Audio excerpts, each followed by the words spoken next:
Chapter 1: Activating the System, Weird Tasks. Blue Star, Magic City, in a simple and small rental house. Han Shichu stared blankly at the contract in his hand. Thinking back on what happened today, he felt like he was dreaming. Unfortunately, he was eliminated from the job interview this morning. It wasn't because of any problems with his abilities, but because his competitor was the boss's brother-in-law. Feeling indignant, helpless, and depressed, he took the subway back to his rented house. Leaning on the subway seat, looking at the small balance in his WeChat wallet on his mobile phone, he was worried about his future life. Just at this moment, a short-haired, capable woman wearing a professional suit and gold-rimmed glasses suddenly sat down next to him. The capable and elite woman took out a business card from her bag and handed it to him, saying directly that her name was Lisa Rong and she was a well-known professional agent for Dayu Film and Television Media Company, Limited, which is ranked among the top 5 in China. Seeing that Han Shichu's appearance and temperament were very outstanding, he asked him if he had the desire to debut as a star. Han Shichu, who is 185 centimeters tall, has a pair of straight and slender long legs. His perfect figure and handsome appearance make him easily surpass many young and handsome men in the entertainment industry. Even if he can't do anything, his looks alone make him more than qualified to be a traffic idol. No wonder he was noticed by professional agents. Although Han Shichu was a young man who had just left school and had not experienced the hardships of society, Lisa Rong's sudden and direct approach made him think she was a liar without any surprise. Lisa Rong tried her best to explain several times, and even searched for her own encyclopedia information on her mobile phone and showed it to Han Shichu, before he reluctantly believed her. Han Shichu followed her to Dayu Film and Television Media Company with half belief and half doubt. After sitting in her office, he finally believed that she was Dayu's professional agent. Although Han Shichu is smart, he is, after all, just a young man who has just graduated from school. How can he be a match for the smart people who have been in the entertainment industry for more than 20 years?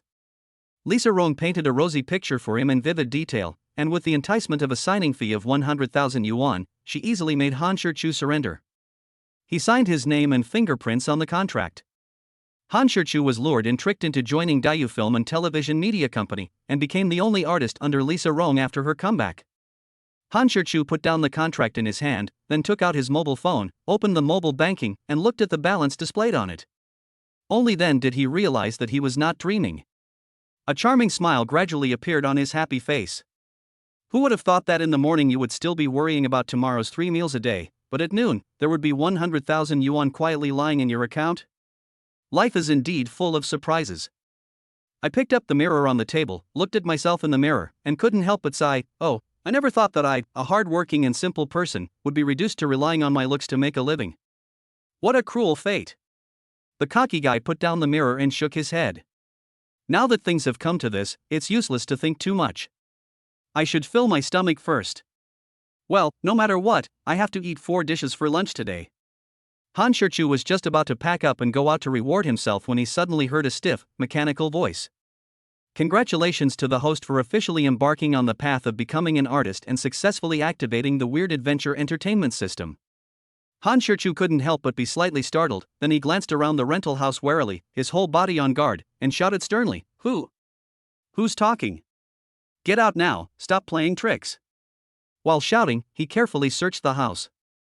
Can you please stop messing around? This system is in your head. Han Shichu was horrified and exclaimed, What? You said you were in my head? Calm down. Host, there's no need to yell. Just think about it in your heart, and this system will naturally know. Han Shichu couldn't help but think to himself, is this true? Is it really that magical? Isn't it amazing? Isn't this just normal practice? Fuck, it really works. Han Shichu blurted out in surprise when he heard the stiff mechanical sound in his mind. Who the hell are you? And why are you in my head? This system originates from a planet called Earth in outer space thousands of years in the future. It's a high-end intelligent technology product developed and manufactured. It's named the Weird Adventure Entertainment System. After the introduction, Han Shichu had a general understanding. Before I had time to think about it, I heard the voice of the system in my mind again. To celebrate the host activating this system, we are releasing 3 initial missions in a row. First attack, host, within 10 minutes, go out onto the street, hug a telephone pole covered in advertisements for traditional Chinese medicine practitioners, and cry out with tears and deep emotion, oh my god, my illness is finally cured. This chapter is not finished, please click the next page to continue reading. Chapter 2 Sand Sculpture System, God Level Rewards. Han Shirchu pulled up his shorts and looked at his treasure. Although he had a lot of money, if it was 5 centimeters shorter, would he still be able to bring happiness to his girlfriend and wife in the future? There was no other way. For the sake of a harmonious life in the future and to be a great man, he had to bite the bullet and take on the task. Because the cheap house we rented was in a remote village in the city, we could see telephone poles covered with advertisements for traditional Chinese medicine practitioners everywhere. It's lunchtime now, and there are quite a lot of people walking on the street. Han Shirchu looked around, trying to find a telephone pole with no one around. However, the system's urging voice sounded. There are only 2 minutes left before the mission ends. Please hurry up. Once the mission time's out, the system will assume the mission has failed. Han Shirchu, who had already developed a psychological trauma from the punishment of the sand sculpture system, did not dare to delay any longer. He rushed to a telephone pole across the street, hugged it with both hands, looked at the small advertisement for a cure for leukemia, and with a face full of deep affection and an excited tone, he looked up to the sky and shouted, "Oh my God, my disease is finally cured." His actions and his shout immediately attracted the attention of all the passers-by on the street.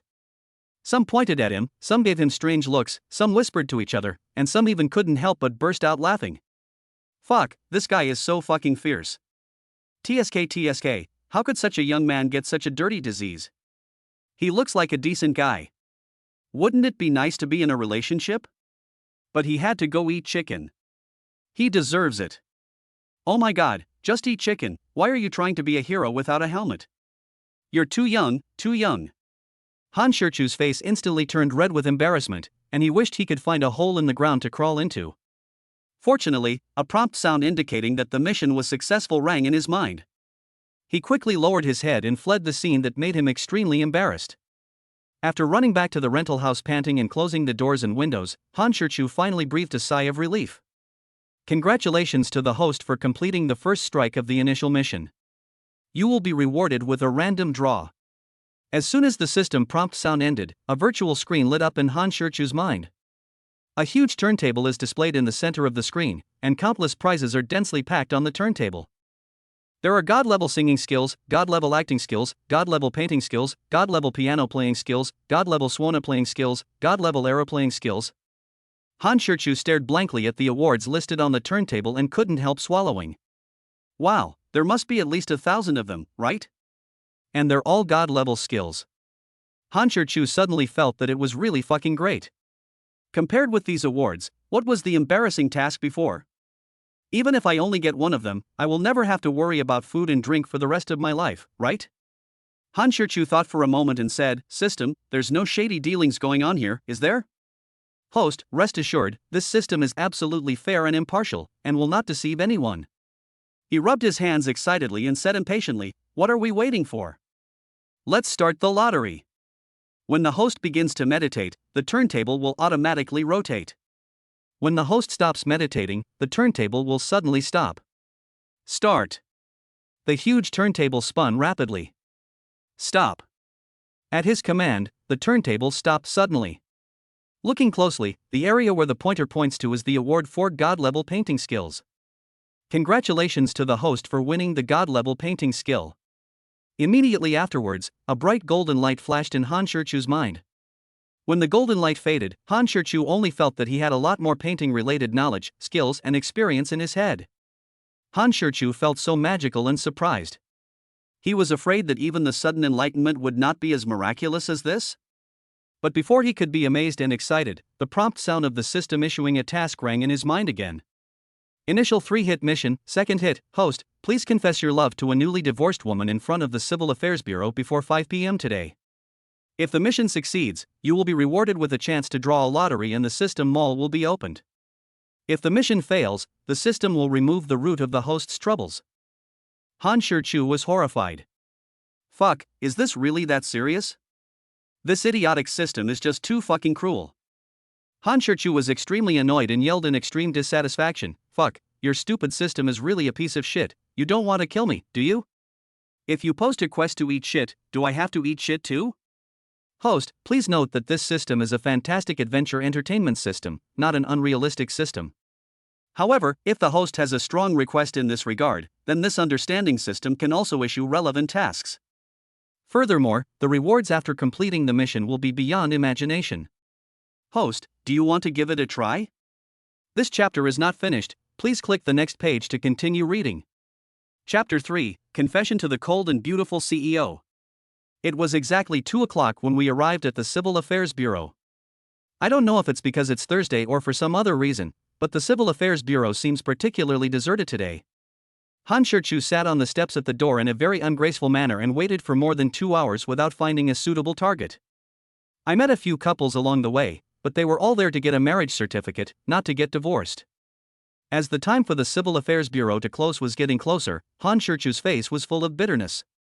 He doesn't have much time left. As time passed, Han Shirchu, his heart already in his throat, could not help but pray silently, "No way, no way? God, please come to the party to get the divorced people back quickly, otherwise my second brother will be in danger." After experiencing the previous warnings and lessons, Han Shirchu now has no doubt that the sand sculpture system will cut off the roots of his troubles after the mission fails. I don't know whether God heard his prayers or it was just a coincidence. I saw a super luxurious executive sedan parked in front of the Civil Affairs Bureau. The back door of the car was pushed open, and a middle-aged man with an unremarkable appearance and who looked very honest and simple came out. Then the driver's door opened and a tall, dignified, and sexy woman walked out. Her light chestnut wavy long hair was lazily scattered behind her head, her facial features were exquisite beyond words, and she was wearing a well-cut high-end professional suit that showed off her charming and sexy figure to the fullest. Her long legs in black stockings were even more mysterious and aroused people's imagination. She looks like a stunning beauty walking out of a painting. Looking at the woman walking towards him, Han Shirchu was stunned with surprise. Part of the reason was because he was shocked by the woman's stunning beauty, but more of it was because he had seen this woman before. Moreover, I just met him this morning at Daewoo Film and Television Media Company. Coincidentally, this woman is the president of Daewoo Film and Television Media, Yu Chu-chan. Of course, this is what Lisa Rong told him when she saw her from afar at Big Fish Company this morning. Yu Chu-chan, clutching a limited edition luxury shoulder bag, walked straight into the Civil Affairs Bureau with a cold, icy expression. The middle-aged man followed reluctantly, hesitating. There's no need to think about it, they're definitely here to get a divorce. Han Shirchu quickly stood up, patted his butt, walked to the door and looked forward to it. This was probably his only chance today, so he had no choice. Even though the target was his boss, he had to bite the bullet and act recklessly for the sake of his second brother. Even if he was fired afterwards, there was nothing he could do. After all, compared with the two, the second brother was more important. As the time set by the system was getting closer, the anxious Han Shirchu kept pacing back and forth at the door, and occasionally looking inside. Finally, Yu Chu-chan came out first. Han Shirchu didn't care about anything else and walked straight up to her, blocking her way. Time was running out, with just over a minute until 5 o'clock. Han Shirchu had no time to think about it or how to put it. Without any preparation, he said directly, "Mr. Yu, I like you, can you be my girlfriend?" Clean, neat, and direct enough. Anyway, success or failure doesn't matter, as long as you express your feelings. Yu Chu-chan, who had a cold and aloof temperament, stood there in shock, and then looked at Han Shirchu with an expression as if he was looking at ice in a deep well.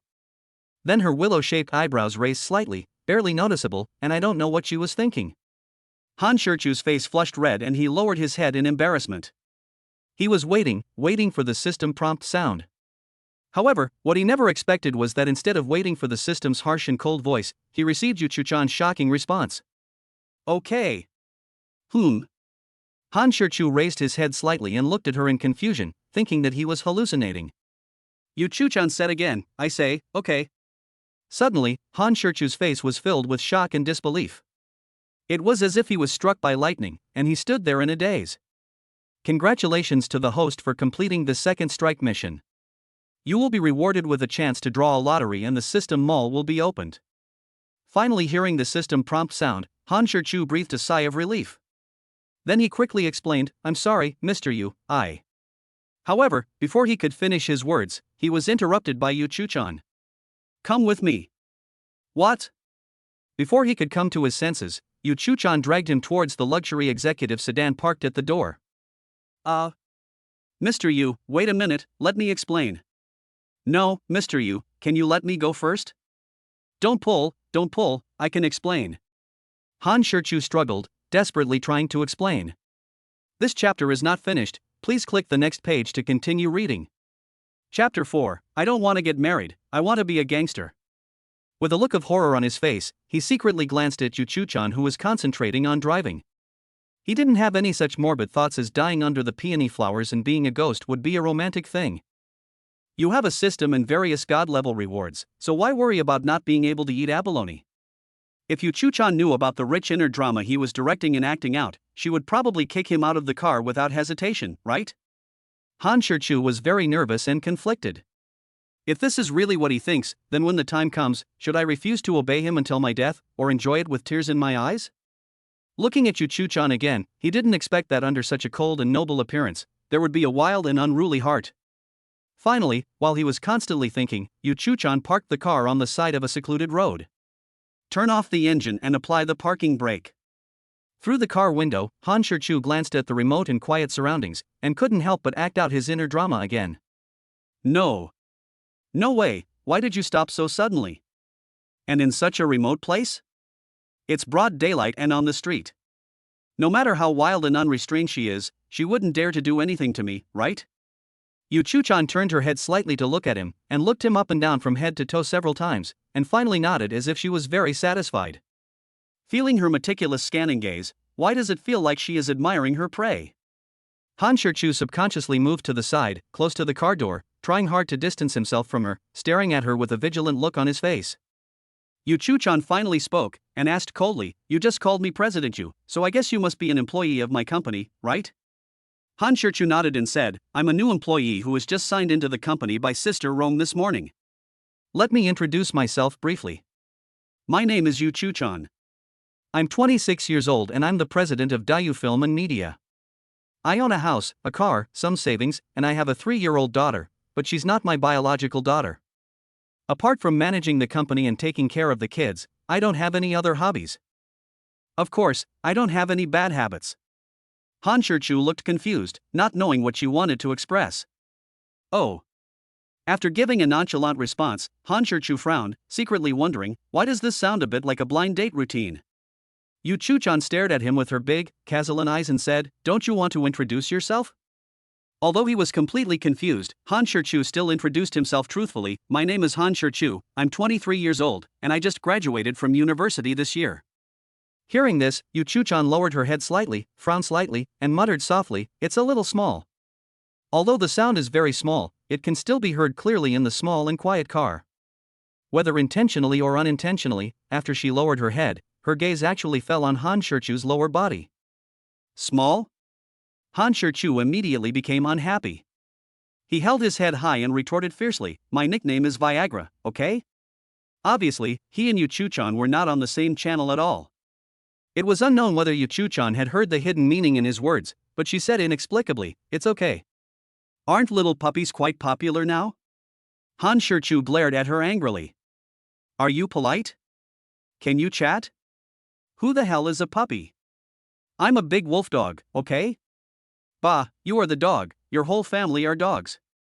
Yu Chu-chan ignored his silent anger and said nonchalantly, since you've confessed your feelings to me and I've accepted, then we should be a couple now, in a relationship, right? No. Han Shirchu was stunned at first, then he explained repeatedly, Mr. Yu, please listen to my explanation. Things are not what you think. However, Yu Chu-chan didn't want to listen to his excuses at all and interrupted him again regardless. How long do you think it will take us to tear up the marriage certificate? As soon as these words came out, Han Shirchu's face was filled with shock and he looked at her in amazement. I am not. He was so shocked that he couldn't even speak clearly. He stuttered for a long time but couldn't say anything.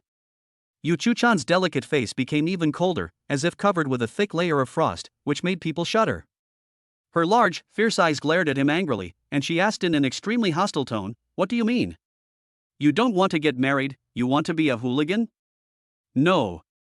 Han Shirchu shook his head repeatedly and said anxiously, don't talk nonsense, how could I be a hooligan? Yu Chu-chan said confidently, any relationship that is not aimed at marriage is defined as hooliganism. But we're not in love, are we? You confessed, I agreed, so if we're not a couple, what are we? Han Shirchu stiffened his neck and said defensively, but I confess to you because I lost the dare. This chapter is not finished, please click the next page to continue reading. Chapter 5, Marriage Agreement, Bloody Plot. Han Shichu shook his head, secretly complaining in his heart, he doesn't look like he has a problem with his brain, nor does he look crazy. So why does he always do crazy things? He was very confused. Why did Yu Chu-chan seem so eager and anxious to register for marriage with him? Is she really greedy for her own body? Stop talking nonsense. Although I do look like a decent person, this is not a reason at all. Is this a special hobby of the rich? Marriage and divorce for fun? What's going on? Who the hell could be so willful? It was obviously impossible. Is there some special reason? Is there something unspeakable? Thinking of this, Han Shichu nodded in agreement. It seemed that this was the only possibility. No matter what, he was too lazy to think about it anymore. He had to get the answer to this question, otherwise he would feel uneasy. However, before he could ask, Yu Chu-chan seemed to see through his thoughts and took out a document from the bag beside her and handed it to him. Han Shichu took the document with both confusion and curiosity and began to look through it. It wasn't much, just a few pages. I took a quick look and it didn't take me long. Han Shichu looked at her in surprise and asked, "Marriage by agreement? Fake marriage?" Yu Chu-chan nodded without saying anything. So you and that honest and simple-minded man also agreed to a fake marriage? But why do you want a divorce? Heh. Yu Chu-chan showed an extremely disdainful look and sneered. Yesterday morning, he and I signed the agreement and registered our marriage. I specially invited him to dinner tonight to test the waters. After all, one should always be on guard against others. However, when I pretended to go to the bathroom, he had the audacity to secretly put drugs in my water. Do you think he is so honest and naive? It's true that you can't judge a book by its cover. Han Shichu shook his head, but he still had some understanding for this guy. After all, isn't it a foul for Yu Chu-chan to use her stunning beauty and enchanting and sexy figure to test a man's weaknesses? Any normal man probably can't withstand such a test, right? But this guy's methods are very despicable and mean, and Han Shichu, as a member of the same species, despises him very much. So, Mr. Yu, you couldn't wait to finalize the contract agreement with him today? What else? It's a good thing I was careful and tested him a little. Otherwise, bringing such a despicable scum home would be like inviting a wolf into the house, wouldn't it? Yu Chu-chan was angry but also very relieved. Han Shichu smiled slightly, raised his eyebrows, and asked curiously, "Oh? Isn't Mr. Yu afraid that I am also a wolf?" Yu Chu-chan blurted out without thinking, "Afraid?" Well, with her decisive and unhesitating force, Han Shichu only felt that he had suffered 1,000,000 points of critical damage. Han Shichu was also annoyed at himself for being so mean. It was simply an unnecessary question. Why did he have to make himself unhappy? Mean. But you're just a fresh-faced kid, fresh out of school. Before you've experienced the darkness of society and the complexity of human nature, I don't think you have that many tricks and bad intentions. Although these were words of agreement, why did Han Shichu feel so uncomfortable when he heard them? Yu Chu-chan continued, "And you look very clean. I'm not just talking about your appearance, but also your eyes. They say the eyes are the windows to the soul, and through the eyes one can see directly into a person's heart. And your eyes are very pure and clear. Unlike other men, including the seemingly honest man just now, the way they look at me is more or less mixed with greed and lust. You may not believe it, but women are really sensitive to the eyes of the opposite sex. If it weren't for this, I wouldn't have deliberately tried to test him. As for the result, it's obvious." Her words made Han Shichu feel quite relieved. The most important thing is that I'm on a tight schedule. I have to get married before noon tomorrow, so I don't have any extra time to screen and choose. Han Shichu smiled bitterly and helplessly, holding his forehead, "So, I accidentally bumped into your gun." Hearing this, a faint smile appeared on Yu Chu-chan's delicate face. The charming smile instantly melted the cold frost on her face, like a knife that kills without shedding blood, striking the softest part of Han Shichu's heart. This unintentional smile is like the spring breeze blowing across Lugu Lake and the autumn rain soaking Juzhaegu. At this moment, Yu Chu-chan was more powerful than Zhao Jun being reborn, just like Shishir coming back to life. No matter how hard the steel is, it will become soft as silk under her gentle smile. Stunning, so stunning that Han Shichu was intoxicated. This chapter is not finished, please click the next page to continue reading. Chapter 6, Taking advantage of the opportunity to abscond with the money. Yu Chuxia stared at him with a pair of captivating eyes, full of expectation and pleading, and asked softly, "Can you help me?" Then she solemnly promised, "Don't worry, after we agree on a fake marriage, I will strictly abide by the terms of the agreement and will never interfere with your private life. Furthermore, the stated reward of 5 million will be paid to you in full. If you're worried, I can pay you half of the salary first. The limit is 2 years. Once the time limit is up, we will immediately go through the divorce procedures. What do you think?" If not for anything else, just to complete the task issued by the sand sculpture system, Han Shirchu would not refuse. If he were to be paralyzed for 3 years, he would probably want to die. Han Shirchu, who had actually been overjoyed in his heart, nodded, pretended to be embarrassed, and said helplessly, "In that case, then I will reluctantly agree to you." Damn it, this is a typical case of someone taking advantage of others and still acting ungrateful. What a cheap person. A gleam flashed in Yu Chuchan's exquisite eyes. She couldn't wait to take out a pen and handed it to him, urging him, "Okay, then, sign the agreement." Han Shirchu, who had been forced into a dead end by the stupid system, had nothing to hesitate about. He took the pen and signed his name. Then he frowned slightly, looked up and around, and finally his eyes fell on Yu Chuchan's bright red lips, and his face immediately showed joy. Han Shirchu, this big bastard, actually stretched out his thumb and wiped it on her bright red lips with lightning speed. It was not until he had wiped her lips with his thumb that Yu Chuchan reacted. A thick layer of ice instantly formed on his face, and his eyes flashed with a murderous look as if he wanted to eat someone. He glared at him fiercely and shouted in a tone of icy coldness, "Han Shirchu, what are you doing?" Han Shirchu pressed her thumb, which was stained with her bright lipstick, firmly on the agreement contract, then stretched out her thumb and shook it in front of her eyes, saying innocently, "Hey, I just want to borrow some ink." "Why are you making such a fuss?" Yu Chuchan continued to speak coldly and unkindly, "I have lipstick in my bag, why are you touching me? Are you trying to take advantage of me?" "Nonsense. How would I know you carry lipstick with you? Besides, isn't it convenient and saves trouble? Besides, it's just smearing your lips, how can it be considered a slap on the wrist?" His tone was very matter of fact, as if he didn't realize his mistake. Yu Chuchan finally understood that the guy in front of her was probably a straight man who didn't even know the essential cosmetics that girls should carry with them. Could he be a pure little virgin who has never even been in a relationship? What a waste of this stinky skin. Yu Chuchan glanced at him meaningfully, and a barely perceptible smile appeared on the corner of her mouth, which disappeared in a flash. He carefully placed the signed agreement into his bag, started the car, and said coldly, "Let's go." Han Shirchu asked in confusion, "Leave? Where to?" "Go wherever you live and show me the way." "Why are you going to my house?" Han Shirchu became more and more confused as he listened. "My small rental house can't accommodate 2 people." Yu Chuchan rolled her eyes at him fiercely and said unhappily, "I'll help you move." "What? Moving?" Han Shirchu was even more confused. "I don't think I told you I was moving.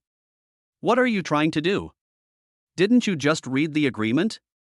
Doesn't it clearly state that Party B must live in Party A's home? What?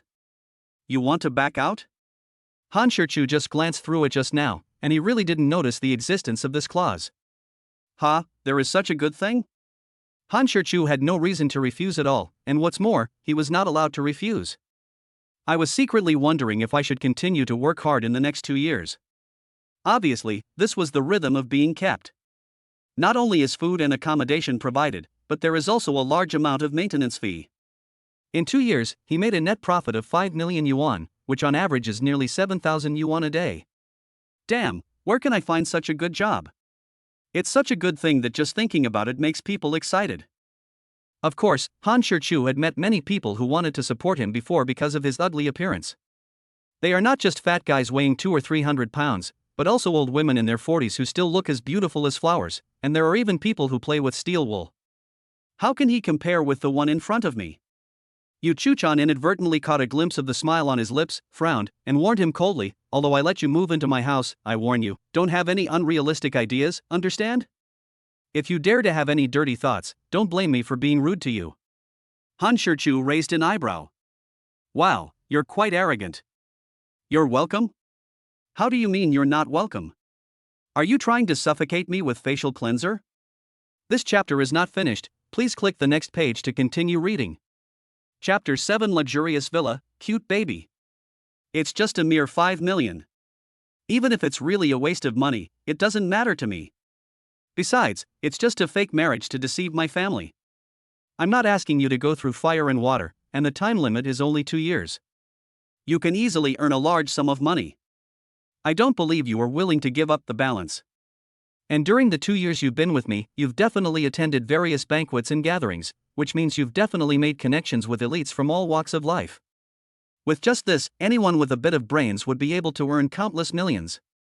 You don't look stupid to me, so you wouldn't do something as foolish as picking up sesame seeds and throwing away watermelons. Her words sounded hurtful, but they were the absolute truth. Even without the mandatory tasks of the sand sculpture system, Han Shichu believed that it would be difficult for him to refuse such a good thing. Yu Chuchan took out her phone and operated it for a while before saying, "That's it." Then she handed the bank card back to him. "Have you activated SMS notifications? My account is deposited in real time. Did you see any information about the transfer?" As soon as she finished speaking, Han Shichu's phone rang with a text message alert. After taking a look at the text message notification sent by the bank, Han Shichu nodded with satisfaction and said with a smile, "Thank you." Sure enough, life is full of surprises. Only a few hours had passed, and there was already 2.6 million quietly lying in the account. Happiness always comes so suddenly, catching people off guard. Yu Chuchan said calmly, "You're welcome. It's a fair trade. You deserve it." Han Shichu didn't respond and just smiled. He didn't have much stuff, just a few sets of clothes for the season. As for the messy things, he was too lazy to clean them up. After all, they were not worth much money, so he just left them to the landlord or the next tenant. After all, he is a millionaire now, so this little bit of willfulness is still allowed. After handing the key to the landlord, you can just leave. There is no deposit required for this shabby rental house, which saves a lot of trouble. When the car drove into Ipinhuafu, Han Shichu, who had been mentally prepared, was still shocked. I knew Yu Chuchan was rich, but I didn't expect her to be so extravagant. Ipinhuafu is located in the heart of Shanghai, where every inch of land is valuable. All the residences here are large single-family villas with swimming pools and back gardens. Han Shichu didn't know how many small goals it would take to buy a villa here, but it was definitely beyond the imagination of a poor guy like him. The car drove straight into the independent garage in the villa. Looking at the more than 10 luxury cars of various luxury brands in the garage, Han Shichu couldn't help but secretly click his tongue. Any of the cars listed here is something that an ordinary person would probably never be able to afford even if they work hard for their entire life. For wealthy people like Yu Chuchan, these mobile vaults can only lie in the garage and gather dust. Some cars are even bought and never driven, brand new. Han Shichu carried a light suitcase and followed Yu Chuchan into the villa. The villa has 3 floors. There is an independent swimming pool in the front yard and a small garden in the back. It covers a large area and has abundant green facilities. It has to be said that this refreshed Han Shichu's understanding of rich people. Han Shichu looked like a country bumpkin, staring blankly at the living room that was decorated magnificently and looked like a palace. His reaction was normal. He was from the countryside and had just entered society. How could he have seen the world? "Come on, put on your slippers first." Yu Chuchan took out a pair of brand new slippers from the shoe cabinet in the entrance hall and handed them to him. Perhaps because she was afraid of hurting his self-esteem, even her tone of voice became much softer. Then she changed her high heels. Han Shichu looked at the pair of men's slippers in his hand and was slightly stunned again. Yu Chuchan noticed his strangeness and took the initiative to explain, "This is something I specially prepared beforehand. In order to deal with the elders in the family, she has put a lot of effort into it and is quite meticulous." Mom, is Mom back?" Suddenly, a little girl's soft cry came from the second floor. Then came the anxious voice of a woman, "Oh, little Tangyuan, run slower, or you might fall." Han Shichu, who had changed into slippers, looked up curiously. I saw a little person as delicate as a doll, carved out of jade, holding a large golden retriever in his hand, with his short legs, holding the wall, and walking down the stairs carefully. A woman in her 50s followed closely behind her, holding her arms out to protect her from falling. After finally descending the stairs, he loosened his grip on the dog's collar and, with his short legs, ran impatiently towards Yu Chuchan. This chapter is not finished, please click the next page to continue reading. Chapter 8 Angelic Elf, Endearing. As he spoke, a layer of mist gradually covered the little Tan Yuan's bright big eyes. All the other children in the kindergarten have parents who take them to school and pick them up after school, but little Tang Yuan only has Grandma Wang and his mom. When I see other children being held hands by their parents, I feel so envious. Every time Xiao Tangyuan misses his dad, he has to go to bed and sleep, because he can only see his dad in his dreams. After Xiao Tangyuan finished speaking, the tears of grievance in his eyes could no longer be held back, and the big tears burst out in an instant. Yu Chuchan next to her was also secretly wiping the tears from her face, sinking into deep self-blame. Little Tangyuan Yu Baitan was incredibly sensible. Although she was only 3 years old, she rarely cried or made a fuss. Apart from the matter of her father, she had never caused Yu Chuchan any worry. Yu Chuchan has been busy with her career most of the time in recent years, and has very little time left for Tangyuan, and she has not provided enough care and concern for her. She had never expected that little Tangyuan, at such a young age, could have such deep thoughts and so many things hidden in his heart, and she had never heard little Tangyuan talk about them. She finally understood why little Tangyuan, who had cried and cried for her dad before, would climb into bed and sleep quietly after she fooled her. It turned out that she just wanted to fall asleep quickly and hoped to see her father in her dream. Looking at the aggrieved and pitiful look of little Tangyuan and thinking about what she said, Yu Chuchan wanted to slap herself twice. Is there anyone who is a mother like this? Han Shichu quickly squatted down and gently and carefully wiped the tears from Tang Yuan's face. His heart had been completely melted by Tang Yuan. He held little Tang Yuan tightly in his arms, wishing he could rub her into his heart. He inadvertently glanced at Yu Chuchan, who was secretly wiping away tears. Perhaps, little Tang Yuan was also an important reason why she came up with the bad idea of fake marriage. After a long time, Han Shichu reluctantly let go of the little glutinous rice ball in his arms. He said gently and lovingly, "Daddy misses you so much, and I dream about you every night." Little Tang Yuan looked at him with tears in her eyes and asked softly, "Really? Was little Tang Yuan a good boy in Daddy's dream?" "Good boy." Han Shichu blurted out without thinking. The little glutinous rice balls in Daddy's dream were very good boys, exactly the same as the little glutinous rice balls Daddy sees now. Little Tang Yuan burst into laughter immediately, nodded her head and said, "Yeah, little Tang Yuan is really well behaved, very cute, very pretty, and very sensible." "Hey, this little guy, his sudden boasting is really unambiguous." Han Shichu asked her curiously, "Little sweetheart, what does your father look like in your dream?" Little Tang Yuan shook his head and immediately said aggrievedly, "Little Tang Yuan doesn't know. Every time little Tang Yuan wants to see Daddy's face, he wakes up. But in little Tang Yuan's mind, Daddy is just like this now, tall, strong, handsome, and with a nice scent." Han Shichu didn't wear any perfume, but the reason why Xiao Tangyuan thought he smelled good was probably because of the smell of laundry detergent. After saying that, little Tangyuan hugged his neck tightly again and asked pitifully, "Daddy, can you please not leave little Tangyuan anymore? Little Tangyuan doesn't want to be without Daddy anymore. Little Tangyuan will always be very well behaved and sensible." Hearing this, Han Shichu's heart tightened again. He touched her little head and promised solemnly, "Daddy promises Xiao Tangyuan that he will never leave our little darling again." "Really, Dad?" Little Tang Yuan's eyes flickered and bright little stars flashed in an instant. Han Shichu sighed secretly in his heart, but smiled slightly on his face and said gently, "Really? Daddy, let's make a pinky promise." Little Tang Yuan stretched out her caterpillar-like little finger and looked at him expectantly. Of course Han Shichu would not let her down, and he also stretched out his little finger and gently hooked it with hers.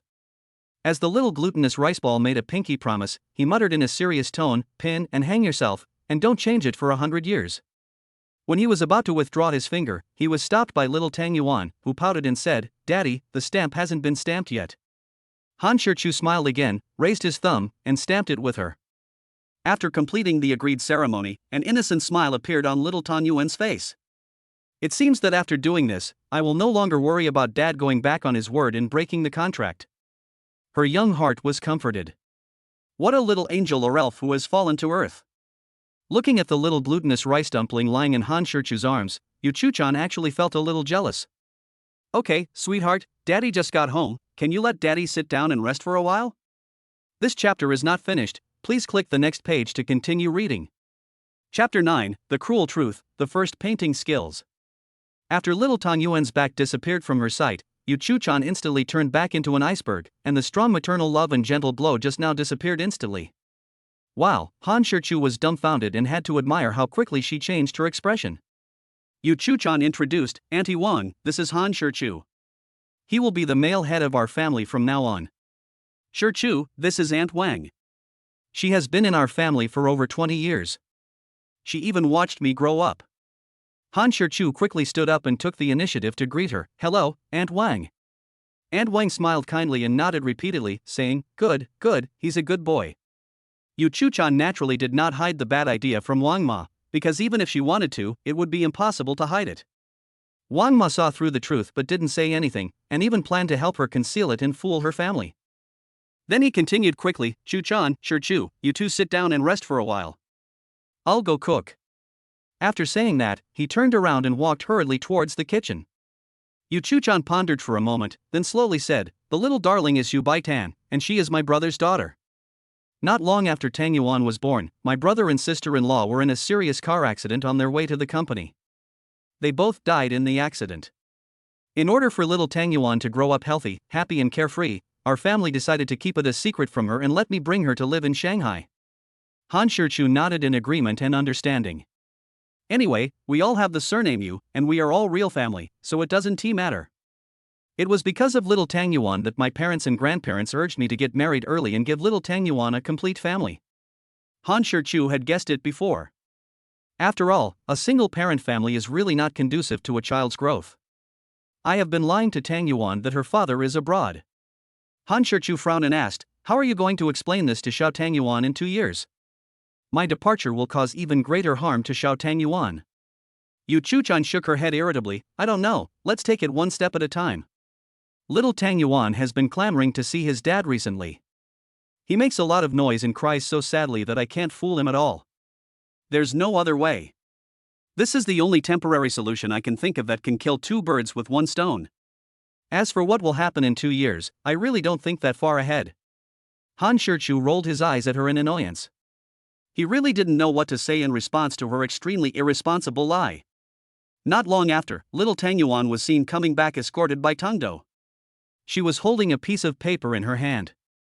The moment Yu Chuchan saw Xiao Tang Yuan, she once again displayed her superb skill of changing her expression in a second. Little Tang Yuan waved the paper in his hand and ran while shouting happily, "Daddy, Daddy." The little girl ran up to Han Shichu with her short legs, handed him the drawing paper like a treasure, and said in a soft voice, "Dad, this is a gift from Xiao Tang Yuan for you." Han Shichu took the drawing paper. It showed a family of 3, with the father and mother holding the little baby in the middle. Although the painting was very rough, Han Shichu knew that this was the scene that little Tang Yuan had been looking forward to and longing for. Moreover, the father in the painting only has a pale face without any facial features. Because little Tang Yuan didn't know what dad looked like, she couldn't draw it. Han Shichu looked at the expectant little Tang Yuan and knew that she was looking forward to his praise. He smiled and said, "Little cutie, your drawing is really great." Hearing the praise from his father, little Tang Yuan smiled innocently again. Han Shichu thought for a moment and said, "Little sweetheart, Daddy will teach you how to draw, okay?" "Okay." Little Tang Yuan agreed without hesitation. For her, it doesn't matter what she does, as long as she can be with her dad, she is happy. Han Shichu stood up and took Tang Yuan's hand. "Come on, little darling, take Daddy to the room. Daddy will teach you how to draw." Looking at the 2 sweet and warm backs, one big and one small, Yu Chuchan showed a faint smile on her face and couldn't help but be stunned. After nearly an hour, Wang Ma, who had prepared the meal, brought the food to the table. Looking at Yu Chuchan, who was sitting alone on the sofa, immersed in browsing her tablet, she asked softly, "Chuchan, where are Shichu and Zaya?" "It's time to eat." Hearing this, Yu Chuchan put down the tablet in her hand, stretched her stiff neck, and said, "They are painting upstairs. I'll go call them." After saying that, he stood up and walked upstairs. When I pushed open the door at Xiao Tang Yuan's room, I saw Han Shichu sitting on the carpet, with Xiao Tang Yuan nestled affectionately in his arms. Holding a paintbrush and drawing paper, he is teaching little Tang Yuan how to draw very seriously. This chapter is not finished, please click the next page to continue reading. Chapter 10 Sweet Interaction, Provocative Flirting. Yu Chuchan glared at him fiercely and said unhappily, "Mom doesn't want it." Seeing that little Tang Yuan was about to say something, Yu Chuchan quickly changed the subject. "Grandma Wang has prepared dinner, little Tang Yuan, hurry downstairs with Daddy to eat." After saying that, he turned around and went downstairs, fearing that little Tang Yuan would say something careless again. Han Shichu smiled slightly, picked up little Tang Yuan, and said, "Let's go, dear, let's go downstairs to eat." At the dining table, after washing his hands, Xiao Tang Yuan insisted on sitting next to Han Shichu, and was extremely clingy to him. Little Tang Yuan clumsily picked up the chicken drumstick in front of him with chopsticks and put it directly into Han Shirchu's bowl. He said in a milky and sticky voice, "Dad, eat some meat." Han Shirchu was really moved by her actions. He picked up the chicken leg from the bowl and returned it to her, smiling gently, and said, "Eat the little glutinous rice balls." But little Tang Yuan was not happy. He puffed his lips, put the chicken leg into his bowl again, and said stubbornly, "Daddy, eat it." Well, the sweet push and pull between the father and daughter made Yu Chuchan jealous and envious. On the other hand, Mother Wang looked very interested and looked at the father and daughter with a smile on her face. There was no way out. Under Xiao Tang Yuan's persistence, Han Shirchu had no choice but to accept it. Moreover, the little Tang Yuan stared at him with its big eyes, as if it would not feel at ease until he took a bite.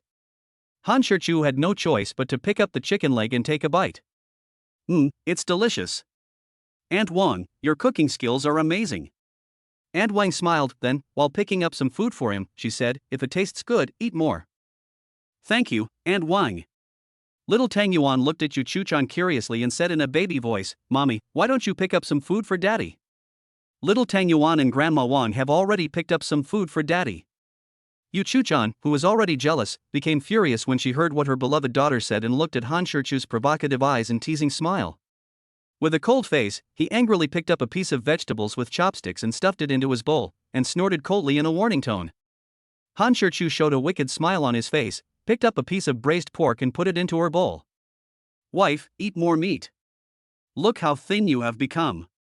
Yu Chuchan glared at him fiercely, but in front of Xiao Tang Yuan, she couldn't warn Han Shirchu, so she could only say lightly, "I don't eat fatty meat." Then he threw the braised pork into Han Shirchu's bowl. However, Han Shirchu's provocation and teasing did not stop there. Instead, he passed the meat back to her and said, "Wife, you are already a grown-up, you can't be picky about food. You have to set a good example for little Tang Yuan." The little Tang Yuan next to him also nodded and gave a great assist, "Mom, you have to be as good as little Tang Yuan and not be picky about food." Well, in order to set a good example for her daughter, Yu Chuchan had no choice but to bite the bullet and eat the meat. If looks could kill, Han Shirchu would have been tortured to death several times. The dinner was full of joy, except for the sulky Yu Chuchan. After dinner, little Tang Yuan no longer pestered Han Shirchu, but lay on the expensive carpet in the living room, resting his little head on Tangdo's soft and comfortable belly, and watching cartoons happily with his short legs lifted up. Yu Chuchan said unhappily, "Come on, I'll take you to the room." Han Shirchu smiled, picked up the suitcase and followed her upstairs. There are 6 rooms on the second floor. In addition to Yu Chuchan's bedroom, there is also a toy room for Xiao Tang Yuan, which was the room where he used to paint. The rest are all guest rooms and bedrooms. Because Tang Yuan was still young, he slept with Yu Chuchan, while Wang Ma lived on the first floor. Yu Chuchan pointed to a guest room opposite her bedroom and said coldly, "You can stay in this one. The mattress and quilt covers in it are all new." Han Shirchu shrugged, indicating that it didn't matter. When I opened the bedroom door, I saw that all the items and utensils inside were brand new. The bedroom is spacious and has a separate bathroom, which is very nice. Han Shirchu opened the suitcase and packed his luggage. Yu Chuchan, who was leaning against the doorframe, said in a bad tone, "I'm warning you, don't be so presumptuous in the future." Han Shirchu knew what she was talking about. He smiled slightly and said, "Boss Yu, if I don't call you wife, what should I call you? Should I call you Mr. Yu in front of little Tang Yuan at home? Or should I just call you by your full name? How do you think little Tang Yuan would feel if I heard you call me that?" Yu Chuchan frowned and said unreasonably, "I don't care, but you are not allowed to call me wife anymore." Han Shirchu raised his eyebrows and asked tentatively, "Then I call you Chaner?" Yu Chuchan felt a chill and shuddered. She refused with a cold face, "No." This chapter is not finished, please click the next page to continue reading. Chapter 11 System Mall, Mom Calls. As soon as Han Shirchu went downstairs, little Tang Yuan, who was lying on the carpet, quickly got up and threw himself into his arms. The dog, who had been resting his head on her head, also breathed a sigh of relief. It was not afraid of anyone in the house except this little human cub. Although little Tang Yuan is very sensible, she sometimes has a very bad temper, and as long as she has enough energy, she has endless energy to vent. Others were reluctant to hit Tangdo, but little Tang Yuan would really hit him. Fortunately, she knew the proper amount of force, and since she was small and had little strength, she would just gently pat Tangdo's head each time. You can't mess with kindergarten creatures. Daddy, can you watch cartoons with little Tang Yuan? Little Tang Yuan, who was lying on Han Shichu, said in a baby voice. Okay, Daddy will watch it with Xiaogui. Little Tang Yuan watched very seriously, and a silly smile appeared on his face from time to time. Although Han Shichu appeared to be watching TV, he was actually communicating with the system. System, I still have one chance to draw a lottery, right? Yes, host. I want to draw a lottery. Looking at the virtual screen that appeared in his mind, Han Shichu muttered silently, Start. Stop. Congratulations to the host for winning the God-level singing skill. To be honest, as long as it wasn't thank you for your patronage, Han Shichu would be very satisfied no matter what skill he drew. What's more, it is a God-level singing skill which is both a necessity and an explosive skill. Satisfied, very satisfied. Am I possessed by luck? Han Shichu's face was filled with a big smile. System, isn't the system mall open? Where is it? The lottery image on the virtual screen suddenly disappeared, and the mall page appeared. The mall page displays many categories, including movies, TV series, music, advertising, crosstalk sketches, literary works, and props. Han Shichu clicked on the movie category, and many detailed subcategories popped up, including comedy, romance, action, thriller, very detailed and comprehensive. Just click on the comedy subcategory and you will see countless comedy movies, and below the movie posters are different popularity values. System prompt: the host needs to consume popularity points to purchase products in the film and television advertising and crosstalk sketch categories. After purchasing, the host can not only watch the original film, but also receive a script. After purchasing music products, if there is a music video, the owner can also watch it. Not only can you listen to the original singer, but also the lyrics and music score are included. Han Shichu nodded, and was quite satisfied with the highly user-friendly design of the system. After looking through it, Han Shichu had some understanding. Then he curiously clicked on the props category, and the products inside made Han Shichu dazzled and curious. Charming fruit, golden throat lozenges, trauma wine, lucky star, bad luck charm, golden gunpowder, bed collapsing oil. Good stuff, all good stuff. Han Shichu clenched his fists and secretly made up his mind to work hard to gain popularity. Hey, you're such a grown-up, but you're smiling so brightly while watching a cartoon. Is that really necessary? Yu Chuchan, who appeared beside him at some point, looked at his face which was full of uncontrollable smile and said in a retorted tone. Han Shichu turned around and saw that Yu Chuchan had changed into a set of long-sleeved and long-trouser satin pajamas, and the charming scenery before was now completely blocked. Han Shichu sensed a strong sense of malice. What did this mean? Who was he guarding against? As if I would peek in, haha. He said angrily, why do you care about me? I still have a childlike innocence, right? Yu Chuchan smiled coldly and said disdainfully, oh, childish. Too lazy to pay attention to her, he said softly to little Tang Yuan, little sweetheart, let's stop looking at it, okay? Your eyes will be damaged if you keep looking at it. Daddy will play with toys with you.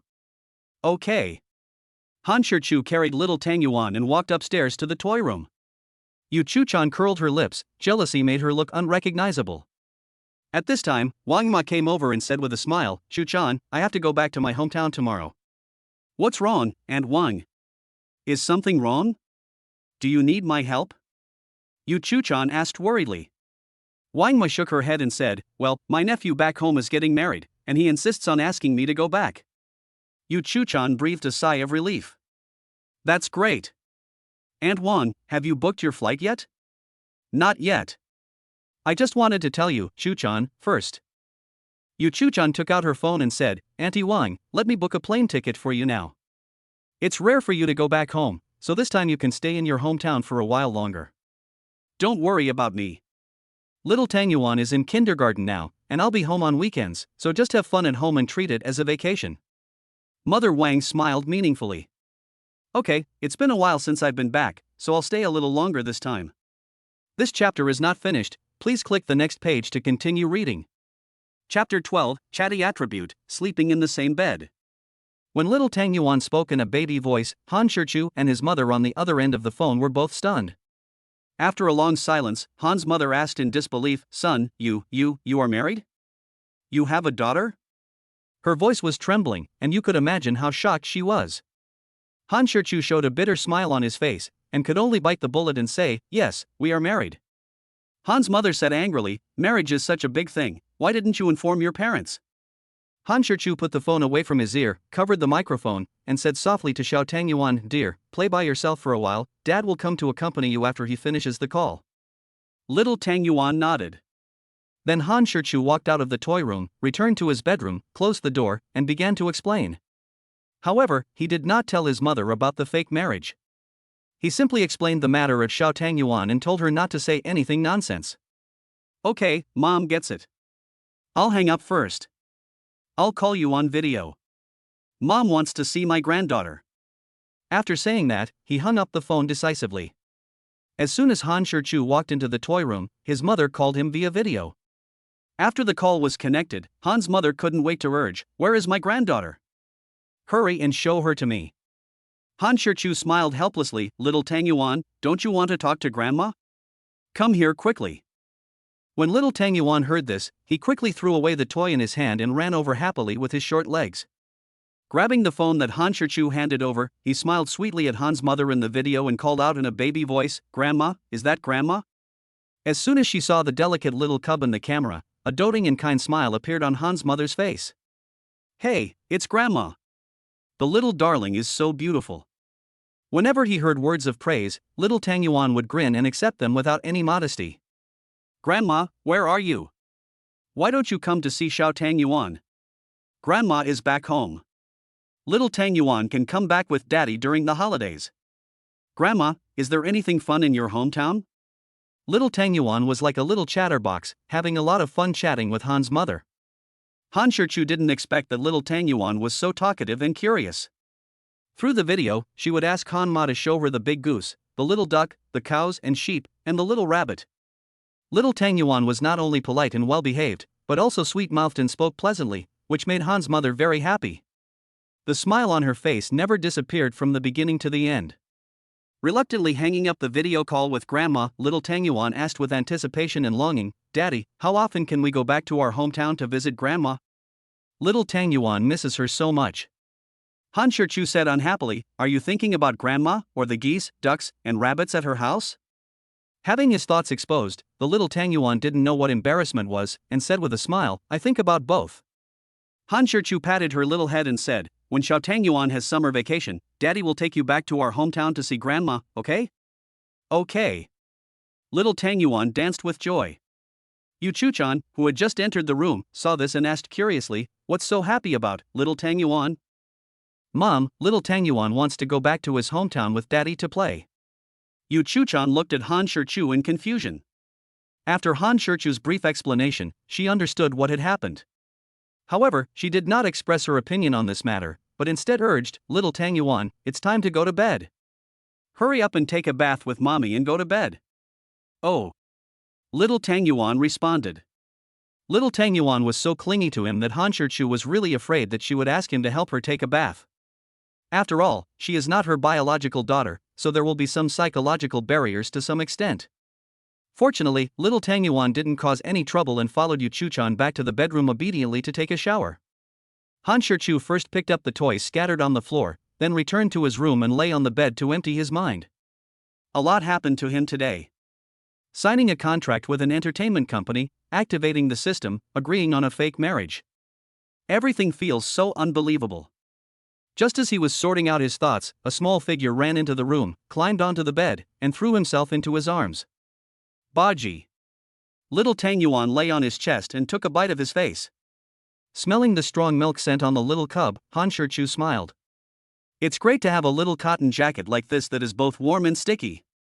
Yu Chuchan appeared at the door and said angrily, "You disappeared in the blink of an eye. Hurry and go back to bed with your mother."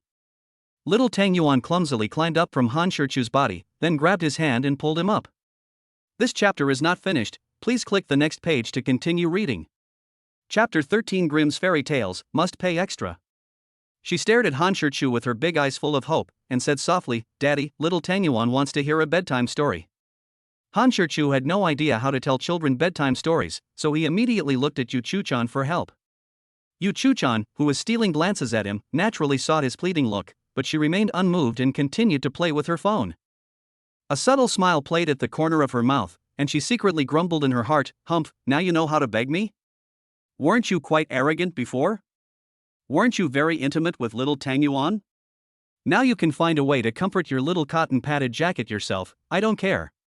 Looking at the expectant eyes of little Tang Yuan, Han Shirchu knew that he could not refuse the little cub at all, so he could only ask for help from the sand sculpture system in his heart. System, are there any fairy tales for sale in the mall? After asking, I found that I didn't seem to have the popularity points to buy it. Well, it was a waste of time. But who would have thought that the sand sculpture system would actually lend him a helping hand? Yes, and this system can also provide interest-free loan services. Han Shirchu randomly bought a copy of Grimm's Fairy Tales with a popularity value of 100,000 from the products listed in the system. Anyway, he doesn't know whether it is good or bad, so it's always a good idea to buy the more expensive one. The host borrows 100,000 popularity points to purchase a copy of Grimm's Fairy Tales. A golden light flashed, and many fairy tales appeared in Han Shirchu's mind. With a slight smile on his lips, he gave Yu Chuchan a disdainful look. You little brat, do you think you can defeat me? Han Shirchu coughed twice, cleared his throat, and said slowly, Little Tang Yuan, Daddy will tell you the story of Little Red Riding Hood. Yeah. Little Tang Yuan nodded, with his two little hands under his face, looking like a well-behaved child who was listening attentively. Once upon a time, there was a lovely little girl who was loved by everyone who saw her. Is it cuter than Little Tang Yuan?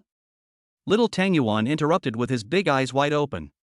As cute as a little dumpling. Han Shirchu continued, but it's her grandmother who loves her the most.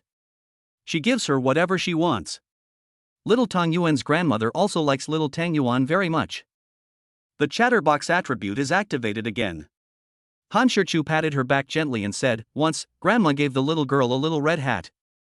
It fit her head perfectly and looked very pretty.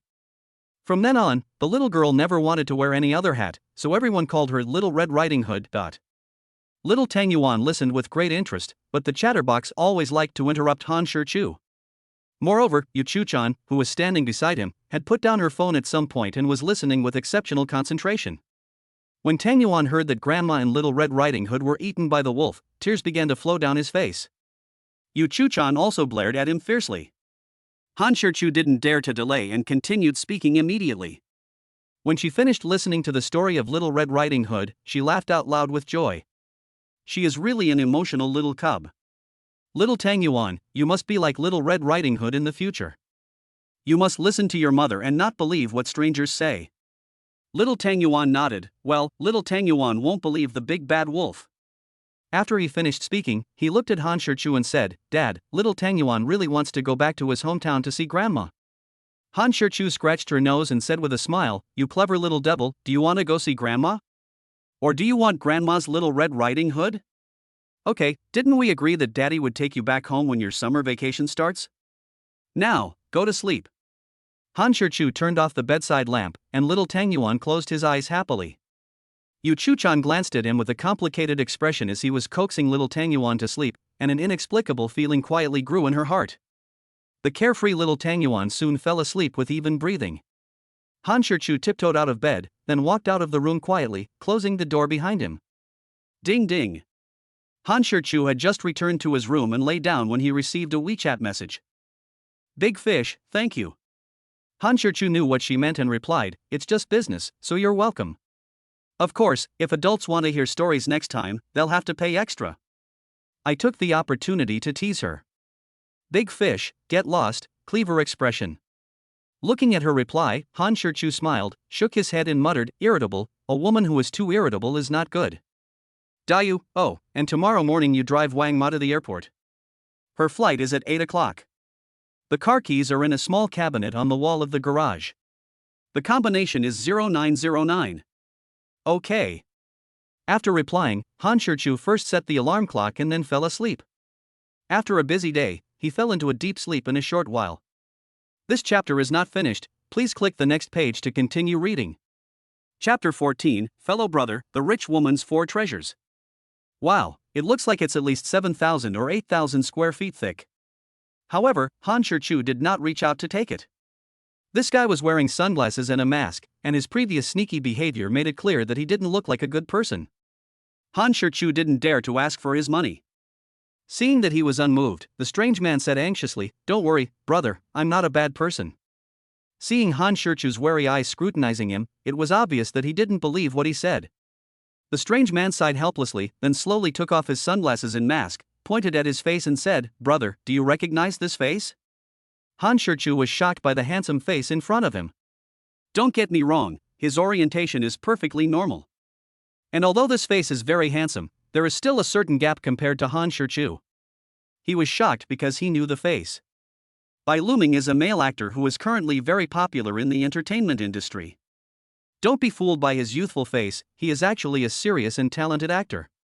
Several costume TV dramas he participated in were all big hits, and no one dared to compete with him in the ratings during the same period. With his handsome looks and superb acting skills, he has captured the hearts of countless young girls and mothers, and is no less popular than the popular young actors. Even people like Han Shichu who don't care much about the entertainment industry know him, which shows how popular he is now. What's more important is that this guy also works at Daewoo Film and Television Media Company, and can be considered his senior. Han Shichu deliberately teased, "Your face and mouth look quite familiar." Holy shit, is that even human language? Bai Luming glared at him angrily, "You're selling braised meat? You still have the nerve to say that? It's just a joke, don't mind me." "Are you Bai Luming?" Bai Luming nodded and said, "Now you believe that I'm not a bad person, right?" Han Shichu looked at him in confusion and asked, "What are you doing?" "Ah." Bai Luming sighed heavily and said helplessly, "Don't you just want to get rid of your agent and assistant and have a good time all day? Don't be fooled by the glamorous appearance of us public artists. We often have no control over our own lives. Our daily schedules are packed, leaving us with no private space or time. Can you believe it? I haven't had a break in 6 months. So today, no matter what, I have to have fun all day long." Han Shichu rolled his eyes at him and said unhappily, "Come on, other celebrities and artists haven't even had the chance to get busy yet. Don't be so pretentious. When you become obscure, you can have fun however you want. It's your time to rest, so who cares about you?" Well, Bai Luming stared at him blankly. "Are you polite? Can you chat?" He starts saying that he is not doing well. "Can we expect anything good?" Han Shichu started the car and slowly drove away from the airport. "Hey buddy, what's your last name?" The outgoing Bai Luming took the initiative to find a topic. "My surname is Han Shichu." "Nice name. What's good about it?" "Well." Bai Luming's eyes were filled with resentment, and he gave an awkward smile. Is this guy a devil? He was just being polite. "Xiao Han, you're amazing. You're driving a luxury car worth tens of millions at such a young age. Are you a rich second generation?" Han Shichu turned his head slightly to look at him, and after confirming with his eyes, he found that he was a very outgoing and thick-skinned person. "He's not a rich second generation, he's hanging out with a rich woman." Bai Luming was speechless again. "That's great. With your looks comparable to mine, it's easy for you to just live off me." Then he asked curiously, "Xiao Han, I have a question that I can't figure out. For a style like yours, do you have candles, ropes, collars, handcuffs, queen whips, and the like? Don't get me wrong, I don't mean to offend you. I'm just curious, that's all." Hey, if he asked these questions, Han Shichu would be very excited. He smiled meaningfully and said, "Alright, Xiao Bai, I didn't realize you knew so much." Bai Luming quickly explained, No, it's all just superficial knowledge I learned from books and videos. Brother, let me tell you, there's much more to our business than what you've mentioned. There are many more props than you can imagine." "Oh? Xiao Han, please tell me quickly so that I can broaden my horizons." Bai Luming looked eager to learn. "Xiao Bai, do you know the 4 treasures of a rich woman?" Bai Luming shook his head. The 4 treasures of the rich woman are the rich woman happy ball, the rich woman happy fish, the rich woman flame mountain, and the rich woman moon closing fan. Bai Luming stared with his big eyes and asked curiously, "What are these?" Han Shichu showed an unfathomable smile and said, "Don't be impatient, just listen to me and I will tell you slowly." By the time he finished his story, Bai Luming was stunned, his worldview shattered. This chapter is not finished, please click the next page to continue reading. Chapter 15, Marriage Registration. The routine is quite deep. As soon as Tang Yuan woke up, he started crying after finding that his daddy was gone. Yu Chuchan kept coaxing and explaining to him, so he hasn't had his meal yet. Han Shichu brought out the meal that Wang Ma had warmed up before she left from the kitchen. After the two of them finished eating, they sent Xiao Tangyuan to kindergarten together. This is also Xiao Tangyuan's wish. Even when sitting in the car, he was dancing with excitement. Because there were too many vehicles, Han Shichu could only park his car on the street next to him and walk over. As soon as they got off the car, little Tang Yuan couldn't wait to hold his parents' hands.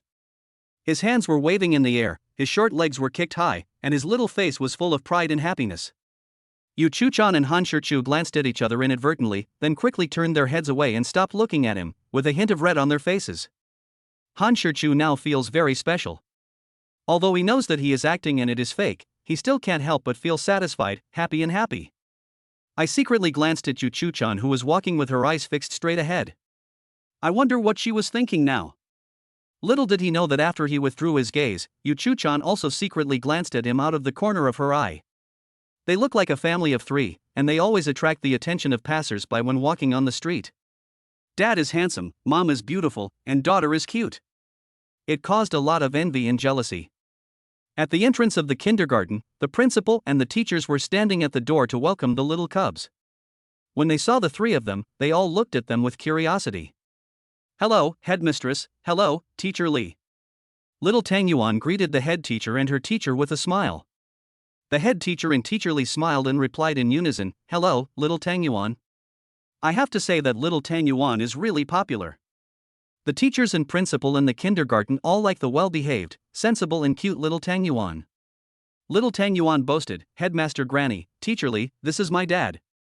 Han Shichu quickly extended his hand and took the initiative to greet them. "Hello, Principal, Teacher Li, I'm Xiao Tang Yuan's father, Han Shichu."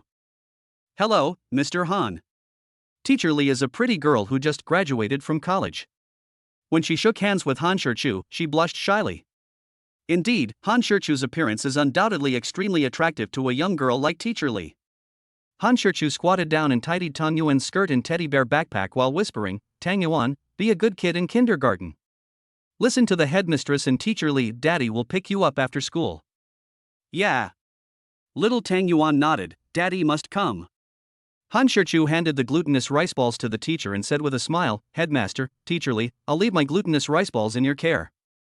The headmaster smiled and said, "Mr. Han, you're too polite. This is our responsibility. Besides, little Tang Yuan is so well behaved and sensible. I don't know how much worry he has saved us." After saying goodbye to the cub, Han Shichu and Yu Chuchan went straight to the Civil Affairs Bureau. Not long after, the two came out of the Civil Affairs Bureau. Sitting in the car, Han Shichu looked at the red marriage certificate in his hand with a faint smile on his face. Yu Chuchan was fine, after all, it was not her first time, so she was not too excited, but she still felt a little strange in her heart. Han Shichu patted the marriage certificate in his hand, looked at her and said, "Boss, I gave you my first time." Without Xiao Tang Yuan, Yu Chuchan returned to her cold and unfriendly attitude, keeping strangers away. I glared at him fiercely, "Can you please speak properly? Why are you saying such disgusting things?" Han Shichu didn't argue with her, but smiled and asked, "Leader, can you fulfill one of my wishes?" Yu Chuchan frowned and asked doubtfully, "What wish? Tell me first." Seeing that he seemed to be hesitant to speak, wanting to say something but not daring to, Yu Chuchan impatiently urged him, "If you have something to say, just say it quickly. Why are you dawdling?" Han Shichu raised his eyes and took a peek, then took a deep breath and said slowly, "Leader, look, whether it's true or not, we are now a legal couple recognized by the state. Can you call me husband?" Yu Chuchan stared at him coldly and said in an extremely unfriendly tone, "Han Shichu, do you want to die? If you don't want to call me, then don't call me. Why are you angry?" Han Shichu muttered, "I don't have any other thoughts. I just want to hear it to ease the complicated feelings I have after getting the marriage certificate." "Hoof." Yu Chuchan snorted coldly, "It's no use not having other ideas. Dream on." Han Shichu shrugged, started the car, and said, "Should I take you to the company or somewhere else?" "Go to Triumph Shopping Plaza." "What are you going there for?" This chapter is not finished, please click the next page to continue reading. Chapter 16, Overbearing CEO, Hidden Mystery. As soon as the two entered the extremely luxurious and impressive store, the sales assistants, all dressed in uniform suits and skirts, lined up in two neat rows. They folded their hands in front of them, smiled warmly and subtly, bowed respectfully, and shouted in unison, "Welcome." International high-end luxury brand flagship stores are different. Just from the appearance and posture of the shopping guides, as well as their soft service attitude, etiquette, manners, etc., customers can't help but feel happy and at home. Before the store salesperson could even greet him, Yu Chu-chan said in her usual cold voice, "Could you please help him find some suitable clothes?" "Yes, ma'am." "Sir, please follow us." Han Shi-chu was slightly stunned. He didn't expect that Yu Chu-chan actually came to buy clothes for him. But after thinking about it, I felt relieved. I guess it was to deal with her parents. There is nothing to refuse. After all, being decent is not only a respect for yourself, but also a respect for others. What's more, when meeting the father-in-law and mother-in-law, the style naturally cannot be too low. High-end luxury brands are indeed incomparable to ordinary brands. They have exquisite designs, comfortable fabrics, good tailoring, exquisite craftsmanship, attention to details, etc. After changing into the clothes selected by the shopping guide, Han Shi-chu transformed himself into a mature, steady, and domineering business elite, showing off his handsome and heroic masculine charm to the fullest. Even Yu Chu-chan, who was sitting in the rest area, couldn't help but brighten up and even nodded slightly involuntarily. The pretty salesgirls in the store were all attracted by the handsome Han Shi-chu. There were little stars in their eyes, and their faces were flushed. They were so excited that they wanted to press Han Shi-chu to the ground and rub him inhumanely. Damn, female hormones that have nowhere to go. There is no such thing as love at first sight, it's just lust at first sight. Especially for women, who are such peculiar creatures, although they may say that they don't care, they are actually still obsessed with appearance. However, when they saw Yu Chu-chan sitting on the sofa, they could only lower their heads helplessly, feeling inferior to her. No matter how competitive they were, they could not think of competing with her. There is no way, the gap is too big and too obvious, they are not in the same league at all, there is no comparison at all. Fortunately, Yu Chu-chan is here. If Han Shi-chu had come alone, he would probably have been surrounded by this group of beautiful girls by now, right? Perhaps when you leave, you will find several spouse rights coupons in your clothes, trouser pockets, and shopping bags. However, professionals are professionals after all.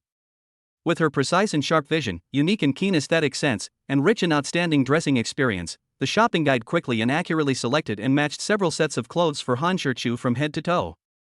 Han Shi-chu had to admire the ability of the elite shopping guide.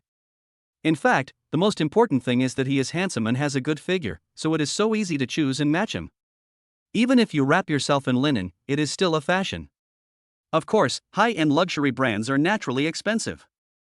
Although Han Shi-chu was mentally prepared, he was still shocked when he saw the bill. Damn, just 5 sets of clothes, but they cost more than 600,000 yuan. Why don't you just rob them? Obviously he misunderstood, this was much faster than snatching it away. How can this be just clothes? This is a real gold suit. If he were to spend these 600,000, it would not only be a heartache for him, but it would be a matter of life and death. Just when he was about to shamelessly return the product, Yu Chu-chan took out a gold card and handed it to him, still saying coldly and concisely, "There is no password." Han Shi-chu just looked at her but did not refuse. Because he is poor and doesn't deserve it. For him, this huge sum of money would be painful and painful. But for Yu Chu-chan, it was not worth mentioning at all, not even a drop in the bucket. There is no need to pretend to be strong or show off for the sake of worthless face. Why should you be so stubborn about money? Besides, even if he was being kept by someone, what was wrong with him eating, drinking, spending, and using money? Moreover, even if he wanted to show off, Yu Chu-chan probably wouldn't give him the chance. After all, in Yu Chu-chan's view, he was working for himself and acting for himself, and these were just more expensive props, so he should be the one to provide them.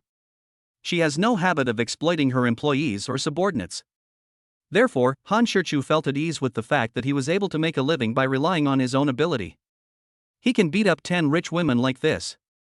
Han Shi-chu, carrying a lot of shopping bags, continued to follow Yu Chu-chan like a little follower. This chapter is not finished, please click the next page to continue reading. Chapter 17, Wearing Rings on Each Other, System Flirting. This is the reality. What is priceless to you may be just a drop in the ocean to others. Yu Chu-chan, whose motives were not pure, said without hesitation, "Okay, let's take this one. The size is just right for us. Please help us pack it."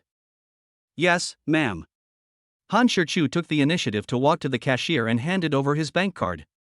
After spending more than 2 million, he became a real pauper again. It is inevitable that he feels distressed, but compared with the more than 600,000 yuan he spent on clothes before, he feels it is more worth it and more willing. After all, the meaning is different. However, Yu Chu-chan did not stop it, but just showed a barely perceptible smile at the corner of her mouth, but she hid it well. Each of them has his own thoughts. Maybe everyone knows it, but they just keep it to themselves. Let's go home. Yu Chuchan's voice was no longer as cold and stiff as before, without any emotion, but became much gentler. Sitting in the car, Han Shichu did not rush to start the engine, but took out the small box containing the ring and slowly opened it. He took off the women's ring, then looked up at Yu Chuchan and said slowly, "Can I put it on for you?" Yu Chuchan also looked at him, her sexy red lips moved a few times, but she didn't say anything. After staring at each other for a long time, she finally stretched out her left hand. Han Shichu gently pinched her soft hand and carefully and meticulously put the ring on her ring finger. At this point, the ring finger is no longer nameless. He pinched her fair and tender little hand, admired it carefully, and smiled. "I couldn't help but sigh, it's really beautiful, so beautiful." She let him hold her hand for a long time before she said unhappily, "Have you seen enough?" After saying that, he pulled his hand back. Han Shichu laughed and said, "How can you see enough?" Then he took off the men's ring and prepared to put it on himself. However, Yu Chuchan snatched it away, grabbed his right hand, and put it on his ring finger. But compared to Han Shichu's gentleness and elegance, her movements were undoubtedly much simpler and rougher. "Don't think too much about it. I'm just returning the favor," Yu Chuchan explained deliberately. However, a faint blush rose on her pretty face, but she quickly returned to her usual noble and cool demeanor. Oh, a woman who doesn't mean what she says. It's unbelievable that she could come up with such a far-fetched excuse and reason. Han Shichu just smiled slightly and said, "Let's go home." After saying that, he started the car and slowly drove away from the shopping mall. When we returned to the villa, it was almost 12 o'clock. It was a hot day and after a busy morning, the two clean-loving couple couldn't wait to go into their rooms, take a shower and change clothes as soon as they got home. While taking a shower, Han Shichu was not idle either.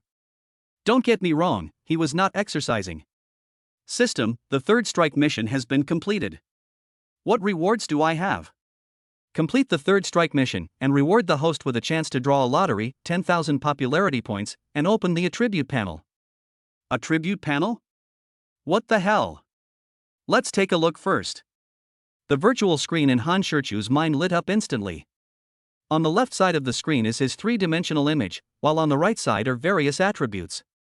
In addition to basic information such as his name, gender, age, height and weight, there are also some strange attributes. Physical fitness comprehensive attributes such as strength, speed, agility, resistance to blows, etc. 60 maximum value is 100, the average value for a normal adult male is 50. Looking at this attribute, Han Shichu frowned. Fuck. I'm a strong, young man, and I'm only worth 60 points? Why? I'm only slightly better than a weakling, right? No matter how dissatisfied he is, the precise value given by the system will not change according to his wishes. Charm value, 90. Intelligence, 75. The intelligence value given by the system made Han Shichu unhappy again. Popularity value, negative 90,000 points. Skills, God-level painting skills, God-level singing skills. Han Shichu stared at the attribute panel in a daze. Okay, besides being handsome, he's actually useless in every way? Sorrow. The good mood was instantly destroyed by the dog system. I want to draw a lottery. Han Shichu decided to draw a prize to comfort his cold heart.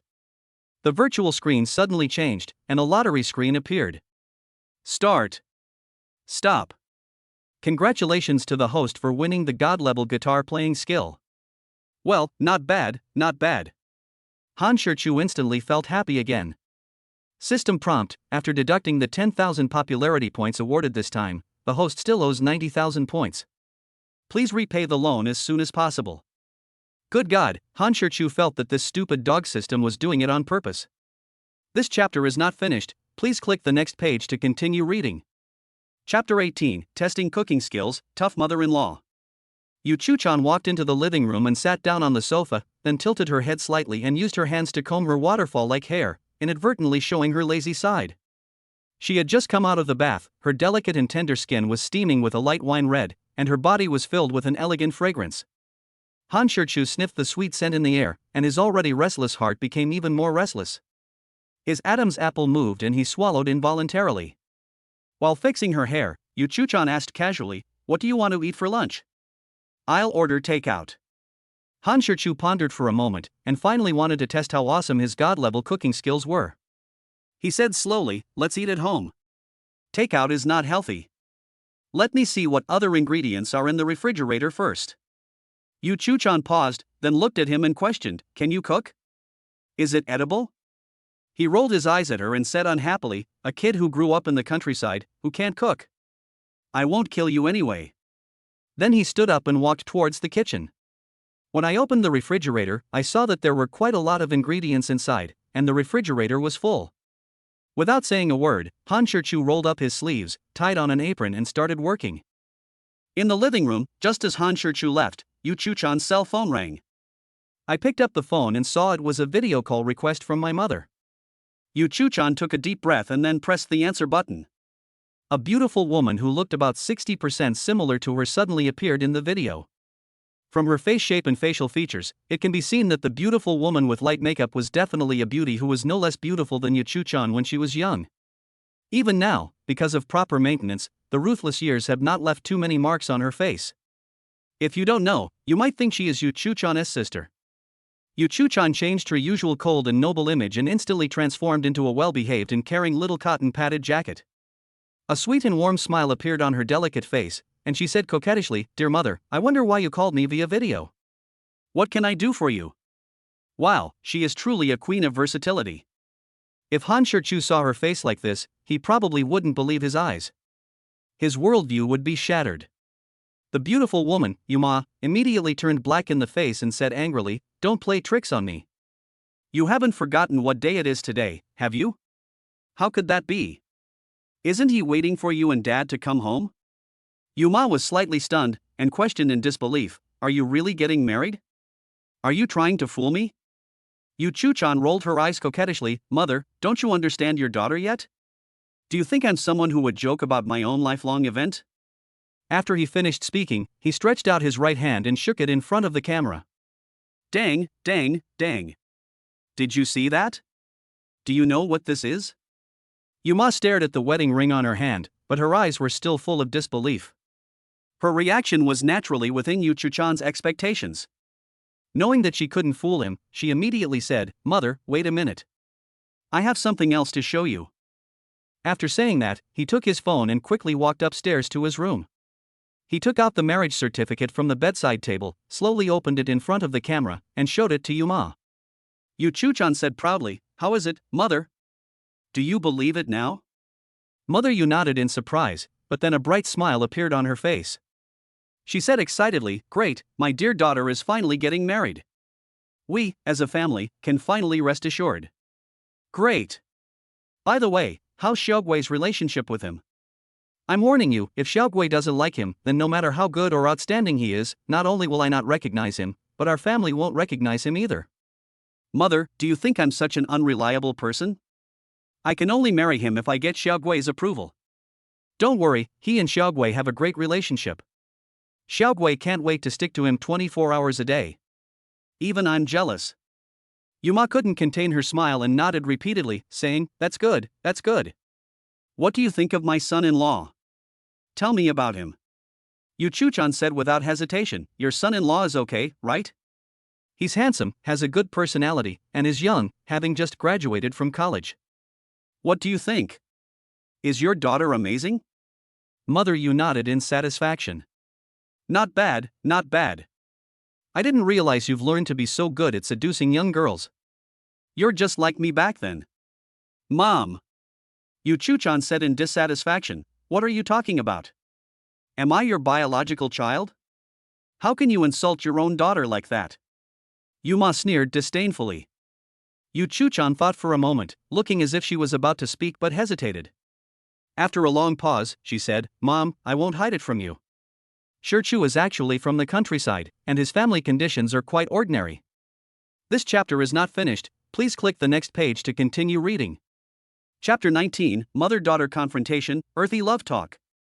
When Yu Chuchan heard that Yuma said she couldn't come, she was ecstatic, but she could only secretly rejoice in her heart and did not show it on the surface. He even pretended to be disappointed and said, "Ah, you can't come? Shichu and I have prepared a lot of things." Wow, his acting is so realistic, it would be a shame if he didn't make his debut. But Yuma smiled and said, "It's okay. Isn't summer vacation coming soon? Then you can take my granddaughter and son-in-law back to the capital." Yu Chu-chan quickly started brainstorming, and with a roll of her eyes, she came up with a solution. She pretended to be helpless and said, "Mother, it's such a pity. Shirchu has already promised Zayed Weiwei that she will take her back to her hometown during the summer vacation. Humph, you have a plan, but I have a ladder to climb over the wall." Yuma frowned and then said, "Since you've promised Xiaogwei, there's nothing you can do. Besides, as a daughter-in-law, you should also meet your parents-in-law first." "It doesn't matter. I can go back to Beijing during National Day and Mid-Autumn Festival." "Okay, let me see my son-in-law first." Yu Chu-chan walked downstairs again with her phone in hand, saying as she walked, "Mother, I'll take a sneak peek for you." Shirchu isn't mentally prepared yet. Don't scare him by calling him out of the blue. Yuma smiled and nodded, "Okay." Sneaking up to the kitchen door, the camera was aimed at Han Shirchu, who was concentrating on cooking. A strong fragrance filled the air, and Yu Chu-chan couldn't help swallowing. This fragrance is so tempting. Looking at his tall figure with complicated eyes, it is said that serious men are the most handsome. Yu Chu-chan couldn't help but be a little dazed. After a long time, she came to her senses and quietly left the kitchen. He returned to the living room and sat down, then asked, "Mother, do you think your son-in-law is okay?" Yuma nodded in satisfaction, "Very good, tall, handsome and well-mannered. I am very satisfied." Then he began to teach her earnestly, "My daughter, since you are married now, you must change your bad habits. You can't be like before." In the kitchen, Han Shirchu worked for nearly an hour and finally prepared a sumptuous lunch. He had tried his current craft and nearly bit his tongue off. Wow, his god-level cooking skills are really amazing. He has never eaten such delicious food. Whether it is knife skills or other aspects, he is worthy of the title of god-level cooking skills. Anything produced by the system must be a masterpiece. After serving the food on the table, Han Shirchu looked at Yu Chu-chan in the living room and found that a large blush appeared on her beautiful face. He walked over and asked with concern, "Leader, why is your face so red? Do you have a fever?" Yu Chu-chan quickly shook her head and said, "No, it might be too hot." "I'm glad you're okay. Let's eat." Staring at his back, Yu Chu-chan breathed a sigh of relief, muttering to herself, "What a fool of a mother. Why would she suddenly tell me such a shameful thing? It was so filthy, the filthy demon king." On the dining table, the sumptuous food made Yu Chu-chan drool. Boiled pork slices, mapo tofu, twice-cooked pork, white oil taro and a sauerkraut vermicelli soup. Yu Chu-chan looked at him and said, "How do you know I like these dishes?" As Han Shirchu served her some rice, he casually said, "Auntie Wang said you like Sichuan cuisine, so I just made a few dishes. How about trying it?" Yu Chu-chan couldn't wait to pick up the chopsticks, picked up a piece of boiled pork and put it into her mouth. As soon as you take a sip, the rich and layered flavors and textures instantly bloom on your taste buds. It's delicious, really delicious, spicy and fresh, the meat slices are tender and smooth, and the taste is rich. This is the most authentic and delicious boiled pork slices she has ever eaten. I thought Wang Ma's cooking skills were comparable to those of a top chef, but I didn't expect Han Shirchu's cooking skills to be even better than Wang Ma's, whose subordinate is he. How is it? Is it delicious? Han Shirchu asked with a smile. Okay. He was about to blurt out, but quickly took it back and said in a reserved and arrogant manner, "It's okay, just so-so." Han Shirchu shook his head and smiled. He had a good idea of whether the food tasted good or not. He neither exposed nor refuted Yu Chu-chan's lies. He kept putting food into her bowl and said, "Eat more." And Yu Chu-chan, for the first time ever, accepted everyone who came and just kept working on it. Moreover, her movements looked very graceful. If Han Shirchu hadn't seen it with his own eyes, it would have been hard for him to believe that almost all the food on the table had gone into her stomach. Wow, it turns out he is a real foodie, he really hides it well. After finishing the meal, Yu Chu-chan, who was quite satisfied, lay comfortably on the sofa, rubbing her stomach to help digest the food, while Han Shirchu was busy cleaning up the dishes. This chapter is not finished, please click the next page to continue reading. Chapter 20, Bombarded and Penniless. As long as he is not embarrassed, then others will be embarrassed, so Han Shirchu decides to continue with his earthy love talk and strikes hard at the cold and noble female president. Han Shirchu asked gently, "Leader, are you tired?" The sudden concern made Yu Chu-chan feel a little bit cheesy, but she replied truthfully, "I'm fine, not very tired." How is that possible? Han Shichu asked in feigned surprise. You've been running in my mind all day and all night, how could you not be tired? Han Shichu stared at her intently, frowned and said, Leader, there's something on your face. Yu Chuchan quickly reached out and touched it. What's there? It's kind of pretty. Without giving her any time to react, Han Shichu took advantage of the situation and pursued her. Leader, why do you seem strange today? Yu Chuchan blurted out subconsciously, what's wrong? What's strange? It's very pretty. Han Shichu wanted to continue teasing her, but Yu Chuchan stood up, glared at him fiercely, and said unhappily, You're so smooth-talking and boring. Then he walked to the second floor as if escaping, his body staggering slightly. Her face was already flushed, and she didn't dare to stay any longer. She was a little overwhelmed by Han Shichu's barrage of cheesy love words. Even though she was as cold as ice, she was aroused and couldn't stop, even her legs felt a little weak. Looking at her embarrassed back, Han Shichu smiled slightly, feeling very proud in his heart. What a pure and cold female CEO, but under the continuous attack of my cheesy love words, wasn't she still teased to the point of blushing, heart beating fast, and legs going weak? Han Shichu stood up and walked to the second floor. Looking at Yu Chuchan's closed door, he couldn't help laughing. He walked into Tang Yuan's toy room, took the drawing board, brush and drawing paper and went downstairs again. Sitting back in the living room, Tang Do lay quietly at his feet, expressing his satisfaction with the new feeder. Han Shichu started painting very seriously. He planned to make the fairy tale he told to little Tang Yuan into a fairy tale comic strip. Anyway, I have the characters and plot of the scene in my mind, so I just draw according to the original. Not long after I started painting, the doorbell rang. I guess it was Sister Rong who arrived. When I opened the door, it was indeed Lisa Rong. The moment Sister Rong saw him, she was stunned with surprise and pointed at him. You, Shichu, you. He hesitated for a long time and couldn't say anything. Sister Rong, you should come in first and talk. After changing into slippers, Lisa Rong was still in a state of surprise. Where's Chonner? In the room. Lisa Rong ran upstairs in a hurry. Confused, Han Shichu shook his head and continued painting. About an hour later, Yu Chuchan and Lisa Rong came downstairs arm in arm, talking and laughing. Needless to say, Lisa Rong must have figured out the relationship between them. As soon as they sat down, Sister Rong pulled Han Shichu and said, Shichu, I have contacted you for a very popular variety show. You can make your debut from the variety show. Han Shichu asked curiously, Sister Rong, what program is it? Being a penny. Fuck, Sister Rong, are you going to do something this big right after your debut? Can I not go? The variety show Being a Penny is very popular. Even a newbie like Han Shichu who has no interest in variety shows knows about it and likes to watch it. This variety show is planned and produced by Longting Live, the largest live broadcast platform in China.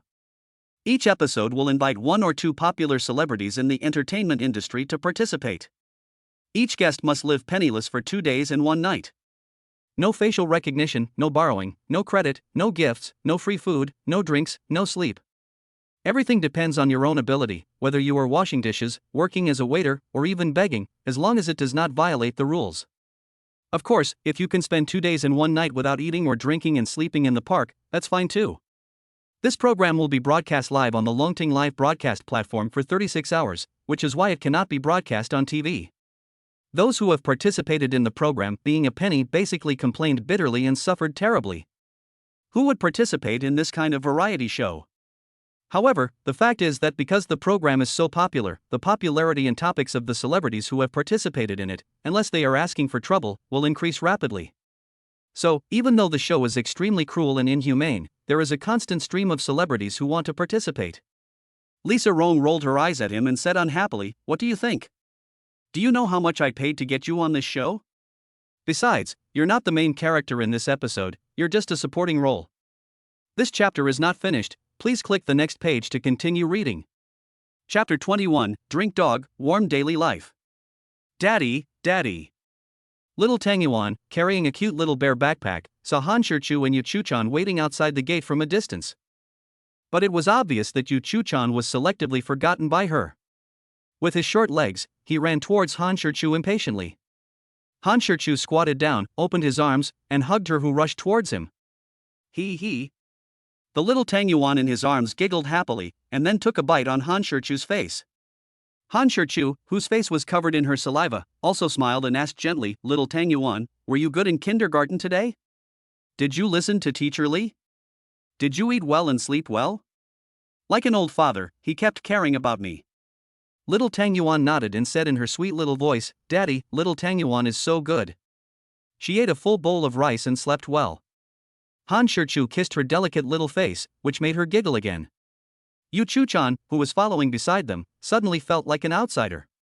She curled her lips in envy and looked at the father and daughter with jealous eyes. "Daddy, Daddy, please put little Tang Yuan down." When passing by a convenience store, little Tang Yuan suddenly shouted to him anxiously. Han Shichu thought she wanted to walk by herself, so he put her down. But as soon as he landed, little Tang Yuan took his hand and walked towards the convenience store. Han Shichu asked curiously, "Little Tang Yuan, do you want to buy something?" Little Tang Yuan wants to buy a dog? Dogs? Han Shichu was confused. Are there dogs for sale in convenience stores? He didn't know, and he didn't dare to ask, so he could only follow Xiao Tang Yuan into the convenience store. As soon as he entered the store, Xiao Tang Yuan stared at the proprietress with his big eyes and asked softly, "Auntie, do you have any puppies for sale?" The lady boss was also confused by the little dumpling, but she still smiled and replied, "Little boy, we don't sell puppies here."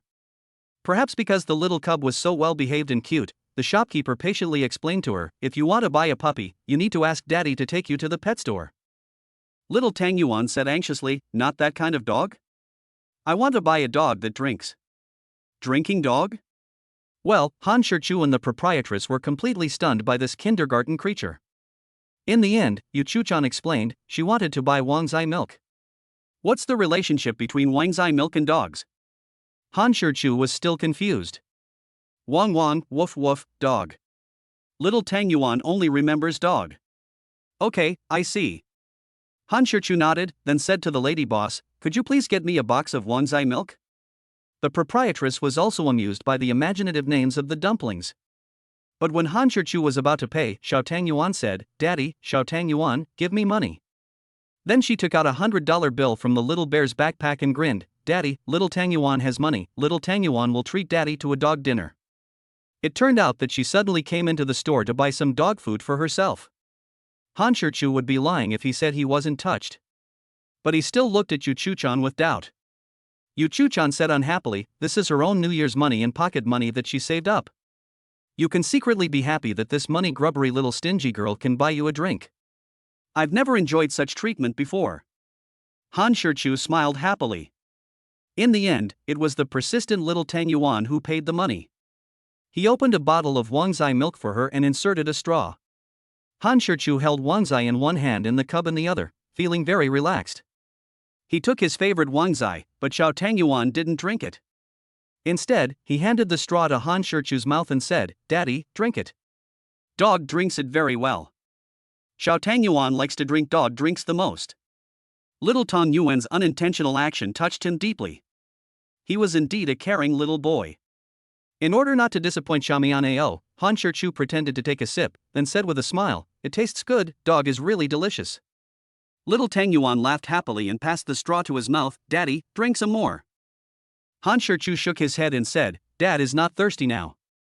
Dad just wants to watch little Tang Yuan drink."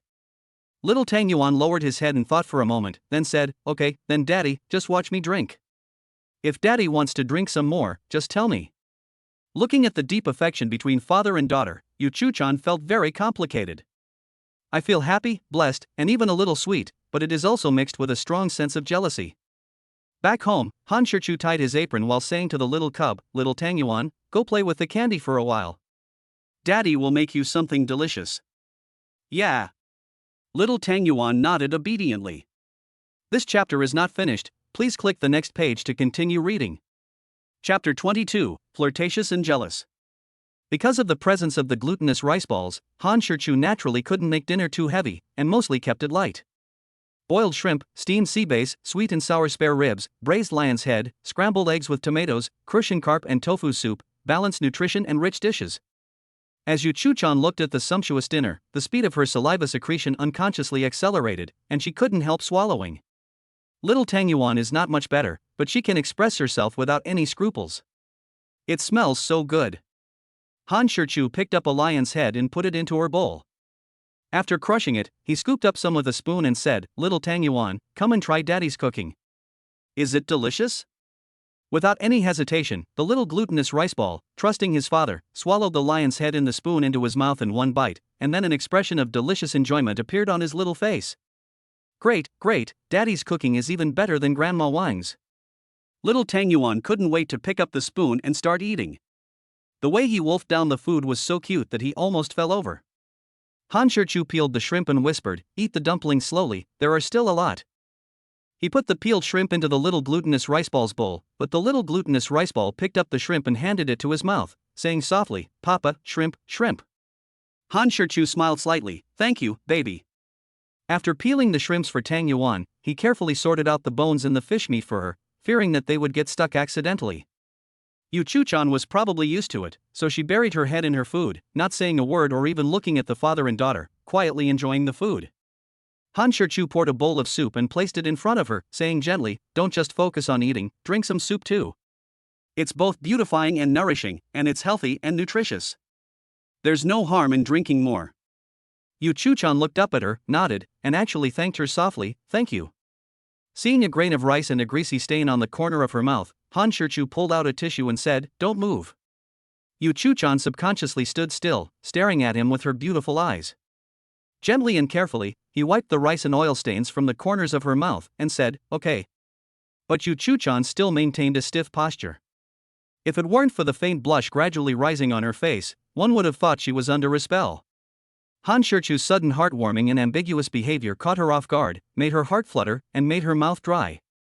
When she came to her senses, she quickly lowered her head and kept drinking the soup to hide her panic and shyness. Han Shichu quietly and silently captured her heart. Of course, it is still unknown when it can be captured. "Daddy, the little glutinous rice balls are full." Han Shichu took a look and saw that her belly was already round from eating. He carried her off the chair and said with a smile, "Now that you're full, go feed Tongdo." But little Tang Yuan just stood there, tilted his head back, and said in a baby voice, "Daddy, you haven't wiped Tang Yuan's mouth yet?" Well, the little cub has actually learned to be jealous. Upon hearing this, Yu Chu-chan's pretty face turned slightly red again. Han Shichu looked at the clever girl helplessly, then took out a piece of paper and gently wiped her mouth. "Thank you, Daddy." The satisfied little Tang Yuan patted Tongdo's head and said, "Tongdo, go get whatever you want to eat. I'll feed you." After a while, Tongdo came back with a bag of beef-flavored dog food. Xiao Tang Yuan picked up the dog food, opened the bag with a little clumsiness and effort, and poured it into Tongdo's bowl. As for how much to pour, the bowl must be filled before Xiao Tang Yuan will stop. Very good, this food is simple and crude. After washing the dishes, Han Shichu searched the house for a long time but couldn't find Xiao Tang Yuan. Anxiously, Yu Chu-chan, who was sprawled on the sofa digesting his food, asked, "Boss, have you seen the little glutinous rice balls?" Yu Chu-chan stood up quickly and asked anxiously, "Is Xiao Tang Yuan missing? I've searched all over the house, but I can't find any dumplings. I'll look for her with you. Maybe she's hiding in some corner." Then the two of them began to search the house anxiously, calling out to Xiao Tang Yuan and Tongdo as they searched. But after a thorough search, the small dumplings were still not found. Yu Chu-chan was so anxious that tears came out of her eyes. Han Shichu comforted him, "It's okay, I'll look for it in the front and back yards." After saying that, he hurriedly opened the door and walked into the front yard, but after searching for a while, he still found nothing. Now the only thing left to find was the small garden in the backyard, and even Han Shichu couldn't help but feel a little panicked. Luckily, when he walked into the backyard, he found Tang Yuan squatting on the ground, motionless, behind a bunch of flowers, with Tangdo lying quietly beside her. This chapter is not finished, please click the next page to continue reading. Chapter 23, Give Roses to Others, Rich Woman. Little Tang Yuan tugged at Yu Chu-chan's trouser leg with her little hand, tilted her little head back, looked at her with a pleading and pitiful face, and said with tears in her eyes, "Mommy, the dog is so cute, and it's Tang Yuan's friend. We can't eat the dog." Han Shichu quickly explained to her, "Mom is lying about Tongdo. We don't eat dogs." After saying that, he quickly changed the subject to avoid her from pestering him further. "Little Tang Yuan, why did you go to the garden alone?" But little Tang Yuan slowly took out a red rose from her small bag. With a grin, he handed it to him like he was presenting a treasure. "Daddy gives you flowers." She must have picked the red roses herself in the back garden. Han Shichu didn't pick up the roses. Instead, he quickly squatted down, held her little hand and examined it carefully, and asked anxiously, "Little Tang Yuan, are you hurt? Did you get pricked when you picked the flowers?" Little Tang Yuan shook his head and said with a smile, "Dad, your hands are not hurt." Little Tang Yuan was very careful when picking flowers. After hearing her words, and knowing that he did not find any wounds on her fingers or arms, he breathed a sigh of relief. It was a really nerve-wracking night. The creatures in the kindergarten made me both love and love them. He took the rose from her hand with a smile and asked curiously, "Is this for Daddy?" Little Tang Yuan nodded, then shook his head. This confused Han Shichu and Yu Chuchan. They didn't understand what she meant. "What do you mean, baby? Isn't it for Daddy?" Little Tang Yuan said with a smile, "I picked them for Daddy."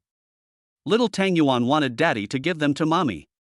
Little Tang Yuan saw other children's dads giving flowers to their mommy, so he wanted Daddy to give flowers to Mommy too. "So that's it, hey, you little clever guy."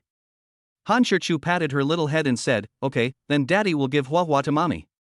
Then he handed the red rose to Yu Chuchan with both hands, smiled meaningfully and said, "Mother, I give you a rose. May your face be healthy, your youth be eternal, and may you be as radiant as a flower." "Good man, what do you mean by straight man? Isn't that a lie?" Such cheesy little love talk just comes out of his mouth. Yu Chuchan's face was shy, and she gave him a charming look, as if she was scolding him not to talk nonsense in front of the little cub. But she still accepted the roses, feeling very happy. Han Shichu took little Tang Yuan into the toy room and played with building blocks with her. While playing, he suddenly asked curiously, "Little Tang Yuan, how much money have you saved?" Hearing his words, Xiao Tang Yuan quickly stood up, ran to the door and looked around. After finding that no one was there, he closed the door again.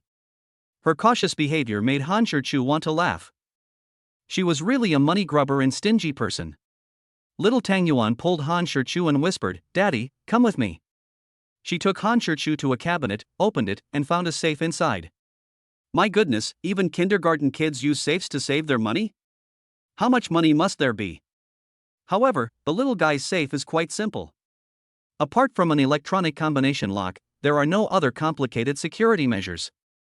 She trusted Han Shichu, and he started entering the password right in front of her. Han Shichu remembered her password at a glance. It was very simple, the same as the password of the garage key cabinet, 0909. He guessed it was the little guy's birthday.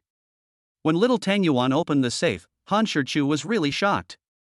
There were at least dozens of brand new bundles of over 100 yuan banknotes lying quietly inside, each bundle containing tens of thousands of yuan, and even the bank binding paper was still there. Well, it turns out that poverty limits Han Shichu's imagination. Little Tang Yuan is definitely a rich little lady. "Daddy, do you need money?" Little Tang Yuan stared at him with big eyes and asked softly. Han Shichu smiled and said, "Baby, Daddy doesn't need money, and Daddy has money." Then if Daddy needs money in the future, just tell little Tang Yuan. Little Tang Yuan has plenty of money. Seeing her proud face, Han Shichu patted her little head and said softly, "Okay, from now on, when Dad needs money, just ask Xiao Tang Yuan." "Okay, close it now." Little Tang Yuan grinned and closed the safe. She waved to Han Shichu again, motioning him to squat down. Han Shichu didn't know what she wanted to do, but he still squatted down obediently. Little Tang Yuan leaned close to his ear and whispered, "Daddy, let me tell you a secret. Little Tang Yuan's password is 0909. If Xiao Tang Yuan isn't at home, Daddy will come and get it himself." After saying that, she bit his face. Well, the term "a little money grubber," a little stingy, is a complete slander against the baby. Han Shichu only feels that the baby is very generous and has a big heart. This chapter is not finished, please click the next page to continue reading. Chapter 24, Comfort the Baby, the show starts. Leaning against the headboard of Yu Chuchan's bed, compared to last night, he had a drawing board and a paintbrush in his hands, and his body was lying completely on the bed, no longer hanging outside the bed. After taking a bath, little Tang Yuan lay obediently in his arms. The little cub exuded a rich and fragrant milky scent, which was very pleasant to the touch. Yu Chuchan also leaned against the head of the bed, but tonight she did not play with her mobile phone. Instead, she waited quietly for Han Shichu to start telling a story. "Daddy, the dumplings are ready, you can start talking." Han Shichu showed a sly smile on his face and teased Yu Chuchan, "The little baby is ready, is the big baby ready?" Yu Chuchan didn't say anything, but just glared at him fiercely. Ahem. Han Shirchu cleared his throat and said slowly, "Little baby, today I'm going to tell you a story about Snow White." Little Tang Yuan opened his eyes wide with an expression full of anticipation. Once upon a time. Han Shirchu was telling stories in a gentle and magnetic voice while drawing. But he had only spoken halfway when little Tang Yuan, whose battery was low, fell into a deep sleep. Carefully putting her off his body and covering her with the quilt, Han Shirchu tiptoed out of the room. "Good night." After smiling at Yu Chu-chan, he closed the bedroom door. The next morning, after getting up, Han Shirchu went to the gym on the third floor to exercise profusely, then took a shower and started to make breakfast. I had just finished making breakfast and was about to go upstairs to call the mother and daughter to eat when they came downstairs. While eating, little Tang Yuan looked at Han Shirchu and said softly, "Daddy, let's go to the zoo to see little Naofu, Big Shiji, and little Xiongxiu today, okay?" Han Shirchu patted her little head and said gently, "No, Dad has to go to work these 2 days. Next weekend, Daddy will take you to the zoo, okay?" Little Tang Yuan suddenly became unhappy, puffed up his lips and said, "Daddy, are you leaving?"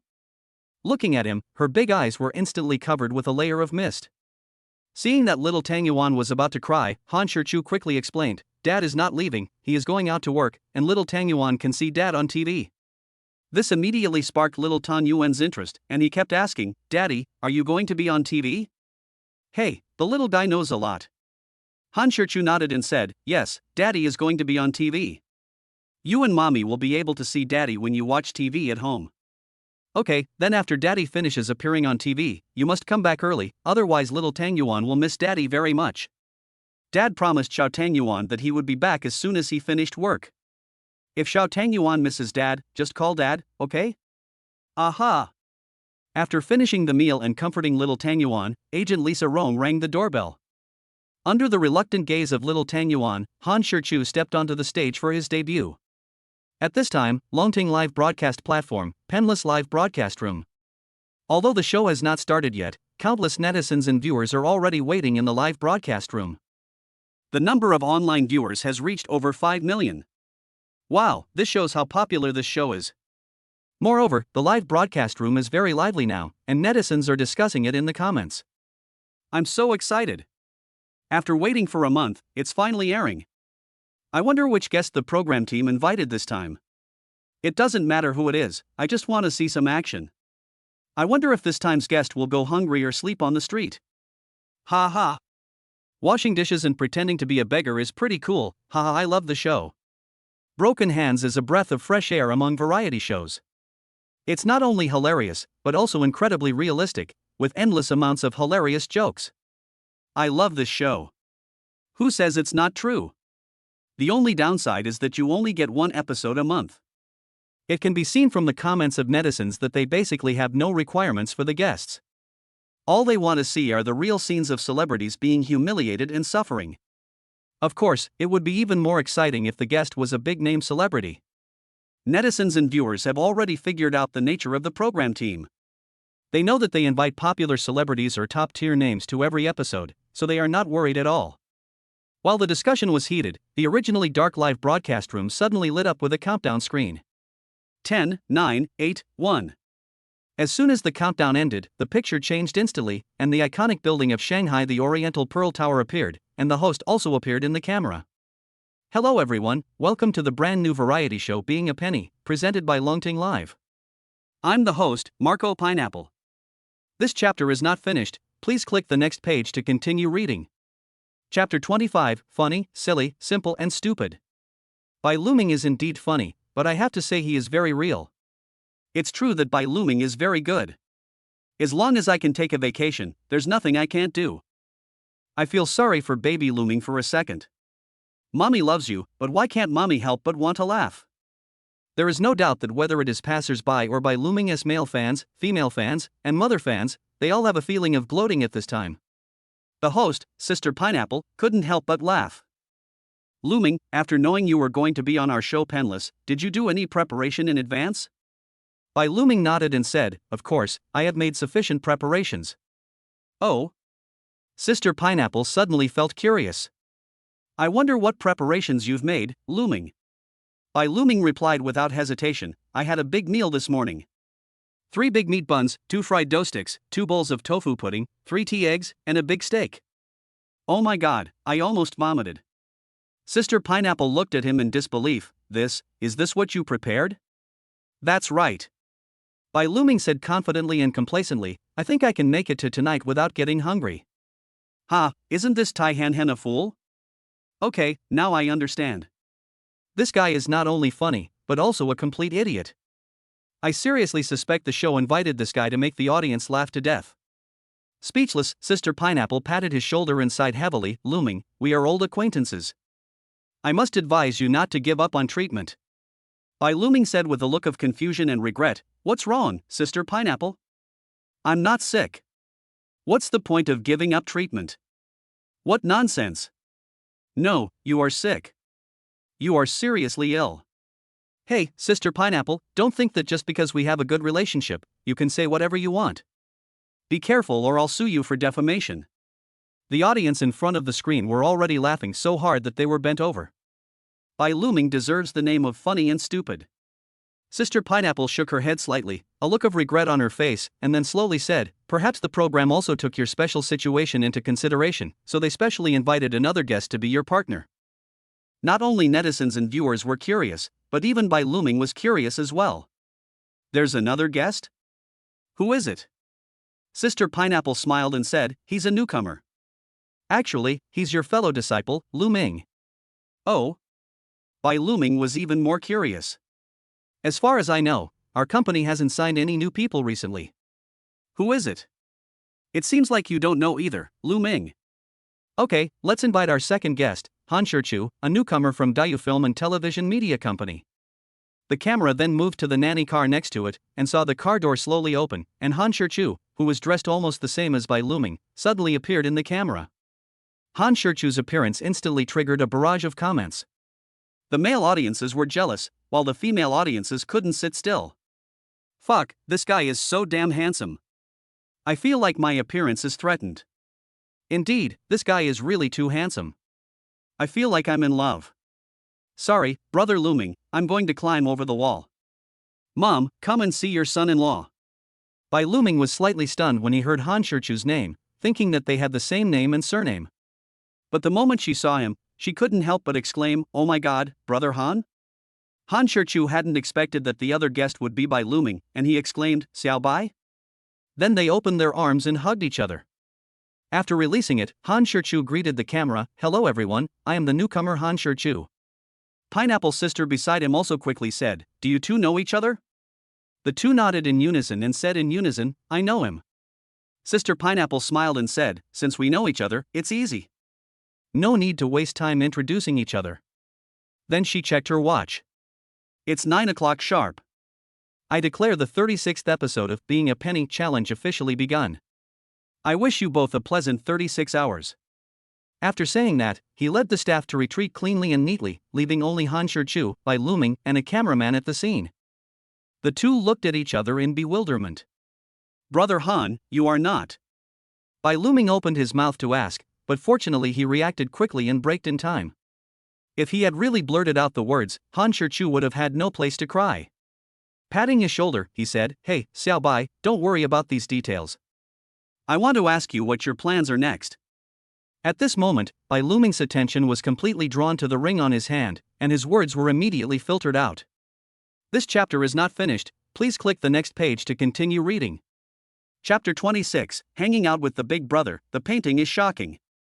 The two of them walked in a swagger on the bund, naturally attracting countless passers-by and tourists, but they didn't care at all.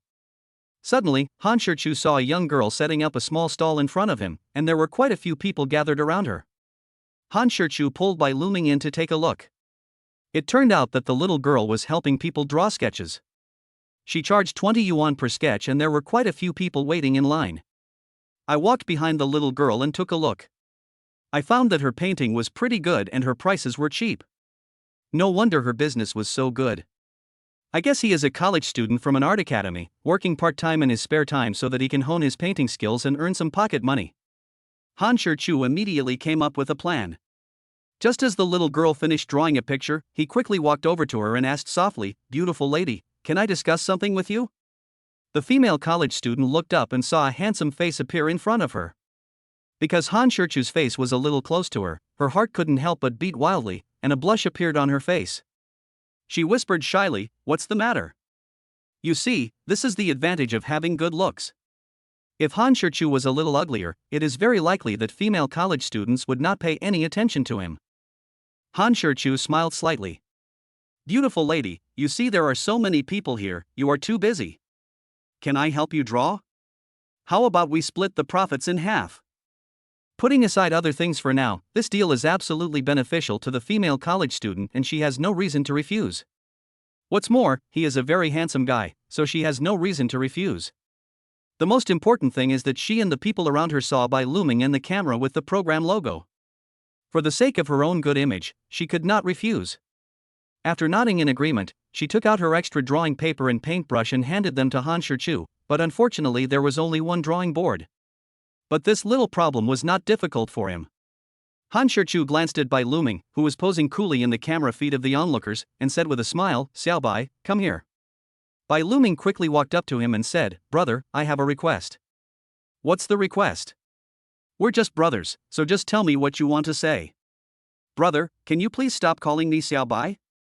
When you just yelled Xiao Bai, come here, it felt a bit like you were teasing a dog." "Ha, forgive my insincere laughter, this guy is indeed a funny guy sent by the monkey. You know what, they really do look a bit alike, huh? Now I'm more concerned about whether his elder brother can draw. It's hard to say, it's very likely just a fake trick.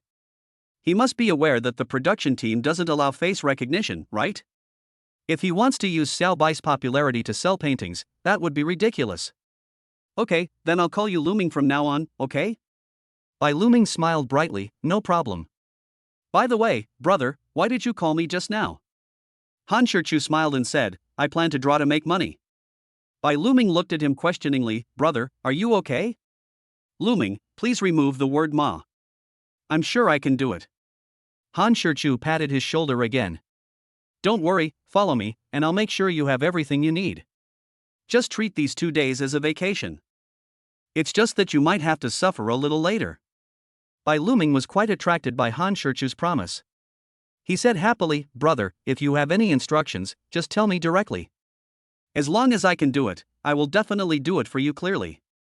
Then he shouted passionately, "Brother Pao's family." Han Shichu was also quite cooperative, "I will never be lazy or slack off." This full of middle school atmosphere almost made people around him laugh to death. "Okay, Looming, you sit on the ground first." "Yes, that's right, just sit on the ground.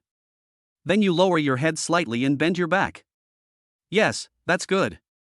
Looking at the human-shaped drawing board in front of him, Han Shichu was very satisfied. Then he shouted to the crowd, "Sketch your portrait, 20 yuan a piece. If you're not satisfied, it's free." I don't know if it was because of the show, the celebrity effect, or his arrogant words, but suddenly a group of people raised their hands and said they wanted to draw. Han Shichu smiled and said, don't worry. Let's take them one by one. Let's start with this sister." An aunt in her 40s or 50s actually calls someone sister. It's a bit shameless, but it works. The old lady stood in front of Han Shichu with a smile on her face and said, "Little handsome boy, just draw whatever you want. Even if it's not good, I will pay you." Although Han Shichu felt a chill, he still smiled at him politely. Then he began to paint on the back of Bai Looming with his pen. This chapter is not finished, please click the next page to continue reading. Chapter 27, Eating Delicious Food and Drinking Spicy Drinks, Talking Nonsense. Han Shichu is like a ruthless painting machine, and each painting can be completed perfectly in about 20 minutes. By exactly 12 o'clock, Han Shichu had just finished painting the 8th picture. The 8 people who received Han Shichu's sketches were all very satisfied with them, just like the first old lady, and couldn't let them go. Because the old lady had set the example before, everyone who came after her also gave 100 yuan in cash. Han Shichu was quite satisfied with the fact that he earned 800 yuan in 3 hours from 9 to 12. But it's hard for Bai Looming. Bai Looming pleaded feebly like a dead dog, "Brother, let's stop here today, okay? If I bend any further, I'm afraid my waist will break." "Okay, hurry up and get up and move around."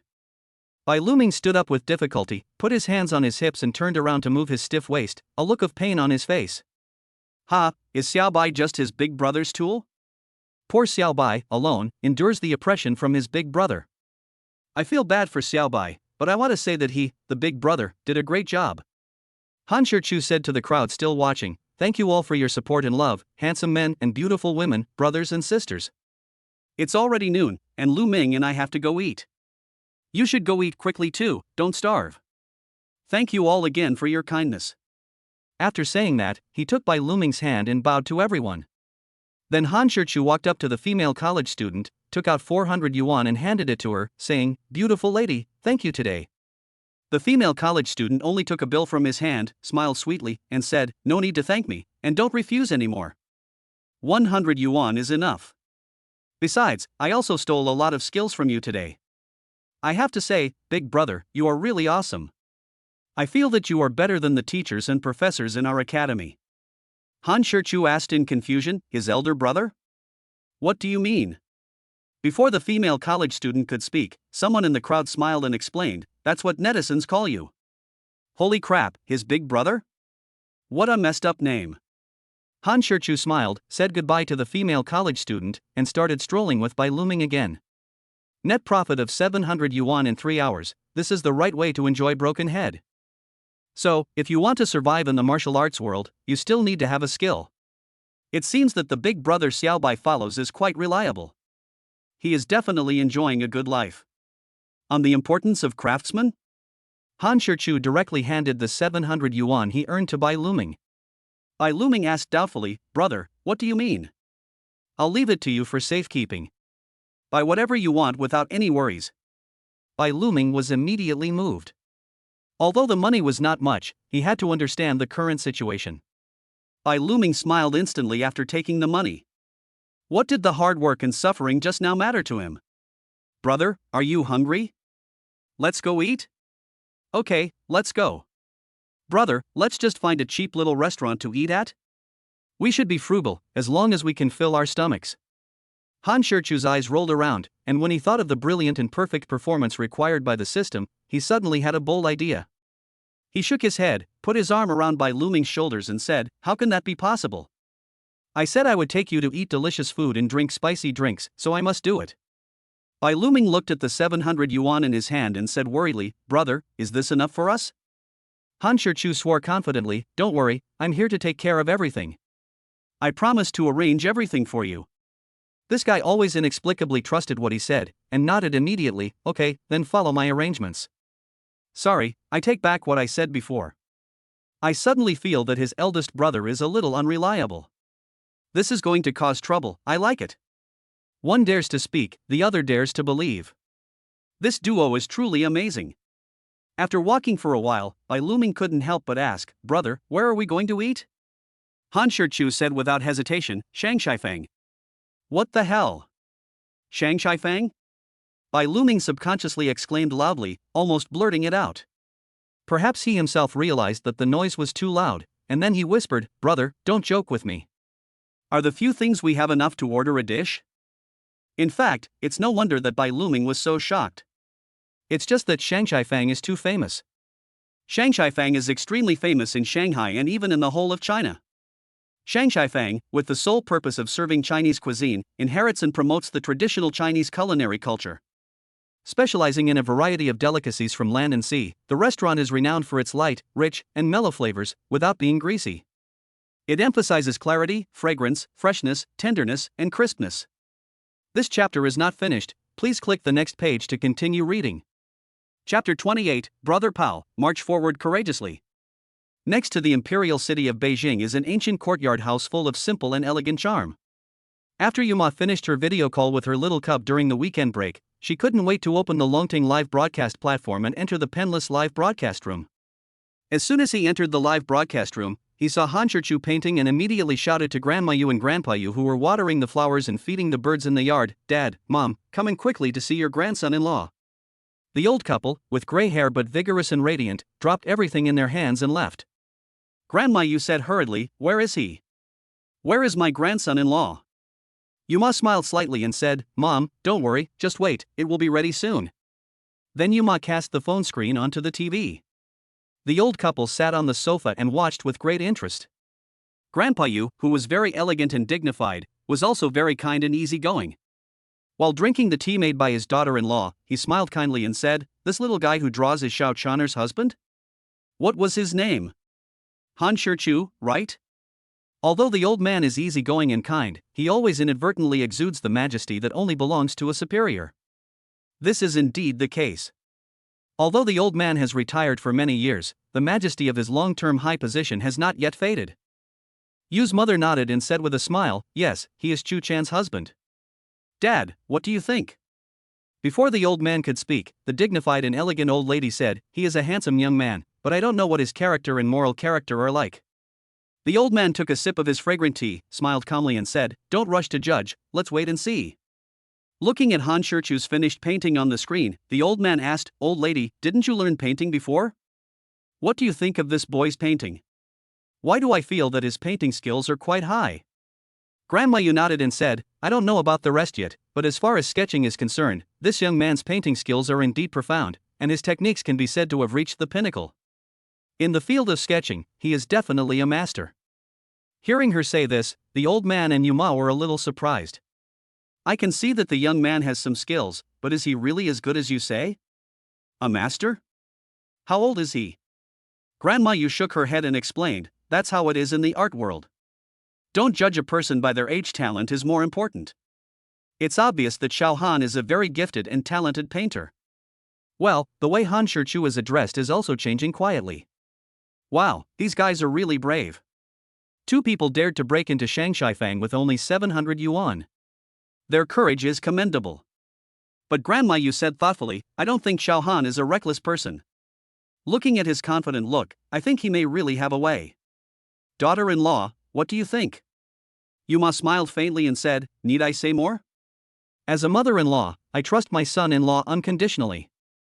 "Oh, it seems that you are very satisfied with Xiao Han as your son-in-law?" "Of course it is. If you don't believe me, let's just keep watching." Agent Lisa Rome did not return to the company or home, but sat in the nanny car and followed Han Shirchu from a distance.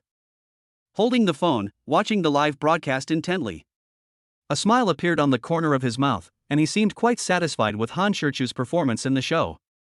He thought to himself, "Hey, I didn't realize this guy is not only good at drawing, but also has a good sense for variety shows." Regardless of whether it succeeds or not, the show will be a huge success, creating topics, increasing popularity, and attracting fans. I didn't expect it to be such a good material. Not bad, very good. Standing at the door of Shangshifang, Bai Luming grabbed Han Shirchu, who was about to go in directly, and said worriedly, "Brother, do you really want to go?" Han Shirchu said unhappily, "We're already at the door, how can we not go in and try? If you're afraid of embarrassment, then just wait for me outside. How about I come out and call you after I've made all the arrangements?" Bai Luming actually wanted to agree in his heart, but when he thought of his brotherhood, he felt that he was being too disloyal. Gritting his teeth, he said stubbornly, "No, it's embarrassing. It's not like I've never done something embarrassing before, so I don't mind doing it once more." Brother Pao's family. Han Shirchu patted his shoulder and said, "I will never give in." Walking. After saying that, the two of them strode into Shangshifang. "Good fellow, you really dared to go in? Make trouble, must make trouble." His elder brother is definitely a ruthless person. I admire him. I bet those two guys will come out in disgrace within 5 minutes. As evidenced by the comments, if Xiao Bai and his older brother can eat at Shangshifang and escape unscathed, I'll do a live stream of myself doing a handstand and having diarrhea. This chapter is not finished, please click the next page to continue reading. Chapter 29, a reckless man challenges the master and sets up a bet. Before long, the receptionist came in with a beautiful woman wearing a bright red cheongsam, with a graceful figure and sexy charm.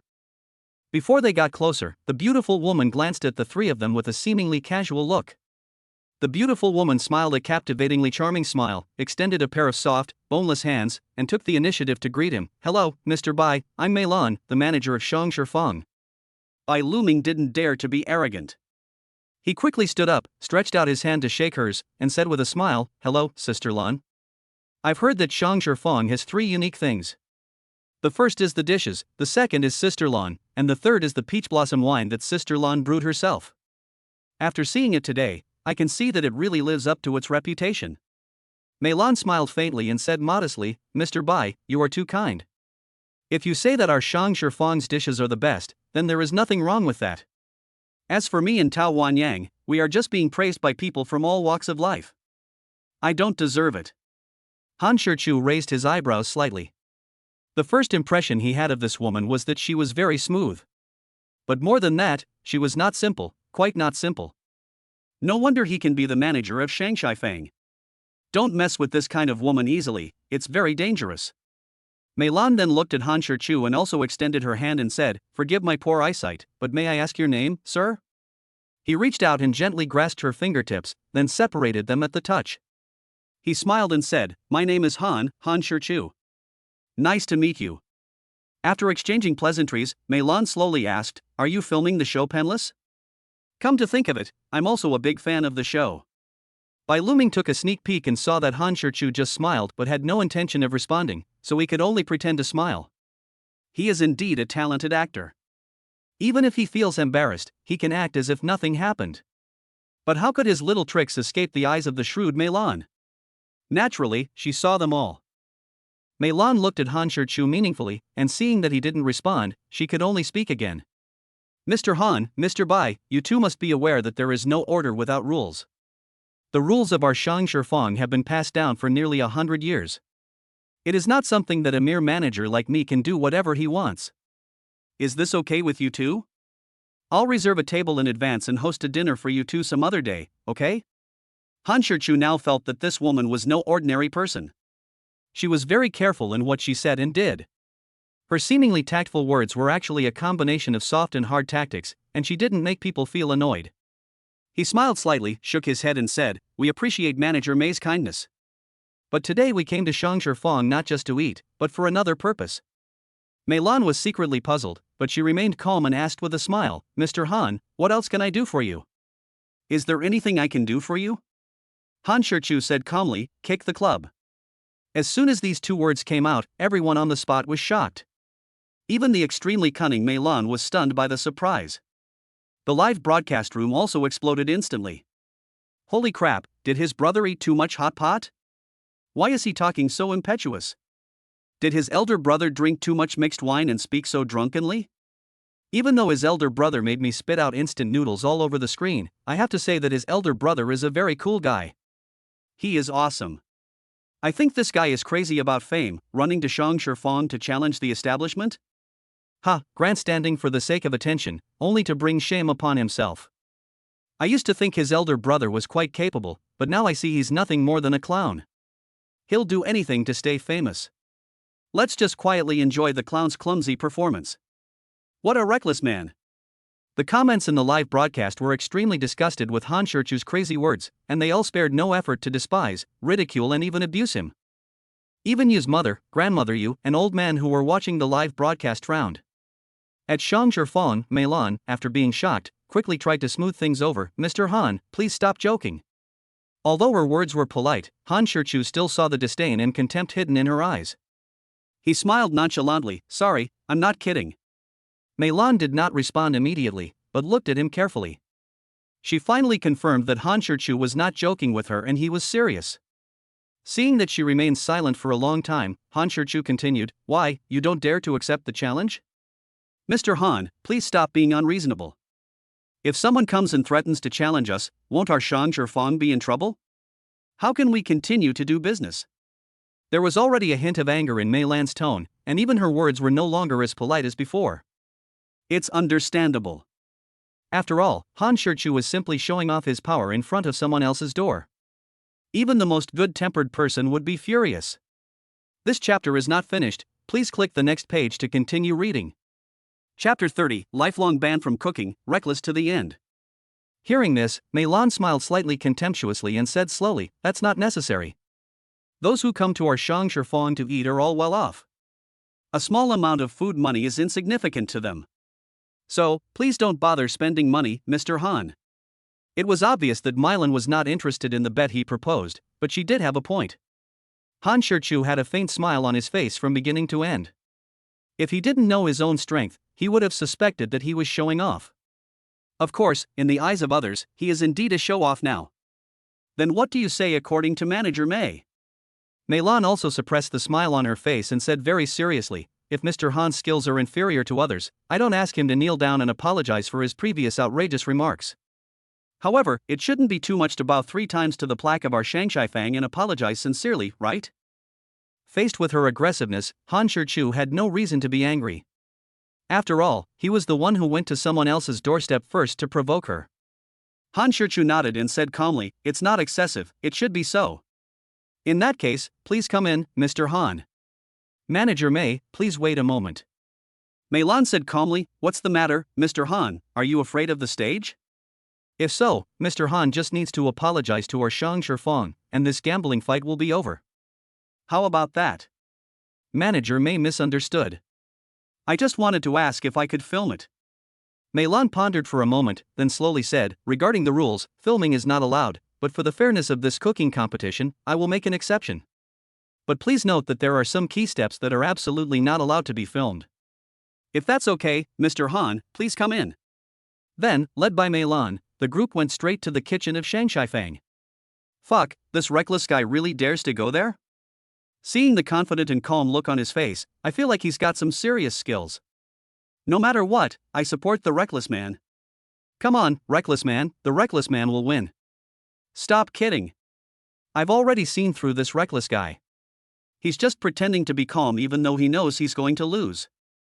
Indeed, you should know that the chefs at Shang Shifeng are all top chefs who have participated in state banquets, and some are even descendants of imperial chefs. How can a reckless person risk his life to fight them?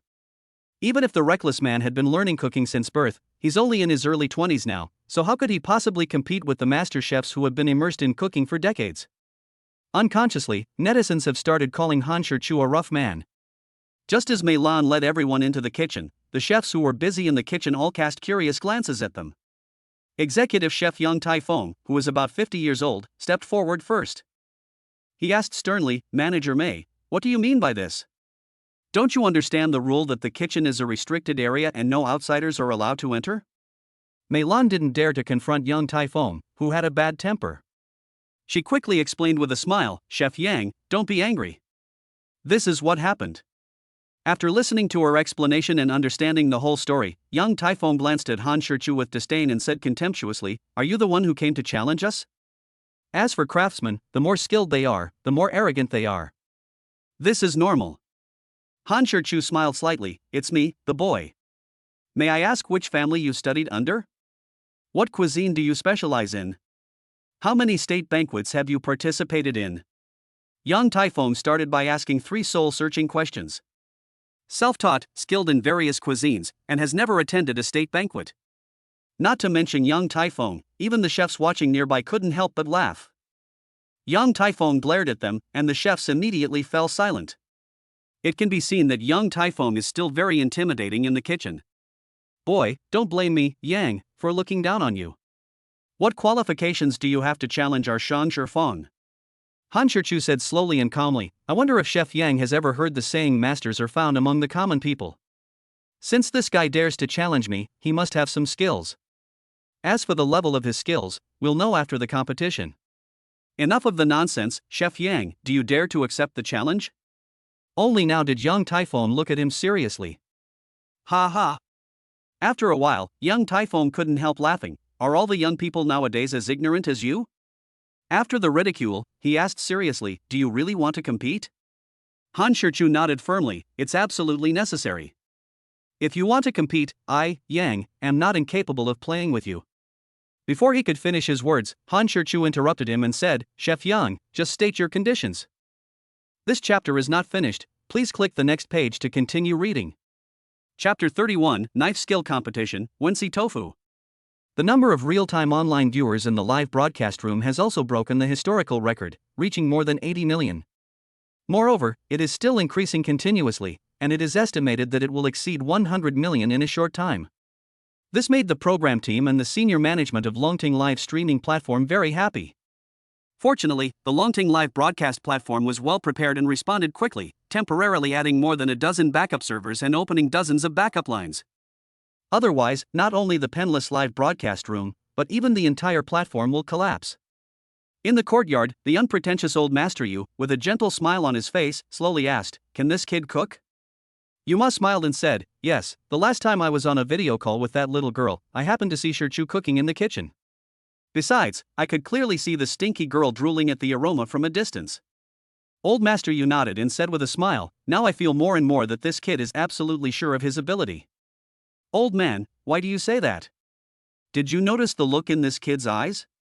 He's calm, even brimming with confidence. He's the one who's aggressively challenging someone, insisting on choosing their best knife skills and cuisine, and agreeing to the bet without even a second thought. Anyone who can do this is either extremely arrogant or completely confident.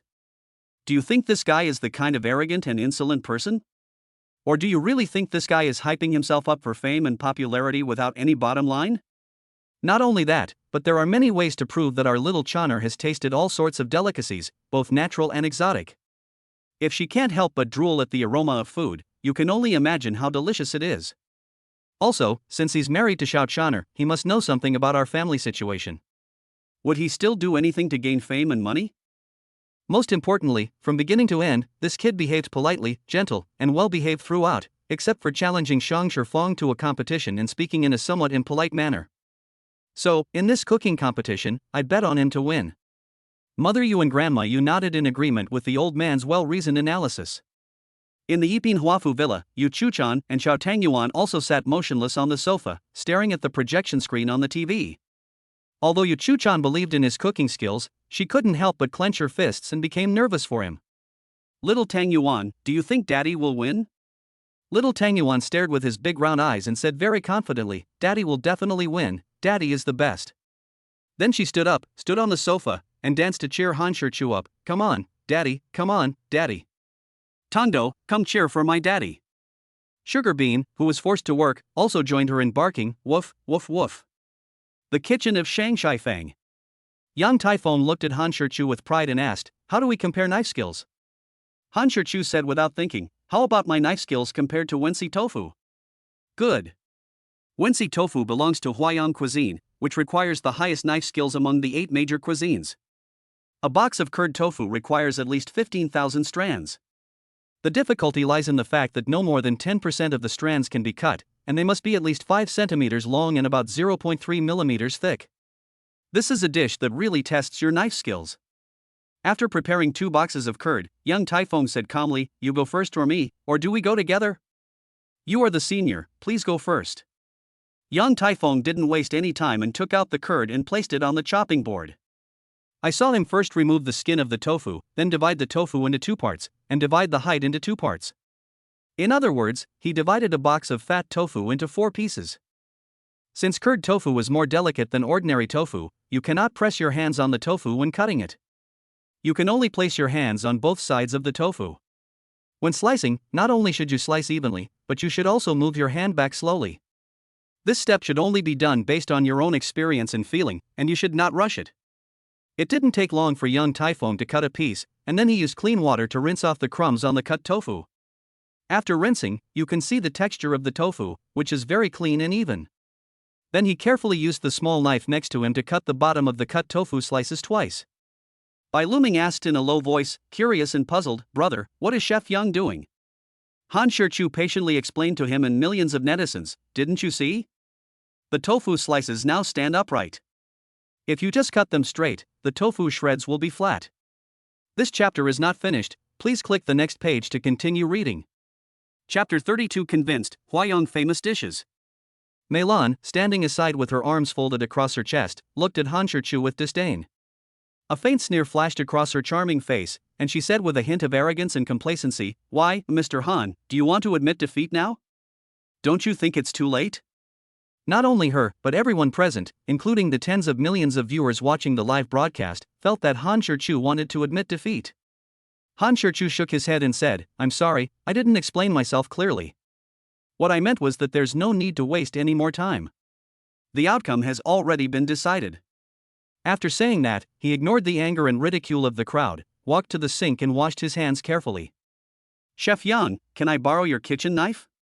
Young Taifeng stretched out his hand and motioned him to go ahead. Han Shichu took out the curd and cut off the skin on 5 sides. He did not cut it in half, nor did he cut it in half horizontally. He just started slicing it. What is incredible is that he didn't even put his other hand on the chopping board, let alone touch the tofu and the knife, which shows how confident he is in his knife skills. Young Taifeng widened his eyes and looked at his actions in disbelief. Cutting Wensi tofu with one hand is simply unimaginable. Moreover, Han Chu did not pause at all and his speed was extremely fast. After cutting the slices, there is no need to rinse with water because there is no debris at all. The curd looked exactly the same as before it was cut, standing square and clean on the chopping board. Even if you look closely, you can't see any traces of the knife cut. Just this one move made the kitchen silent, and everyone was stunned with shock. Fuck you, what on earth did I see? Was it all for nothing? Hey, I just saw the reckless man's kitchen knife cut through the tofu, why is it still a whole piece now? Holy crap, is this the true strength of this reckless man? This is fucking terrifying. Han Chu held the kitchen knife in his hand and tapped the chopping board lightly with the blade.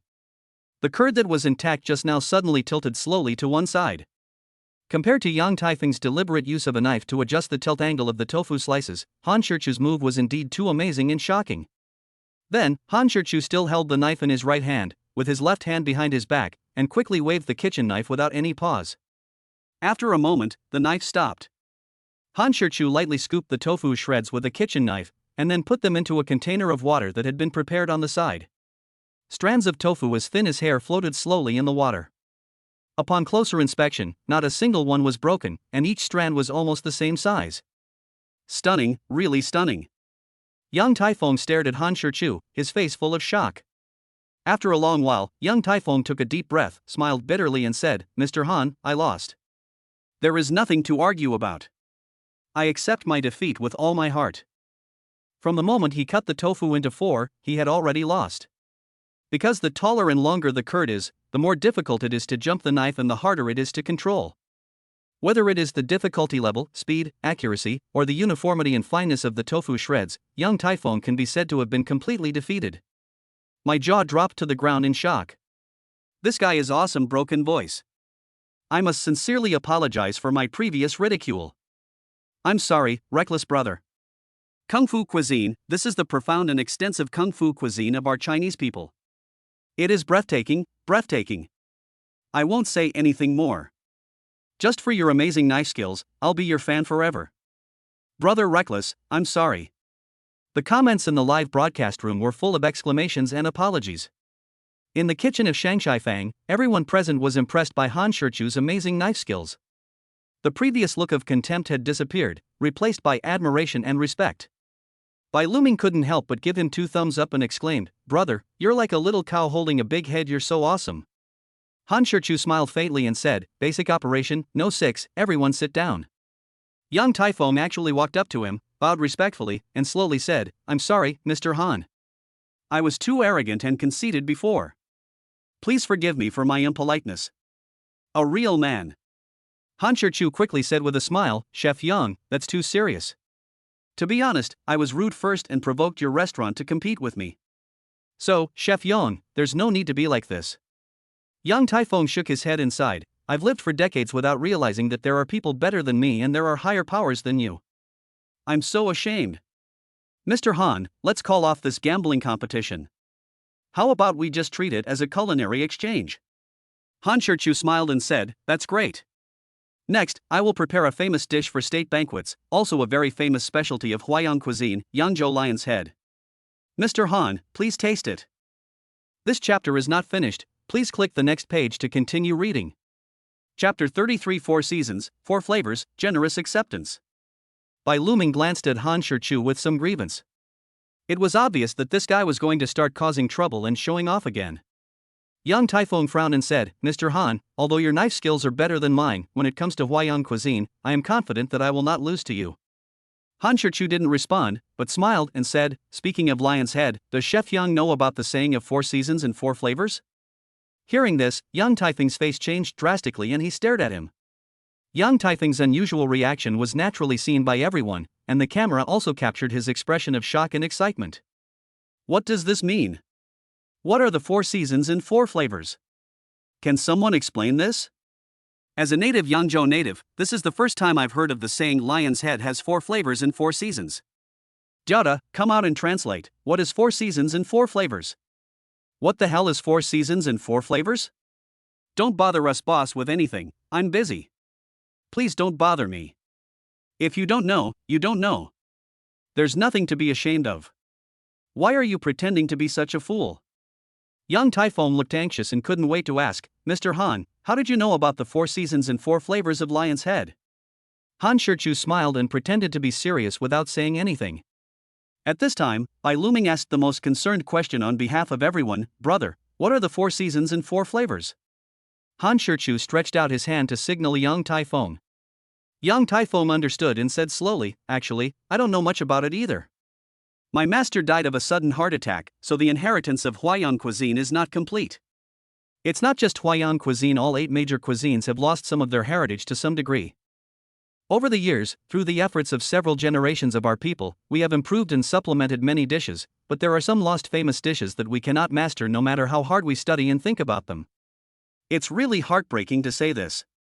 These lost famous dishes are all classic traditional Chinese delicacies.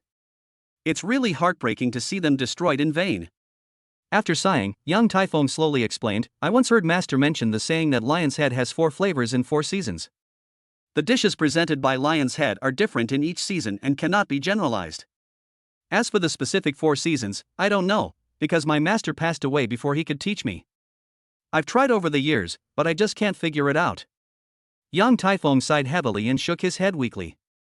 Then, he said to Han Shichu with a sincere pleading look on his face, I hope Mr. Han will be generous in giving me some advice. After saying this, he pretended to kneel down and kowtow. Fortunately, Han Shichu was quick-witted and grabbed him. Chef Yang, there's no need to do this. I'm deeply saddened that the essence of our traditional Chinese cuisine has been lost. But the reason for this, apart from some unavoidable external objective factors, is that we are too self-centered. Especially the older generation who taught their apprentices to starve themselves to death, and they would always deliberately hold back. Over time, this naturally led to the gradual loss of the tradition. I won't comment on the older generation's ideas. But if we continue to cherish our own treasures, not only will our culinary skills, but even the essence of our Chinese culture will gradually be lost. Therefore, we must be brave enough to communicate and innovate, so that we can revitalize traditional culture. So, Chef Yang, there's no need to be polite. Everything I know, Han, will be shared with you without reservation. Han Shichu's words impressed everyone, and they couldn't help but burst into warm applause. But Mylan blushed and felt a little ashamed. Well said, this reckless man's words are truly thought-provoking. This is indeed the case. How much of our traditional Chinese culture has been lost in the long river of history due to self-love? We must learn from this and take it seriously. I won't say anything else, just based on what this man said in his broad mind, I'll be a fan of him forever. In the courtyard of the capital, after listening to Han Shichu's heartfelt words, Old Master Yu nodded with satisfaction, a look of admiration on his face, and said with emotion, after all, I underestimated this kid. Not bad, very good. Mother Yu also tried to hide the smile on her face and boasted complacently, Dad, I told you that my son-in-law is excellent. Do you believe it now? The old man replied unyieldingly, why are you so proud? He's still my grandson-in-law. But you have to take what Han said seriously. We can't afford to lose any more of China's traditional culture. Mother Yu smiled and said, don't worry, Dad. Our department has already taken some action on this matter. That's great. Han Shichu continued, the so-called 4 flavors of the 4 seasons at Lion's Head refer to the braised river clams in spring, steamed lotus leaves in summer, stewed crab meat in autumn, and braised chicken in winter. This chapter is not finished, please click the next page to continue reading. Chapter 34, Soft-Shelled Long Fish, Tasting Review. Han Shichu said slowly, there's nothing wrong with the lion's head itself, but there's something wrong with your broth. It's a very serious problem. You should know that Huayan cuisine relies heavily on broth. If there's a problem with the broth, the whole dish will be ruined. Young Typhoon asked in confusion, is there something wrong with the broth? That shouldn't be possible. I made all the broth myself, how could there be a problem? Han Shichu smiled slightly. Then let me ask you, this broth is made from pork leg bones, old hens, ham and other ingredients, and it's been simmered for more than 8 hours? Young Typhoon nodded, that's right. The ingredients are correct, the cooking method is correct, but you are missing a key ingredient. Han Shichu paused for a moment and continued, the flavor of lion's head soup comes from the broth. The pork leg bones are the soup base, the old hen is the freshness, and the key flavor is the old goose. All 3 are the soul of the broth, and their distinct flavors give it a fresh and layered flavor. Therefore, none of them can be missing. Young Taifeng nodded thoughtfully, then said respectfully, "Thank you for your advice. Mr. Han's cooking skills far surpass mine." Yang is convinced of his defeat. Although the outcome is already decided, Yang still wants to witness Mr. Han's superb skills and learn a few things from him.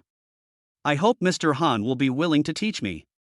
The chefs nearby also joined in the booing, shouting in unison, "Mr. Han, show us your skills.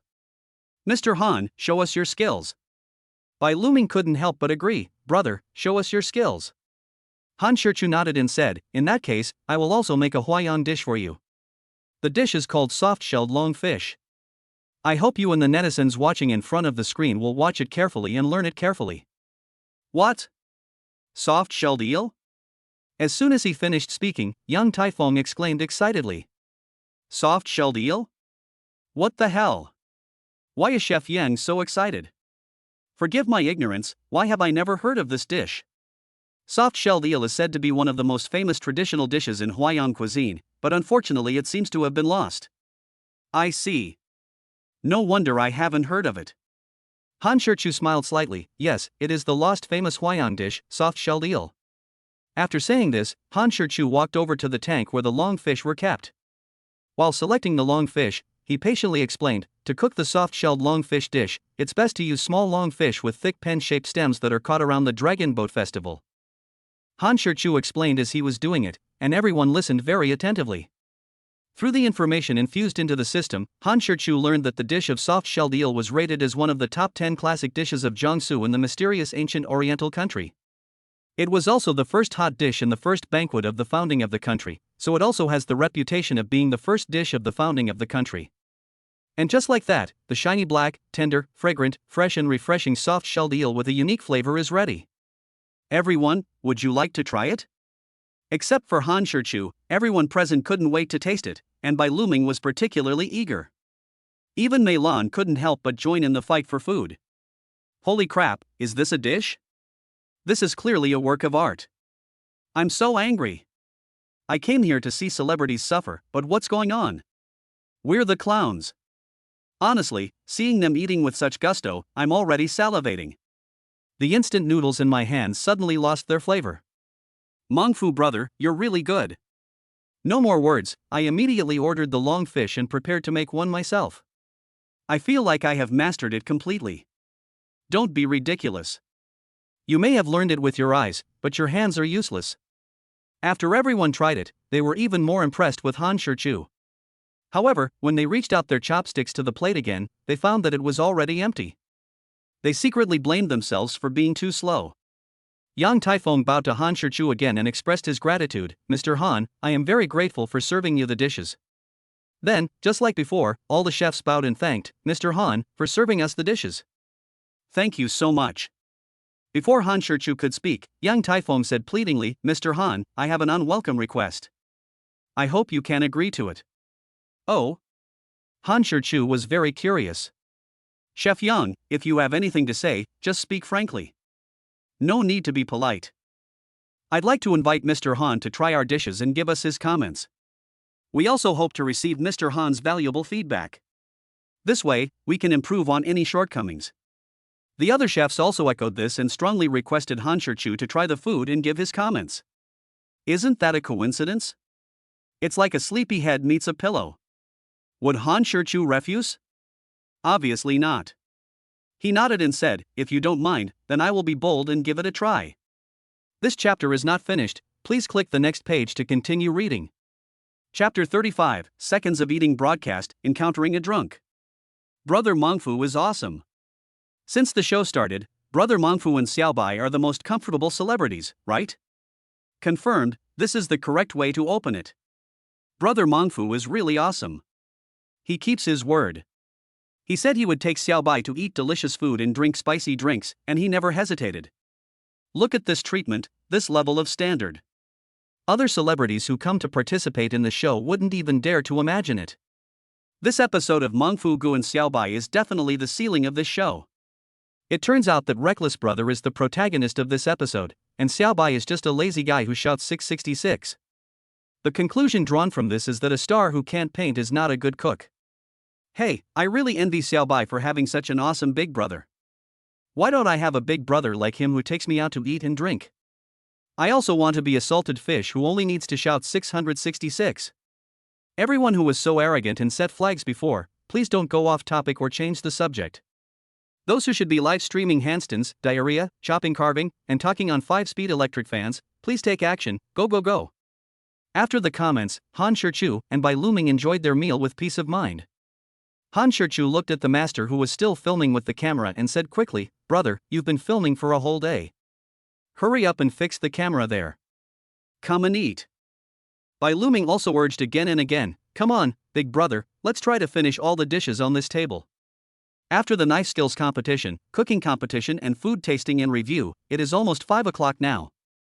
Who wouldn't be hungry? Not to mention the cameraman who has to carry the camera around all the time, it is inevitable that he will be tired and hungry. After repeated persuasion, the cameraman fixed the camera and sat outside the camera. Bai Luming smiled, looked at Han Shichu with admiration, and rubbed his hands. "Brother, have a drink? Have a drink." Bai Luming pointed at 3 bottles of foreign wine, red wine, and Chinese wine, and continued to ask, "Brother, what do you want to drink?" "Just a Chinese bar. I'm not used to drinking foreign liquor or red wine." "Okay." Bai Luming couldn't wait to open the package. While pouring the wine, he said to the cameraman, "Brother, you have to return the camera later, so I won't pour it for you." How come the supposedly inhumane and miserable Penniless suddenly turned into a mouth-watering food show? It must be said, Rough Man and Xiaobai are both very polite and virtuous. Indeed, after watching Penniless for so long, has there ever been an episode where the guests, regardless of whether they're doing something wrong, have ever given a shit about the cameraman? It's okay if I don't have anything to eat and am doing something wrong, but there are still many episodes where the guests are given lavish meals, and who cares? That's it? That's it? That's all you're gonna show me? A foodie competition? Eating live? Stop talking, my mouth is watering right now. No, I need to order takeout. While eating dinner, watching Mongfu and Xiaobai's eating show, wow, I already ate 2 bowls of rice. Previous celebrity guests had lives worse than dogs. These two are definitely the most comfortable and fulfilling guests in the history of being a penniless person. After dinner, it was already past 6 o'clock. With the respectful farewell of young Taifeng and Meilan, the 2 drunken men left Shangshifang and wandered on the street. Bai Luming felt very comfortable holding the undrinkable foreign liquor and red wine in his hands. "Brother, let's find a place to sleep?" The 2 drank a bottle of national liquor. They were not drunk, but they were still a little confused. Han Shichu nodded and said, "Let's take a walk first to sober up and help digest the food. Just think of it as a walk after dinner." The 2 of them chatted about Long Minsen while taking a leisurely walk. Before we knew it, night fell and the lights came on. The 2 men, who had sobered up, were planning to find a hotel to sleep in when an accident happened. A drunk man in a neat suit, holding a bottle of white wine in his hand, staggered towards the 2 of them. Han Shichu was just about to give way, but he didn't expect the drunk man to charge directly at him. The drunk man, who was staggering, suddenly stumbled and fell to the ground. Han Shichu and Bai Luming quickly squatted down and helped him up. "Sir, are you okay?" Han Shichu asked with concern. The drunk man who was helped up apologized repeatedly, I'm sorry. Smelling the strong smell of alcohol on him, Han Shichu frowned slightly. How much did he drink? Didn't he know to have 2 plates of peanuts to go with it? Seeing him shaking his body and trying to leave, Han Shichu and Bai Luming looked at each other, but they didn't dare let him continue to run around on the road. It would be terrible if something really happened. Han Shichu continued to support him and persuaded him, "Sir, why don't you find a place to sit down and rest for a while to sober up? This is very dangerous." "No. It's okay," the drunk replied with a thick tongue. "I couldn't even speak clearly. And this was on the Bund beside the Huangpu River. How could they possibly let him leave peacefully?" This chapter is not finished, please click the next page to continue reading. Chapter 36, Speak Fluently and Leave No Regrets. Accompanied by a sad love song floating from not far away, the drunk man was silent for a moment and then told his story. "She got married today, but the groom was not me, and I lost her with my own hands. She and I were college classmates, and we fell in love since our freshman year. We attended classes together, ate together, and studied together every day. Even though she came from a wealthy family, she didn't mind working part-time to support herself with me. And we didn't break up after graduation like other campus romances and go our separate ways. We stayed in Beijing, a strange city that didn't believe in tears, to work hard. We lived in the basement to keep each other warm. When we were at our poorest, we ate cold steamed buns and the same bowl of ramen. Back then, I was young and naive. I promised her that when I made enough money, I would buy her a villa, a luxury car, and a big diamond ring. And she not only believed in the future I envisioned, but also worked alongside me without complaint, even ignoring her family's objections and resolutely sharing the hardships with me. However, the reality of my precarious situation at the time told me that I had nothing but my love for her. When I saw her glance at the clothes and shoes in the window, her eyes full of love, but she stubbornly said I don't like anything and forced me to leave, my heart felt like it was stabbed by a knife. When we shared a bowl of ramen and she said, "I'm full, help me finish it," after taking 2 bites, I wanted to slap myself hard. When she waited for the bus with me in the rain and smiled and said, "Getting wet in the rain with your lover is so romantic," I felt inferior. I was frustrated. Besides the low self-esteem brought on by my embarrassment and poverty, I simply didn't have the courage to cherish this relationship. By this point, the drunk had already burst into tears. Han Shirchu sighed heavily and asked softly, "So you chose to let go?" The drunk nodded painfully. "How foolish." Bai Luming looked at him with dismay. "Such a good girl is hard to find, how can you give up so easily? Can't you just grit your teeth and persevere, and give yourself a little more confidence and courage?" "It's because she's so good that I feel even more inferior. How can I, who's broke and can barely afford 3 meals a day, be worthy of her? How dare I delay her?" It also made me fall into deep self-doubt, wondering if I could give her a happy life. Yes, I'm a coward. I don't have the courage to cherish this relationship. But I really can't bear to see her suffer with me anymore, and I don't dare to gamble a girl's best years with an illusory future. Love is selfless, but also selfish. But at that time, I didn't have the confidence and courage to possess her and love her again. At that time, I stubbornly believed that my love for her was a bondage, torture, and hardship. I foolishly thought that only by breaking up could she live a happier and more fulfilled life. After the painful breakup, I left without even packing my luggage and came to Shanghai alone to work hard. The drunk man smiled bitterly and forcefully. "Now, I've succeeded and can completely fulfill my promise to her. But when I wanted to go back and look for her, I found that I had lost her." Han Shirchu sighed heavily again, patted his shoulder, and said slowly, "This is reality. If you put down the bricks, you can't hold on to life. If you put her down, you can't hold on to love. Yes, a good girl like this cannot be let down, but I also don't want her to suffer and starve with me." I don't agree with his approach. As a girl myself, I think breaking up is the biggest harm to a girl. Why can't you give yourself a little more courage? I once met a wonderful girl at a very helpless age, and I wanted to give her a lifetime of happiness. However, the reality of life made me make the same choice as her, which is a lifelong regret for me. Later, I had everything, but I lost us. For people who have had the same experience, the drunk man may have made what he thought was the best choice at the time. There is no right or wrong, only regrets. If I could start over, maybe I would be more courageous, right? Han Shirchu suddenly remembered the big gift package that the system had given him before. There was a poem in it that was quite appropriate. Then he couldn't help but blurt out, "The brocade zither has 50 strings, each one a pillar, reminding me of my youth." This feeling can be recalled, but it was already gone at that time. He did not recite the entire poem, but only the first and second lines. As soon as his poem came out, the live broadcast room exploded again. Holy crap, is this an ancient poem? Why have I never heard of it before? Oh my god, this rough guy turned out to be a cultured person, able to speak eloquently? It feels so noble. Is this an original poem? Could someone who knows how to explain it explain it? I don't know what it means, but I want to say, Brother Reckless is awesome. This chapter is not finished, please click the next page to continue reading. Chapter 37 Young and Promising, Dominating the Hot Search. A song called Young and Promising is dedicated to everyone. The melodious guitar melody slowly floated up. Han Shirchu's magnetic yet unusually plain singing voice suddenly rang out, like a story being told. The TV keeps flashing, and the contact information hasn't been deleted. You treated me well, but I destroyed it by mistake. We also thought about having a place to sleep and eat. How can I endure this? I work day and night but still can't even come up with the down payment. I smashed the wall panel and it has not been repaired yet. A bowl of hot porridge, you worried I wouldn't have enough, so you left half for me to take away. Although his voice is plain, it is full of emotion, like a plaint or a tear. It instantly captures the listener's heart and makes them fall into the song involuntarily.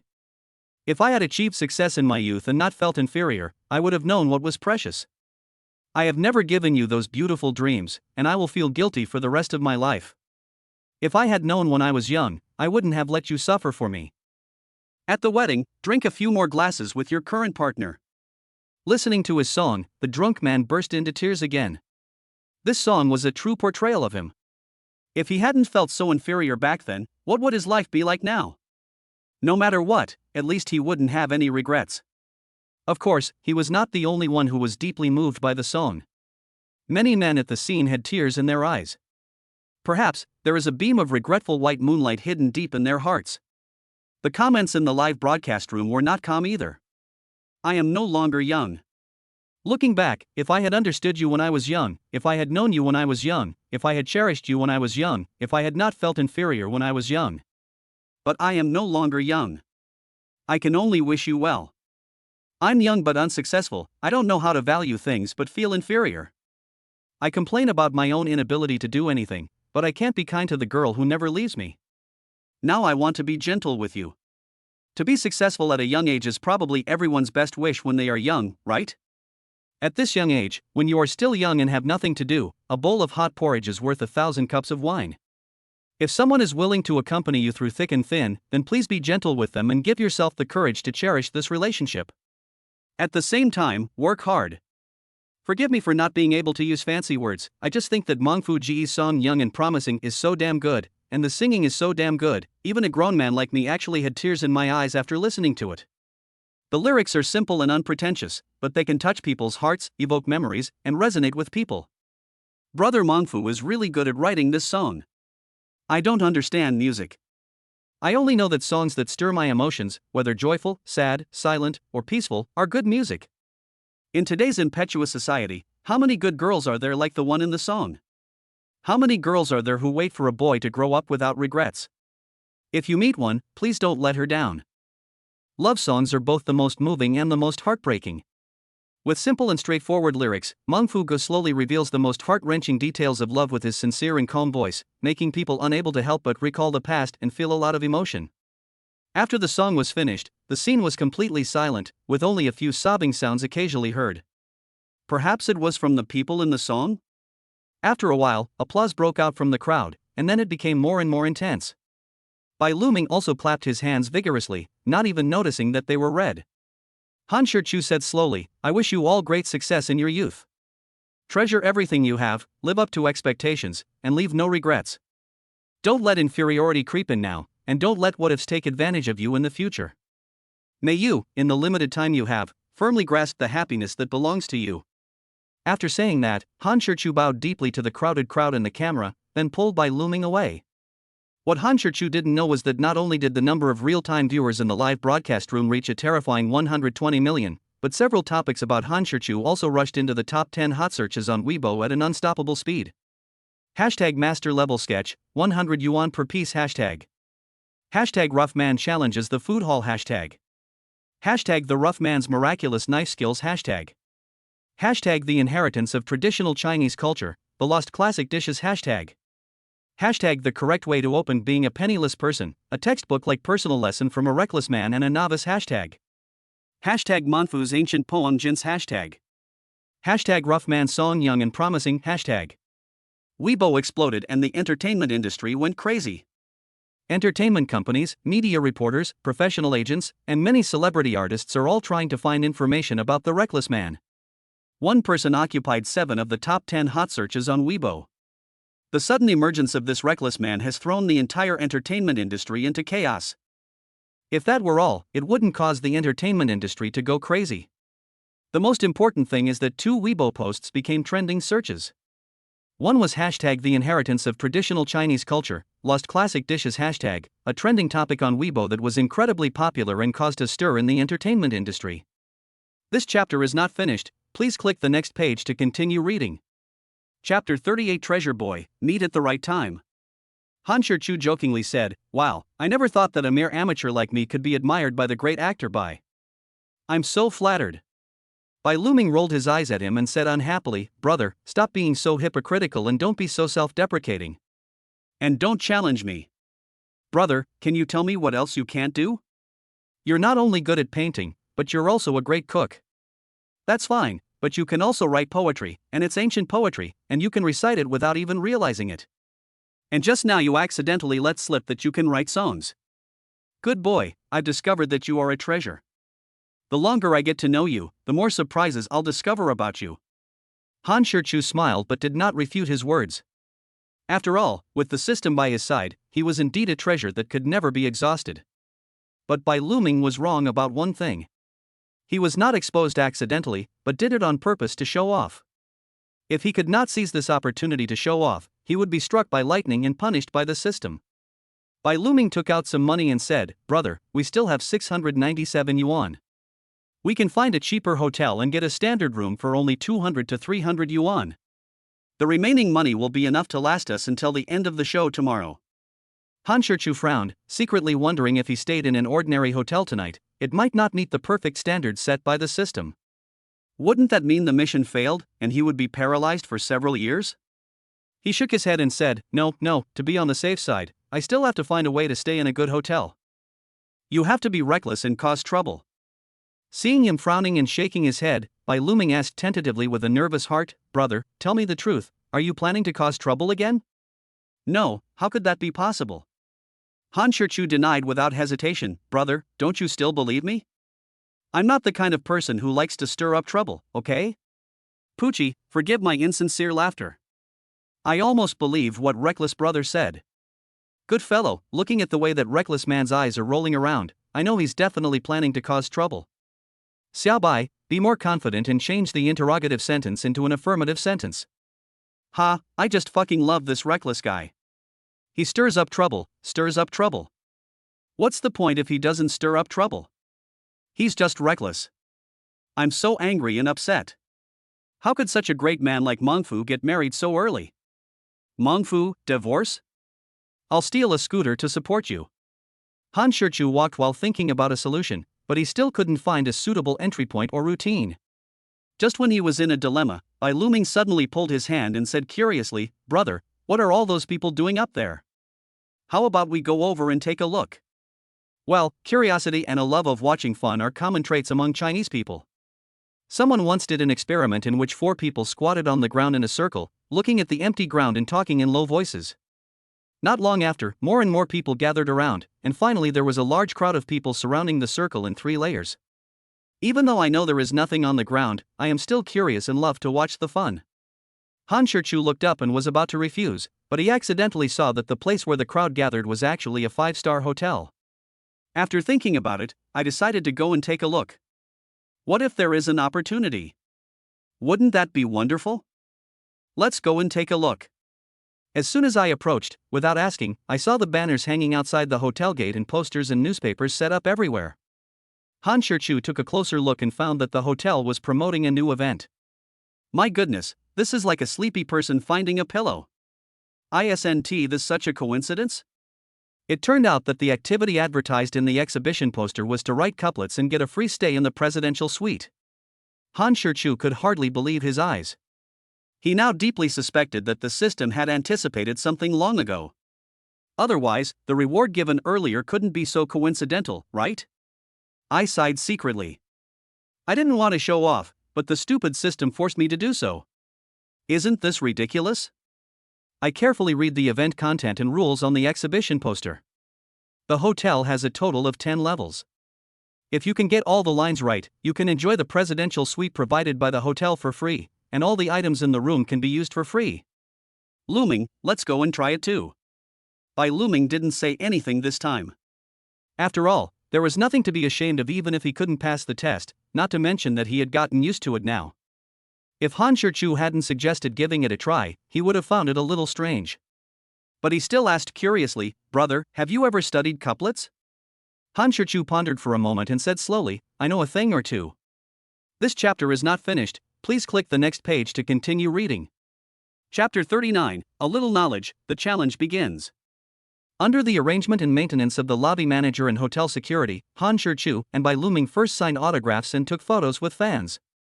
Nima, no, I'm in Shanghai right now, I have to rush over right now to get an autographed photo of Mengfu Gu and Xiaobai. Well, these two guys are really down to earth and have no airs at all, unlike other celebrities who, just because they are famous, act like swans with all their pride. Yeah, it makes me angry just talking about it. What the hell is this? Without our fans supporting us, what is this? What is there to be proud of? Celebrity chasing is purely a personal hobby, and we won't comment on it. However, if you absolutely must chase a celebrity, please chase celebrities who have good morals, good conduct, and positive values. Haha, looking at this situation, is Brother Reckless afraid of causing trouble again? No way, no way, I'm not going to be tricked by this guy again, am I? That shouldn't be possible. Didn't you hear Brother Mongfu say he only knows a little bit? When Han Shichu and Bai Luming's wrists were aching from signing, they finally finished. Han Shichu flexed his wrists and said to the lobby manager, Manager Wang, I wonder if I can participate in the event? How could Manager Wang, who was hoping for this, refuse so foolishly? Smiling happily, he said, Of course, no problem. It's great that Mr. Han can personally participate in our hotel's activities. Han Shichu nodded and said politely, Then Manager Wang, shall we get started? Okay, then let's watch Mr. Han's performance. Then the lobby manager took out the intercom and said, Come out. Then I saw a line of reception hostesses in cheongsams, holding trays in their hands, coming from the back of the lobby, twisting and swaying their bodies in a charming and enchanting manner. There were 10 graceful hostesses, each holding a tray, corresponding exactly to the 10 checkpoints and 10 couplets. Han Shichu nodded secretly, it looked quite realistic. Manager Wang, I don't know where to start. Just go from left to right, Mr. Han, please. The first receptionist on the left smiled professionally and picked up the first couplet written on red paper and black ink from the tray. He slowly opened it and read aloud in standard Mandarin, First couplet, visiting West Lake, carrying a tin kettle, the tin kettle fell into West Lake, what a pity for the tin lake. After reading it aloud, the etiquette lady stretched out her hands and showed it to everyone. As soon as this couplet came out, the crowd immediately started talking among themselves. Oh my god, is the first couplet so difficult? Good boy, with such a high level of difficulty, who can answer 10 questions correctly? Okay, I admit I'm uneducated, but the first league is far beyond my level of ability. Of course, there were also many people frowning in thought, but then they all shook their heads and sighed. It's difficult, really difficult. Han Shichu didn't answer immediately, but asked curiously, Manager Wang, excuse me, who came up with this couplet? Manager Wang smiled brightly and boasted complacently, these couplets were all obtained from consulting Chinese professors, folkmasters, couplet societies, and handed down absolutes. In order to verify the neatness of the couplets, our hotel also specially invited Mr. Wei Chuantong, the president of the Chinese Couplet Society. As soon as he finished speaking, he saw an energetic old man in a tang suit walking out from the back of the lobby. A gentle and scholarly old man walked up to Han Shichu and said with a warm smile, Young man, are you trying out the challenges? How's it going? You're not going to be stumped by the first one, are you? Han Shichu also smiled faintly and said, Hello, Mr. Wei, it's me who wanted to give it a try. However, the first couplet is not difficult for me. Oh? It was obvious that Mr. Wei Chuantong had not expected that the young man in front of him could come up with the second line in such a short time. Seeing his confident expression, I asked curiously, I wonder how your second line will match? Han Shichu said slowly, the second line, if you go to Nanping, buy a blue bottle. The blue bottle comes from Nanping, so it is difficult to evaluate the blue bottle. Good. As soon as he finished speaking, President Wei Chuantong couldn't help but applaud. The parallelism is quite neat.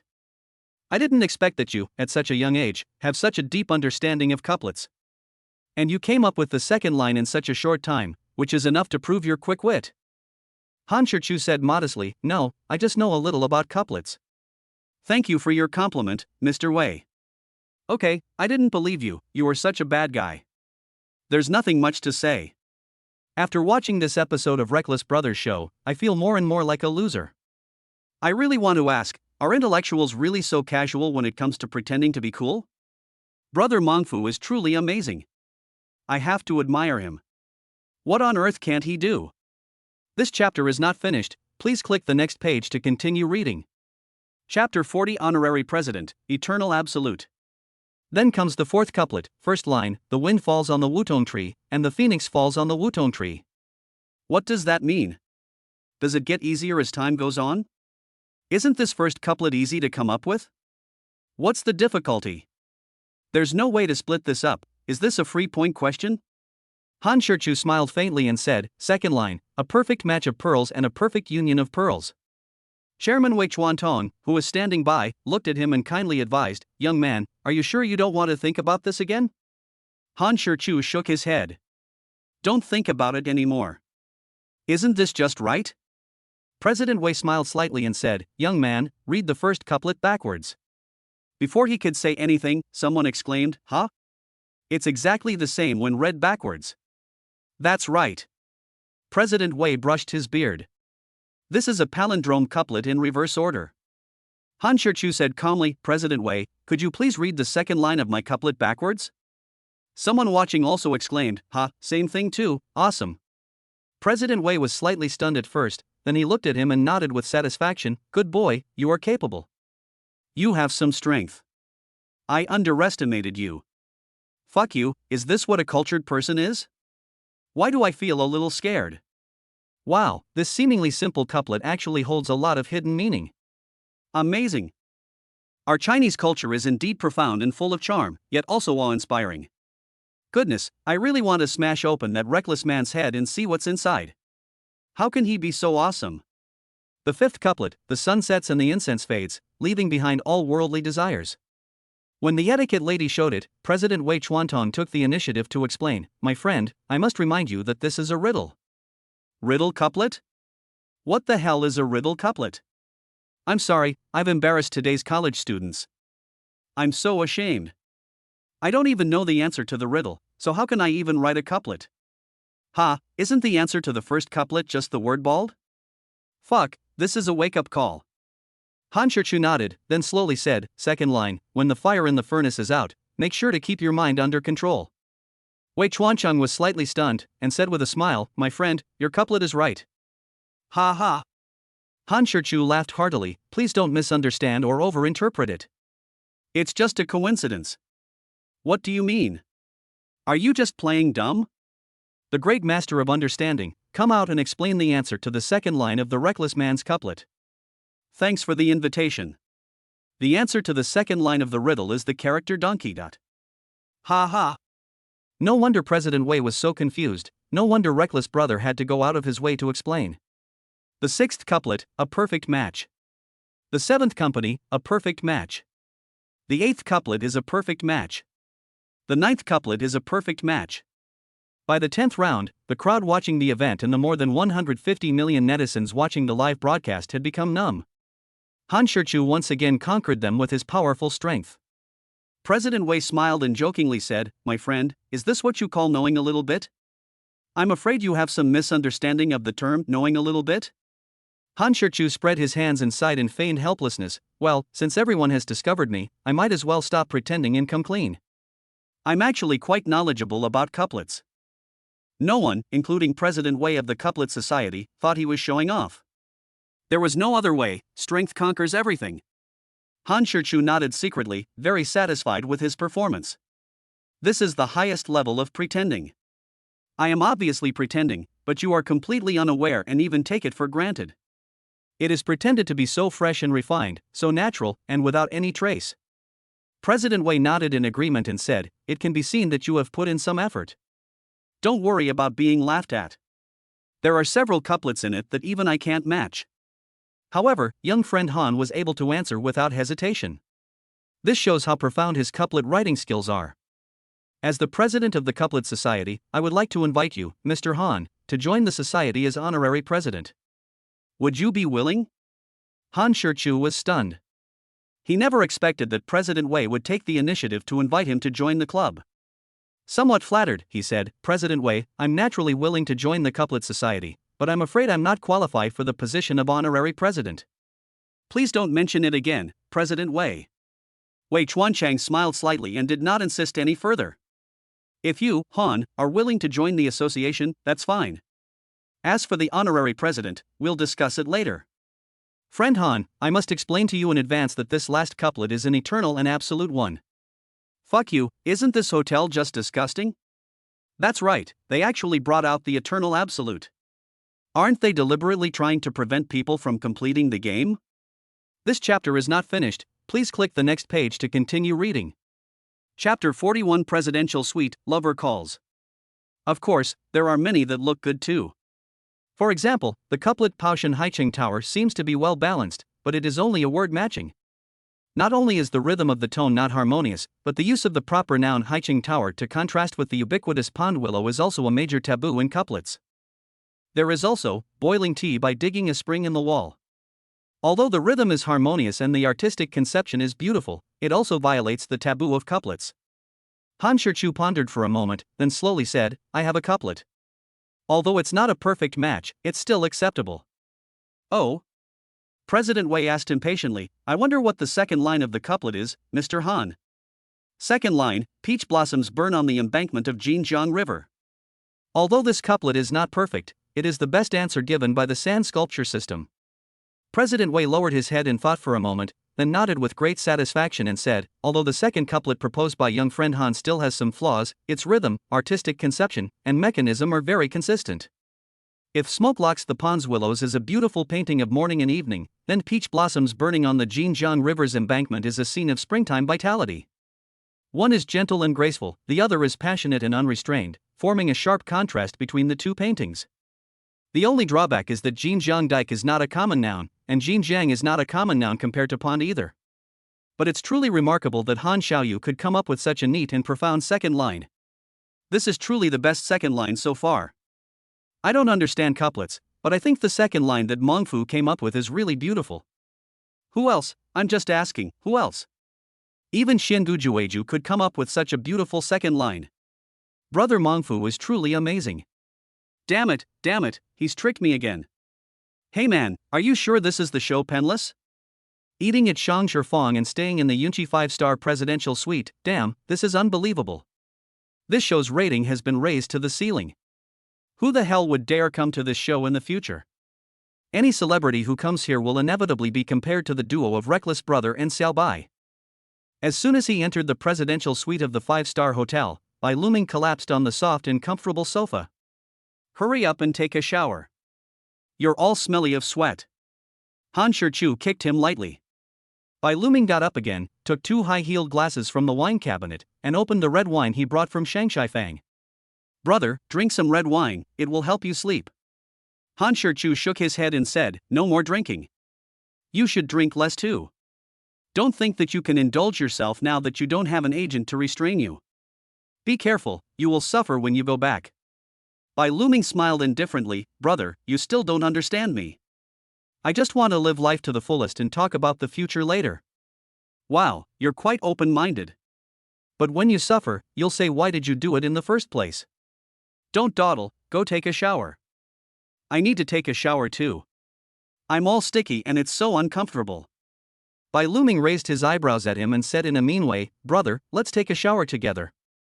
I'll rub your back. Roll. Fortunately, it was a presidential suite, and there was more than one bathroom. Otherwise, I really don't know if something unspeakable like picking up soap would happen.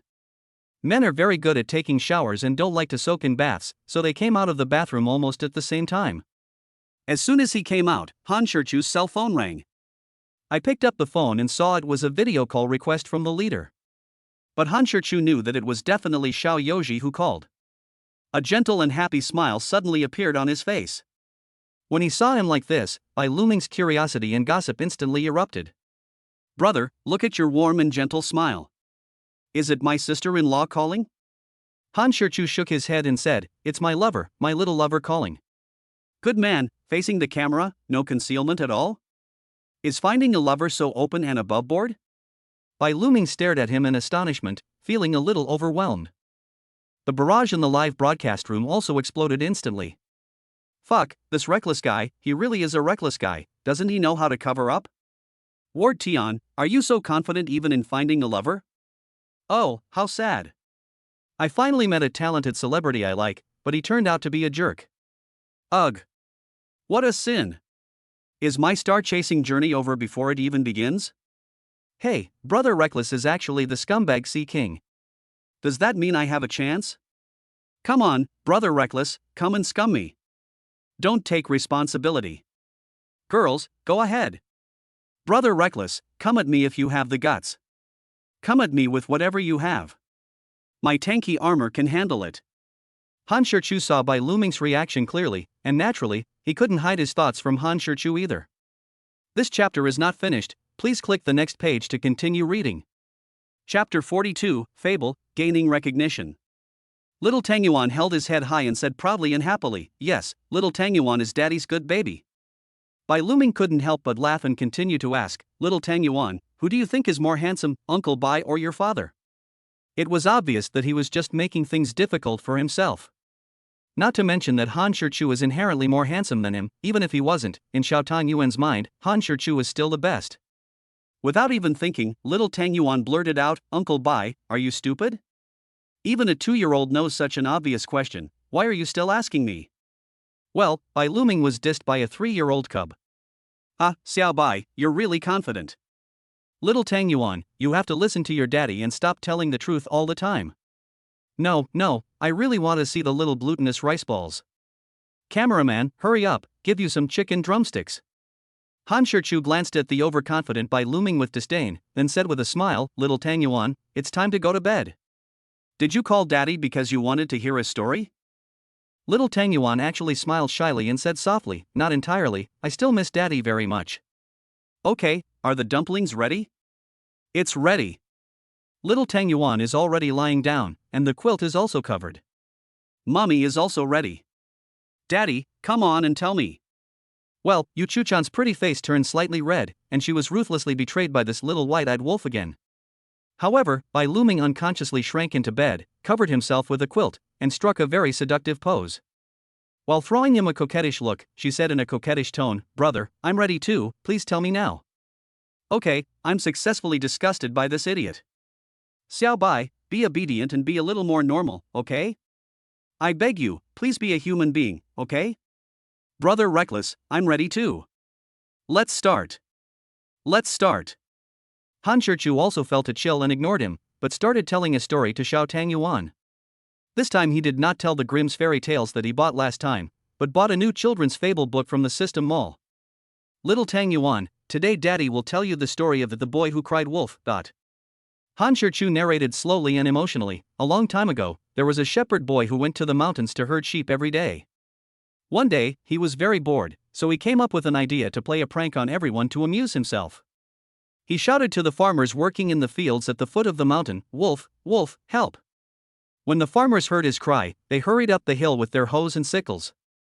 When the farmers heard his shouting, they thought he was lying again. They ignored him and no one came to help him. Finally, all the shepherd boy's sheep were eaten by wolves. After the story was finished, Han Shichu asked softly, "Little Tang Yuan, after listening to Daddy's story, did you understand anything?"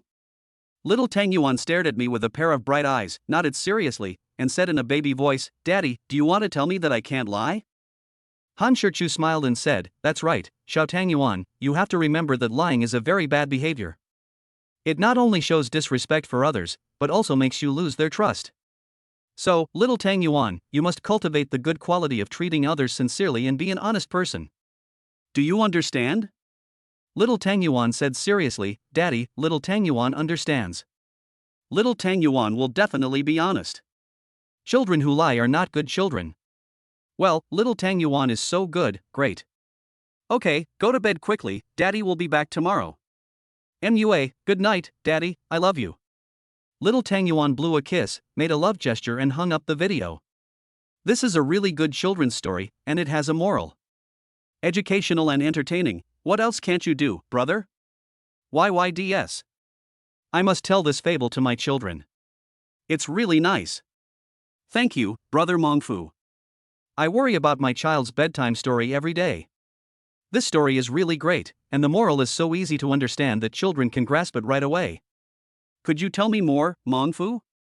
In the courtyard of Beijing, the Yu family, who had been watching the live broadcast at home all day, were quite satisfied with Han Shichu. Old Master Yu showed a gentle and wise smile, nodded and said, "Yes, Xiaohan is very good, I am very satisfied." Old woman, what do you think? Grandma Yu also tried to hide the smile on her face, satisfied, very satisfied. Mom and Dad, do you think this little girl has a sharp eye?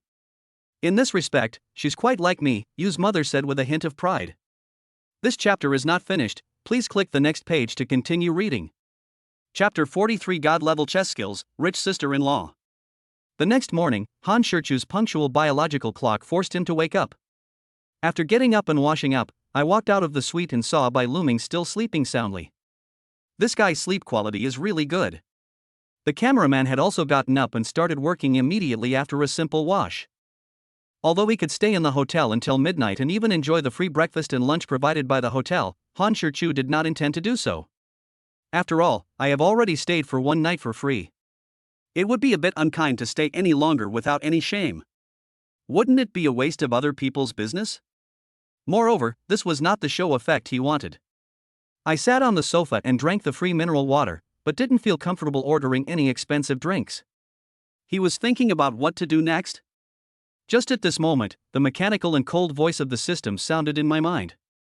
Congratulations to the host for paying off his debts and successfully breaking through 1 million popularity points. I would like to reward the host with a chance to win a lottery. I hope you will keep up the good work. Wow, there is an unexpected surprise. Han Shirchu never expected that his popularity value would exceed 1 million. It seemed that earning popularity points was quite easy.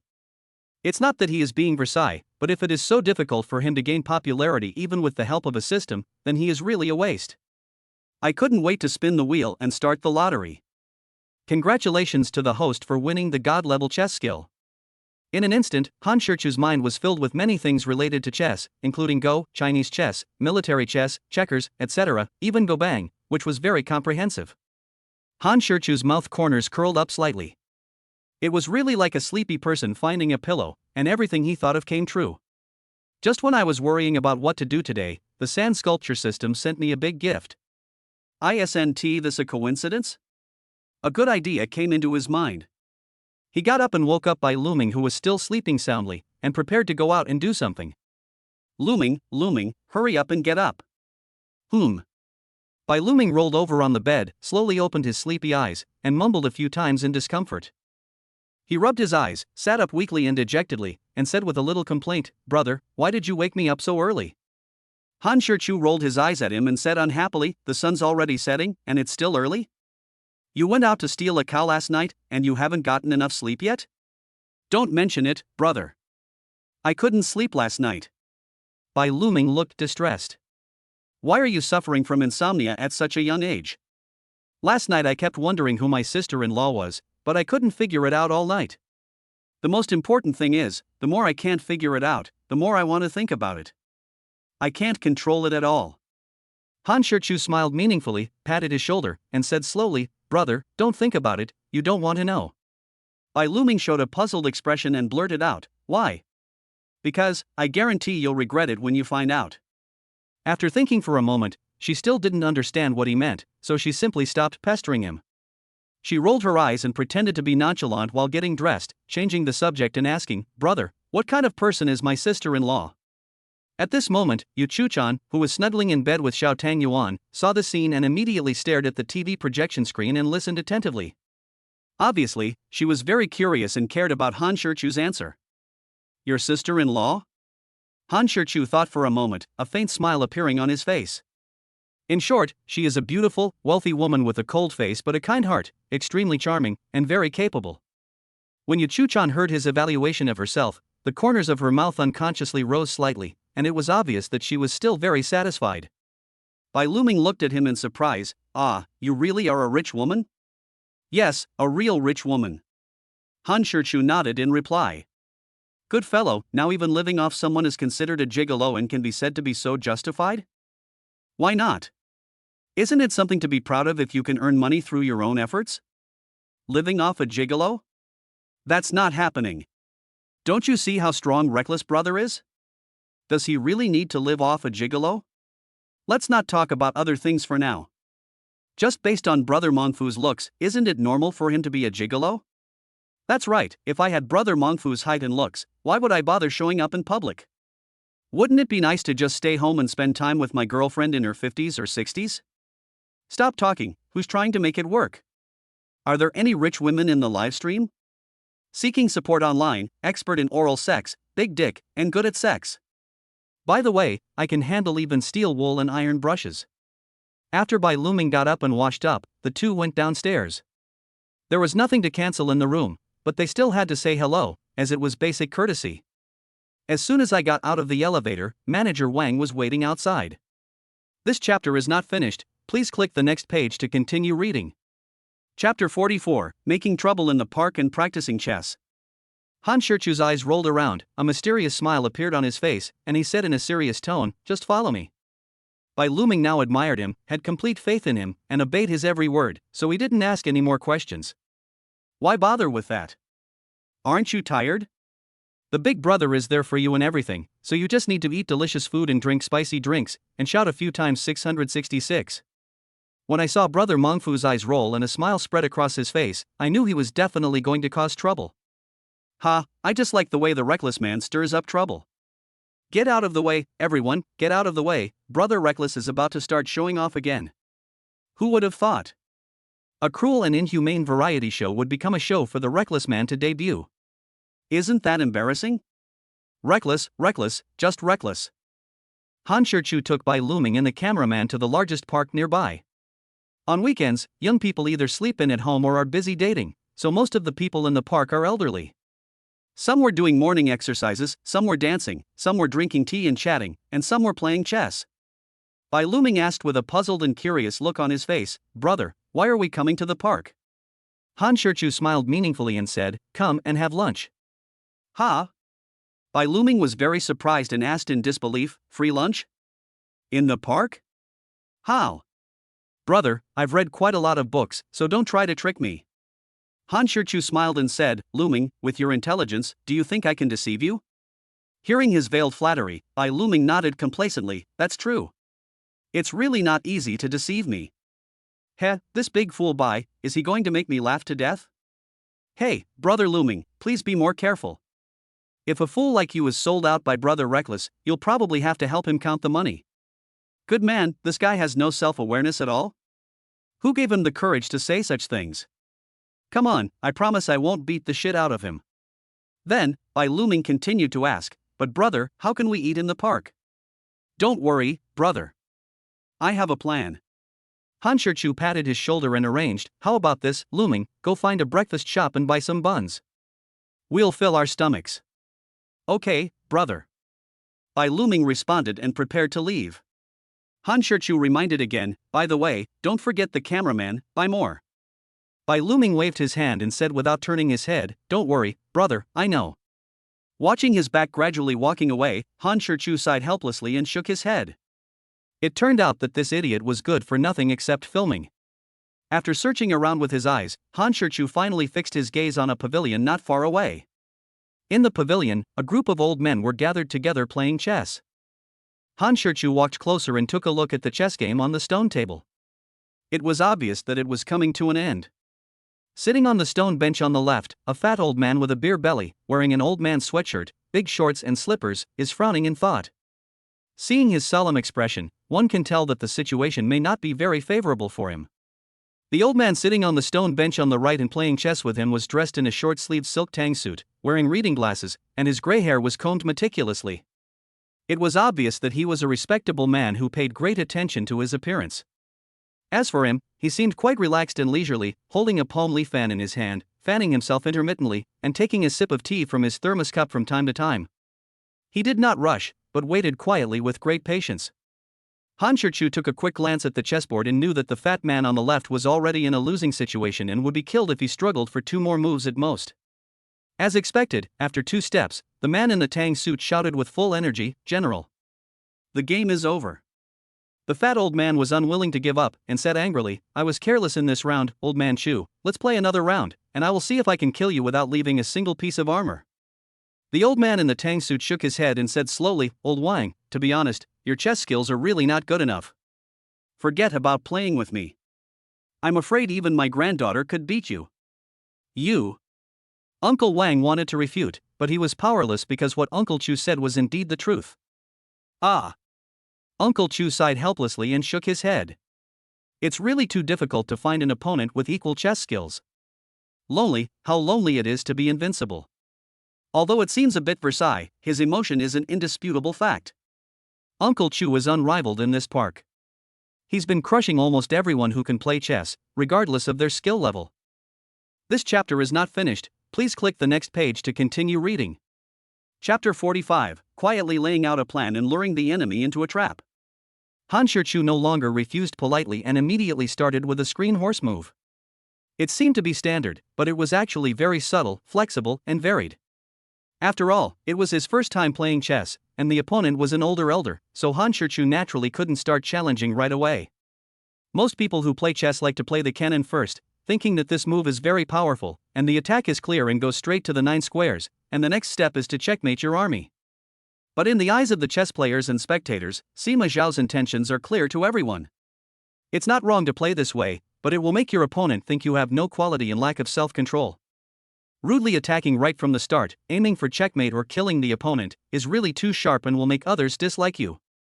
In fact, many openings are good, and many grandmasters play in a more subtle way, and will never show their murderous intentions and be aggressive in the first step. In the mysterious ancient Eastern kingdom, the immortal sword, known for its promise of immortality, often opens with a screen horse.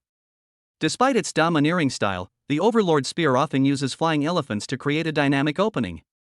The flying knife and poisonous ginseng, with its immortal guidance, steps forward, and the poisonous knife enters the game to attack and contain the opponent. These are all good opening moves. This is the case in professional competitions, not to mention private hobbies and entertainment. It is best to value harmony, treat each other with courtesy, and make friends through chess. In the first round, Han Shirchu did not plan to launch a fierce attack, but to kill the enemy invisibly and boil the frog in warm water, so he was planning from the beginning. If you can't see through his tricks, it's easy to fall into his trap with his soft and unsystematic chess style. This was the case with Uncle Chu. At the beginning, he felt that Han Shirchu's chess moves were disorganized and seemed to be done casually. But after several rounds, he gradually realized that something was wrong. He spent longer and longer thinking, and the sweat on his forehead became more and more dense. Obviously, he had unknowingly fallen into Han Shirchu's rhythm and entered the trap set by Han Shirchu without realizing it. Uncle Chu scratched his head and pondered over his next move. Han Shirchu was leisurely eating the big meat bun that Bai Luming bought. You know what? It tastes really good. The uncles watching the scene also looked pensive. They were probably thinking about how to deal with Han Shirchu's next killer move, but they couldn't help but shake their heads and sigh. I don't know whether he was sighing for his limited chess skills or sighing that the situation was already decided. There's no solution. Once Brother Reckless Rook sinks to the bottom, the checkmate is gone. Indeed, it doesn't matter what you fill it in. There's no more chess. Brother Reckless has already blocked all of Black's escape routes. After Han Shirchu finished eating the buns, Uncle Chu, who had been thinking hard, finally gave up. He took the initiative to say, "I lost." Han Shirchu nodded, smiled slightly, and said slowly, "Thank you." Uncle Chu was not discouraged. He raised his head and looked at him seriously, saying seriously, "Young man, I admit that I underestimated you just now. I didn't expect your chess skills to be so superb. You completed the entire setup without me even noticing, and you've lured me into a trap. It's quite extraordinary. I don't know, can I play another round with you, little friend?" Judging from his tone and address, it was obvious that Han Shirchu's chess skills had won his respect. Han Shirchu looked embarrassed and deliberately acted as if he wanted to say something but hesitated. Uncle Chu was not blind, how could he not see? He quickly asked, "Young friend, is there any inconvenience?" He was very anxious now. He had finally met a master, how could he let him go so easily? Not to mention his eagerness for revenge, even the opportunity to fight with a master is rare, so he naturally wants to seize it. What's more, his addiction has been completely aroused by the game of chess just now. This feeling of being neither up nor down is really unpleasant. So, he tried every means to keep Han Shirchu and continue playing chess. Looking at the coy, pretentious look on Reckless Brother's face, it's obvious he's planning to cheat someone. Good boy, so Brother Reckless was planning this. You're really showing off. You're making our scalps tingle. As expected, Uncle Chu paid for lunch. Damn it, he's tricking me again, Mr. Chu, you're so stupid. Han Shirchu said with a bit of embarrassment, "Uncle, you saw it too, I'm recording a program right now." Uncle Chu nodded, looked up at Bai Luming and the older brother carrying the camera, and asked, "Are you recording Penniless?" Han Shirchu and Bai Luming were both a little surprised. Although they knew that the show Penniless was popular, they never expected these old men would know about it. This chapter is not finished, please click the next page to continue reading. Chapter 46, Really Reckless, Maybe I Know You. Han Shichu smiled faintly, and without rushing to rearrange the chess pieces, he slowly asked, "Master, do you want to continue?" Uncle Chu said without looking up as he arranged the chess pieces, "Of course we have to continue. It's still early, so there's no rush for lunch. Let's play a few more games." Well, in Han Shichu's opinion, Uncle Chu is a typical person who is not only weak but also has a strong addiction to food. "How about this, Uncle? Let's make a bet on what to order for lunch. If you lose a round, you get an extra dish. How about that? The more rounds you lose, the more dishes you'll get for lunch." Uncle Chu smiled without hesitation and said, "Sure, no problem. If you can beat me in 8 or 10 rounds, I'll make 8 or 10 dishes for lunch. Let's see what you can do." Well, in that case, Han Shichu will no longer be polite and just wants a quick victory. It's a little after 9 o'clock now, and there are still at least 2 hours left. From then on, Han Shichu's chess style became extremely fierce and aggressive. After about 10 minutes, Han Shichu called out calmly, "General." Uncle Chu slapped his forehead in frustration and said, "Next round." Less than 10 minutes later, "General. Next round.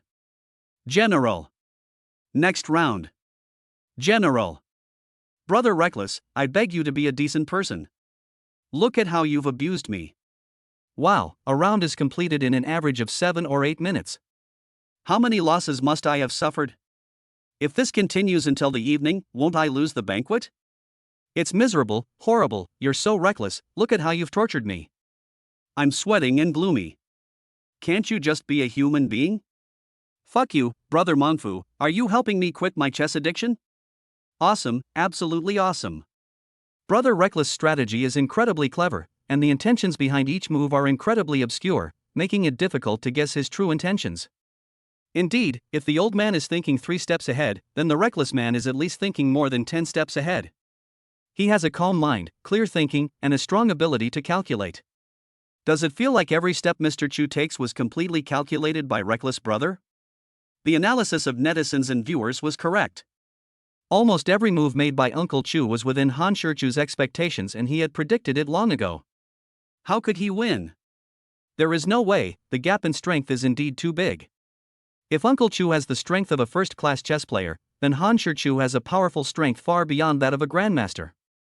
The god-level skills produced by the system are no joke. Even in international professional competitions, Han Shichu can easily win the championship trophy. Before I knew it, it was 11:30.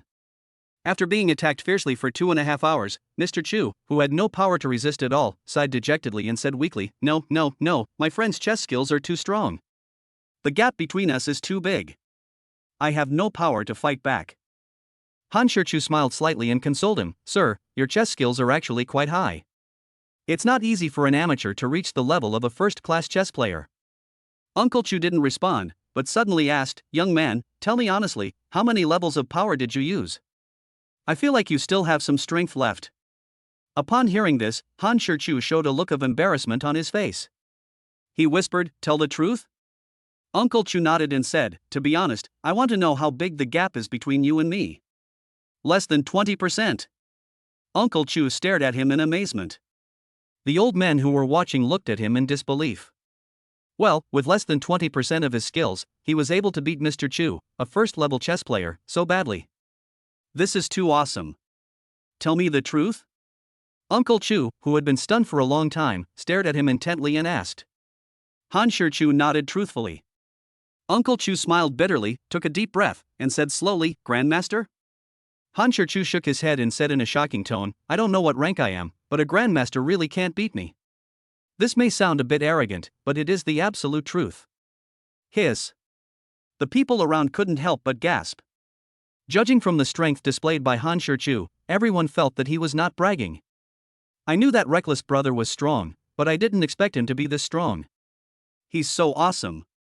If I remember correctly, the highest level of professional Go players is Grandmaster, right? It's obvious that Mongfu's chess skills are far beyond the technical level set by the Chess Association. This is a bit exaggerated, isn't it? If you said that Brother Reckless had the strength of a Grandmaster, I would have believed it, but from the tone and expression he just spoke, it's clear that he doesn't take a Grandmaster seriously. This chapter is not finished, please click the next page to continue reading. Chapter 47, Successful Free Meal, Senior Sister Queen. Han Shichu frowned slightly and asked in a slightly worried voice, Uncle Chu, since your granddaughter is also a public figure, wouldn't our address be exposed if we came to her so blatantly? It's okay. The security measures in the community are still very good. Ordinary people can't get in. Even so, Han Shichu still said to the cameraman, Cameraman, please point the camera at the ground now. Don't shoot any building, unit, or floor. The cameraman shook the camera up and down a few times to show that he understood. Although it is not a villa, it is a large flat-floor luxury house with one household per floor. The price of such a large luxury house in a prime location is simply unimaginable. Of course, for Bai Luming, a popular young actor, it may not be a big deal, but for a poor guy like Han Shichu, it is something he really cannot even dream of, at least for now. Just as Uncle Chu was about to enter the door lock password, the door suddenly opened. A beautiful and graceful figure in home clothes appeared before my eyes. Senior sister? Bai Luming exclaimed. Yes, the one who opened the door was the pop queen Chu Wanji, who also worked for Dayu Film and Television Media Company. At the age of less than 30, she has won the honor of Queen of Pop, which shows how strong her ability is. Facing a senior in the industry and the pillar of the company, Han Shichu did not dare to be arrogant and quickly called out, Senior sister. Chu Wanji's pretty face revealed a gentle smile as she softly said, Hello, my two junior brothers. Welcome to my home. Not to mention them, even hundreds of millions of netizens never expected that Grandpa Chu's granddaughter was actually Chu Wanji. Wow, that's quite a coincidence. What is this? The big three reuniting? However, Bai Luming and Han Shichu are not the pillars of Big Fish yet. Han Shichu is just a newcomer who debuted for just one day, and Bai Luming can only be regarded as the leader of the new generation in Big Fish, and there is still a big gap between him and the old established superstars. Wanji, are you planning to go out? Uncle Chu asked. Chu Wanji smiled, picked up the phone in her hand and waved it. The meaning was obvious, she was watching the live broadcast. Grandpa, you're really setting your granddaughter up for dead. 20 dishes, how long will it take me to prepare them? Uncle Chu showed an awkward smile on his face. Wanji, this can't be blamed on Grandpa, it can only be blamed on this kid being too powerful. After entering the house, Chu Wanji took out 3 pairs of brand new slippers and handed them to them. My two junior brothers, please sit down and rest for a while. I'll go cook. Don't be polite or restrained when you come to my home. Just treat it like your own. Bai Luming quickly said, Okay, senior sister, just focus on your own business. You don't need to bother with us. Han Shichu also took the initiative to say, Senior sister, do you need help? Of course. Chu Wanji smiled slightly. With a super chef like you here, how dare I show off my skills? Let me help you. Well, this senior sister is also straightforward. What? Uncle Chu was a little confused. From what Wanji said, it seems that your cooking skills are very good, young friend. Chu Wanji feigned annoyance and said coquettishly, Grandpa, you should really watch yesterday's recording. You were bragging about your granddaughter's cooking skills in front of junior brother Han. Do you know how embarrassed I was watching the live broadcast? Uncle Chu was a little surprised. Is it really that amazing? Junior brother Han dared to challenge Shang Fong alone, and even completely conquered the chefs with his culinary skills. Grandpa, do you think he's amazing? Upon hearing this, Uncle Chu was stunned for a moment, then he smiled awkwardly, looking embarrassed. Chu Wanji and Han Shichu walked into the kitchen, which was already filled with various ingredients. It seems she has been prepared for a long time. Sister, let's just cook a few simple dishes. I was just joking with the old man before, but I didn't expect him to take it seriously. Making 20 dishes would be too time-consuming and laborious. Besides, we can't even finish them all. Wouldn't that be a waste? Chu Wanji smiled and said, Okay, junior brother, just cook a few dishes and I'll let you taste your cooking. Okay, then I'll just make some home-cooked dishes. Hurry up, brother Mengfu's cooking class is starting again, come and learn from him. I knew that Mengfu would definitely cook for me, so I've been waiting for it. No problem, I'm going to make it while watching the live stream, following brother Mengfu's steps, and see if it tastes really good. Chu Wanji was washing vegetables when she asked, Junior brother Han, your manager is Sister Rome, right? Han Shichu nodded, that's right. Then you really are a true junior brother. My previous manager was also Sister Rome, but she later retired from the entertainment industry. After saying that, Chu Wanji paused for a moment, then suddenly said, How about it, junior brother? I'm having a concert in Shanghai in half a month, do you want to come and join me? This chapter is not finished, please click the next page to continue reading. Chapter 48, Drunk, the show ends. Chu Wanji raised 3 fingers and said with a smile, 3 cups, remember not to drink too much. 3 cups? Bai Luming stared at her with wide eyes and blurted out, what can 3 cups do? It won't even satisfy your craving. Suddenly, Chu Wanji stared at him with a smile on her face. Uncle Chu also looked at him with a little surprise, and then secretly gave him a thumbs up. Although where there is oppression there is resistance, all those who tried to resist Chu Wanji were suppressed by her with thundering means. One of the 2 witches of Dayu film and television media, the title is not undeserved. Therefore, Uncle Chu was still deeply impressed by Bai Luming's courage to complain without hesitation. Bai Luming has always been like this. He has no control over his words and says whatever he thinks. As he finished speaking, he suddenly remembered Chu Wanji's nickname, the Smiling Witch, and quickly said flatteringly, Senior sister, you're right. Let's just drink 3 cups. We won't drink too much. Oh? Chu Wanji smiled meaningfully, didn't they say 3 cups wouldn't be enough to make you drunk? Who? Who said that? Don't you have any sense of how much you can drink? And 3 cups? Why don't you just go to heaven? Wow, he is indeed a talented actor. His face changes so quickly, and the most important thing is that it looks so natural. Anyone with a thin skin can never do that. Han Shichu took the wine on his own initiative. As soon as he opened the bottle cap, a rich aroma of wine immediately hit his nose. I couldn't help but sigh, good wine. Uncle Chu showed a smug look on his face. Well, I didn't lie to you, did I? I've never been willing to drink this wine. Master, you've spent so much money. Hey, I'm so happy to meet you today. It doesn't matter if it costs money or not. Wine tastes better when you drink it with the right person. Han Shichu nodded in agreement, then looked at Chu Wanji and asked, Senior sister, would you like something to drink? Chu Wanji smiled slightly and shook her head, Senior sister, I can't drink white wine. I can't stand the smell of it. Bai Luming pushed the foreign wine in front of her, rubbed his nose, and said, Senior sister, you drink this. None of us are used to it. Hey, does this guy have a problem with his emotional intelligence, or does he just speak without thinking?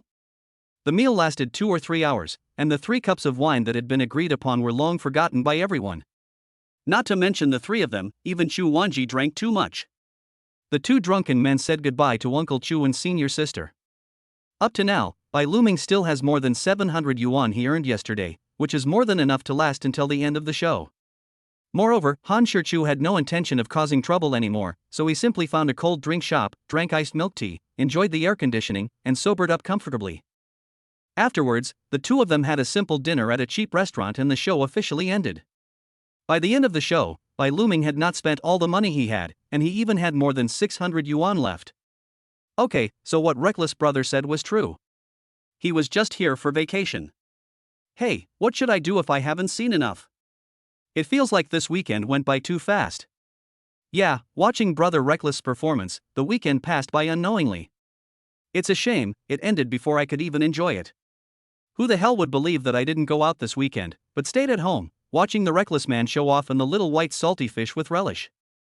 Damn it, I strongly suggest that Brother Mongfu come back for another episode. Seconding.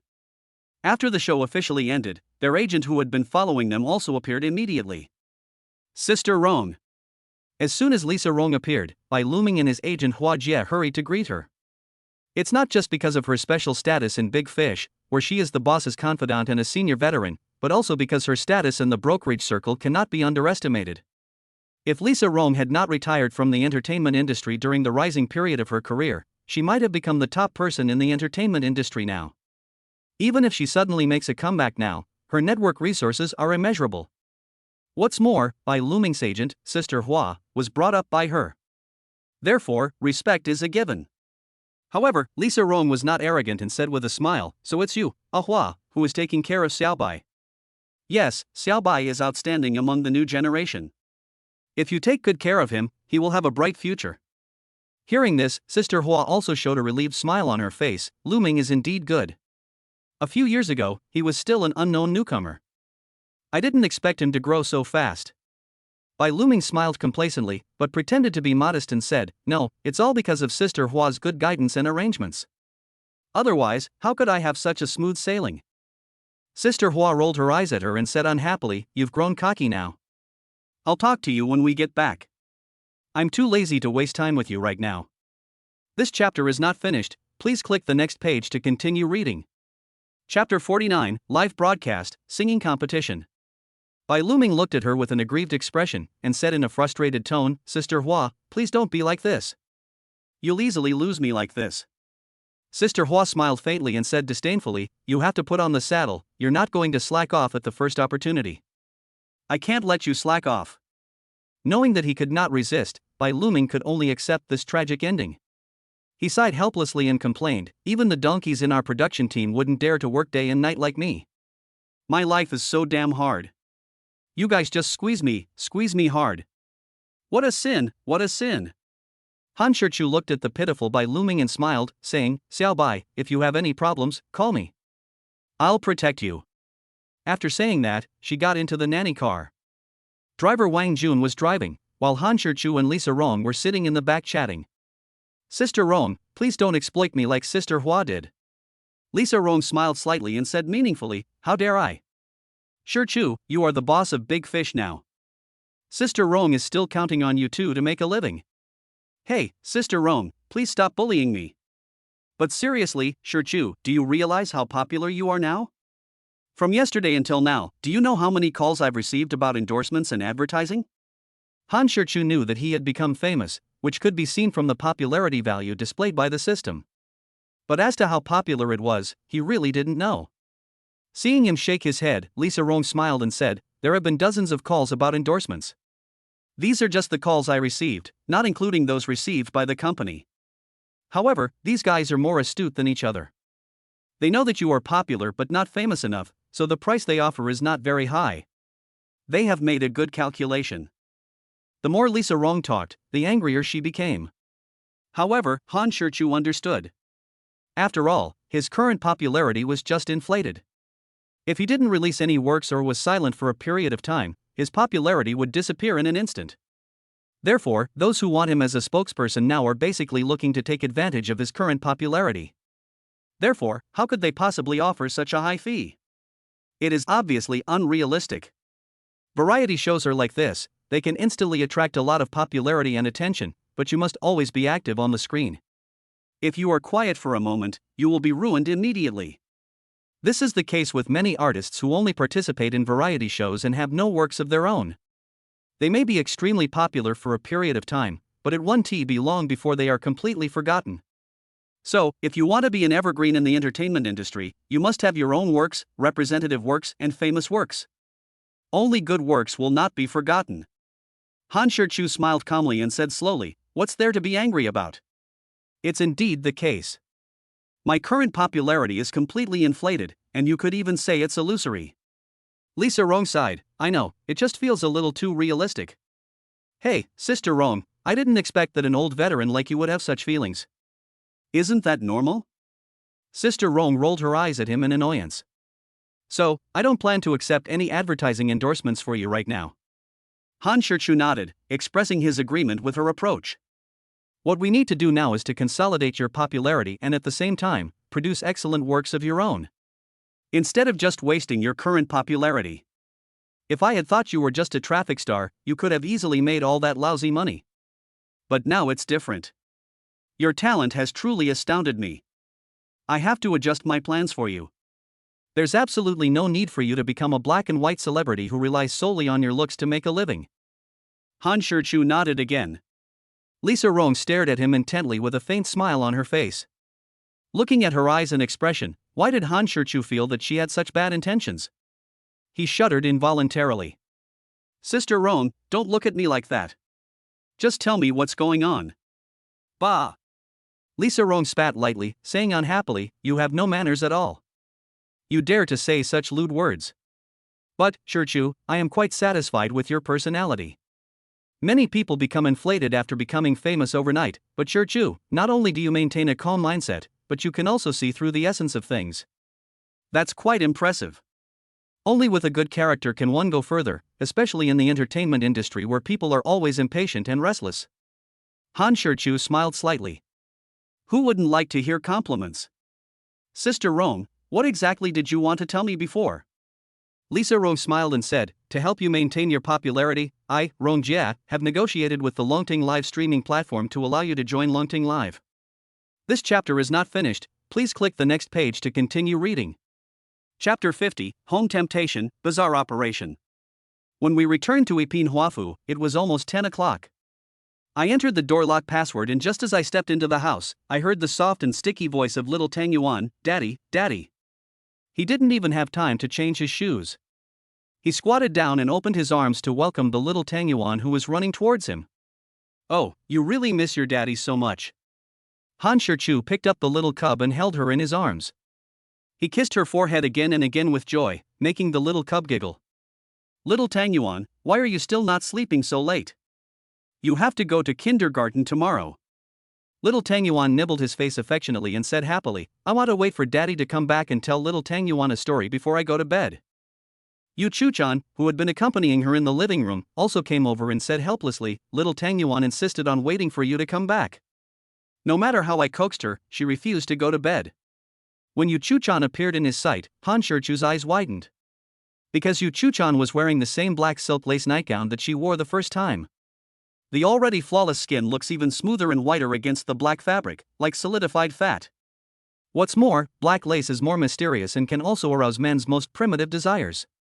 The thin and transparent silk fabric appears faintly under the strong light in the living room. For men, this kind of vagueness is more tempting and exciting than complete exposure. The most important thing is that the low-cut nightgown can hardly hide the rugged peaks. Han Shichu couldn't help swallowing his saliva, and a feeling of heat suddenly came over him. His heart was surging and his blood was boiling. He couldn't help but sigh inwardly. After repeated observations, he finally came to the conclusion, Yu Chu-chan was a woman he could never control. Yu Chu-chan felt his fixed gaze, and a charming blush appeared on her delicate face. Strangely, she didn't say anything this time, let alone go back to her room to change clothes. It seems that she is gradually accepting Han Shichu bit by bit, perhaps she herself has not even noticed the change in herself. Little Tang Yuan looked at him with her big round eyes, then turned to look at Yu Chu-chan, with a mischievous smile on her little face. Holding Han Shichu's neck, she leaned close to his ear and asked softly, "Daddy, isn't Mommy beautiful?" Han Shichu nodded and said with a smile, "Yes, Mommy is the most beautiful." Although he was answering Xiao Tang Yuan, his eyes were on Yu Chu-chan when he spoke, and it was obvious that he was talking to her. Perhaps because she was embarrassed, she rolled her eyes at him to cover up, but she was actually very happy in her heart. "Okay, little Tang Yuan, come down quickly and let Daddy take a bath and change clothes. I'll tell you a story later."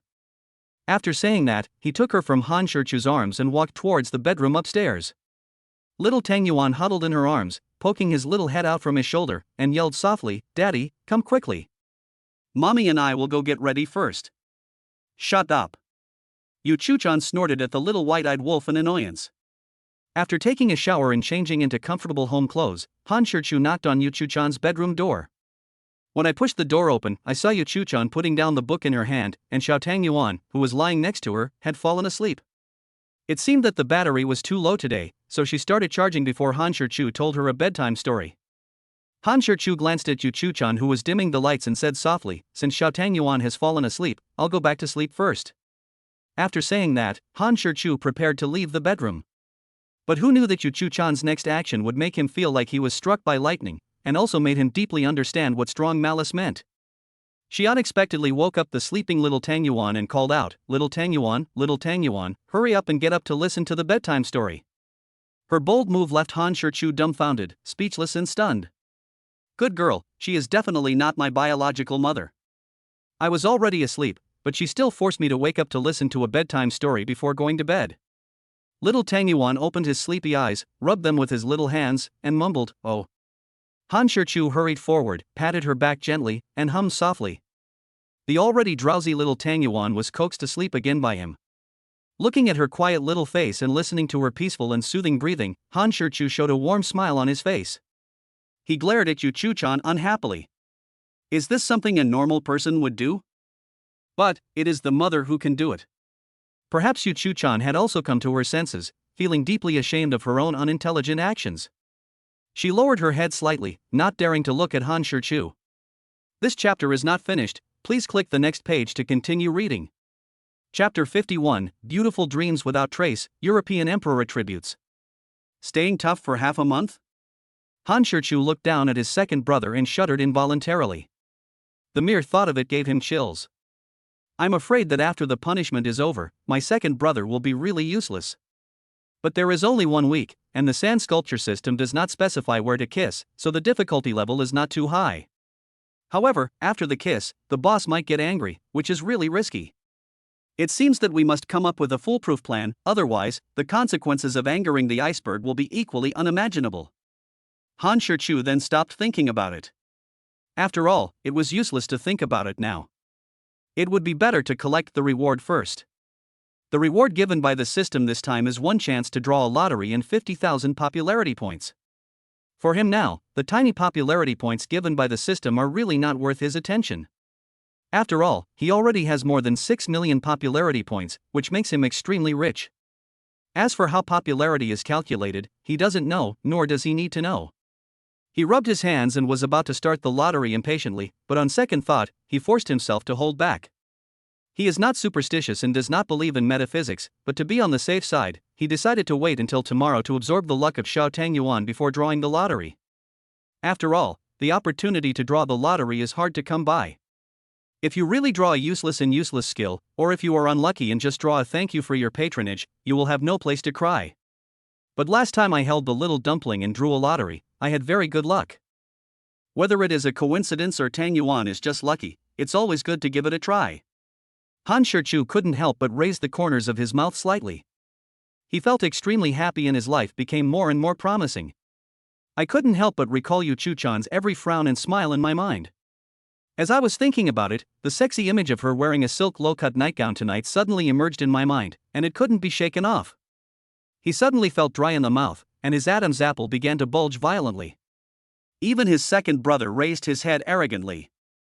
Han Shichu quickly jumped up from the bed and rushed into the bathroom. The idea of achieving the dream with his own hands was ruthlessly extinguished by him as soon as it came into his mind. He slapped his second brother, and then slapped himself. Looking at himself in the mirror, he muttered with disdain, "What a fucking loser." He actually fantasized about it. That's too low. A cold shower finally quenched the boiling animal blood. At this moment, he decided to speed up the attack on the leader. He didn't want to observe from a distance or up close, he wanted to play with it.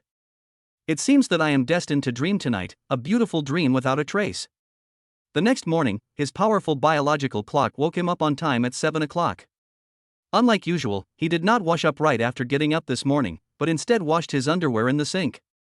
He actually had a dream last night. In the dream, he and his boss were playing poker. While washing, he recalled last night's beautiful dream with relish. The only regret was that he woke up when he was about to make his big move. I'm very angry. When he finished making breakfast, Tang Yuan walked down the stairs carefully under the escort of Tangdo. As soon as she saw Han Shichu, she ran over with her short legs and hugged his calves. Dad, good morning. The kindergarten creatures are full of energy and are very excited even early in the morning. Good morning, little Tang Yuan. Come and have breakfast. After breakfast, Daddy will take you to kindergarten. After saying that, he carried her to a chair and sat her down, then served her beef porridge and poured her a glass of pure milk. Thank you, Daddy. Little Tang Yuan happily picked up the spoon and started eating. Seeing her puffing out her little mouth and blowing the beef porridge in the spoon seriously, she looked so cute and kawaii that Han Shichu couldn't help but smile. Little Tang Yuan, where's Mommy? He put the entire spoonful of cooled beef porridge into his mouth and mumbled, Mommy is drawing my face. Put on makeup, Han Shichu nodded. Carefully serve her the porridge and let it cool. Not long after, Yu Chuchan came downstairs. At the dinner table, Han Shichu subconsciously stared at her as soon as he thought of the system's task. Yu Chuchan, who was drinking porridge, saw his staring gaze and glared at him fiercely. With a wry smile, he took care of Tang Yuan and helped her finish her breakfast first. Boss, are you going to the company by yourself, or are you coming with us? I can drive there myself, you can take Tang Yuan to kindergarten first. Han Shichu nodded and said, okay, I'll go take the dumplings away. Leave the dishes and chopsticks for me to wash when I get back. Little Tang Yuan patted the golden retriever's head and said, Tangdo, go get my little bear backpack. Tangdo looked at Han Shichu aggrievedly. He had to work before even having dinner. Can you take care of your little cotton padded jacket? Han Shichu wanted to laugh when he saw its pitiful appearance, and said quickly, "Go quickly, I will feed you when I come back." This chapter is not finished, please click the next page to continue reading. Chapter 52, 10 Sausages, A Letter of Challenge. When I got home, Yu Chu-chan had already gone to the company. After feeding dog food to Tangdo, who was always around him and washing the dishes, Han Shichu sat in the pavilion in the back garden with his drawing board, leisurely sipping tea and painting. This was the first formal gift he planned to give to Xiao Tangyuan, so he drew it very carefully and meticulously. He didn't plan to draw too many. He planned to draw 10 stories, including fairy tales and fables. Perfect, very good.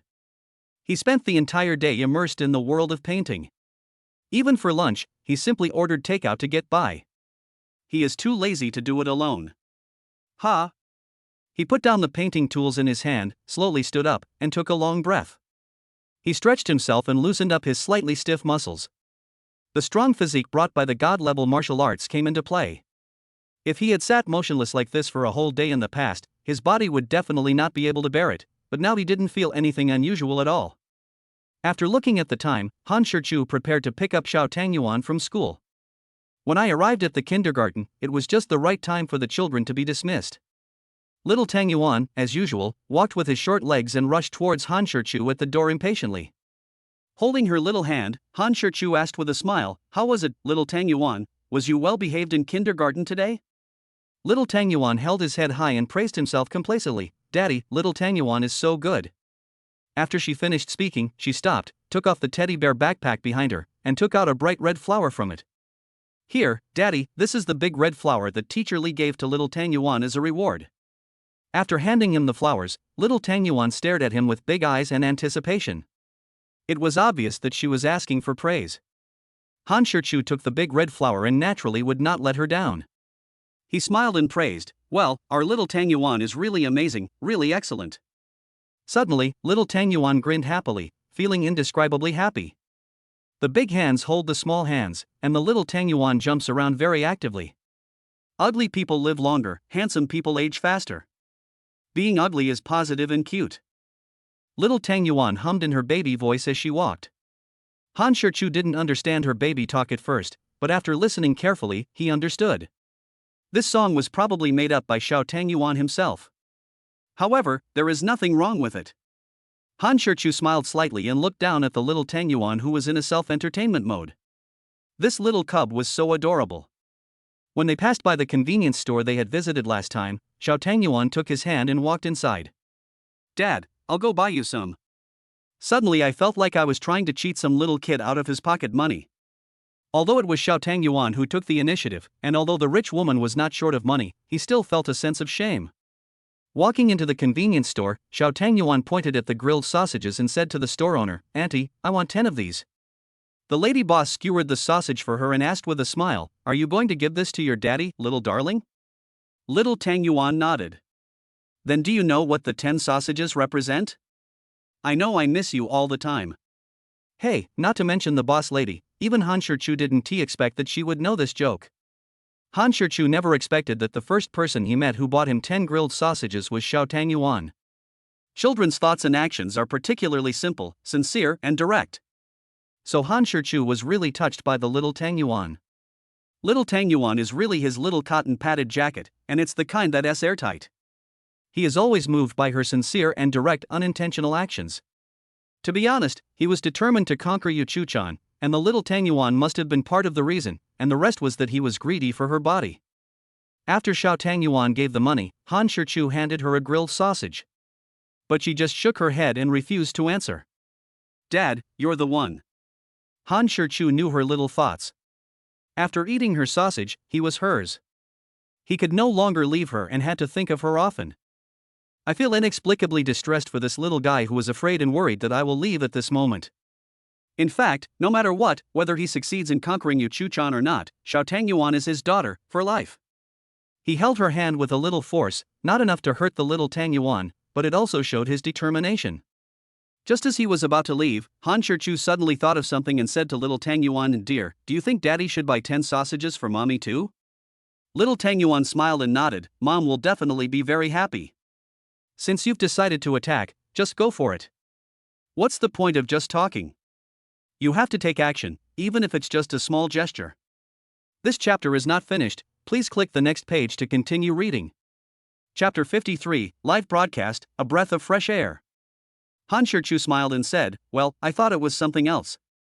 Isn't it just a challenge from the Grandmaster of the Chess Association?" I accepted it. I guess Lisa Rome on the opposite side was surprised by his words and didn't say anything for a long time. After a long while, he said hesitantly, "Shirchu, are you serious?" "Really, Sister Rome, just help me accept it, and then arrange all the matters related to the chess challenge. Just let me know when the time comes. Are you confident? If not, we can just turn a blind eye and ignore it. But if we accept the challenge and lose, it will be very disadvantageous to you." Han Shirchu smiled confidently and said, "Don't worry, Sister Rong.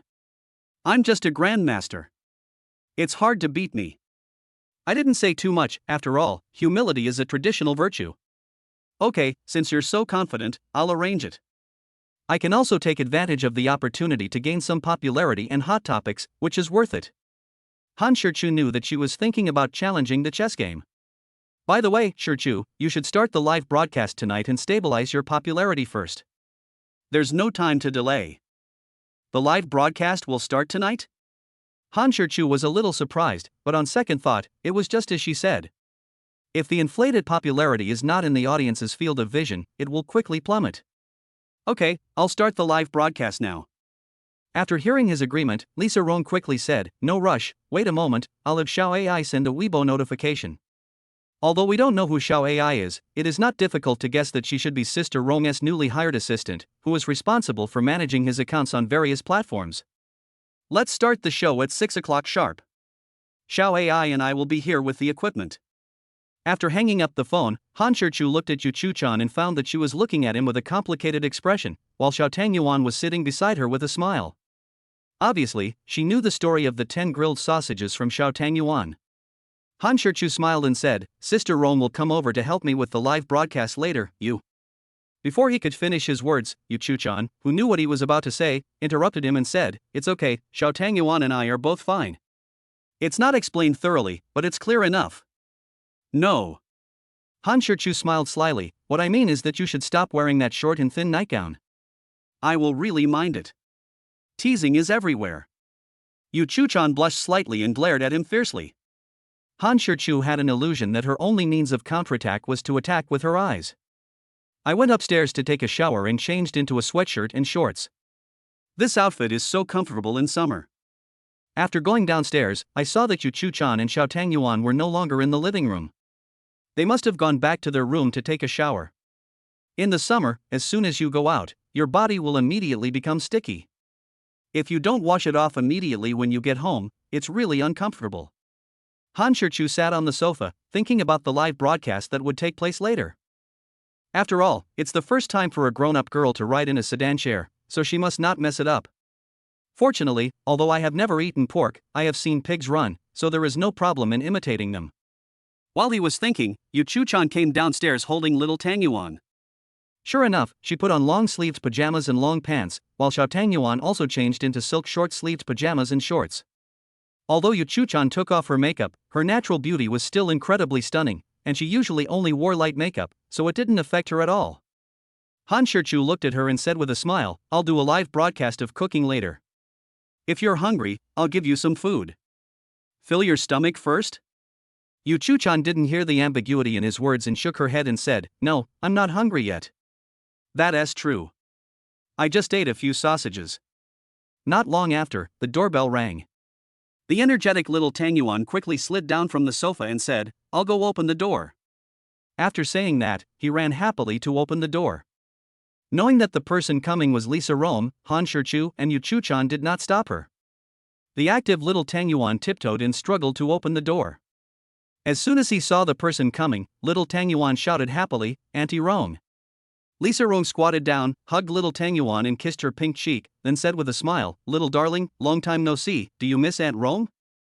The honest girl Xiao Tangyuan shook her head and gave her a critical hit. "No, Xiao Tangyuan really doesn't have time to think about Aunt Rong." Lisa Rong felt that her question was unnecessary. "Why do you have to make things difficult for yourself?"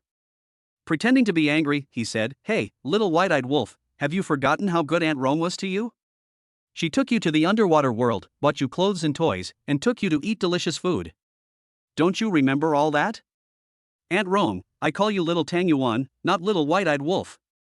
Well, Little Tang Yuan's skill in evading the issue is perfect.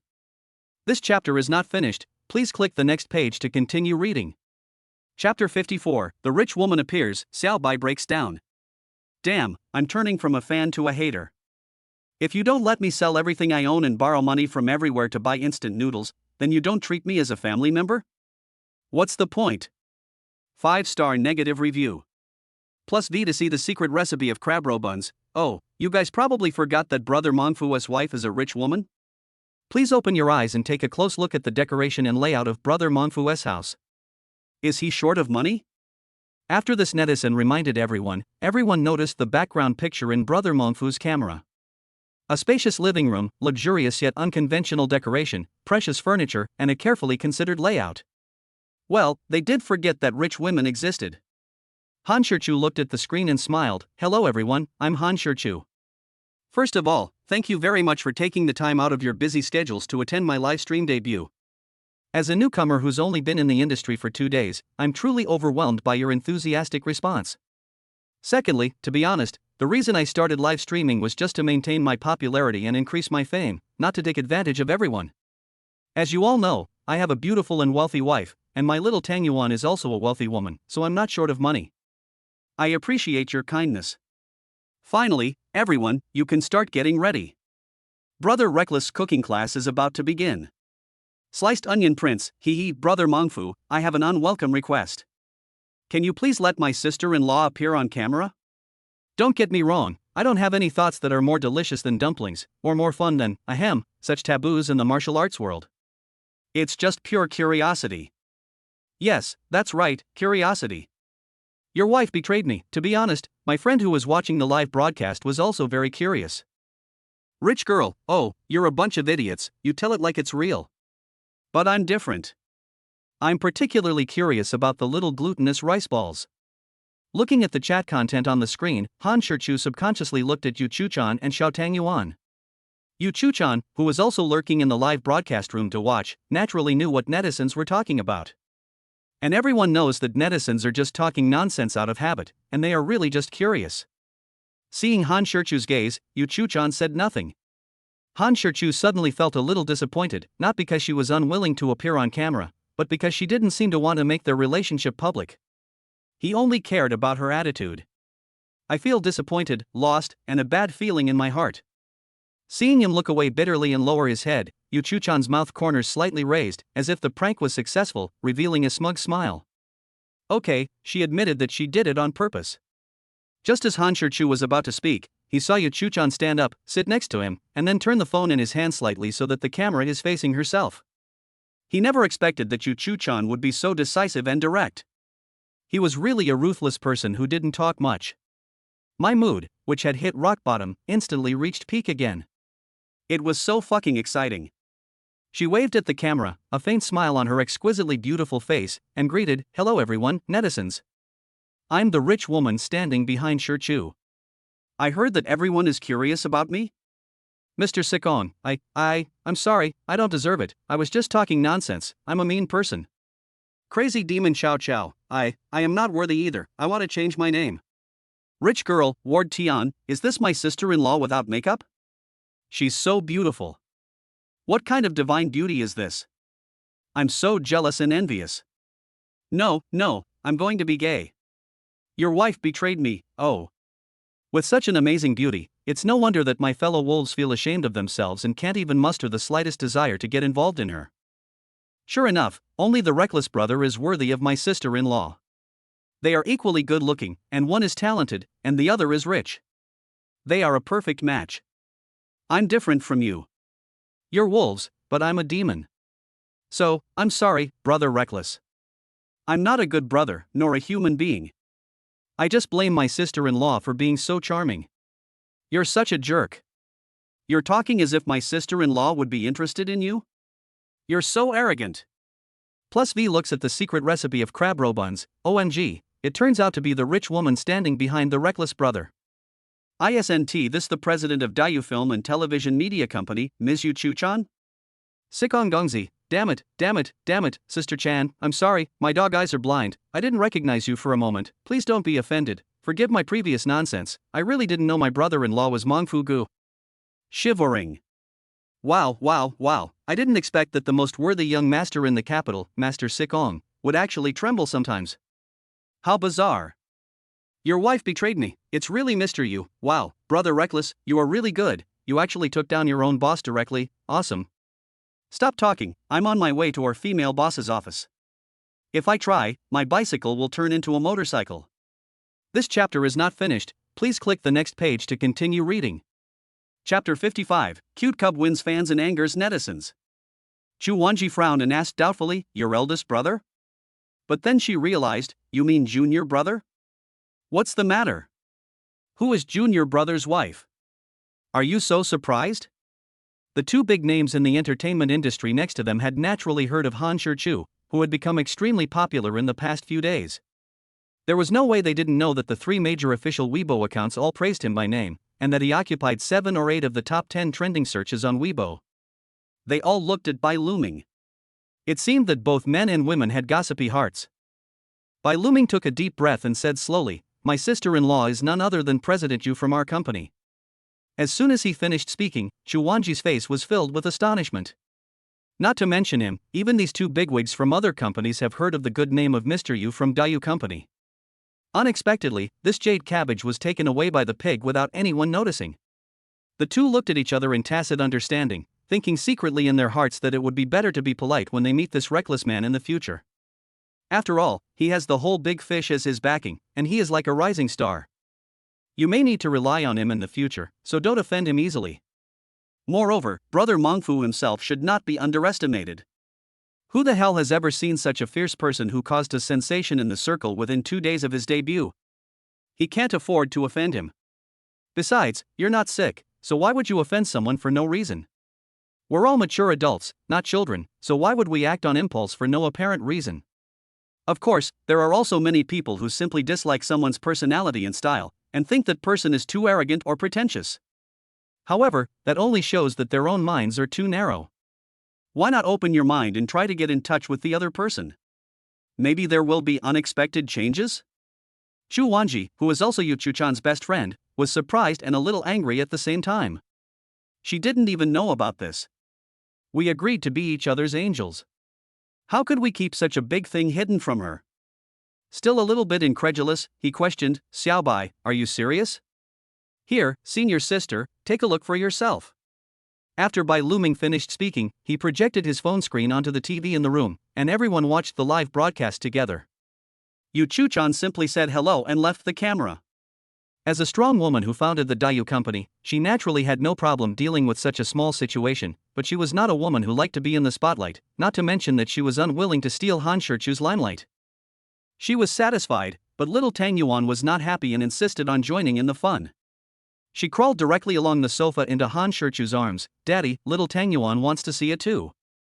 After saying that, she stared at the phone screen in his hand with curiosity. This straightforward girl had really annoyed Lisa Rong before, so now that she had the chance, she naturally had to tease the little cub. He smiled and said, little Tang Yuan, do you know how to read? Do you know what these brothers, sisters, uncles, and aunts are saying? Little Tang Yuan's caterpillar-like eyebrows wrinkled slightly. Although he couldn't read, the little cub would not give in easily. He said confidently, of course I can read. Well, no matter what, I have a firm grasp on my temperament and will never give in. Lisa Rome, deliberately teasing her, pointed at a comment posted by a netizen on the screen and asked with a smile, what's that? Little Tang Yuan's eyes rolled around, and then he said seriously, what this sentence means is that children can't play with water. Wow, I have to say, there is really something in her little head. Seeing her serious look, Lisa Rong tried hard not to laugh out loud and continued to ask, what about this sentence? This sentence means that children should not lie. Now everyone in the living room could no longer hold back and burst into laughter, but only Han Shichu did not laugh. The chat window was also very lively. Mr. Sikong, oh my god, my little niece is so cute. Are you trying to trick me into getting married and having a daughter? Rich girl, ha, the little Tang Yuan who is as delicate and exquisite as a porcelain doll is so quirky. I have successfully become a fan of the little Tang Yuan. I really want to hold her in my arms and give her 2 big kisses. This is so cute, it melts my heart. I really want to find a man and give birth to a daughter like Xiao Tangyuan. Ah, speaking of the importance of genes, Xiao Tangyuan has perfectly inherited the excellent genes of Mengfu Gu and Mr. Yu. I can't envy him enough. If anyone can guarantee to give me a daughter as cute as Xiao Tangyuan, I will steal the household registration book and marry him and have a baby. Forget it, it's safer and more reliable to just steal the small dumplings. Unexpectedly, the appearance of little Tangyuan actually blew up a lot of female netizens. This chapter is not finished, please click the next page to continue reading. Chapter 56, Envy of Netizens, Cooking Tutorial. Looking at the pitiful little Tan Yuan's appearance, tears kept rolling in his big eyes, but he was stubborn and refused to cry. Han Shichu would be lying if he said he didn't feel sorry for him. He quickly reached out and took her into his arms, gently stroking her little head, and whispered softly, "Baby, Daddy is not angry, Daddy just wants to tell you not to lie. Daddy hopes that little baby will be an honest and kind person. Little baby, have you forgotten the story of the boy who cried wolf that Daddy told you?" Little Tangyuan shook his head and said softly, "Little Tangyuan hasn't forgotten. From now on, little Tangyuan will never lie again." "I'm sorry, Daddy." Seeing her serious look, Han Shichu smiled and said, "You are really Daddy's good baby." Little Tangyuan tilted his head back and looked up at him, an innocent smile finally showing on his face again. "Little Tangyuan will be Daddy's good boy forever."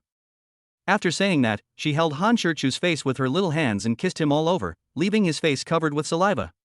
But there is no such thing as disdain at all, because she is a little cotton padded jacket, right? I'm sorry, I'm being nosy. Showing off your father-daughter affection over a disagreement? I looked at the little glutinous rice balls, then at my own child, and kept reminding myself, my child, don't be angry. Damn it! I'm an unmarried young man, and you're showing me this? I feel inexplicably suffocated.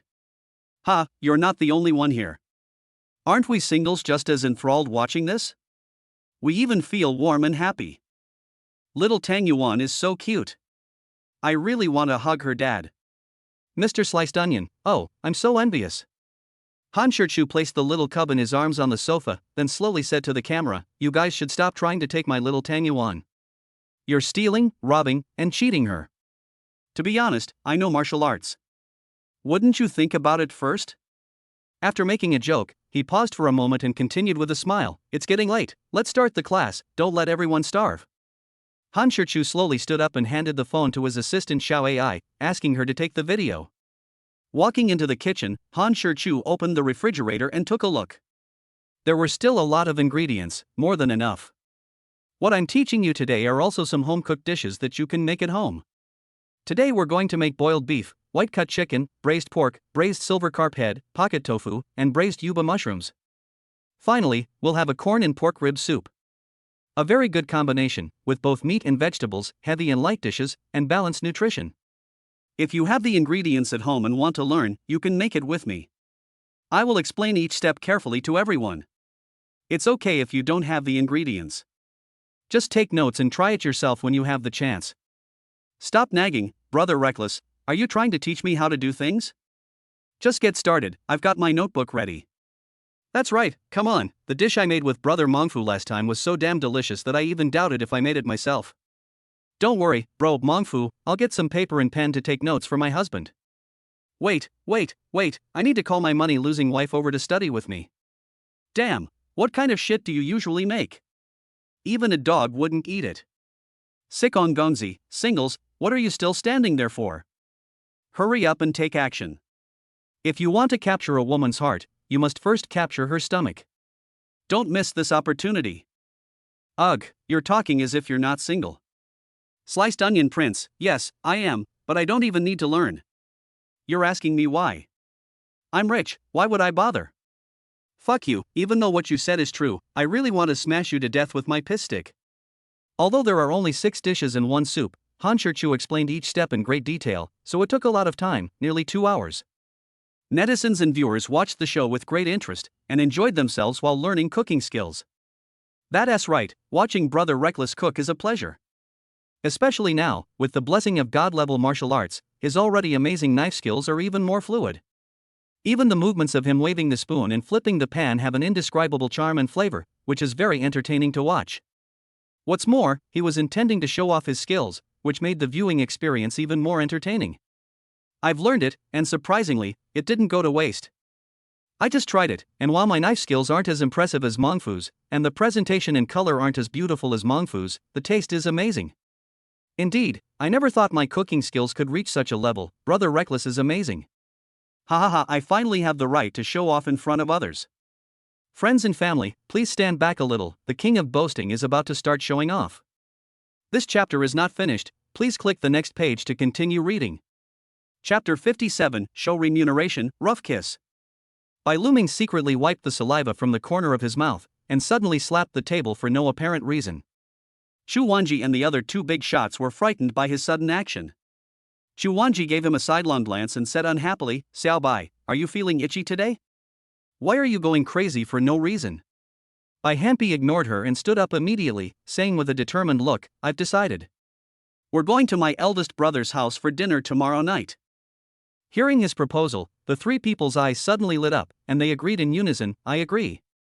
Sitting in the living room, chatting and watching cartoons with little Tang Yuan, Yu Chuchan looked at the watch on her wrist. It was quite late, so she picked up the remote control on the coffee table and turned off the TV. "Little Tang Yuan, come upstairs with mommy to wash up. It's time to go to bed." After saying that, he took her hand and went upstairs. Lisa Rong and Xiao Ai also stood up and prepared to leave. Before leaving, he suddenly remembered something and said to Han Shichu, "By the way, Shichu, your last reward for participating in the program Penniless was 300,000. Because you're a newcomer, the highest salary the program team can offer is 300,000. Han Shichu nodded, and he knew without Sister Rong telling him that the reason why the program team was able to offer a high price of 300,000 at the beginning was actually largely because of Bai Luming. Who can afford such high wages for a newly debuted amateur to participate in a variety show? It's not like there's a lot of money to burn."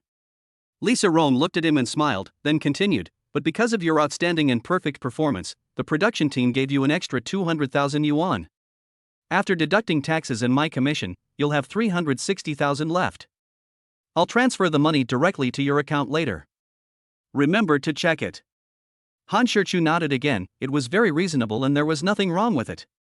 However, after changing his mind, he suddenly said, "That's not right, Sister Rong." Lisa Rong looked at him puzzledly. "What's the matter? Is there a problem? What about the company's cut? Didn't the previously signed contract specify a 30:70 split between the company and the artist?" Lisa Rong smiled meaningfully at him and said slowly, "You'll have to ask your wife." "What's there to ask? Isn't it obvious?" Han Shichu smiled slightly, secretly proud of himself. The leader was indeed a woman with a cold exterior but a warm heart. It seemed that she still cared about him. "Okay, if there's nothing else, I'll go back to the company first. I'll arrange the chess game, just wait for my notification." After seeing off Lisa Rong and Xiao Ai, Han Shichu also went upstairs. When I walked into Yu Chuchan's bedroom, I saw Xiao Tangyuan standing on the bed and jumping up and down, while Yu Chuchan was leaning against the head of the bed, posing. Seeing him come in, little Tangyuan quickly put himself in the quilt and lay down. I couldn't wait to ask, "Dad, what story are you going to tell Tangyuan today?" "Well, good, everything is ready." Han Shichu nodded with satisfaction and looked at his older friend with a cunning look on his face. Yu Chuchan knew he was talking about her and gave him a cold look. "Today, Dad will tell you a story called Waiting for the Rabbit by the Tree." Okay. Although little Tangyuan didn't know what it meant, he still clapped his hands in support. A long time ago, there was a farmer. One day, he was working in the fields when suddenly. When Han Shichu told stories, he tried his best to make them easy to understand so that little Tangyuan could understand them more easily. After telling the story, he explained the moral of the story to Xiao Tangyuan. Looking at Han Shichu's gentle face and his careful and patient parenting, Yu Chuchan's eyes showed a hint of tenderness. At this moment, Han Shichu suddenly thought of the task assigned by the system. His eyes rolled around. He looked at Yu Chuchan, and then at Xiao Tangyuan who was preparing to go to bed. A bold idea came to my mind involuntarily. That's right, he was going to force himself on her and give her a kiss. No need for any fancy tricks. It's not hard to guess what he was thinking. He just wanted to rely on Xiao Tangyuan being there so that Yu Chuchan wouldn't get angry. Whatever your heart desires, whatever your mind desires, there is nothing to hesitate about. He stood up, walked around the end of the bed, went to Yu Chuchan's side and slowly sat down. Yu Chuchan subconsciously shrank back, her eyebrows slightly furrowed, and she looked at him warily, asking in a cold voice, "What are you going to do?" Seeing that she looked alert as if she was guarding against a thief, "If I act now, the chances of success are obviously slim. It would be fine if she didn't say anything, but once she did, she would definitely hit the target, so Han Shichu couldn't act rashly now. He had to let her relax her guard first. Han Shichu said slowly, "Don't be nervous, boss. I just want to ask, Xiaotang Yuan, do you want to go back to your hometown with us during summer vacation?" This chapter is not finished, please click the next page to continue reading. Chapter 58 Peach Flavor, System Upgrade. Not only that, his tongue also became dishonest. He even wanted to launch an attack, pry open the checkpoints in front of him, and try to enter the pass in front to stir up trouble. Don't ask why a pure little virgin can do this. The answer is that it is a man's natural instinct plus the learning from books and videos. Just when his restless hands were about to reach the peak, the dazed Yu Chuchan finally came to his senses and bared his ruthless fangs at the arched mouth that was still pressed against his lips. Ouch! Han Shichu, feeling the pain, immediately stepped back, and while crying out in pain, he subconsciously covered his lips with his hands. Yu Chuchan's face instantly dropped to freezing point, but even so, it was difficult to hide the alluring glow on her face. She glared at him coldly and was about to open her mouth to get angry, but suddenly she thought of Xiaotang Yuan. I turned slightly to look at the little cub and found that the little guy had covered his eyes with his two little hands, but it was obvious from his fingers that he was peeking curiously. Seeing that both of them were looking at him, little Tang Yuan stopped pretending, put down his little hands that were pretending to cover his eyes, and revealed an innocent smile on his pink and delicate little face. The assist player came online again, and said to Han Shichu in a coquettish voice, "Daddy, little Tang Yuan wants a kiss too." When Han Shichu heard this, he was immediately delighted. It turned out to be his caring little cotton-padded jacket. He quickly stood up and returned to Xiaotang Yuan's side, gently kissing her smooth and delicate forehead. "Xiaotang Yuan, good night." Little Tang Yuan also replied sweetly, "Daddy, good night, I love you." Satisfied, she said this and then closed her eyes and went to sleep. Han Shichu did not dare to hesitate. He seized the opportunity and rushed to the door. When closing the door, he looked at Yu Chuchan who was still glaring at him. With a slight smile, he whispered, "Leader, I love you." Before she threw the pillow at him, Han Shichu closed the bedroom door. As soon as he left, Yu Chuchan grabbed the pillow and started punching it with her fists in anger. Then he picked up his phone again, opened WeChat, clicked on the chat interface with Han Shichu, and placed his fingers on the keyboard, but there was no movement. In the end, she didn't type a single word. He threw his cell phone onto the bedside table, buried himself in the quilt, and kicked his feet as if he was throwing a tantrum. Fortunately, the little glutinous rice ball that ran out of power quickly entered the charging state, otherwise if she saw it, who knows what strange childish words she would say. If Han Shichu saw the scene, he would probably be shocked, right? The aloof female CEO actually has such a feminine side. Unfortunately, Han Shichu, who was looking at the mirror in the bathroom, didn't know this. Hiss. As soon as he touched the wound on his mouth with his hand, he gasped in pain.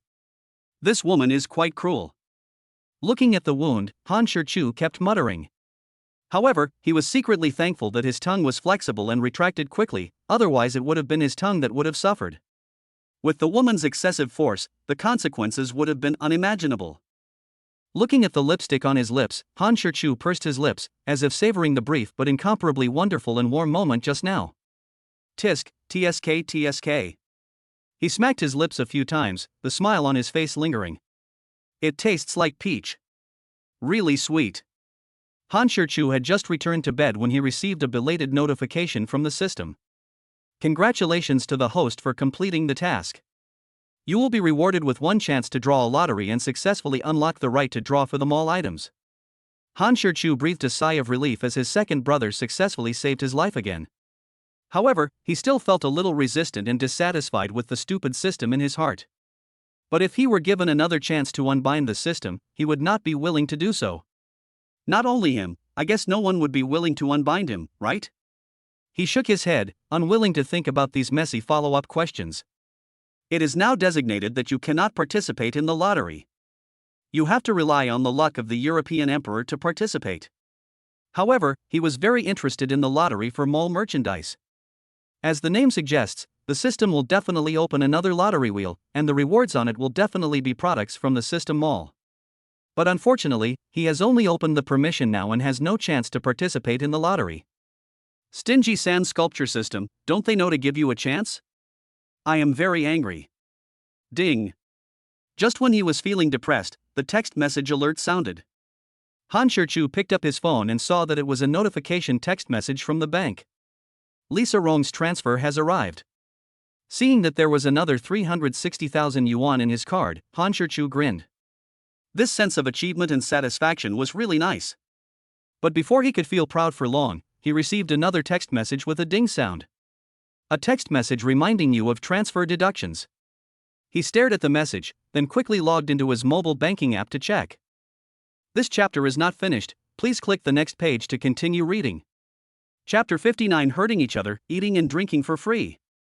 Han Shichu's eyes widened in surprise. You damn system, this isn't an upgrade, it's an evolution. Little virgin, you can completely understand it this way, there is no problem. Also, please call me comrade from now on, okay? Comrade?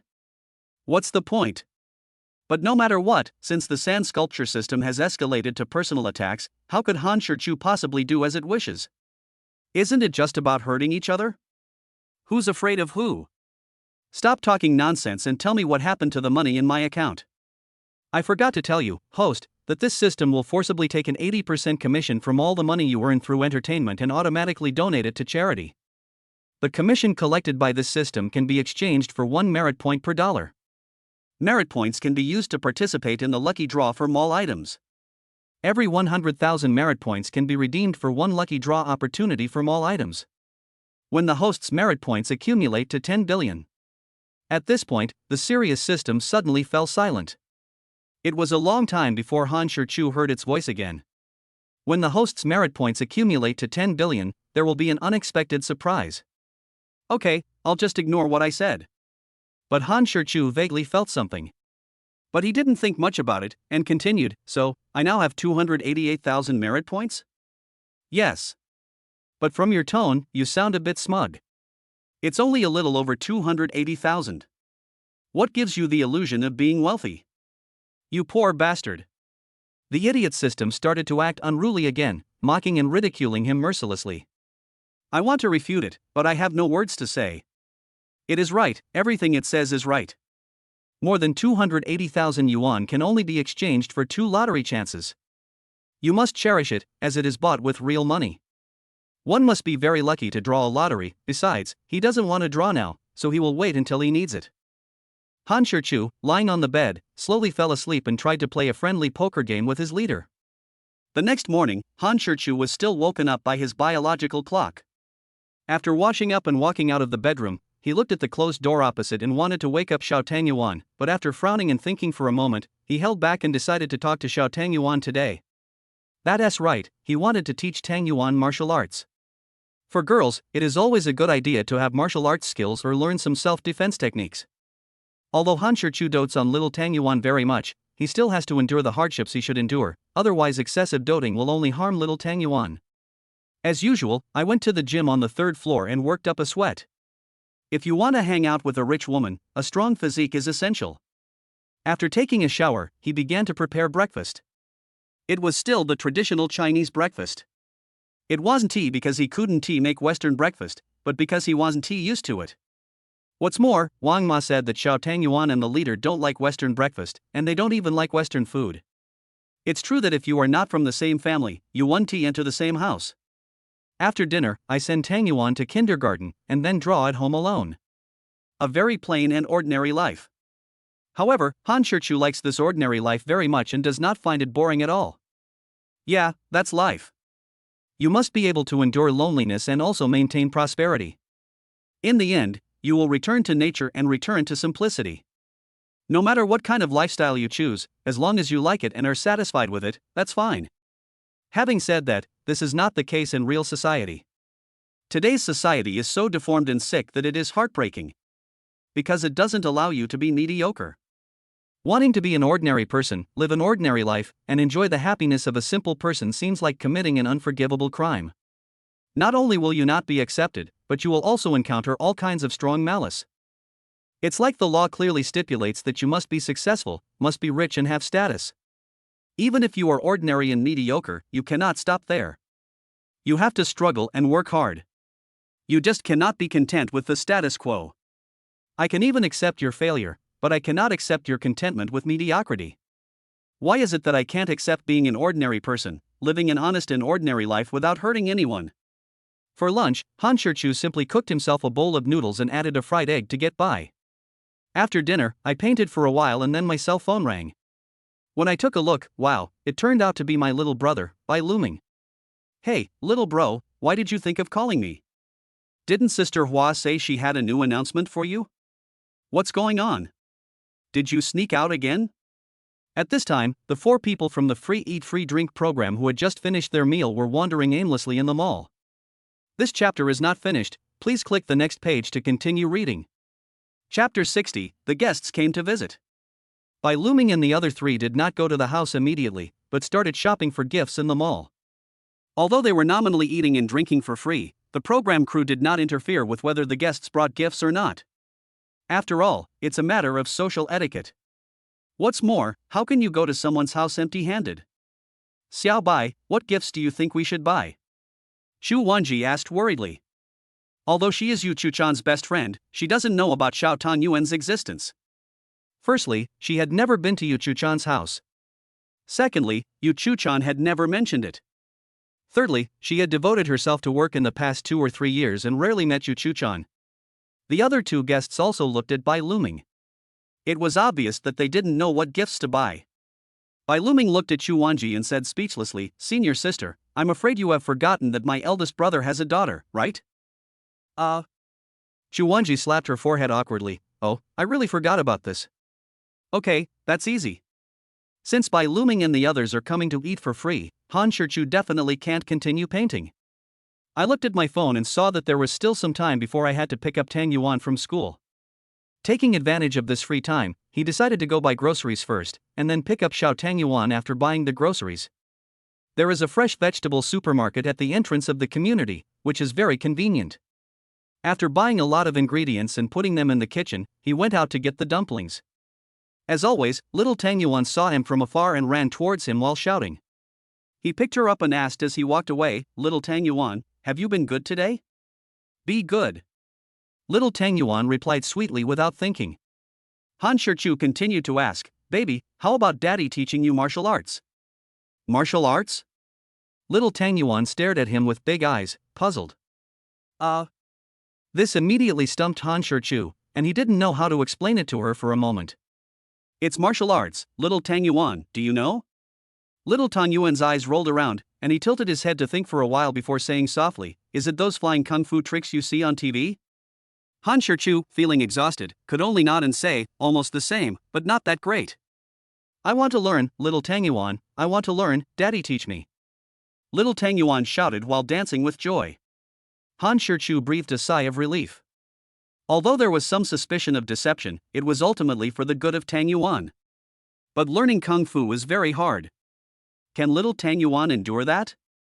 Little Tang Yuan, who knew nothing about it, said, "Yes, little Tang Yuan is the best at enduring hardships."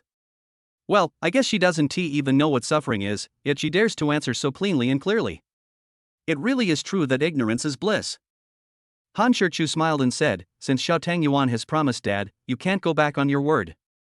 In front of other people, Xiao Tang Yuan can be described as shrewd and clever, but in front of Han Shirchu, she is silly and cute. It would have been fine if Han Shirchu had dug a hole for her, but she actually dug one for herself.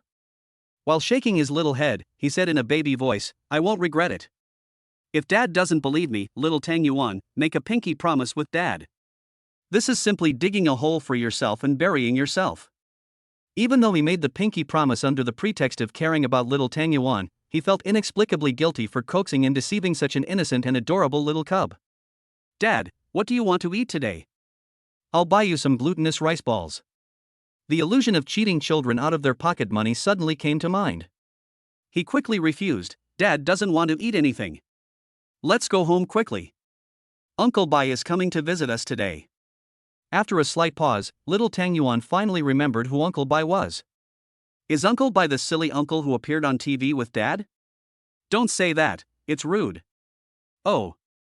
As expected, when the father and daughter returned home, Yu Chuchan was already sitting on the sofa browsing on her tablet. Seeing them come back, Yu Chuchan looked up, and when her eyes fell on Han Shichu, she suddenly became fierce, not at all as gentle as when she looked at Xiao Tangyuan. It was obvious that she was still upset about being forcibly kissed last night. Moreover, this morning when they were having breakfast, not only did she ignore him, she even gave him the cold shoulder. Candy beans. As soon as Xiao Tangyuan called out, Tangdo took the teddy bear backpack from her hand as usual and ran straight upstairs. Han Shichu walked over to sit next to Yu Chuchan and said with a smile, "Boss, let me tell you something. Xiaobai and senior sister Chu are coming to our house to film a show later." Yu Chuchan replied calmly, "I understand." At this time, little Tang Yuan suddenly said, "Dad, why don't you sleep with me and mommy at night?" Chapter 61, Xiaobai's Nemesis, deliberately making things difficult. Bai Luming interrupted their greetings directly. "Hey everyone, can we not be so polite? What's the point of all this nonsense? The teacher goes out and comes back, isn't he tired? Brother, just call me brother Yuan and sister Ran. It's so intimate and natural. As seniors, you two are older than my brother, so you can call me whatever you want. Just don't make it so awkward and fake." I got goosebumps just listening to this. I'm really impressed by you guys. Fortunately, he is familiar with Mo Jo Yuan and Moron. If it were someone else, they might be suspicious. Shu Wanji rolled her eyes at him unhappily. "You just want to show off your ability, right? If you can't speak, just say less. No one thinks you're dumb." Bai Luming stiffened his neck and wanted to refute and argue, but after seeing her sharp eyes, he retracted his neck. He didn't dare to say anything, but he was probably cursing in his heart. Ha ha high EQ, Xiao Bai is a rare straightforward guy in the industry. Low EQ, stupid, do you really have to say it out loud? Don't you know how to see through it but not say it? I think what Xiao Bai said is right. Aren't people like that these days? Smiling on the surface, but secretly swearing. On the surface, they're being polite and hypocritical, but secretly wishing someone dead. I think that's a good thing, too. When people interact with each other, it's better to be genuine and honest. There's no need for pretentious pretenses. It should be said that Queen Shu Tian has Xiao Bai, that idiot, completely under her thumb. He dares not act rashly at all. Ha ha.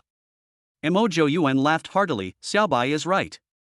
I'll just follow the netizens and call you Brother Reckless. Do you mind? Han Shichu shook his head and said with a smile, "What's there to mind? Besides, to be honest, I quite like this name and this character setting. Come on, let's go inside first and talk." Han Shichu led everyone back to their residence. Not to mention the netizens who were watching the live broadcast, even the four guests were stunned by the luxurious residence and the extravagant and tasteful decoration. It's not that they can't afford it, but they simply can't bear to buy it. Just ask yourself, who would be willing to invest all their savings in such flashy and comfortable enjoyment? Even if he was trying to be rich, it wouldn't have come to this, right? Of course, for rich people, this is normal. As soon as he entered the room, Yu Chuchan took the initiative to greet him without any airs. "Cicada. Boss. Boss Yu. Boss Yu." Just by listening to the name, you can tell who said it. Yu Chuchan smiled slightly. "Hello, please come in and sit in the living room." "You're welcome." As always, concise and to the point. Bai Luming's attention was completely attracted by the little guy next to him. He slowly squatted down, showing what he thought was the warmest smile, and said in what he thought was the gentlest tone, "Little Tang Yuan, do you still remember me?" Little Tang Yuan stared with big eyes, nodded, and said softly, "Remember, you are Uncle Xiao Bai." "That's great." Bai Luming smiled, then handed her the toy he had bought for her. "Dang dang, this is a gift from Uncle Xiao Bai. Do you like it?" Little Tang Yuan didn't take it, but looked up at Han Shichu. Han Shichu patted her little head and said, "Take it. Uncle Xiao Bai bought it especially for you." After getting permission, little Tang Yuan immediately showed a bright smile on his face. As a child, who doesn't like toys? She said sweetly, "Thank you, Uncle Xiao Bai." Uncle Bai, the guinea pig? Bai Luming felt something strange. Next, Shu Wanji, Mo Jo Yuan and Mu Ran gave gifts to Xiao Tang Yuan, and Han Shichu also introduced them one by one. The four of them were extremely fond of the cute little cubs. And the small dumplings have become their favorite toys. The little chatterbox was not afraid of strangers and chatted with them enthusiastically. Shu Wanji made up an excuse and took Yu Chuchan upstairs alone, probably to settle the score with her. As soon as Yu Chuchan left, Bai Luming was obviously relieved.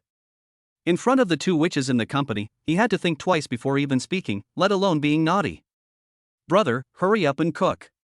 I'm hungry. As soon as the two left, Bai Luming began to feel restless. Han Shichu nodded.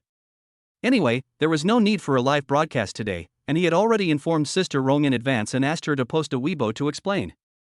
After all, they are all Longting live broadcast platforms, so you can watch them in any live broadcast room. What do you want to eat? Emojo Yuan and Mu Ran both said it was up to them. After all, it was Brother Mengfu who cooked the meal himself, so the dishes must be good. But this guy Bai Luming started to make trouble. Brother, can you make silver buds? Han Shichu glared at him fiercely and said unhappily, are you deliberately trying to make things difficult for me? I won't do it. It's too troublesome, and it's a complete waste of time. This chapter is not finished, please click the next page to continue reading. Chapter 62, Fancy, Xiaobai asks for medicine. Han Shichu smiled and said slowly, what you said is not accurate. The dish of inlaid silver sprouts can still be ordered in some century-old famous restaurants. But the price is very high, at least tens of thousands of yuan per copy. The most important thing is that when you eat this dish, you will feel that it is not worth it because its main ingredient is bean sprouts, and the taste is not much different from stir-fried bean sprouts. Oh my god, a serving of bean sprouts can sell for tens of thousands of yuan. Are they really bean sprouts or ginseng fruit? Knife-pulling buttocks, my eyes have been opened, my knowledge has been broadened, my knowledge has been broadened. I was fortunate enough to have tasted this famous dish at the imperial banquet in the capital. Brother Mengfu was right. A serving of silver sprouts cost a staggering 39,900 yuan. As for the taste, it tasted just as good as stir-fried bean sprouts to me. If you eat this, you might become an immortal. Han Shichu continued, however, the reason why few people make it now, and why it's sold for so high a price, is actually because the production process is too complicated and time-consuming. You need to select the few straight and strong bean sprouts from thousands of them. Then you need to remove the heads and tails of these sprouts and take the 2-inch length of the middle sprout stem. Then you need to use a silver needle or copper wire to hollow out the bean sprout stem. Be extremely careful when hollowing it out so as not to damage the bean sprout wall. Then you need to fill the bean sprout stalks with minced chicken or shredded ham. When filling, you also have to be very careful not to pierce the bean sprout wall, but also to fill it evenly and fully to maintain the intact appearance. Finally, heat oil in a wok, add Sichuan peppercorns and salt, and bring to a boil. Pour the hot oil over the bean sprouts repeatedly until they are translucent and translucent. Luxury and exquisite craftsmanship, exquisite shape, crystal clear bean sprouts, and a silver bean sprout is complete. Once you take a bite, you'll think, what a rotten chicken. It's worse than a simple stir-fried bean sprout. Ha ha ha, Brother Reckless is making me laugh to death. So, this dish of silver sprouts is about the craftsmanship, not the taste. Just hearing Brother Mengfu say that makes me feel like this is way too much effort and time consuming. A typical dish that's all over the place and too flashy for its own good. That's why I said this is a dish that wastes time. Okay, you guys sit and chat, I'll go cook. After saying that, Han Shichu walked towards the kitchen. The cameraman is also a sensible person. He knows that Brother Rough Man has his own traffic, and watching him cook is a complete enjoyment. What's more, netizens also like to watch it, so they followed into the kitchen with cameras. As for the 4 guests in this episode, who can take care of them? When Bai Luming saw the cameraman follow in, he had no choice but to sit down again, thinking about how to find an opportunity to be alone with his elder brother. This is much more important than eating for free. Han Shichu was cooking in the kitchen, while the little host, Xiaotang Yuan, was busy greeting guests. Sometimes I wash fruits for them, sometimes I take out my own collection of snacks, and sometimes I give them my favorite dog. But she was very busy. Mu Ran couldn't stand it anymore, so he quickly said with a smile, Little Tang Yuan, come and sit down, don't bother. Little Tang Yuan returned to the sofa and sat down in the middle of the 4 people. He said in a baby voice, Aunt Mu, Aunt Chu, Uncle Mo, Uncle Xiaobai, do you want to hear a story? Little Tang Yuan will tell you a story. Yu Chuchan on the side looked at the little cub helplessly. The little guy wanted to show off again. Mo Zhou Yuan cooperated and said, Little Tang Yuan can tell stories, right? Little Tang Yuan's face was full of pride. Yes, Little Tang Yuan can tell many stories. Let me tell you a story about catching rabbits. She couldn't remember the idiom waiting for the rabbit by the tree, so she could only say catching the rabbit. The photographer can't just keep shooting Han Shichu cooking, he still has to give shots to the 4 guests. As soon as he came out, he heard Xiao Tangyuan telling a story. Hey, what a coincidence! Such great material, how could he miss it? Seeing that the cameraman was concentrating on filming in the living room, Bai Luming sneaked into the kitchen without anyone noticing. He also carefully closed the kitchen door. Hearing the noise, Han Shichu turned around and saw him looking sneaky. Curiously asked, Luming, what are you doing? Shu. Bai Luming quickly made a soft gesture, then walked to his side, rubbed his hands embarrassedly, and looked like he wanted to say something but stopped. Han Shichu looked at him in confusion. Luming, if you have anything to say, just tell me. Why are you being so polite to me? Being so coy isn't really your character. Brother, just, last time. Bai Luming stammered and couldn't explain clearly for a long time. Han Shichu said angrily, you're a grown man, why are you nagging like a little girl? If you have something to say, just say it. If you don't delay me from cooking. This chapter is not finished, please click the next page to continue reading. Chapter 63, The God Oil is in hand, and the truth is revealed. Bai Luming rubbed his hands again and whispered sheepishly, Brother, I've heard that a man's first time is usually not ideal, so I'm going to make preparations first, just in case. I don't want to embarrass myself when the time comes, right? Han Shichu couldn't help but nodded, it made sense. By the way, brother, does your medicine have this effect? Bai Luming said while making a big long gesture. Should there be? Han Shichu replied uncertainly. After all, he had never used it, right? How could he know? But he still has great trust in the products produced by the system. He glanced at Bai Luming again with a strange look in his eyes, and said with a teasing look on his face, Little brother, you are not confident? His words were vague, but men all know how to be shy. Bai Luming glared at him unhappily, Brother, I'm still very wealthy, okay? The main concern is what if there's a chance to have an international friendly exchange match with foreign friends?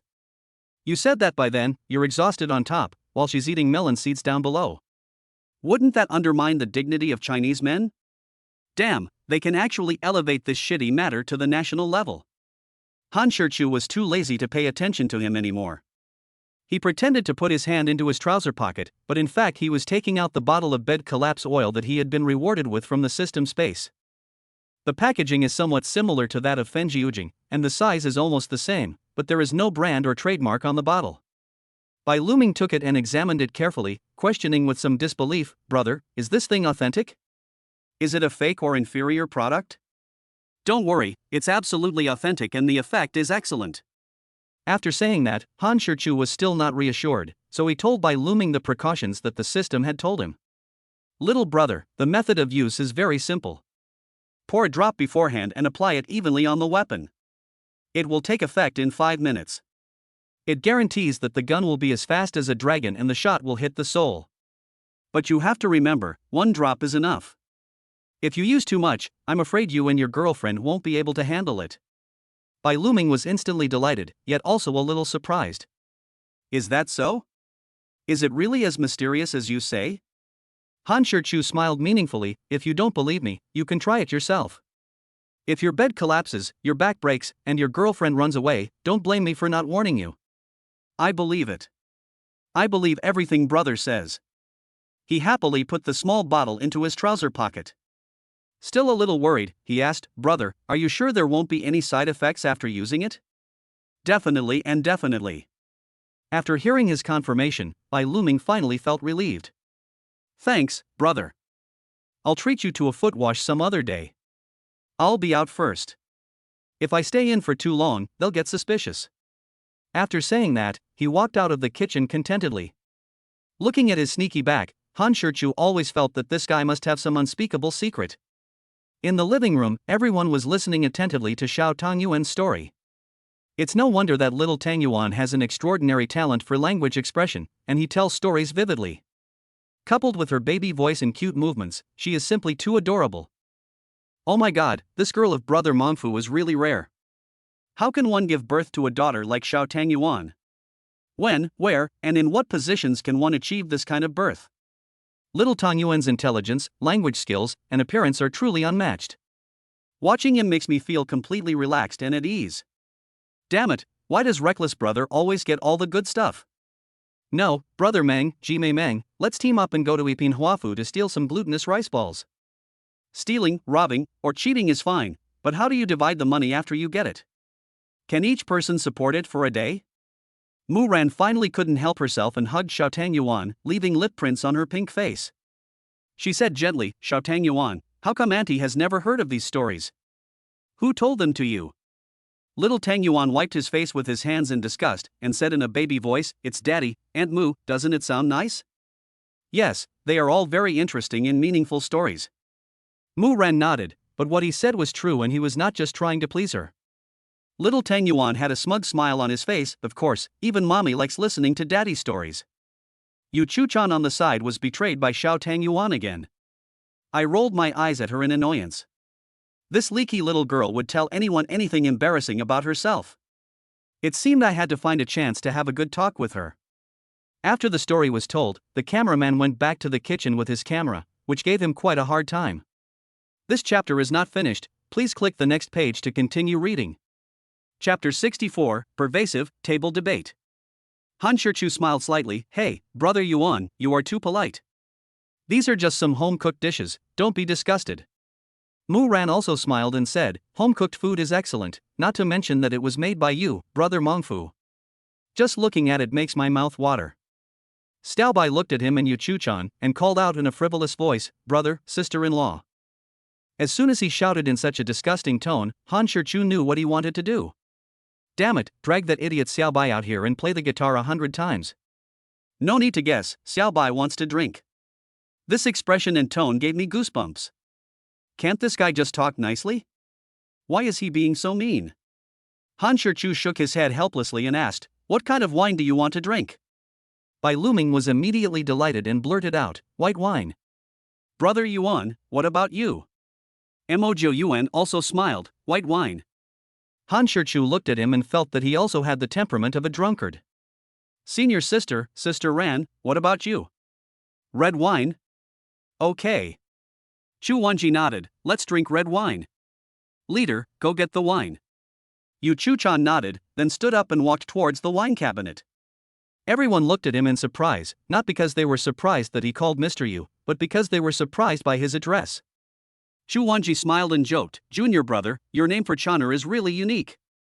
Han Shichu had nothing to hide, so he smiled frankly and said, She's a leader at the company, and she's also a leader at home. This nickname makes sense. Ha ha. Mojo Yuan laughed heartily and nodded, saying, There's nothing wrong with what you said, brother. Like me and most men, we're all henpecked. Ah. He sighed helplessly as he spoke, Your sister-in-law is good in every way, except for two things that make me a little annoyed. At this time, Yu Chu-chan also returned to the table with wine.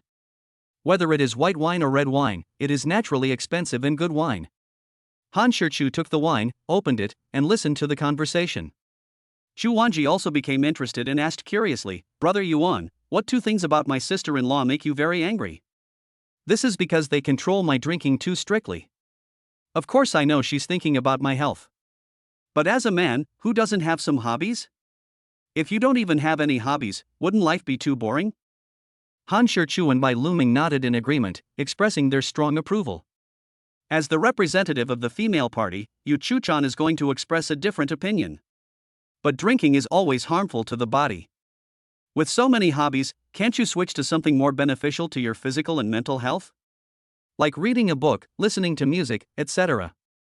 Without waiting for anyone else to speak, Han Shichu looked at her and asked, Leader, do you like songs?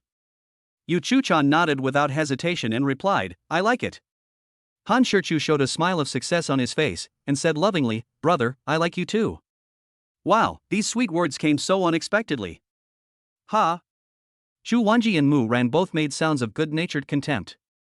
Mojo Yuan just looked at the couple with an interested smile.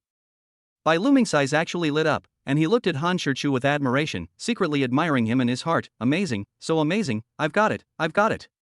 Yu Chu-chan gave him a charming look. Chu Wanji jokingly said, Junior brother, your display of affection is truly pervasive. I bet that's how you tricked my Channer into your life. Hearing her words, Bai Luming's face showed a strange expression. He felt that he was no longer pure and even misinterpreted the idiom penetrating everywhere. He. Han Shichu didn't make any excuses, but just smiled meaningfully. Then he cleared his throat and said seriously, I don't agree with what the leader said. Many women always complain about how men are fickle, falling in love with every woman they meet, and getting bored easily. Of course, there are men like that. However, the vast majority of us men are still very affectionate and loyal, which can be fully seen from our hobbies. For example, if I like smoking, I can become addicted. If I like drinking, I can become addicted. If I like fishing, I can also become addicted. How can I change it just like that? Well said. Bai Luming and Mo Yuan cheered for his sophistry. At this time, Chu Wanji stood up and said, but drinking is always bad. If you drink until midnight every day and come home drunk, not only will you become drunk, but you will also embarrass others and lose your morals. Not to mention that we women can't stand it. I'm afraid you will be ashamed when you sober up, right? Mu Ran concluded, so, drinking should be done in moderation, but most of you men have poor self-control and can't resist temptation, so we women still need to control it. This chapter is not finished, please click the next page to continue reading. Chapter 65, on being a henpecked person, being rich and willful. Bai Luming smiled smugly and said confidently, so, whether I'm looking for a girlfriend or a wife, I have to find someone who is considerate and gentle. I will definitely not be a henpecked husband in the future. Chu Wanji rolled her eyes at him and said unhappily, you? Let's not even talk about whether you can find a girlfriend, you should get the kissing scene first. Ha ha, fight him to death. How can a fool like Xiaobai find a girlfriend? Don't be ridiculous. But Xiaobai is still quite unlucky. He's been in the industry for so long and has filmed so many scenes, but he still can't get any kissing scenes. Who can he complain to? Han Shichu patted his shoulder and said with a smile, Xiaobai, you are still too young and don't understand yet. Brother, let me tell you, the way a woman behaves when she's dating is completely different from the way she behaves before she gets married. Before this, you might think she's a docile kitten, but once she's dating you or married to you, her tiger nature will be revealed. Basically, no woman is an exception, understand? Before Bai Luming could say anything, Yu Chuchan, who was sitting next to him, took action. Her white and delicate hands secretly fell on the soft flesh of Han Shichu's waist, then twisted it hard and asked with a forced smile, so, you understand it very well? Hiss. Han Shichu gasped in pain and shook his head, saying, I don't understand, I'm just talking nonsense. Poochie. Everyone couldn't help but burst out laughing. Only then did Yu Chuchan retract the 9-in white bone claw with satisfaction. While rubbing the wound on his waist, he continued, Xiaobai, that being a henchman is also very happy. If you don't believe me, ask Brother Yuan. Bai Luming asked curiously, Brother Yuan, are you happy? Mo Yuan replied without hesitation, happiness. While speaking, his face was filled with a big smile. This made Bai Luming even more confused. What's the logic behind this? Han Shichu didn't answer him directly, but said, many hedonistic families have a higher happiness index than male chauvinist families. As for why, you will understand it naturally after you get married. Of course, even though I'm a henpecked man, I still have to have a bottom line. If I don't have a bottom line, I'm not a henpecked man anymore, I'm a wimp. Do you understand? Being a henchman is a sign of love, but I also hope women can know when to stop. Don't become arrogant and take advantage of a henchman's love and tolerance as a way to act recklessly. Okay, what reckless brother said is correct. However, in real life, men either become henchmen without any bottom line, or women, relying on their favor, trample on men without restraint. But honestly, heirloom families are much happier. Ha, Brother Mongfu is indeed from Sichuan. In Sichuan, if you don't stay home alone, you won't even be able to find a wife. Bai Luming nodded, not quite understanding. No more talking, come, eat and drink. Because they were still recording the show, they didn't drink too much and were all slightly tipsy. After the meal, this episode of Free Food and Free Drinks officially ended. Chu Wanji originally wanted to stay and talk to Yu Chuchan about their friendship, but she had an announcement the next day, so she had to leave with everyone else. After adding each other's contact information and seeing everyone off, Han Shichu washed the dishes. When he finished cleaning the kitchen and came out, little Tang Yuan had already washed up and was wearing his pajamas, feeding Tangdo. He hummed the song he made up in a baby voice, Those who are ugly live longer. After singing a few lines, he touched Tangdo's head and said, Tangdo, you will definitely live a long life. Han Shichu smiled and called to her, Little Tang Yuan, come here. As soon as he heard his call, little Tang Yuan immediately threw away the dog food in his hand, stepped on his short legs, and ran towards him. Dad, do you want Xiao Tang Yuan to watch cartoons with you? Well, it was obvious that she wanted to watch cartoons and wanted him to accompany her, but she said she would watch it with him. What a clever little ghost. Han Chu didn't point it out, but nodded and said, "Yes, little Tang Yuan, can you watch it with Daddy?" "Okay." Little Tang Yuan said happily and couldn't wait to pick up the remote control and turn on the TV. After watching for a while, little Tang Yuan suddenly said, "Dad, do you want to eat ice cream?"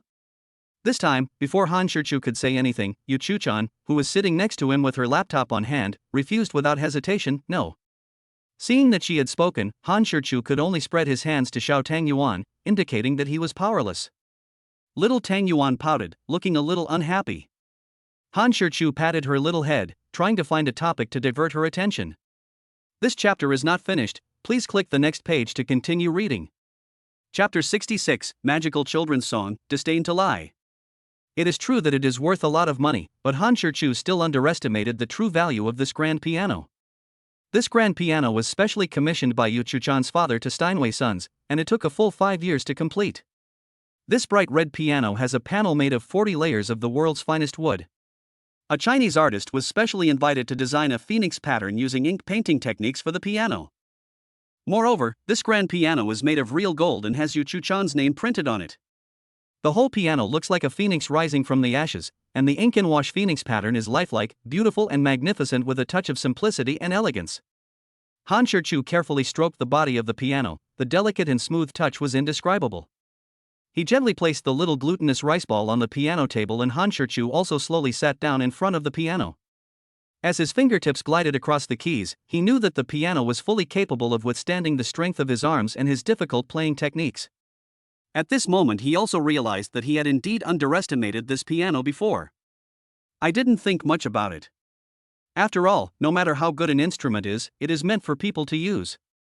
Han Chu looked at the little Tang Yuan who was sitting quietly on the edge of the piano platform and said softly, "Little Tang Yuan, Daddy will teach you to sing Little Jumping Frog." Little Tang Yuan rolled his round eyes and asked, "Little frog?" "Yes, little frog." After saying that, Han Chu started playing the piano and prepared to sing it first. Cheerful and rhythmic notes slowly floated in the instrument room. A happy pond becomes an ocean when dreams are planted. Big eyes and big mouth, singing loudly. Lend me a pair of small wings, and I can fly to the sun. I believe that miracles are within me. La la la la la. Han Chu's magical singing voice rang out in the room. This nursery rhyme is so addictive that even adults can't stop listening to it, not to mention children. I don't know when the little Tang Yuan quietly slid down from the piano. I saw her squatting on the ground, supporting her legs with her two little hands, imitating the movements of a frog, and jumping up clumsily. Following the rhythm of the music, he jumped and danced, imitating the calls of frogs in a baby voice, quack, quack. The little one looks so cute. Not to mention Xiao Tang Yuan, even Yu Chu-chan who was peeking at the door couldn't help but sway slightly to the rhythm of the music. After the song was finished, Han Chu looked at the little Tang Yuan who was still squatting on the ground imitating a frog, and shook his head helplessly. He picked him up and put him back on the piano stand. "Little Tang Yuan, does it sound good?" "It sounds great, Dad sings great." Han Chu smiled slightly and said, "Little Tang Yuan, do you want to learn?" Little Tang Yuan nodded his little head and said, "Yes, Dad will teach me." After saying that, she kissed Han Chu on the face. The little cub is really good at acting cute and obedient. Then Daddy sings a line, and little Tang Yuan follows, okay? Good. Then, Han Chu began to teach sentence by sentence. Yu Chu-chan at the door also quietly walked into the instrument room and sat down quietly behind them. She couldn't help but learn from him. Although she didn't make any sound, her sexy lips were moving slightly and she was singing silently in her heart. The magic of this nursery rhyme is evident from this. First listen, childish. Listen to it a second time, toxic. Listen to it for the third time, la la la la. Even though Yu Chu-chan tried her best to control herself, she couldn't do it at all and couldn't help but follow suit. I don't know if Tang Yuan has a high IQ or is just talented in music, but she not only learns quickly, but also has very accurate pitch and a great memory. Apart from some unclear pronunciation, it is impeccable. However, it is precisely because of her baby voice that her singing seems even cuter and softer. 3 times. Han Chu only taught her 3 times and she had already completely learned it. Little Tang Yuan, now sing the whole song to Daddy, okay? Okay. But Dad, you have to wait for the little glutinous rice balls to come down first. After she finished speaking, she was about to climb down from the piano again, but Han Chu picked her up and put her on the ground. Then he returned to sit in front of the piano, his slender fingers dancing on the black and white keys. I helped her start, Happy Pond, get ready to sing. When dreams are planted in a happy pond, it becomes an ocean. The sweet and glutinous rice dumplings and this cheerful nursery rhyme are a perfect match. Her singing seems to be able to heal everything and save all unhappiness. While singing, she put her two little hands next to her ears and jumped after each line. Although it doesn't look like a frog but more like a rabbit, it's really adorable. This chapter is not finished, please click the next page to continue reading. Chapter 67 Strong Waldon, Messy Hair. However, Han Chu took another step forward. If she retreated again, he would chase her again, and she would be unable to escape even if she had wings. Yu Chu-chan kept retreating, while Han Chu took the first step to press forward. Waldon. Finally, Yu Chu-chan had nowhere to retreat, and her back was pressed against the wall. Han Chu got closer and closer and could even feel the other person's hot breath.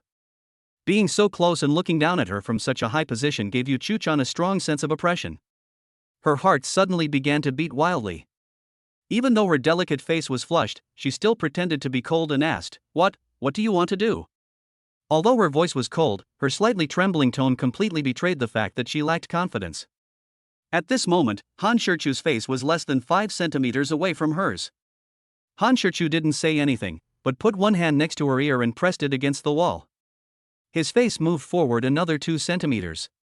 Han Chu could clearly see the fine hairs on her ears.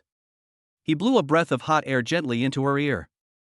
Suddenly, Yu Chu-chan's ears turned red and her delicate body trembled slightly. A smile appeared on Han Chu's face, as if he had discovered something. He stretched out a hand, wanting to smooth the hair that was scattered on her cheek. Yu Chu-chan tilted her head subconsciously. Don't move. Han Chu said in an extremely domineering tone. What are you going to do? Yu Chu-chan stuttered, her body shrinking involuntarily, her hands covering her chest. At this moment, she wasn't some arrogant and domineering female CEO at all. She was clearly a shy and weak woman. Of course, it is possible that this is just an illusion she created. Who knows whether she is a wolf, a tiger, or a sheep? But at least at this moment, Han Chu thought of himself as a hunter. When he reached out his hand again, Yu Chu-chan really didn't move anymore. Han Chu smiled slightly and gently tucked the long hair that was scattered on her cheeks behind her ears. He whispered, Your hair is messy. But at this time, it was not just her hair that was messy. She looked at him with complicated eyes, showing his gentleness. The two looked at each other quietly for 3 seconds. Yu Chu-chan's pretty face turned even redder, and then she pushed him away from the wall, deep well ice. Then he ran out as if escaping. Smelling the lingering fragrance in the air, Han Chu grinned and couldn't help but think to himself, if he had kissed her without hesitation just now, she would not resist, right? It's a bit regrettable, but there's a long way to go and there are plenty of opportunities. Han Chu turned around and looked at Xiao Tangyuan, and found that she was still pretending to cover her eyes. He shook his head with amusement. He picked her up and said, Little Tangyuan, let's go to bed. Little Tangyuan's eyes sparkled with curiosity, and he asked softly, Dad, why didn't you kiss Mommy just now? Han Chu teased her deliberately and said, Huh? Little Tangyuan, weren't you covering your eyes just now? How do you know Daddy didn't kiss Mommy? Little Tangyuan smiled sheepishly and said, Actually, my fingers are open. Oh wow, so you little guy was peeking. He. Little Tangyuan smiled and kissed him on the face. Walking down the second floor, Han Chu asked, Little Tangyuan, do you want to sleep with Daddy or Mommy? The little cub said without hesitation, I want to sleep with Daddy. All right. Han Chu held little Tangyuan in his arms, looked at the closed door opposite, and then went into his bedroom. At this time, Yu Chu-chan was leaning against the head of the bed, not knowing what she was thinking about, and the blush on her face had not yet faded. After being stunned for a long time, she murmured, He's really getting more and more presumptuous. Damn it! Then she directly took the laptop from the bedside table, opened the document, and started typing on the keyboard with her fingers flying, not knowing what she was writing. Han Chu returned to the room and put Xiao Tangyuan on the bed. Then he smiled and said, Little darling, lie down first. After Daddy finishes washing up, I will tell you a bedtime story. Hearing this, little Tangyuan quickly put himself in the quilt and waited quietly. But when Han Shichu finished washing up and came out of the bathroom, he found that Xiao Tangyuan had fallen asleep. She really consumed a lot of electricity today. She had to go to kindergarten, greet guests, feed the dog, and learn songs. It seemed like she was the busiest person in the family. Looking at her delicate and quiet little face, Han Shichu couldn't help but kiss her. I don't know if she had some sense or had dreamed of something good, but she actually smiled faintly. At this moment, Han Shichu felt that with Xiao Tangyuan around, he owned the whole world. The next morning, Han Shichu woke up on time as usual. As soon as he opened his eyes, he saw little Tangyuan curled up in his arms like a kitten. This chapter is not finished, please click the next page to continue reading. Chapter 68, The Most Enduring Hardship, Energy Potion. What is martial arts? Wu means stopping war, shu means understanding the laws of nature and acting accordingly. The best martial artist can attain the Tao and pacify the world. The middle martial artist can enter into wisdom and calm the body and mind. The lowest martial artist can master skills and prevent harm. Practicing martial arts can enhance the brain's adaptability, is simple and easy, improves the spirit and physical quality, protects the body, improves excellence, and brings joy and tolerance. Before learning any martial arts, the basic skill is horse stance. There are many benefits to practicing horse stance. It can improve body balance, strengthen leg muscles, enhance cardiopulmonary function, make the body's qi and blood vigorous, stabilize emotions, cultivate endurance and perseverance, enhance physical fitness, coordinate yin and yang, and also has the effect of losing weight. In fact, for men, doing horse stance more often can improve their sexual abilities, and for women, doing horse stance can help enhance the pleasure when exercising in bed. Of course, these effects will not be apparent in the short term. Only persistence can make them work. However, you should be careful when doing the horse stance. If you do it incorrectly, you may damage your joints. Before doing the horse stance, you should also do some warm-up exercises to prevent ligament strain. Han Shichu squatted down and said to the little cub, "Little Tangyuan, run with daddy now to warm up." Little Tangyuan didn't say a word and started running around in the garden with his short legs, which made Han Shichu laugh and cry. There was no other way. Han Shichu could only run forward and hold down the energetic girl. I gently and patiently explained to her the key points of jogging and demonstrated it to her, and little Tangyuan finally understood it. Yu Chuchan got up earlier than usual and pulled open the curtains, letting in the quiet morning sunlight. I stood in front of the floor-to-ceiling window and stretched comfortably, sighing that today was another beautiful day. After doing some simple stretches in front of the window, she inadvertently lowered her head and discovered two figures, one big and one small, in the back garden. You don't even need to look closely, you can tell it's Han Shichu and Xiao Tangyuan just by looking at their figures. Seeing the father and daughter sitting face to face in horse stance, she immediately became curious. Without even having time to wash up, she hurried downstairs in her nightgown. As soon as she arrived in the back garden, she heard the voice of Xiao Tangyuan. "Dad, I can't hold on any longer." Little Tangyuan stood in a horse stance, raised his hands flat, clenched his fists and clenched his teeth. His small body began to sway, and he looked like he would fall at any time. "Receive." Following Han Shichu's order, little Tangyuan breathed a sigh of relief, and then prepared to sit down on the ground to have a good rest. Han Shichu was quick to support her and said, "Little Tangyuan, you can't sit down now. You have to walk first." "Oh." Little Tangyuan pouted, "But daddy, little Tangyuan is so tired." As she spoke, she rubbed her legs and hands with her little hands. To be honest, Han Shichu was very satisfied with her performance. He never expected that Xiao Tangyuan would perform so well. At the beginning, after Han Shichu taught her the correct horse stance, the little cub could only hold on for 1 minute for the first time. The second time, she lasted 3 minutes. This time, she actually lasted almost 10 minutes. It really scared Han Shichu. Looking at the sweat all over Tan Yuan's little face, Han Shichu would be lying if he said he didn't feel sorry for her. He squatted down, gently wiped the sweat from her forehead with his hand, and said very gently, "Little Tangyuan, you are great, you are really daddy's good daughter." Although little Tangyuan looked exhausted, a happy smile appeared on his face when he heard his praise. "Come on, let's go inside and dad will make you something delicious." "Good." When the father and daughter turned around, they saw Yu Chuchan standing behind them. Yu Chuchan frowned slightly and asked, "What are you doing?" Seeing that she looked unhappy, Han Shichu quickly explained, "I'm teaching Xiao Tangyuan martial arts. It's good for your health and self-defense." After listening to his explanation, Yu Chuchan pondered for a moment, then nodded. It seemed that she also agreed with Han Shichu's approach. However, he questioned Han Shichu, "Do you know martial arts?" Don't teach me blindly. Han Shichu smiled slightly and replied confidently, of course I will, otherwise how could I dare to teach Xiao Tangyuan? Then you have to be careful. After all, the little glutinous rice balls are still too small and can't stand being tossed around. Boss, don't worry. I know my limits and will never let little Tangyuan get hurt. It's just that I may have to endure some hardship. Yu Chu-chan began to hesitate again. For her, there was no such thing as only those who have endured hardships can become successful people. She just wants to see little Tangyuan live a carefree, healthy, and happy life. Nothing else matters. But little Tangyuan said softly, little Tangyuan is the one who can endure hardships the most. This chapter is not finished, please click the next page to continue reading. Chapter 69, Buying Sanitary Napkins and Taking Advantage of the Opportunity. System produced, trustworthy. Han Shichu hurried back to the living room with the milk. Come here, little Tangyuan, drink some milk. Han Shichu said as he handed her the milk in his hand. Little Tangyuan grinned and said in a baby voice, hey, daddy. Well, after all, she's a cute little cub, so she has to be served. Come on, little darling. Drink the loving milk that daddy specially prepared for you, and you won't feel tired anymore. Yu Chu-chan next to her curled her lips.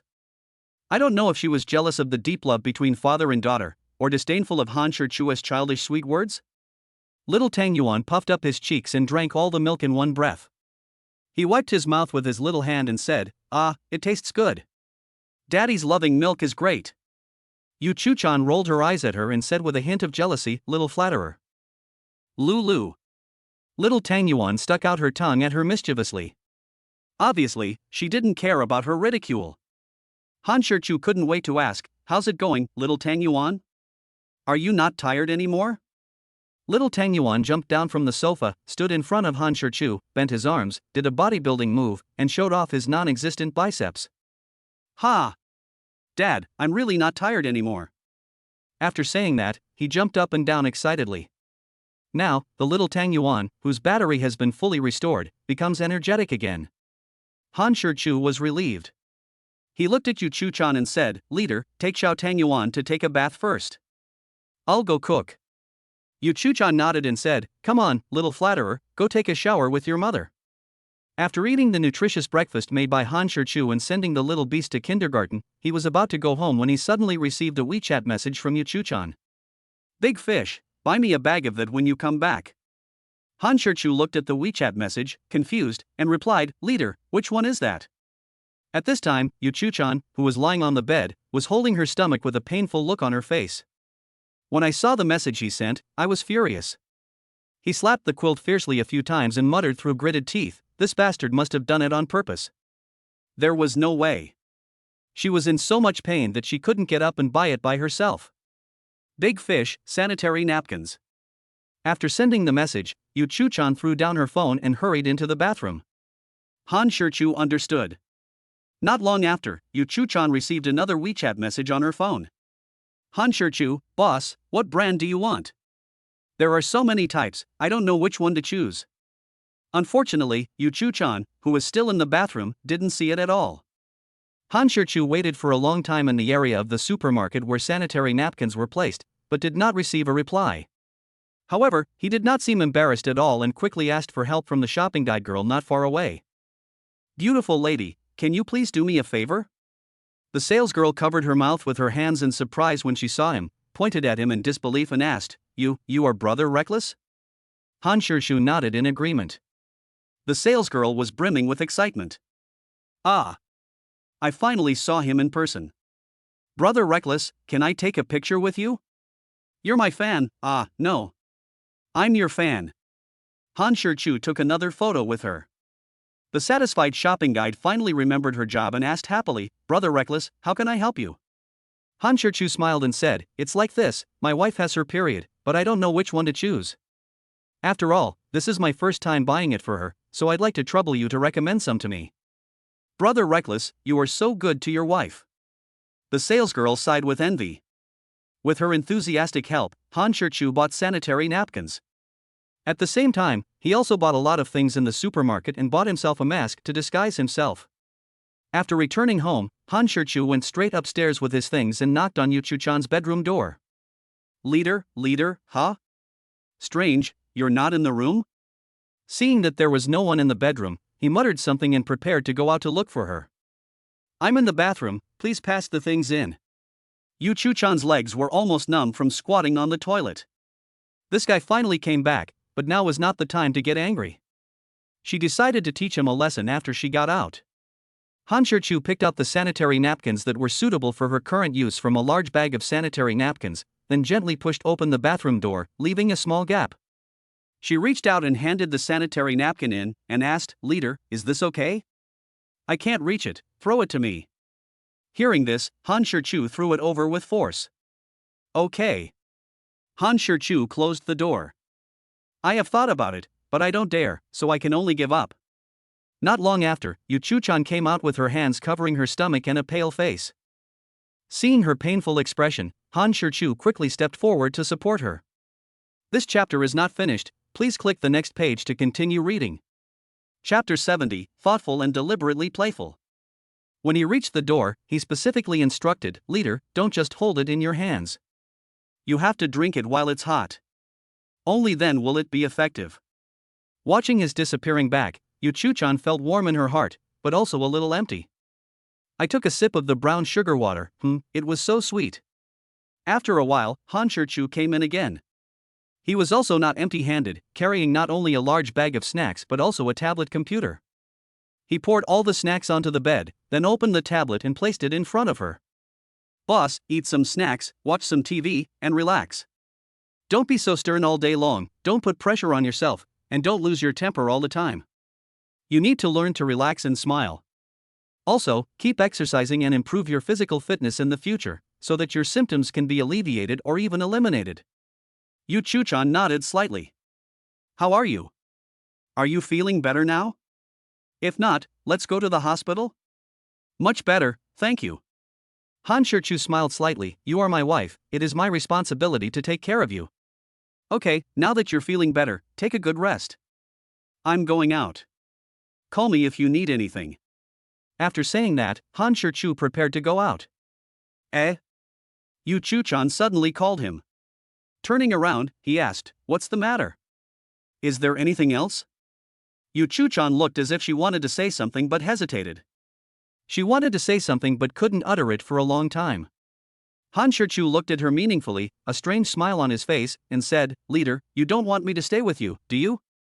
I don't know if it was just a joke or a guess, but he actually came right. Yu Chuchan lowered her head slightly shyly, neither admitting nor denying. However, her ambiguous attitude fully reveals her attitude. However, Han Shichu still walked out of the room. "You bastard, didn't you already know everything? Why did you leave? Don't you want to stay with me?" Yu Chuchan pounded the quilt angrily and muttered indignantly. At this moment, she showed her feminine attitude to the fullest. After all, she is just a little girl who has never even been in love. The cold and domineering attitude he usually displays is just a disguise. Otherwise, how could he control such a large company? Over time, even she herself forgot her essence. Even tough guys have a soft side, let alone strong women. Naturally, they also have their fragile and delicate moments. Of course, I was a little angry, but at the same time, I felt inexplicably lost. However, not long after, Han Shichu came back again. "Are you surprised? Are you thrilled? But is it really okay for you to go in and out like this?" This time, Han Shichu brought painting tools and also moved a chair. He placed the chair beside her bed and slowly sat down. Taking her face and tsundere nature into consideration, Han Shichu decided to give her a way out. "Boss, I'm still worried about you, so I'm going to stay here. You can watch your drama, and I'll sit down and draw so I don't disturb you." Yu Chuchan couldn't help but feel secretly happy, but on the surface she nodded reluctantly. While she was eating the snacks prepared by Han Shichu, she was leisurely watching TV series. It was so comfortable. Before I knew it, even the pain in my body was gradually dissipating. Han Shichu sat quietly beside her, painting with great concentration. As she watched, Yu Chuchan's gaze unconsciously shifted to Han Shichu. It is said that men look most handsome when they are working seriously. Yu Chuchan couldn't help but stare at him in a trance. After not knowing how long he had been painting, Han Shichu straightened his body slightly, preparing to stretch his slightly stiff neck. But when he looked up, he saw Yu Chuchan staring at him. Doubtfully, he whispered, "Leader. But Yu Chu-chan, who was lost in thought and immersed in his own world, didn't react at all. Han Shi-chu raised his voice and shouted again, "Leader." Yu Chu-chan shuddered, came back to her senses, and said, "What?" Han Shi-chu rolled his eyes at her and said, "I was just about to ask you why you were staring at me." Her pretty face flushed slightly after being exposed, and she said stubbornly, "Who was staring at you?" "I just happened to be thinking about something." Han Shi-chu smiled faintly and shook his head. He did not argue with her, but lowered his head to paint again. Seeing that he ignored her, Yu Chu-chan turned her head away in anger and continued watching the TV series. But how could she concentrate on watching some crappy romance drama right now? He tilted his head slightly and glanced at Han Shi-chu out of the corner of his eye, and found that he was immersed in painting without any movement. I felt a little angry and unhappy for no reason, and a strong sense of irritability also arose spontaneously. This chapter is not finished, please click the next page to continue reading.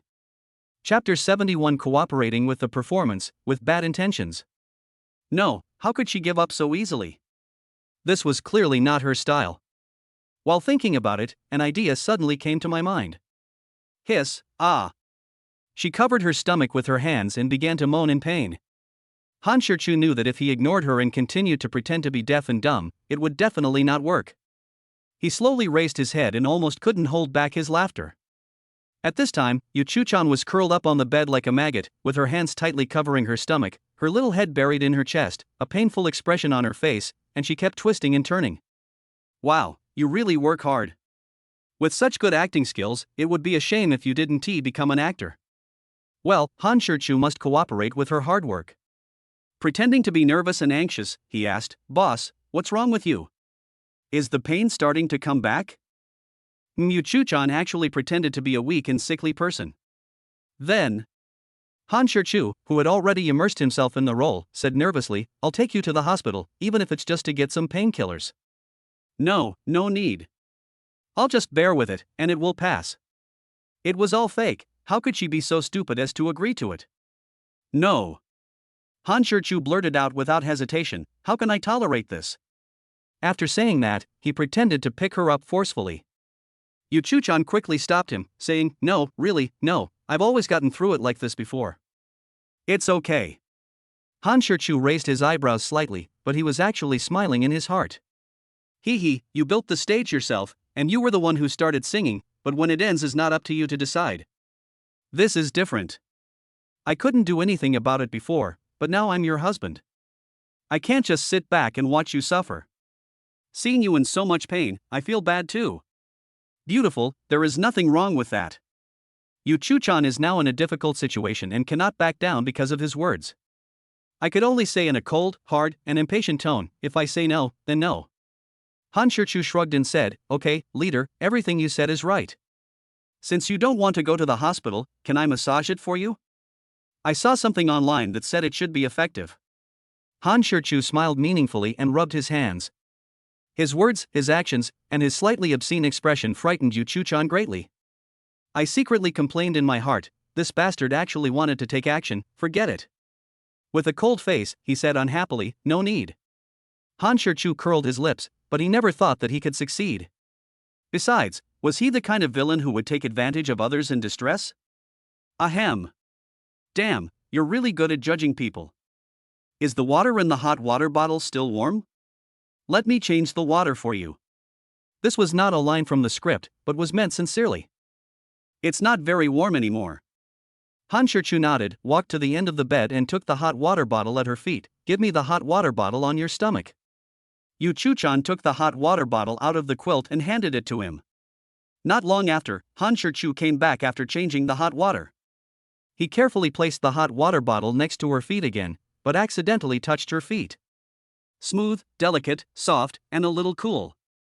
When his warm hand touched her, Yu Chu-chan felt like she was electrocuted. She reflexively shrank back, and a blush instantly appeared on her face. Cough, cough. Han Shi-chu pretended to cough twice to cover up his embarrassment. He handed her another hot water bottle. "Here, the water is changed. Put it on your stomach yourself." After thinking about it, he said with some concern, "If it really hurts, don't bear it. I'll take you to the hospital." This is not a joke. Yu Chu-chan nodded. After a moment of silence, Han Shi-chu showed a sly smile on his face. Boss, you look a little pale, and it's not just now, it's been like this before. Although you are naturally beautiful, you still need to take good care of yourself. Yu Chuchan looked at him with interest and said, "From what you said, it seems like you have a lot of experience. What's the matter? Do you have any secrets to teach me?" Ahem. Han Shichu coughed twice in a fake manner. "There is a secret, but I only heard it from an expert, so I don't know how effective it is." Oh? Yu Chuchan became interested. After all, women all love beauty, without exception. Tell me about it. Han Shichu cleared his throat and said seriously, "Experts say that frequent kissing can make a person's complexion more rosy, delicate, and radiant, and it can also make one feel more relaxed. Because when you kiss, tens of thousands of bacterial colonies are exchanged every 10 seconds. The frequent exchange of bacterial colonies will achieve this effect." This chapter is not finished, please click the next page to continue reading.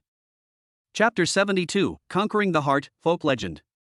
Han Shichu first placed the tray on the bedside table, and then set up a folding table next to her bed. While placing the food on the table in an orderly manner, he said softly, "Leader, please eat first. I'll go down and serve 2 more dishes." After some more trouble, I finally got it done. Because the folding table was a bit low, Han Shichu sat cross-legged on the carpet. Yu Chuchan looked at the table full of sumptuous dishes and couldn't help feeling touched. She knew at a glance that these dishes were all made specially for her by Han Shichu. Tomato stewed beef brisket, boiled shrimp, steamed sea bass, stir-fried pork liver, and black chicken soup to replenish blood and qi. Han Shichu kept putting food into her bowl and kept muttering, "Boss, eat beef. Beef is a warm food and can warm the meridians and dispel cold. Come, eat some shrimp. Shrimp can relieve dysmenorrhea symptoms. Eat more fish, which is not only rich in protein and vitamins, but also contains various minerals and nutrients, which are very beneficial for women during their special period. Pork liver is also very good. It can be said to be one of the best foods for your special period. It can replenish blood, iron, and high-quality protein." Every time Han Shichu picked a dish for her, he would explain its effects to her and chatter on and on. Yu Chuchan didn't say anything, nor was she impatient. Instead, she listened quietly and ate the food in the bowl. Being moved is inevitable. What's more, it was during this special period when she was fragile and delicate, and Han Shichu's meticulous care had already penetrated into the deepest part of her heart. Since graduating from university, I have been working alone in Shanghai, far away from my family. I have to be busy with my career and take care of little Tang Yuan at the same time. It would be a lie to say that I am not tired. Although she had the support of her parents in her career and the assistance of Wang Ma in her life, Ko Xian had no one to rely on. Just as she said herself, even during special times before, she could only grit her teeth and hold on by herself. How could she have received such considerate care now? How could I not be moved? How could I not be moved? At this moment, she realized how happy it was to have someone to rely on. I no longer need to wear a mask, no longer need to pretend to be strong, no longer need to stubbornly endure. She is really just a little woman. She raised her eyes slightly and secretly glanced at Han Shichu, who was concentrating on peeling shrimp for her with his head down. An extremely gorgeous smile bloomed on her stunning face, and her eyes were full of tenderness. A woman's feelings are often expressed in some unintentional moments and insignificant details. Especially for a woman like Yu Chuchan, if you expect to use money, sweet words, or tricks to deceive her, it is absolutely impossible. You can only exchange sincerity for sincerity. Han Shichu took care of her while she ate, sometimes helping her pick up food, sometimes peeling shrimp for her, and sometimes picking fish bones for her. And Yu Chuchan fully enjoyed his care. Both of them were silent in tacit understanding, and seemed to be enjoying this quiet and beautiful time. After dinner, Han Shichu tidied up the bedroom and went downstairs to wash the dishes. After washing the dishes and walking out of the kitchen, he said to the golden retriever who had been looking at him pitifully, "Tangdo, go choose your own dog food." When Tangdo heard this, he turned around and ran to the room where various dog foods were stored. After a while, it ran to Han Shichu with chicken-flavored dog food in its mouth. After feeding Tangdo, he returned to Yu Chuchan's bedroom. "Leader, are you feeling better now?" Yu Chuchan nodded and said, "It's much better now." Han Shichu looked at her in surprise, because he found that Yu Chuchan actually smiled when she talked to him, and her voice became much gentler. "I couldn't help but feel secretly happy in my heart. It seems that today's efforts were quite effective." "That's good." Han Shichu smiled and nodded. He walked to the end of the bed, reached out to touch the hot water bottle at her feet, and found that it was not warm anymore. "Boss, take out the hot water bottle. I'll go change the water." After changing, Han Shirchu consciously returned to his seat. While picking up the drawing board, he asked, "Leader, do you want to take a nap?" Yu Chuchan shook her head and said unhappily, "Eat and then sleep. Are you treating me like a pig? If you don't object, I'd be happy to help." Unsurprisingly, these words elicited a coquettish roll of the eyes from her. Han Shirchu continued to paint, while Yu Chuchan continued to watch TV series. After nearly an hour, Yu Chuchan suddenly turned off the tablet, slowly lay down, and said, "I'm going to sleep for a while." Han Shirchu replied without even looking up, "Okay, you go to sleep, I'll stay here and paint." Yu Chuchan replied in an inaudible voice, then closed her eyes and prepared to sleep. But she tossed and turned in bed and couldn't fall asleep. This chapter is not finished, please click the next page to continue reading. Chapter 73, Children's words are innocent, money-loving and stingy. When Han Shirchu went out to pick up the biology student from the kindergarten, Yu Chuchan was still sleeping. She probably hadn't slept so soundly for a long time, right? "Dad, do you miss Xiao Tang Yuan today?" Xiao Tang Yuan asked softly while lying in Han Shirchu's arms. Han Shirchu scratched her little nose with his finger and said with a smile, "Yes, as soon as Xiao Tang Yuan left, Daddy started to miss you." He showed a satisfied smile, "Little Tang Yuan misses Daddy too." "Dad, what do you want to eat today?" Han Shirchu didn't know whether to laugh or cry, and shook his head and said, "Dad doesn't want to eat anything." "Dad, do you want to ride on the rocking wheel? Little Tang Yuan will take you to ride on it. It's so much fun. Why is Fatsi so rich? Why is this little rich woman always trying to find ways to spend money on him? Where is the little stingy and money-loving guy you promised me?" In other families, parents try every possible means to cheat their children out of their New Year's money and pocket money, but is it the other way around in your family? Is Xiao Tang Yuan too open to him? "No, Mom is sick. We have to go home quickly to take care of her." "Ah?" Little Tang Yuan exclaimed in surprise and asked anxiously, "Is Mommy sick?" "Yes." Little Tang Yuan frowned like a caterpillar, and urged anxiously with a worried look on his face, "Dad, please hurry up. Let's go home to see Mommy." When he got home, Tang Yuan didn't even have time to change his slippers. He just threw his bare backpack aside and ran upstairs. Tangdo, who was well trained by the cub, grabbed the backpack she threw to him without any difficulty. Han Shirchu, who had changed his shoes, hurried upstairs. "As soon as I entered Yu Chuchan's bedroom, I saw Xiao Tang Yuan standing beside her bed. He pretended to touch her forehead with his hand and asked, 'Mom, what's wrong with you?' This really stumped Yu Chuchan, but she reacted quickly and said, 'Mom has a stomachache.' Obviously, it's useless to tell the little cub. How can she know whether it's serious or not? Little Tan Yuan's face was filled with worry. "Then will you die, Mom?" After these words were spoken, Han Shirchu and Yu Chuchan looked at the little cub in astonishment. Yu Chuchan took a deep breath and kept reminding herself in her heart, don't be angry, children's words are not restrained." However, little Tang Yuan was really worried because her eyes were already covered with a layer of mist and tears might burst out at any time. Han Shirchu quickly stepped forward, squatted down, hugged her, and said softly, "No, Mom just has a stomachache, it will be fine after 2 days of rest." "Really?" Little Tang Yuan tilted his head back, pouted, and looked at him pitifully.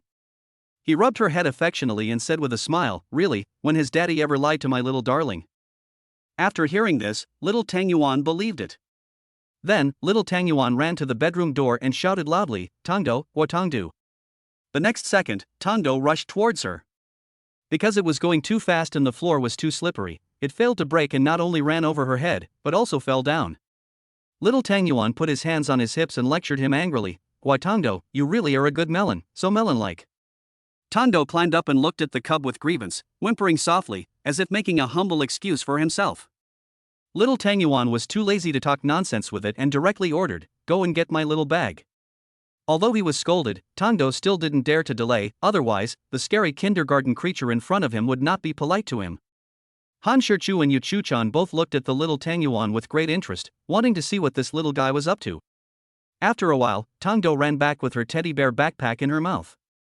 Little Tang Yuan took the small bag and turned back to the bed. He opened his backpack in front of them, fumbled inside for a long time, and finally took out a $100 bill slowly. "Mom, can't you get out of bed and walk now?"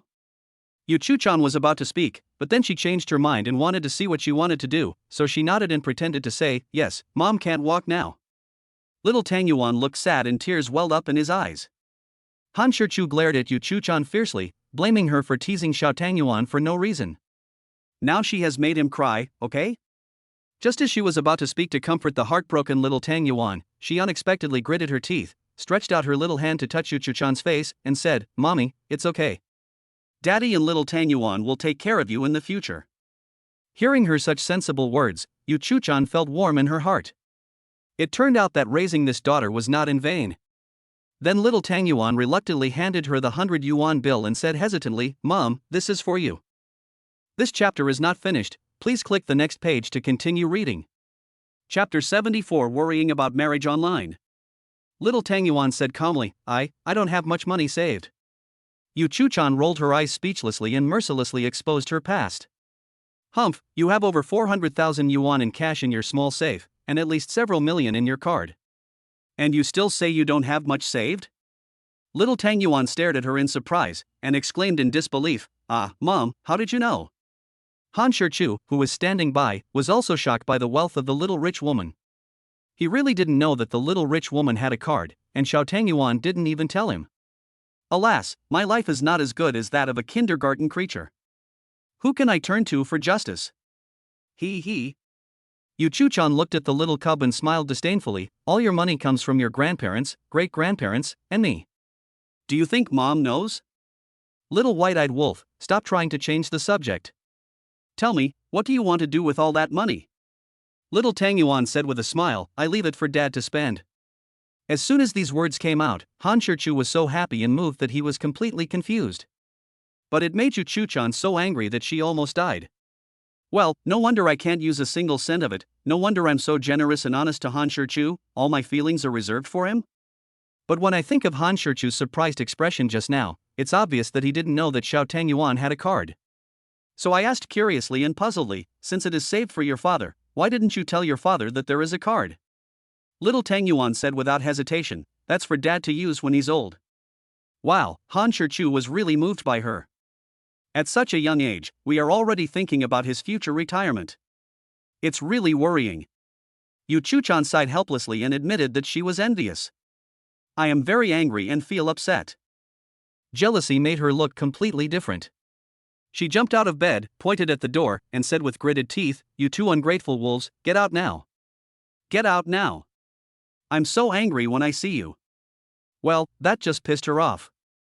Unable to afford to offend, Han Shichu simply picked up little Tang Yuan and walked out. "Dad, did Mom stand up just now?" Han Shichu smiled slightly and said, "Your mother lied to you, she's fine." "Ha?" Little Tang Yuan breathed a sigh of relief, but she was really worried.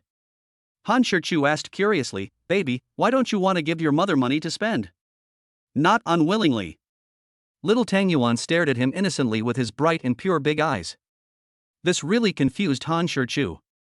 Fortunately, little Tang Yuan said softly, "Dad, you and Mama and Grandpa and Grandma and great-grandpa and great-grandma, your money will definitely be left to little Tang Yuan in the future, right?" Han Shichu nodded and replied without hesitation, "Yes, it will all belong to the little baby from now on. So now you eat my food, use my things, drink my drinks, and spend my money, right?" So, little Tang Yuan isn't unwilling to spend money on Mama. Look how generous little Tang Yuan is. Han Shichu stared at the little guy in amazement, his three views shattered. I was left speechless. As soon as he went downstairs, the doorbell rang, and little Tang Yuan ran to open the door with his short legs. Aunt Rome, Aunt Xiao Ai. Seeing the visitor, Xiao Tang Yuan greeted him politely and kindly. Lisa Rome picked up the little guy and said, "Little Tang Yuan, do you miss?" She blurted out the words subconsciously, but then she reacted and quickly shut up. The last time the little cub hit her was still fresh in her mind, and she didn't dare to make things difficult for herself again. Looking at the little girl's mischievous appearance, she is so cute and kawaii that I can't help but want to kiss her pink little face. But little Tang Yuan was obviously reluctant and kept shaking his head, preventing her from kissing him. That won't do. Lisa Rome is determined to give her a kiss. She doesn't believe that she can't handle a little loli. In the end, no matter how little Tang Yuan struggled and resisted in her arms, she still got what she wanted and left a bright lipstick mark on the little cub's face. Little Tang Yuan immediately became unhappy. When she touched it with her little hand and saw the lipstick marks on the back of her hand, she frowned, pouted, and said angrily, "Auntie Rome, you have made my face dirty." He struggled to get out of her arms and ran towards Han Shichu with his short legs. "Dad, please wipe Tang Yuan's face. It's all dirty." It can be seen that the little guy is very disgusted. Not to mention Lisa Rome, she also dislikes Yu Chu-chan. And the only one who is not disliked is probably Han Shichu. Lisa Rome instantly felt like she had suffered another ruthless attack.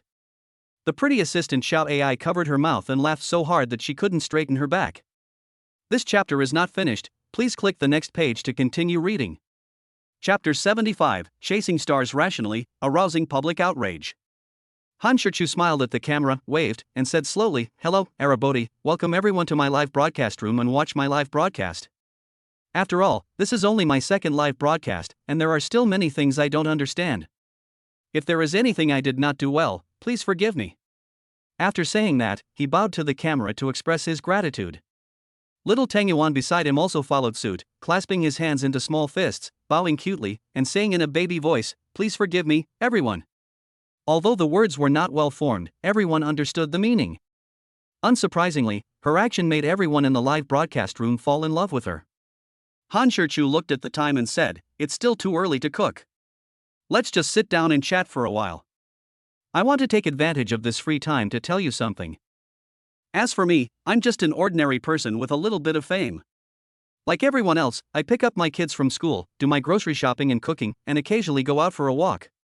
So, if you see me on the street in the future, please don't make a fuss or make a scene. If the environment and conditions allow, I will naturally satisfy everyone's needs for autographs and photos, but if it is inconvenient, please forgive me and cooperate. Besides, I'm just an ordinary person. Why are you going through all the trouble to get my autograph and take a photo? It won't earn you any money and won't fill your stomach, so why bother? But if people just greet each other or from a distance, like, 'Brother Reckless, hello,' I think that's really wonderful, and I'm incredibly grateful. Mr. Sikon, oh, I understand so much, I hope so too. Brother Mongfu is right. Please be rational when chasing idols. Don't get caught up in those empty or flashy things. There's no need for them. Brother Reckless, hello. Rich girl, I agree." Looking at the chat comments, Han Shichu responded with a sincere smile to the netizens and audience's understanding. Thank you for your understanding. I have no way to repay you, so I'll kowtow to you all." As soon as he finished speaking, Lisa Rong and assistant Xiao AI kicked him in surprise. The audience in the live broadcast room were also stunned by his sudden recklessness. What's going on? You have to kowtow every time you disagree with someone? Where's the promise that a man's knees are made of gold? Where's your dignity? Where's your integrity? Is it shattered? Who knew that Han Shichu would actually stretch out his index and middle fingers, press them on the coffee table, then bend forward and kneel down? Damn, Brother Reckless, you are so unkind, this is what you call a kowtow? We have no grudges against you, why do you treat us like idiots? Damn it, I feel insulted. Brother Reckless is rubbing our IQ into the ground. Hey, we were so considerate of you before, but this is it? If you don't kowtow, we'll never let you go. Not to mention netizens, even Lisa Rong and Xiao AI glared at him mercilessly. Han Shichu also knew that he had offended everyone, so he quickly said with a smile, "Sorry, it was just a joke, please don't mind it." Sliced onion prince, if apologies are effective, why do we need the police? If you can't give us a satisfactory answer to this matter, Brother Mongfu, we'll never let you go. Rich girl, although I really don't like Seat Song and oppose him in everything, this time, I stand with him. Cough cough. Han Shichu pretended to cough to ease the current embarrassment. He smiled awkwardly and said, "How about this, Xiao Tang Yuan and I sing a song for everyone, and then everyone will forgive me." Little Tang Yuan also chimed in, "Let me tell you, Little Tang Yuan sings beautifully, even better than Daddy." Seeing that netizens couldn't wait to listen, Han Shichu smiled, thinking that they couldn't control themselves. Of course, he also knew that this was entirely due to the little cub's reputation. Him? What the hell? He picked up Little Tang Yuan and walked upstairs while saying, "To show my sincerity and how much I value you all, let's perform for everyone in the instrument room." How can we perform without accompaniment and a sense of ceremony? Walking into the instrument room on the third floor, it was no surprise that netizens were envious again. Comparing yourself to others is frustrating. Even if you starve for a lifetime, you probably still can't afford the musical instruments in this room, right? Sliced onion prince, brother, aren't you overthinking it? Look at this carefully. Forget all the instruments in the room. I'm afraid you can't even afford the piano in the middle. Rich girl, forgive my ignorance and lack of knowledge as a nouveau riche, but please let Mr. Sikon broaden my horizons. Mr. Sikon, it's not that I look down on people, but it's just the truth. Not only would I be reluctant to spend a fortune on something like this, let alone an ordinary person. It certainly looks impressive and classy, but who else, besides a pianist, would be so extravagant as to spend tens of millions on a grand piano? This chapter is not finished, please click the next page to continue reading. Chapter 76 Swing Together, Magic Show. Han Shirchu's wave of showy operations not only made netizens' scalps numb, but also showed off their anger. Ha ha. It was obvious that he was very satisfied with his own prank and couldn't help laughing out loud. Then, full of desire to survive, he argued, Sorry, it's mainly because I saw that the atmosphere in the live broadcast room was a little tense, so I wanted to liven it up. But how could the audience in the live broadcast room be fooled so easily by him? The screen is full of asterisks, all of which are automatically blocked. It can be seen how angry netizens are. Embarrassment or something, there's no such thing as that, okay? For someone like Han Shirchu, whose skin is thicker than a city wall, embarrassment is always left to others. However, for the sake of his life, he didn't dare to be naughty anymore. Little Tang Yuan, are you ready? Little Tang Yuan nodded and said with a smile, I'm ready. Han Shirchu's 10 fingers slowly moved, and cheerful notes followed. Happy Pond, get ready. Little Tang Yuan also put his 2 little hands on his ears, made a yeah gesture, shook his little head, and sang rhythmically. The 2 little feet hanging in the air were swinging restlessly, which was so adorable. Towards the end of the song, Lisa Rong and Xiao Ai began to sing along uncontrollably. La la la la la. My goodness, under the influence of Xiao Tang Yuan, not to mention the 3 of them, even the millions of viewers in the live broadcast room were addicted. Sikon Gongzi, holy shit, this is too insane, right? I actually started to follow suit. Who would have thought that while watching the live broadcast on the subway, with a serious and indifferent expression on my face, my heart would actually soar as I listened to this children's song through my headphones. This song written by Mangfu is poisonous, and the song sung by Xia Tanjuan is even more poisonous. Now my head is full of Xia Tanjuan's soft singing voice. Damn, my 2 little ones at home went crazy after hearing this. They're pretending to be frogs in the living room, jumping around. After Xiao Tang Yuan finished singing, Han Shirchu sang young and promising again to show his sincerity. Han Shirchu looked at the camera and said with a smile, well, can everyone forgive me now? Your wife betrayed me, dream on. Dream. At this moment, netizens are very united and have completely unanimous opinions. Holding the little Tang Yuan, he returned to the living room on the first floor and said helplessly, so what exactly do you want me to do before you give up? 1. Han Shirchu rolled his eyes in annoyance. 1 kowtow? What are you dreaming of? Do you take it seriously? After thinking for a moment, he smiled and suggested, how about I perform a magic trick for everyone? No, I'm afraid you'll think we're idiots again. Do you think we will be fooled again?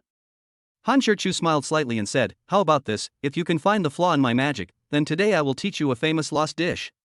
But if you can't find it, how about we just write off everything that happened before? Magic revealer, haha. I have to say it, Brother Reckless, you are walking into trouble.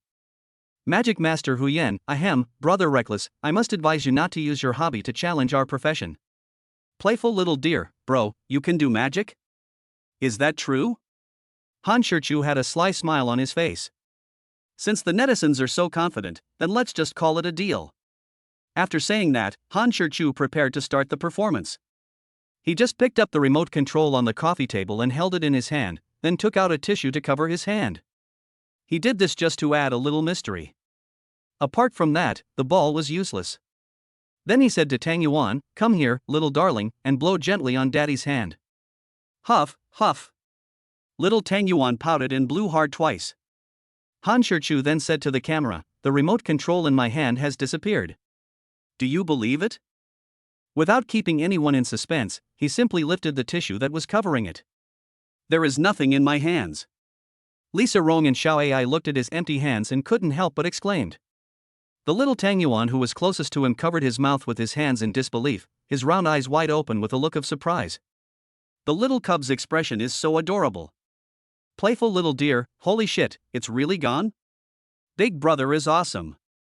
Gardenia blossoms, if you have the leisure to watch live broadcasts, can you please improve your quality and cultural accomplishment?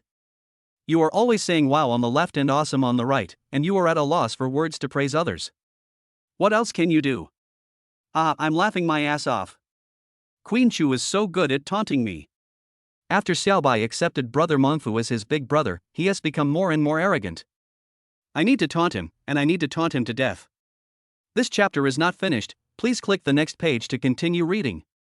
Chapter 77, Stunning Beauty, Powerful Doting Father. Holy shit, what did I see? Can live streaming be enhanced with special effects? Holy shit, this is blinding my titanium eyes. I can't believe it. It just appeared out of nowhere? Wartian, brother Reckless, are you sure that what you are performing is magic, not sorcery? Playful little dear, forget it, I won't say anything. Senior sister, you can do it, you come. Gardenia blossoms, holy crap, little brother, how did you do that? That's awesome. Bai Luming, who was watching the live broadcast, sneered disdainfully. He had thought that his senior sister would say some extravagant compliments, but in the end, that was it? Nothing at all. Before the two magic experts could speak, Han Shichu said with a smile, after seeing this, I believe there are still many people who will question whether it is because of the magic props. Then I can only say that it is too small scale. In order to open up your horizons, I decided to show you one more trick. To prevent you from questioning my use of magic props again, I'll leave the following items to you to decide. How about that? As long as it's in the living room, everyone is free to choose whatever they want. But I have to say in advance that anything too large is definitely not allowed, because my current skills are still lacking. Your wife betrayed me, you said it as if it were true. I admit that Brother Reckless' trick was amazing, even beyond my comprehension. But magic, even if I can't see the flaws and can't think of any flaws, it's not omnipotent after all. Rich girl, that's true, but Brother Reckless should stop talking nonsense, otherwise if you fail, wouldn't it be too embarrassing? Right, we didn't see any flaws anyway, and you've already earned everyone's forgiveness, so there's no need to go to such lengths. Seeing the netizens' unanimous words of advice, Han Shichu shook his head. How could that be possible? The words had already been said, how could this guy not pretend? All the preparations he had made before, how could it be wasted? In order to complete this pretense, Han Shichu pretended to be serious and said with great righteousness, a real man should stick to his words. Once they are spoken, they can be put back on the ground. Damn, you're a reckless person. Don't worry, even if you fail, we'll still support you. How about this, make that potted plant in the living room disappear? Oh my god, this is probably a troll, right? Are they worried that Han Shichu won't make it? Han Shichu smiled slightly and said, no problem, since everyone chose potted plants, I will meet your requirements. This decorative potted plant is not small at all, at least it is much bigger than the small rice dumplings. Although it was quite heavy, Han Shichu still lifted the potted plant effortlessly. After all, he was skilled in martial arts and naturally had extraordinary strength. Looking at the camera, he slowly said, everyone, please open your eyes wide and look carefully. Don't blink. The next moment is the moment of witnessing a miracle. Even though they were a little skeptical in their hearts, everyone couldn't help but hold their breath and stare at the live broadcast, somewhat expecting a miracle to happen. 3, 2, 1. After counting down 3 numbers, the huge potted plant in Han Shichu's hand disappeared out of thin air again. Without any sound, he disappeared out of thin air in full view of everyone. If the previous remote control panel might be a prop, then how do we explain the large potted plant this time? What's more, in the camera, there is no trace of the potted plant in the entire living room. How can such a large potted plant be hidden? Lisa Rong and Xiao Ai's jaws dropped to the ground in shock, and they felt completely dumbfounded. Little Tang Yuan looked around, even prying open Han Shichu's palm to look, but he couldn't find the potted plant. Dad, where's the little tree? Where did you hide it? Hurry up and bring it back, or Mom will be angry if she finds out. Well, little Tang Yuan's train of thought suddenly became different from that of ordinary people. Just as he was about to speak, he was interrupted by Xiao Tang Yuan. Little Tang Yuan said with a firm and sincere face, Dad, if you can't change it back, when Mommy asks you, just say that little Tang Yuan broke it and threw it away. That way mommy won't blame you. Wow, the netizens who watched the live broadcast were not only amazed by Han Shirchu's amazing magic skills, but also deeply moved by little Tang Yuan's clear thinking and his behavior of doting on his father. Envy, jealousy, and hatred. Damn it, why does this little cub who dotes on his dad like this have to be from someone else's family? Han Shirchu held up Tang Yuan's little face with both hands, kissed her forehead gently, and said with a smile, "Daddy can change back." Really? Little Tang Yuan exclaimed in disbelief. Everyone, it's time to witness another miracle. 3, 2, 1, ding ding ding ding. The potted plant that had mysteriously vanished, like the remote control before it, suddenly reappeared in Han Shirchu's hand. This chapter is not finished, please click the next page to continue reading. Chapter 78, Class starts, cute baby steals food. The most important thing is that those who claim to be magic experts and masters will come up with various reasonable explanations for him, such as backing, sleight of hand, magic props, optical principles, and so on. However, this reckless impulse and forced pretense also sounded a wake-up call for him. People, you must never be too proud and too ostentatious. Once you become too proud, you may fall to your death. Although Yu Chuchan no longer dwelled on the magic trick, she was still very curious about the story Han Shirchu had told her that afternoon. She couldn't wait to ask, what happened next? How did it end? Did Liang Shanhua and Zhu Yingtai end up together? Sure enough, women seem to be particularly keen on love. Han Shirchu looked at her and smiled, then said, "I'll tell you before you go to bed tonight." As soon as these ambiguous and meaningful words were spoken, they unsurprisingly drew a glare from Yu Chuchan. Damn, this LSP, Brother Mongfu, just looking at his malicious grin, I know things are not simple. It seems that Brother Reckless is going to be in trouble tonight. I must advise everyone here, young people should exercise restraint. If you don't know the value of gold when you are young, you will shed tears in vain when you are old. Fuck you, LSP, if you have the guts, let go of Mr. You and come at me. I'm a grown man and I can handle this. Pff, there's a flaw in what you said above. You're clearly a bottom, how can you call yourself a man? Be more careful next time. Han Shirchu checked the time and said, "Okay, Brother Mongfu's kitchen class is about to start. Is everyone ready with paper, pens, and ingredients?"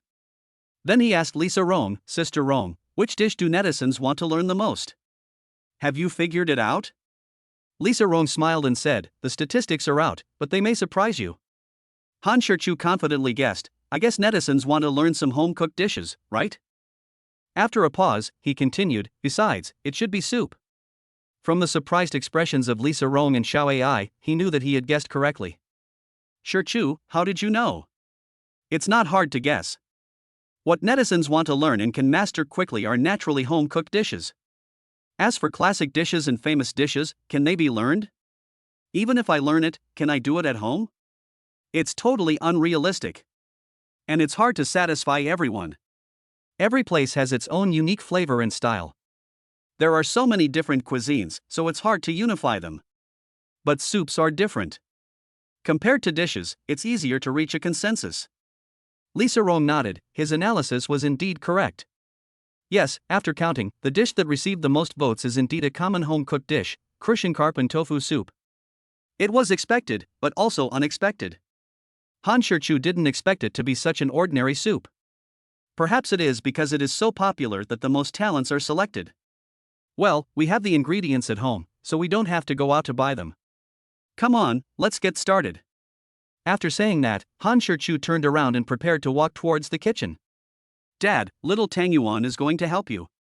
Well, in the whole family, only little Tang Yuan is capable and knows how to help. Looking at Sister Rong and the leader who were already sitting on the sofa and chatting, Han Shirchu sighed helplessly. Then he smiled and said, "Little Tang Yuan, do you want to help Daddy cook?" Little Tang Yuan nodded his head, Maybe the little Tang Yuan is dry. Han Shirchu smiled. Although he knew that Xiao Tang Yuan might make things worse, he still readily agreed. Walking into the kitchen with Xiao Tang Yuan, Han Shirchu put all the ingredients that needed to be washed into the sink and said, "Xiao Tang Yuan, can you help Daddy wash these vegetables?" Of course, of course. Because of her height limitation, Han Shirchu moved a stool for her and let her stand on it to wash, which was just right. After Han Shirchu cooked the rice, he began to prepare the wild Crucian-carp as big as his palm. The first dish he wanted to make was Crucian-carp and tofu soup. While processing, he carefully explained, "I won't go into the nutritional value of Crucian-carp soup, I believe everyone knows it. But remember, you can't drink crushing carp soup when you have a cold and fever. When handling crushing carp, the fishing line must be cleaned thoroughly, otherwise it will smell fishy. Before stewing crushing carp soup, you also need to fry the crushing carp on both sides until golden brown, and it is best to use lard. This will not only remove the fishy smell and enhance the aroma, but also make the stewed fish soup more milky white and the soup flavor will be richer and more fresh. Similarly, when stewing fish soup, remember to use hot water and add enough water at once. You also have to control the heat well. As the saying goes, you have to boil tofu 1,000 times and fish 10,000 times, so you have to simmer it over high heat. Once the fish soup turns milky white, turn down to low heat. As long as you remember these precautions, the taste of the crushing carp and tofu soup you make will definitely be excellent. Isn't it simple? This chapter is not finished, please click the next page to continue reading. Chapter 79 Coveting Dog Food, Angels and Demons. In the end, Xiao Tangyuan held back and didn't eat it. After dinner, we ended the live broadcast and said goodbye to Lisa Rong and Xiao Ai. Han Shichu washed the dishes and walked out of the kitchen. Yu Chuchan was lying on the sofa fiddling with her laptop, probably handling company affairs. Little Tangyuan lay on the carpet, holding his chin with both hands, watching Tangdo eat attentively. Perhaps because he felt a little embarrassed by being stared at by the little cub, Tangdo reluctantly nudged his bowl towards the little Tangyuan, as if to say, if you don't mind, just have some. I have to say, Tangdo knows this kindergarten creature too well, and little Tangyuan really doesn't mind. The little head quickly leaned over, and it seemed that he really wanted to snatch the food from Tangdo.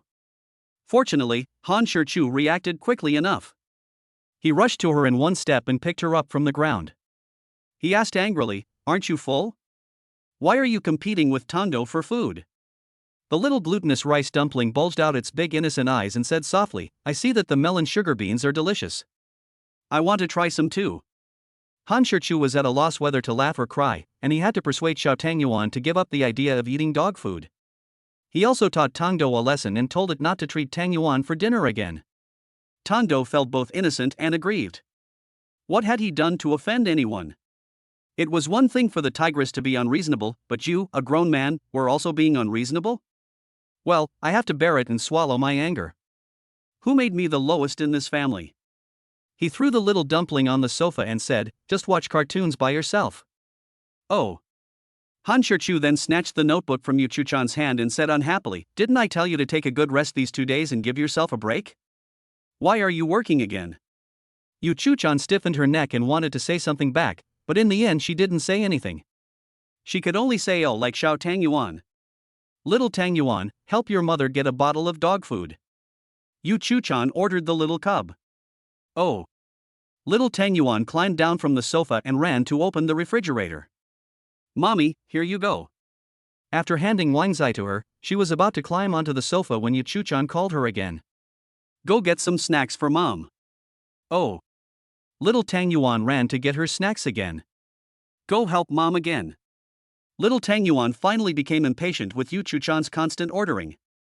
With a face full of displeasure and pouting, she said earnestly, "Mom, Teacher Lee said that you have to do your own things." Han Shichu sat aside and ate melon with a smile. He liked to see Yu Chuchan, who was obviously very angry but could do nothing with the little glutinous rice balls. Not long after, the little Tangyuan, who was nestled in his arms watching cartoons, suddenly said, "Mommy, please help me peel an apple." Well, being polite at the same time, he also used the tricks of acting cute and coquettish. Could Yu Chuchan refuse? Obviously not.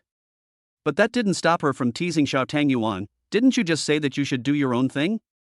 Little Tangyuan said confidently, "But we are just little kids. Teacher Lee said that if children can't do something, they can ask adults for help." Yu Chuchan continued while peeling an apple, "Then why don't you ask your dad to help you?" When she said this, she looked at Han Shichu provocatively, as if to say, "See, little Tangyuan is still closest to me." This little feeling of pride came up immediately. But before she could feel proud for long, Xiao Tangyuan's ruthless attack came as expected. "If I ask Dad for help and he gets tired, what will I do?" Little Tangyuan will be distressed. Damn, look, what is this talking about? Suddenly, 1,000 wild horses galloped through Yu Chuchan's heart, and she was almost choked to death by Xiao Tangyuan's words. Who? He took 2 deep breaths and forced himself to control his rapidly rising blood pressure. She handed the peeled apple to the little devil beside her with a huff. "Hurry up and take it, you little white-eyed wolf, you're making me so angry." Even my mother came out, which shows how angry she is now. Apparently, the little devil's attacks on her did not end there. The little glutinous rice ball took the apple, stretched out his little hand, and handed it directly to Han Shirchu, grinning and saying softly, "Dad, an apple." Wow, it turns out she prepared it for Han Shirchu from the beginning. Han Shirchu happily took the apple, gave Yu Chuchan a provocative look without showing any weakness, took a bite, and said teasingly, "It's really sweet. Come on, have a bite too, little cutie." Little Tang Yuan opened his mouth wide and made a ferocious expression, but as expected, he only got a tiny bite. She kept nodding and agreeing, "Yeah, that's so sweet." Watching the father and daughter take turns biting each other, Yu Chuchan felt completely overwhelmed, her blood boiling. This chapter is not finished, please click the next page to continue reading. Chapter 80, Be Fierce and Fight for Status. Little Tang Yuan ran back to Han Shirchu with a box of chocolate ice cream and a spoon, smiling sweetly, "Daddy, give it a try. It won't be hot after you give it a try." Han Shirchu didn't know what the little cub was up to, but he still took the ice cream. He opened it, scooped out a spoonful, looked at the small glutinous rice balls and said, "Dad, are you really going to eat it?" "Time, Dad, time, just take a look at it." Han Shirchu hesitated, but finally put it into his mouth. Little Tang Yuan stared at him with envy in his big eyes. His little tongue couldn't help licking his lips and his throat kept swallowing saliva. His mouth couldn't help but smack, and even saliva overflowed from the corners of his mouth. Seeing her pitiful little appearance, Han Shirchu felt that eating in front of her was a crime and somewhat inhumane. He glanced at Yu Chuchan out of the corner of his eye, and when she wasn't paying attention, he quickly scooped another spoonful and prepared to feed it into the little Tang Yuan's mouth. But before he could put it into his mouth, Yu Chuchan looked over. Suddenly, he glared at him with angry eyes and snorted threateningly. Han Shirchu could only smile awkwardly, and once again endured the torment of his conscience as he put the ice cream into his mouth. Little Tang Yuan looked at Yu Chuchan, who was staring at them with a fierce look, then looked at Han Shirchu, pretending to be an adult, and sighed heavily, "Ah." Even from her sigh, one could hear a hint of disappointment. "What's wrong?" Han Shirchu rubbed her little head, "Why are you sighing suddenly?" Little Tang Yuan actually stretched out his little hand, patted his shoulder, and said earnestly, "Dad, you are a boy, you have to. Little Tang Yuan was at a loss for words and didn't know how to express himself. He stuttered for a long time but couldn't find the right words. Then I saw her making a fierce gesture with her teeth and claws bared, and said in a baby voice, "Daddy, you have to be fierce. Don't be afraid of Mama. You're not a child. You can't let Mama control you so strictly. Okay?" Although what she said was a mess, her meaning was simple and clear. She wanted Han Shirchu to stop being a henpecked man and show his status and power as the head of the family.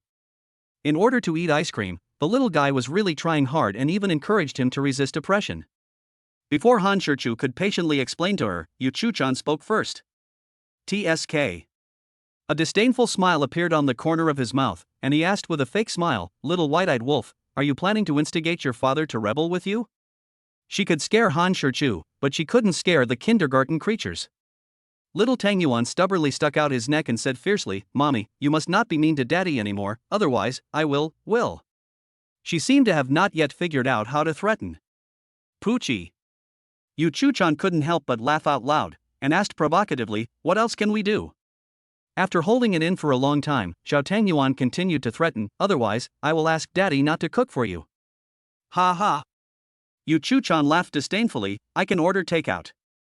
Little Tang Yuan's two cute caterpillar-like eyebrows wrinkled up, his little face full of embarrassment and resentment, and he was racking his brains to think of a way to threaten her. Suddenly, her eyes lit up. Grandma said fiercely, "Mom, if you're mean to Dad again, I'll tell Grandpa and Grandma and Great-Grandpa and Great-Grandma and let them punish you." The smile on Yu Chuchan's face froze instantly. This time, Xiao Tang Yuan really threatened her. The cunning little fellow was also very observant of people's expressions. When he saw her expression, he knew that she was afraid that he would tell on her. Suddenly, a complacent expression appeared on the little face. Looking at the provocative and complacent look given by the little cub, Yu Chuchan was so angry that her teeth were itching, but there was nothing she could do. That's not all, the little guy's continuous attacks followed. "Dad, please let me use your phone." Little Tang Yuan misses his grandparents. They both knew that the grandparents she was referring to were Yu Chuchan's parents. Well, this has already escalated to blatant threats and intimidation. Han Shichu cooperated and said, "Little darling, do you know Grandpa and Grandma's phone number?" "I know." Little Tang Yuan blurted out firmly, "Little Tang Yuan knows Grandma's and Mom's phone numbers. I remember them by heart." Yu Chu-chan had taught this point very well before. But now, she regrets it. He looked unwillingly at the little guy standing on the sofa, protecting Han Shichu and showing off his power. Damn it!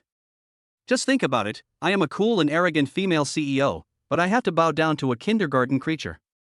Han Shichu looked at her with interest, a strange smile on his face. Not willing to be outdone, Yu Chu-chan glared back at him unceremoniously. This chapter is not finished, please click the next page to continue reading. Chapter 81, Fancy Complaints, Cooperation. Yu Chu-chan's heart suddenly tightened, even her expression became tense, and her hands clenched into fists involuntarily. I kept telling myself in my uneasy heart that no, little Tang Yuan just wanted to scare me, she wouldn't tell on me. On the other end of the line, Yu's mother smiled gently and asked, "Baby, why did you suddenly think of calling Grandma? Are you missing Grandma?" The clever little Tang Yuan also knows that before talking about serious business, he has to exchange pleasantries first, and it will be more effective after he has flattered the other party. She nodded without hesitation and said, "Yeah, little Tang Yuan misses Grandma so much." Is this a way of currying favor? No, it's just social etiquette. The little cub is as small as a toddler but is very smart. Who is Yu Ma? She's a ministerial level leader, so how could she not guess what Xiao Tang Yuan is thinking? Not to mention that little Tang Yuan unusually did not use Yu Chu-chan's mobile phone to call himself. The key point is that this little guy has never called himself on his own initiative before. Today is the first time. So, without thinking too much, you know that something must be wrong with the little guy. Yu's mother asked curiously, "Baby, is there something you want to talk to Grandma about?" Hearing this, Yu Chu-chan's heart suddenly sank and she looked at Xiao Tang Yuan nervously. However, little Tang Yuan was destined to disappoint her. Little Tang Yuan pouted, and the 5 big words "baby is unhappy" were written all over her pink and delicate face. She complained fiercely, "Grandma, little Tang Yuan is unhappy. Very, very unhappy. It's over, barbecue." Yu Chu-chan shuddered and thought to herself that something was wrong. He gave the little cub a fierce look. Good fellow, he was not shy about selling his mother. He was really a good person. But even if she snatched the phone away, it would be of no use now. Her eyes kept spinning, thinking about how to respond later. "Why are you unhappy, little baby? Tell Grandma and I'll take care of it for you." Yuma's tone changed again, and one could clearly hear the chill in her voice. Little Tang Yuan didn't even glance at Yu Chu-chan and reported to herself, "Grandma, Mommy is mean to little Tang Yuan and Daddy, I want to run away from home with Daddy." Well, the little guy's complaints are one after another. At this moment, Han Shichu was also possessed by the spirit of drama, and he echoed loudly from the side, "Mom, your daughter is bullying us. We can't stay in this family any longer." Yu Chu-chan was slightly stunned at first. This father and daughter had no sense of martial ethics. They actually made up something out of nothing, secretly sneaked into Chinsong, and fabricated it out of thin air. Then he glared at the two of them in frustration. Damn it, it was really hateful. The words of the father and daughter were undoubtedly the fuse that directly ignited Yuma, the violent powder keg. Her angry breathing could be heard through the loudspeaker, but she didn't dare to explode in front of Xiao Tang Yuan and her son-in-law.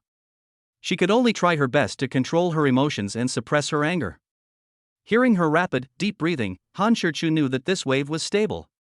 Yu's mother said in a deep voice, "Don't be afraid, little baby. Grandma is here to support you and Daddy." "Where's Mom? Can you give her the phone?" Little Tang Yuan raised his little head and glanced at Yu Chu-chan, then said softly, "Mommy is glaring at Daddy and me fiercely." Little Tang Yuan is scared. Oh boy, another fatal blow. "Don't be afraid, don't be afraid. Give the phone to Mom." After saying this, Yu's mother could no longer control the wild power in her body. Little Tang Yuan proudly handed the phone to Yu Chu-chan and said provocatively, "Hey, Grandma wants to talk to you."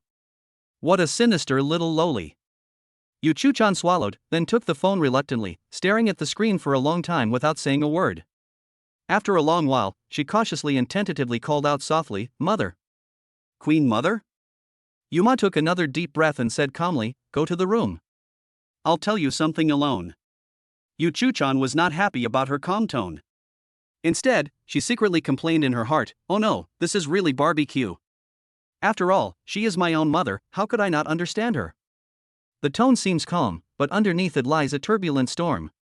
This is just as the saying goes, when things reach their extreme, they will turn into their opposite. The calm before the storm. Yu Chuchan got up reluctantly and walked upstairs slowly. Looking at her dejected back, Han Shichu and Xiao Tangyuan both smiled triumphantly. Ha, little Tangyuan, give me 5. Han Shichu stretched out his hand. Little Tangyuan understood what he meant and stretched out his little hand to pat it hard. A victory high five. Yu Chu-chan. Before she even entered the room, Yuma's angry roar came from the phone. Even Han Shichu and Xiao Tangyuan in the living room heard it clearly. This chapter is not finished, please click the next page to continue reading. Chapter 82. Change your wife and bear it alone.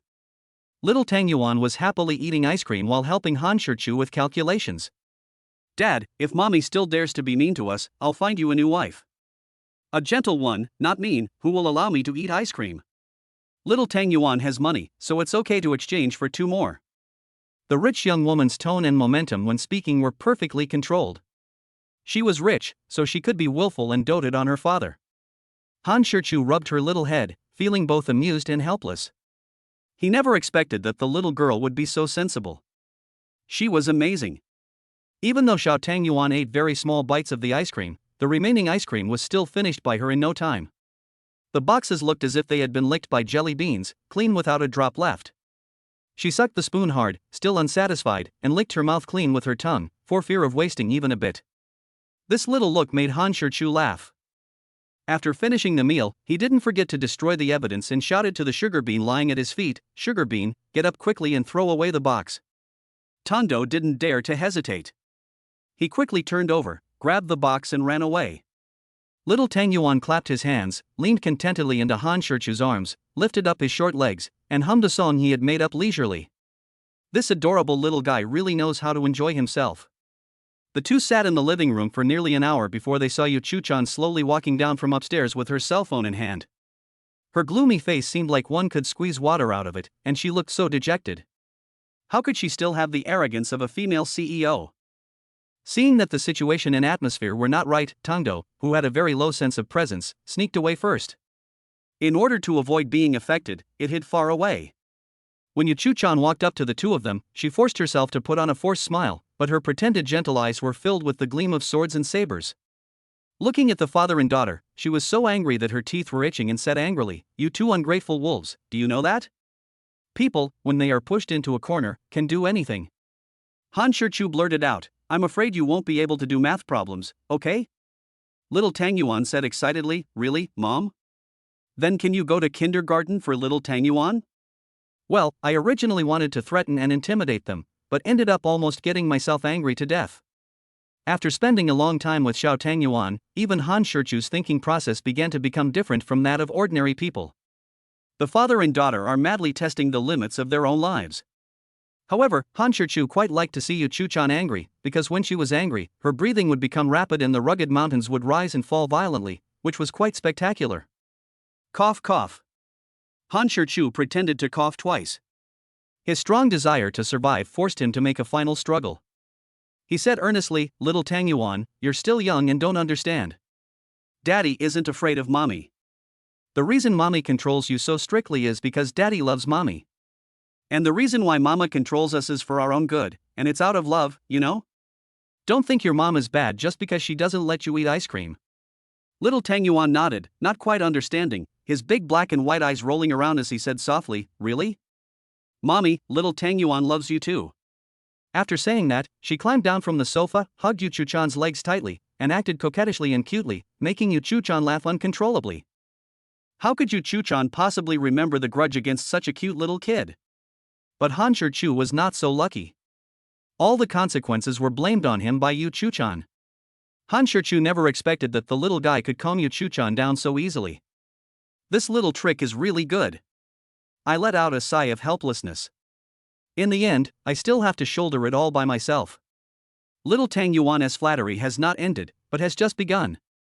Yu Chuchan picked up the little Tangyuan who was acting coquettishly at her feet, then sat on the sofa, looked at the little cub lovingly, and said gently, "Mommy loves you more."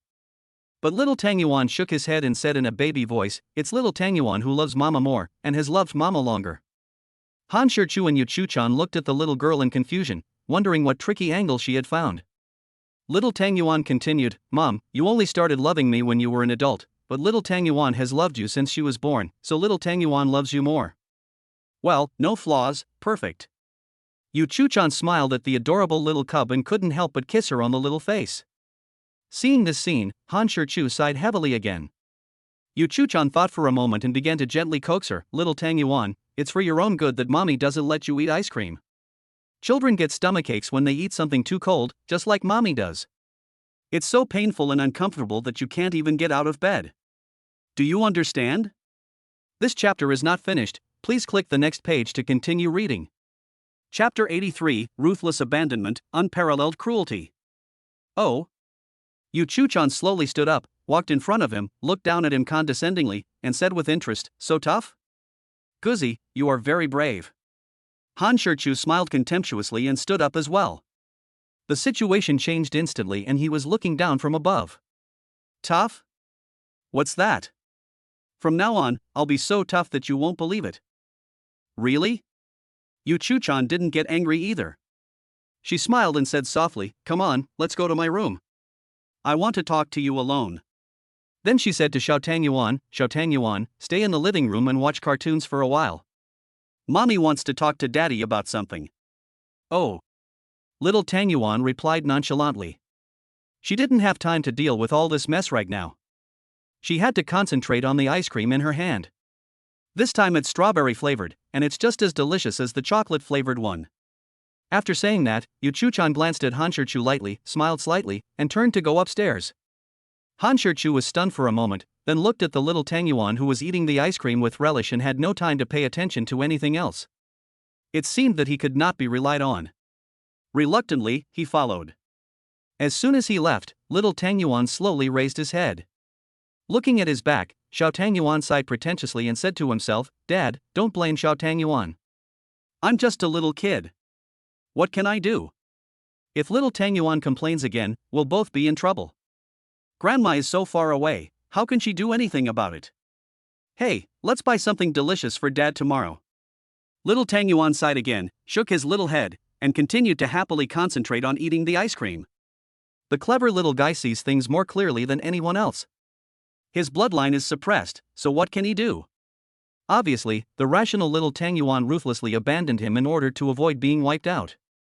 Han Shichu stood at the door, hesitating for a long time. The toughness he had pretended to have just now was no longer there. He didn't know what would greet him when he pushed open the door. His uneasiness can be seen from the fact that he keeps turning the phone in his hand. His brows furrowed slightly, a thoughtful look on his face, then he unlocked his phone, looked at it, fiddled with it for a while, and then put the phone back in his pocket. He took a deep breath and opened the bedroom door.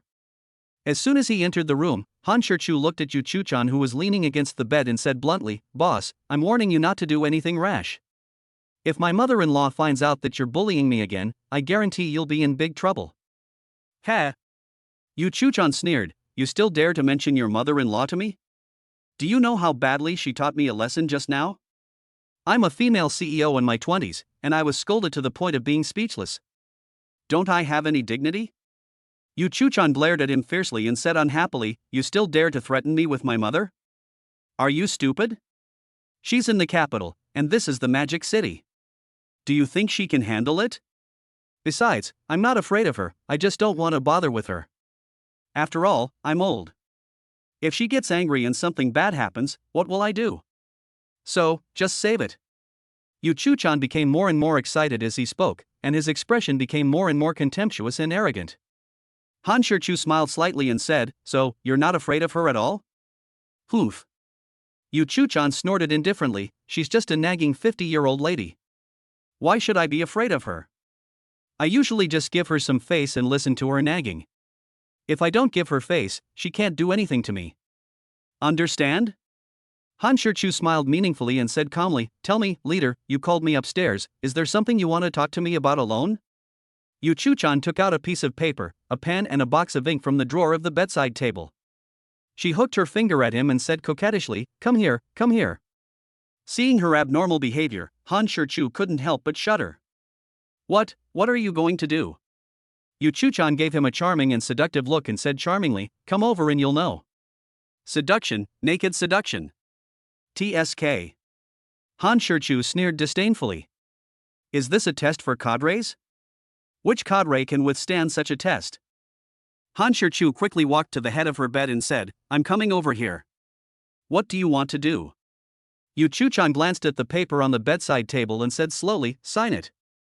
Han Shichu picked up the paper curiously and began to read it. There were only a few rules and regulations printed on it. First, you are not allowed to say meaningless sweet words to your leader. Second, you are not allowed to tease your leader at will, whether verbally or physically.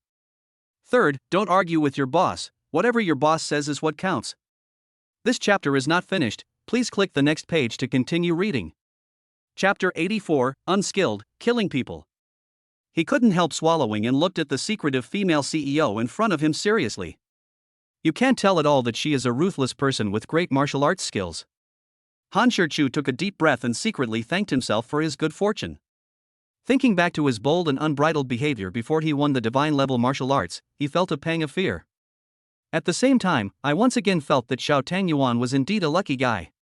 If I hadn't drawn a god-level martial art, I'm afraid my life would be in danger at any time.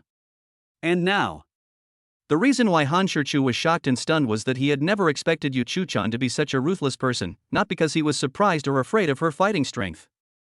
With his god-level martial arts skills, he could easily defeat 10 people like Yu Chuchan. The corners of his mouth lifted slightly, revealing a faint smile, and he slowly said, so? That's it? I have to say, leader, your memory is really bad. You just told me this morning, and you've forgotten it now? Well, let me emphasize it again. I, Han Shichu, know martial arts. If you, my leader, attempt to use force to force me to submit, you will likely be greatly disappointed. After Han Shichu finished speaking, he looked at her with a smile, looking forward to her reaction. Yu Chuchan smiled faintly and said calmly, really? Before she could finish her words, she rushed to Han Shichu, grabbed his right hand with both hands, and placed it on her right shoulder. She leaned sideways, bent over, and exerted force. The entire set of over-the-shoulder throws was performed smoothly and in one go, and the posture was extremely standard without any flaws. Although her sudden and unsportsmanlike outburst caught Han Shichu off guard and dazed him, it only lasted for a split second. Han Shichu came back to his senses and just shook his head and smiled calmly, but he did not resist at all and let her do whatever she wanted. Yu Chuchan was indeed taking things for granted, thinking that although Han Shichu knew some martial arts, she could still easily control him. However, the fact was that despite her fierce force, she couldn't even make Han Shichu move at all, let alone throw him over her shoulder. The moment she exerted force, she felt that she was not carrying a person weighing more than 100 pounds, but a mountain. Yu Chuchan didn't believe it.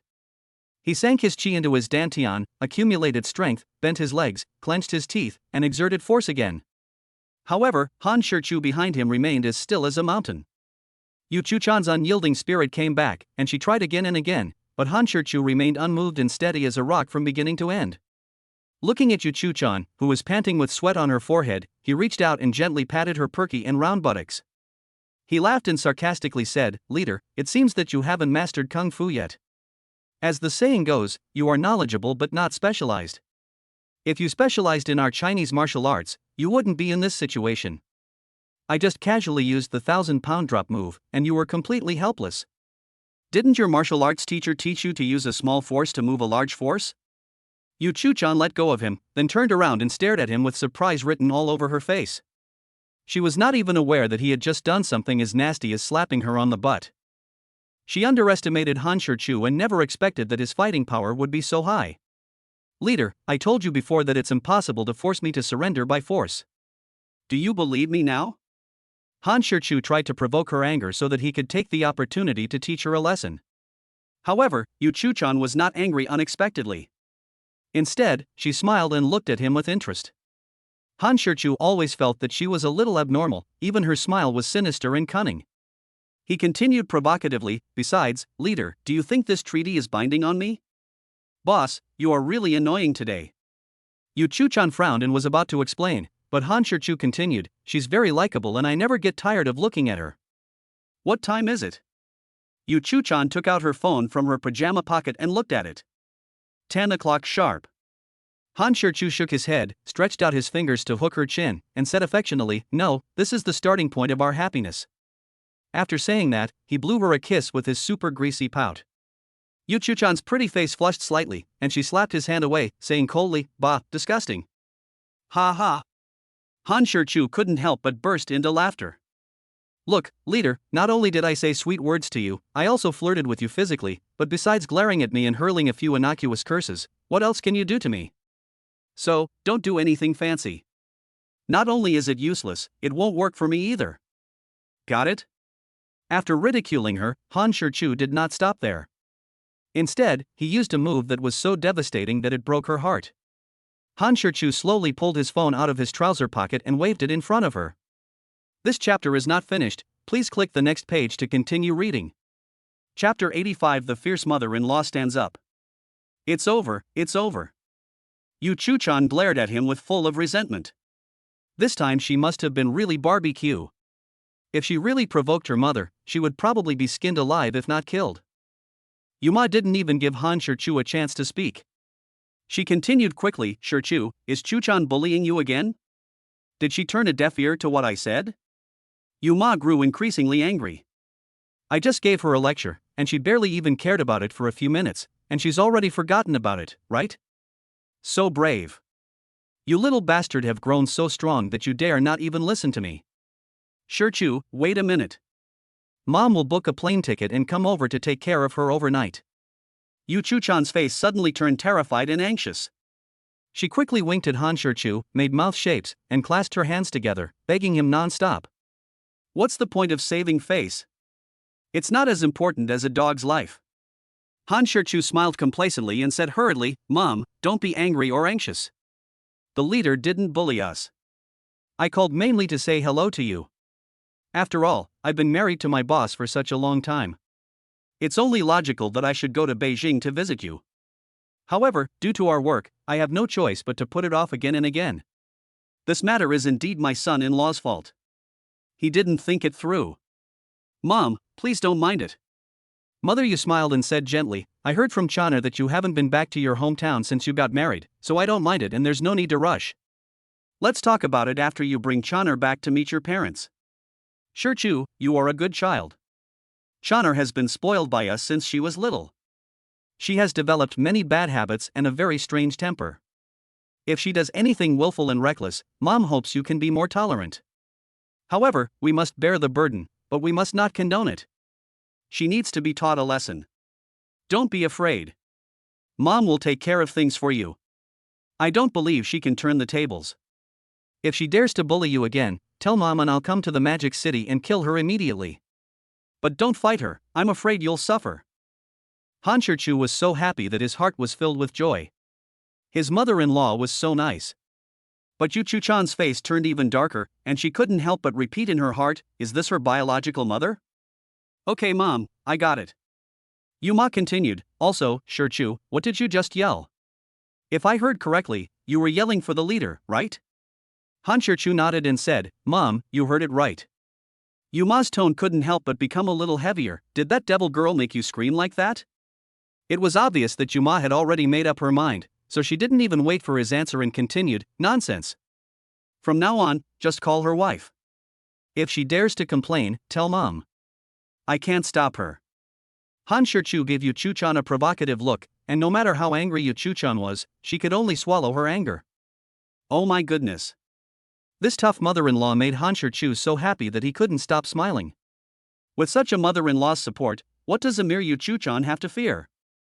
Of course, this also made Han Shichu completely determined, that is, to lick his mother-in-law until the end. "Mom, is this your WeChat number?" "Yes." "Then I'll add you on WeChat later. It's getting late, so I won't disturb your rest. Bye, Mom." After hanging up the phone, Han Shichu immediately stared at Yu Chuchan arrogantly. Now, he stood up completely.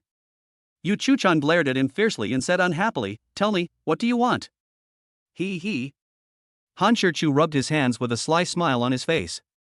"Wife, you heard what Mom said just now. What do you think?" Seeing that she didn't say anything, Han Shichu continued, "Go to the bedroom and wait for me for a while. I'll go prepare something." After saying this, he winked at her meaningfully and then swaggered out of the room. Looking at his disappearing back, Yu Chu-chan felt uneasy. Deep down in my heart, I am directing and acting in a good drama. What should I do? What should I do? Is this guy going to force his way in? What is he trying to get? Is that it? What if he really came to force me? I couldn't shout, or it would be bad if Tang Yuan heard me. Resisting him was futile, because his strength was too high. What should I do? She stood there, lost in thought for a long time. It is certainly not possible to just sit and wait for death, but what else can we do? Suddenly, her eyes lit up and she hurried downstairs. That's right, she went to seek support from Xiao Tang Yuan. He certainly wouldn't dare to do anything wrong in front of Xiao Tang Yuan. I have to say, my brain is still pretty good. That's right, this is a bit too much drama. Maybe he's possessed by a spirit of drama? This chapter is not finished, please click the next page to continue reading. Chapter 86, Brewing a Big Move and Changing with the Wind. This is also an unequal treaty that is implemented unilaterally, but it is much simpler and clearer. First, you must call Han Shi-chu your husband. Second, whatever your husband says is what it is. Third, the husband is always right. Fourth, you must never speak coldly or behave coldly in front of your husband. Not many, just these 4, and there are no additional terms and requirements. Han Shi-chu scratched his ears leisurely and said calmly, "Is it too much? Compared to you, I'm already very merciful." Looking at Yu Chu-chan, who was so angry that her lungs were about to explode, Han Shi-chu continued to provoke, "Come on, wife, call me husband first." Yu Chu-chan stared intently at the villain in front of him, who became arrogant when he succeeded. His chest was filled with anger. He really wanted to rush over and pin him to the ground, rub him hard, and then punch him a few times to beat him to death. She was furious and refused without hesitation, "Dream on." Han Shi-chu smiled slightly and took out his phone from his trouser pocket. "Oh, Mom accepted my WeChat friend request. Should I say hello? If I don't, it would seem rude, but if I do, it's so late and it would disturb my mother-in-law's rest. It's really a dilemma. Wife, do you think I should fight or not?" His despicable look made Yu Chu-chan so angry that her teeth itched. Han Shi-chu, who kept testing the edge of death, drove her crazy. Her anger value had already exceeded the anger bar. If she hadn't still had a shred of rationality left in her, she would have fought to the death with Han Shi-chu long ago. There was no way, because he held the fatal handle on himself? Who made his own mother his backer? When you live under someone's roof, you have to bow your head. Yu Chu-chan glanced at him coldly, sneering in her heart, I'll see how long you can be so proud. Once I have the operation and layout in place, I will ask you to pay me back double. In ancient times, Go-jin slept on firewood and tasted gall, and now I, Yu Chu-chan, pretend to be accommodating and wait for the opportunity to act. Yu Chu-chan forced a smile on her face and whispered, "Husband." He had a forced smile on his face and his tone was full of gnashing of teeth, but Han Shi-chu didn't mind. Nothing can be achieved overnight. You have to take it slow and develop habits. He put the phone back into his pocket with a smug smile and said slowly, I've thought about it carefully, and I'd better forget it. There's no need to disturb Mom's rest so late. After all, she must be very tired after a day. Then he looked at her again and said, "Wife, why are you still standing there? Sign it." Yu Chu-chan took a deep breath, suppressed the anger in her heart, picked up the pen on the coffee table, and prepared to sign her name. However, she was reluctant to put pen to paper. She has been spoiled since childhood and has always been strong-willed. How could she have ever suffered such injustice? Looking at the entire Moto Beach, who dares to touch her, Yu Chu-chan? But today, not only did someone take action, but he also acted so arrogantly and unscrupulously. I am so angry. It's so hard to accept. Seeing that she was hesitant and unwilling to sign, Han Shi-chu decided to help her again and pretended to take out his cell phone from his pocket again. Poof. Yu Chu-chan snorted coldly. This guy actually used this trick to threaten and intimidate her again. He was so shameless. If you want to destroy it, you must first make it crazy. Let's wait and see. Yu Chu-chan curled her lips, but finally left her name and fingerprints on the unequal treaty. Han Shi-chu took a look at it, nodded with great satisfaction, then folded the paper and put it in his trouser pocket. Now that the matter is done, there is nothing to worry about. As the saying goes, a good woman can bend and stretch. Yu Chu-chan smiled on her delicate face and said calmly, "Husband, are you satisfied now?" Satisfied, very satisfied. Having said that, Han Shirchu still did not let his guard down.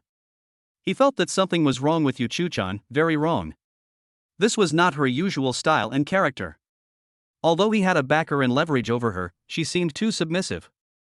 Han Shirchu couldn't help but secretly complain that this female CEO must be holding back some big trick, which is why she kept it secret and kept silent.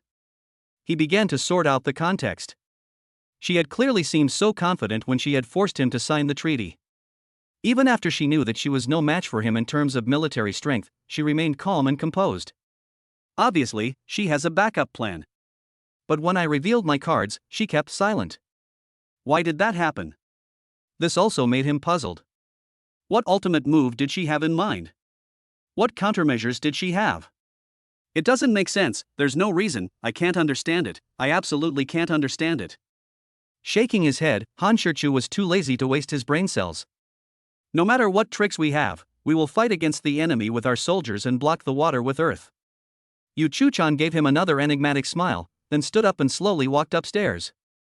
This chapter is not finished, please click the next page to continue reading. Chapter 87 I had a dream and took my cub to a banquet. The next morning, Han Shirchu was surprisingly not woken up by his biological clock.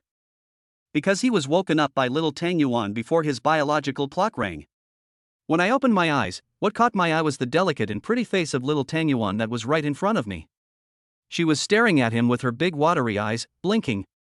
Han Shirchu reached out and hugged her, then kissed her on her fair and smooth forehead. He smiled and said, "Little Tang Yuan, why did you wake up so early today?" Little Tang Yuan smiled shyly and said in a baby voice, "Dad, I had a dream." "Oh?" Han Shirchu asked quickly, feeling both curious and puzzled. "What kind of dream did you have?" "I had a dream about looking for a toilet." Han Shirchu breathed a sigh of relief. He thought that Xiao Tang Yuan had been awakened from a nightmare. Before he could continue asking questions, little Tang Yuan smiled awkwardly and whispered sheepishly, "Finally, little Tang Yuan, I finally found the toilet." Han Shirchu looked at her blankly, not understanding what she meant. Why did she say such incomprehensible words as soon as she woke up in the morning? Suddenly, he seemed to realize something and quickly pulled back the quilt. Sure enough, there was a wet mark on the bedsheet next to her. Han Shirchu was at a loss whether to laugh or cry. No wonder the little guy was embarrassed. It turned out that he had wet the bed. "You said you wanted to pee, so just pee, and you did it so tactfully and subtly, that's really great."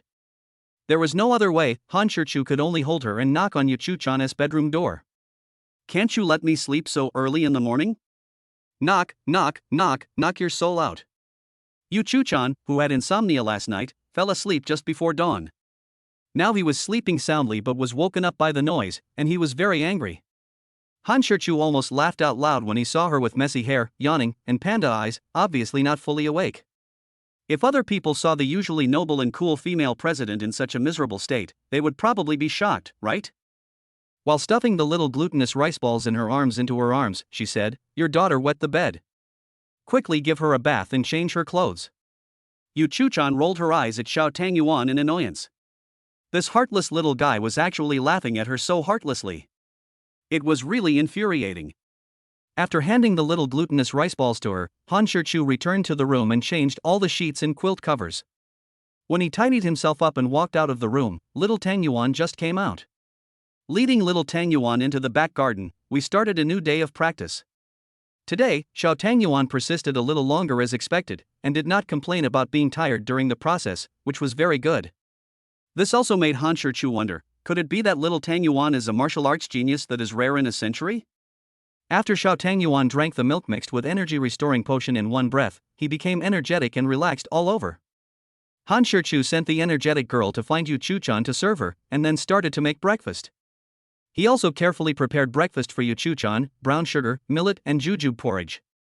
It can not only replenish qi and blood, strengthen the spleen and warm the stomach, nourish blood and calm the mind, regulate menstruation and relieve pain, but also eliminate skin spots and dark circles. It is very suitable for Yu Chu-chan now. Although I have my mother-in-law's support now, I can't slow down the progress of conquering the female president. Otherwise, how long will it take before I can get my hands on the meat? But the strategy is not just talk. Love is done. At the dining table, Yu Chu-chan looked listlessly at the brown sugar, millet and jujube porridge in front of her, a little dazed.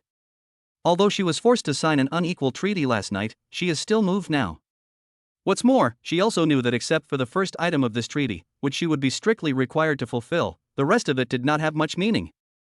Wow, she actually knows Han Shichu very well. After breakfast, Han Shichu sent the little one to kindergarten, while Yu Chu-chan went back to her room to catch up on her sleep. Naturally, today was another day that Han Shichu took good care of her. What made Han Shichu very curious was that she didn't do anything weird today, but just played with her mobile phone the whole day. He didn't know who she was chatting with so enthusiastically. He wanted to ask, but before he could open his mouth, Yu Chu-chan seemed to see through his thoughts and told him not to ask.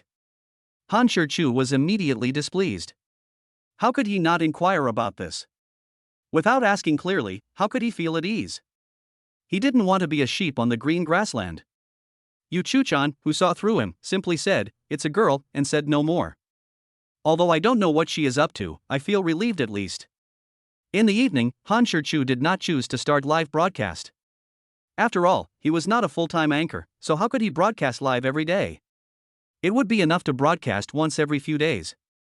Just as dinner was ready, Han Shichu's phone rang. This chapter is not finished, please click the next page to continue reading. Chapter 88: The Current Situation of Actors, Crazy and Deadly. Soon Han Shichu and Xiao Tangyuan arrived at their destination.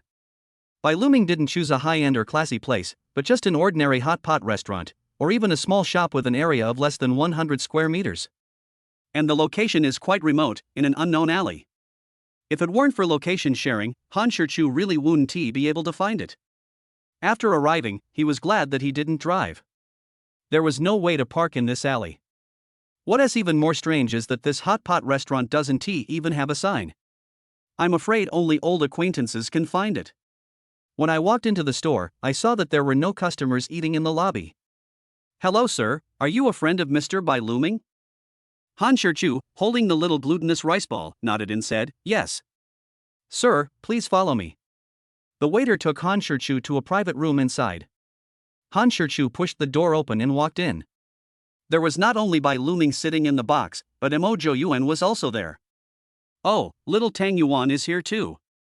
Bai Luming quickly stood up and greeted little Tang Yuan with a smile. Little Tang Yuan also called out politely, "Uncle Xiaobai, Uncle Mo. Brother Mongfu, Xiao Tang Yuan, come and sit down quickly." Mo Yuan also greeted them politely. After they sat down, Bai Luming said complacently, "Fortunately, I had the foresight to order the shabu shabu hot pot." After showing off his foresight, he said to little Tang Yuan, "Little sweetheart, do you miss Uncle Xiaobai?" Without any hesitation, he said firmly, "No, Uncle Xiaobai." I glanced at the little guy with resentment. "Sure enough, just like your father, you can't chat." "Little Tang Yuan, can I discuss something with you?" Little Tang Yuan looked at him with his big, blinking eyes and asked curiously, "What's the matter?" Bai Luming rubbed his hands and said humbly, "Can you call me Uncle Xiaobai or Uncle Bai from now on, Xiao Tang Yuan?" Uncle Xiaobai sounds weird. If he hadn't said it, Han Shichu and Mo Yuan wouldn't have noticed. But when they said this, they couldn't help but burst out laughing.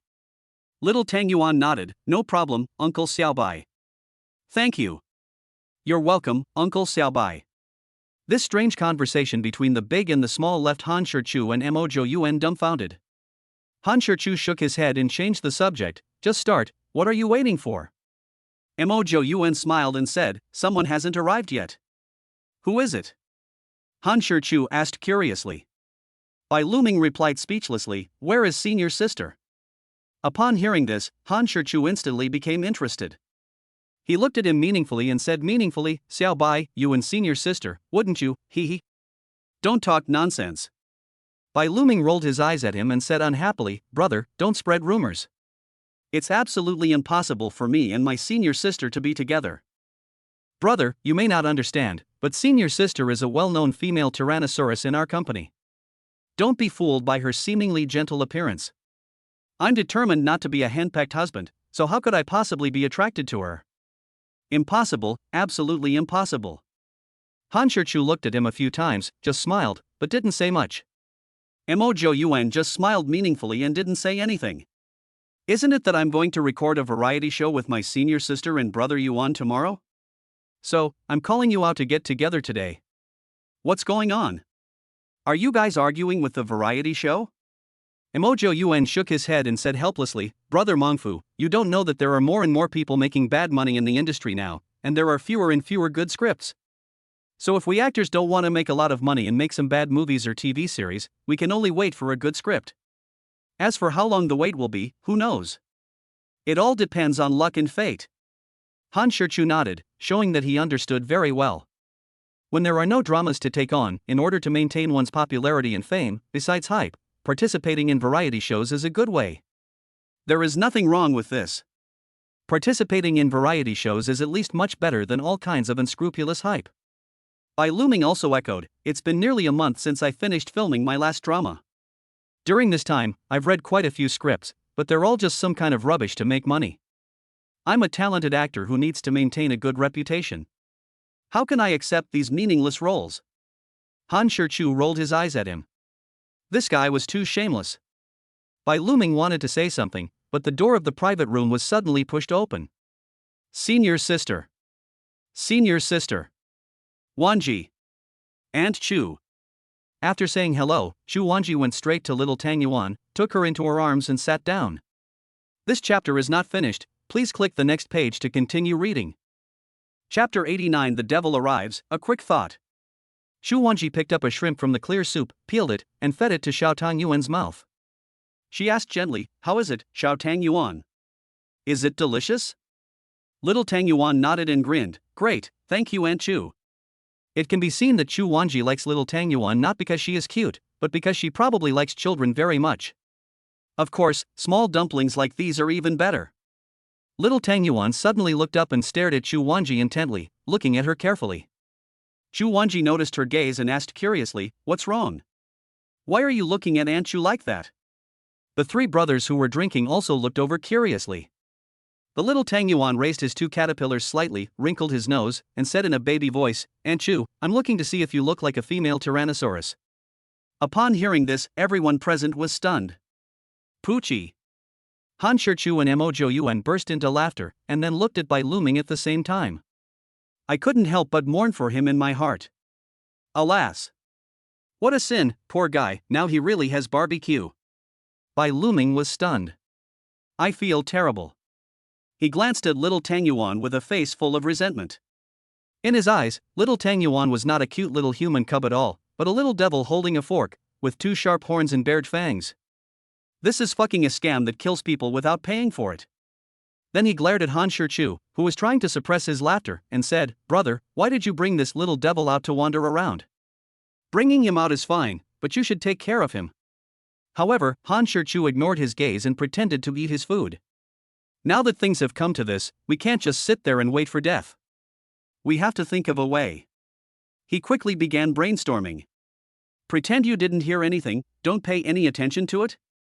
What's the difference between this and just sitting there and waiting to die? Shout loudly and tell Xiao Tang Yuan to shut up? I'm afraid that before senior sister can make a move, the daughter slave next to her will tear herself apart first. Taking the opportunity to pee and slip away? You can't escape it even if you can't. What's more, we have to record a program together tomorrow. If the senior sister makes trouble then, won't it be embarrassing? No. I have to say that although Bai Luming is usually stupid and foolish, his brain works very quickly and effectively at critical moments. But unfortunately, this time, the solutions before him were basically all dead ends. No matter how hard he racked his brains, the only solution he could think of was to quickly change the subject. If the operation is done well, there is still a possibility of getting away with it. After thinking about this, Bai Luming didn't dare to hesitate any longer, as Chu Wanji might ask the question in the next second. She quickly stood up, picked up the freshly squeezed watermelon juice on the table, and poured it for Xiao Tang Yuan and Chu Wanji while saying with a playful smile, Come on, Xiao Tang Yuan, senior sister, it's so hot today, drink some iced watermelon juice. Let me tell you, the freshly squeezed juices in this store are all made from carefully selected high-quality fruits, without pesticides or any chemical ingredients. The juices we squeeze out are also pure juice without any blending or additives. It tastes great, you guys try it. Bai Luming chattered a lot of nonsense, the purpose of which was to divert the topic and attention. Sure enough, when little Tang Yuan heard it, he couldn't wait to pick up the juice and take a sip. After tasting it, I smacked my lips with an endless aftertaste. It seems that it tastes really good. Bai Luming asked with a smile, How are the dumplings? Are they delicious? Yeah, it tastes good. Little Tang Yuan nodded. His trick succeeded in tricking little Tang Yuan, but Chu Wanji stood there motionless with an angry look on his face. Seeing this, Bai Luming realized that this was not going to work and he had to increase his efforts. His eyes rolled and a plan came to his mind. Lifting the wine glass, he said to Chu Wanji seriously, "Senior sister, I toast you. Thank you for taking care of me in every aspect over the years. Without senior sister's care, I, Bai Luming, would not have achieved what I have today, nor would I have been able to have such a smooth journey. I still remember clearly that when I first joined the company, someone took advantage of my seniority and fame to bully me. It was you, senior sister, who stood up for me. Not only did you help me out, you also scolded the other person harshly.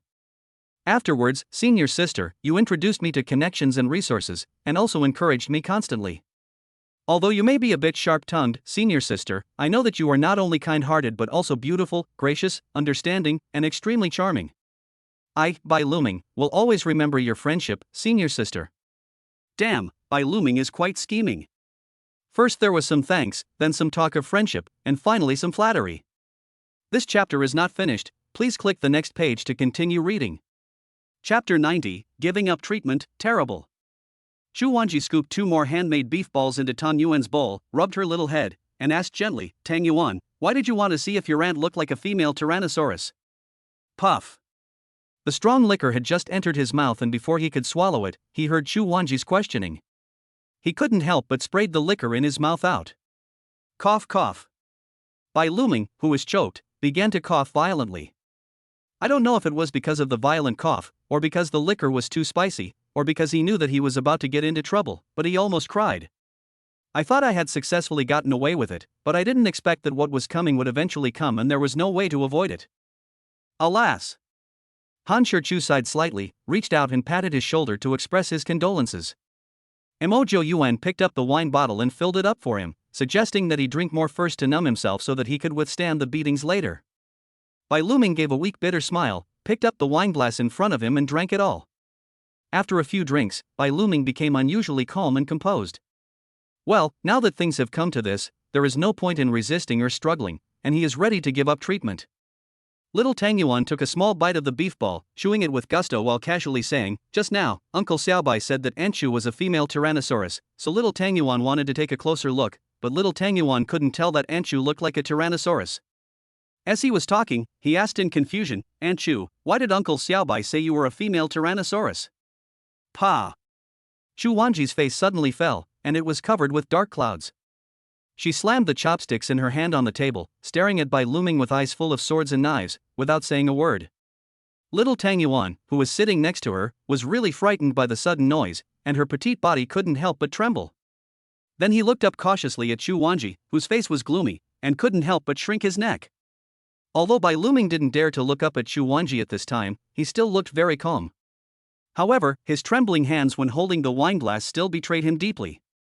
Han Shichu and Emojo Yuan also lowered their heads in silence, but from their constantly shaking shoulders and twitching bodies, it was clear that they were trying hard to hold back their laughter.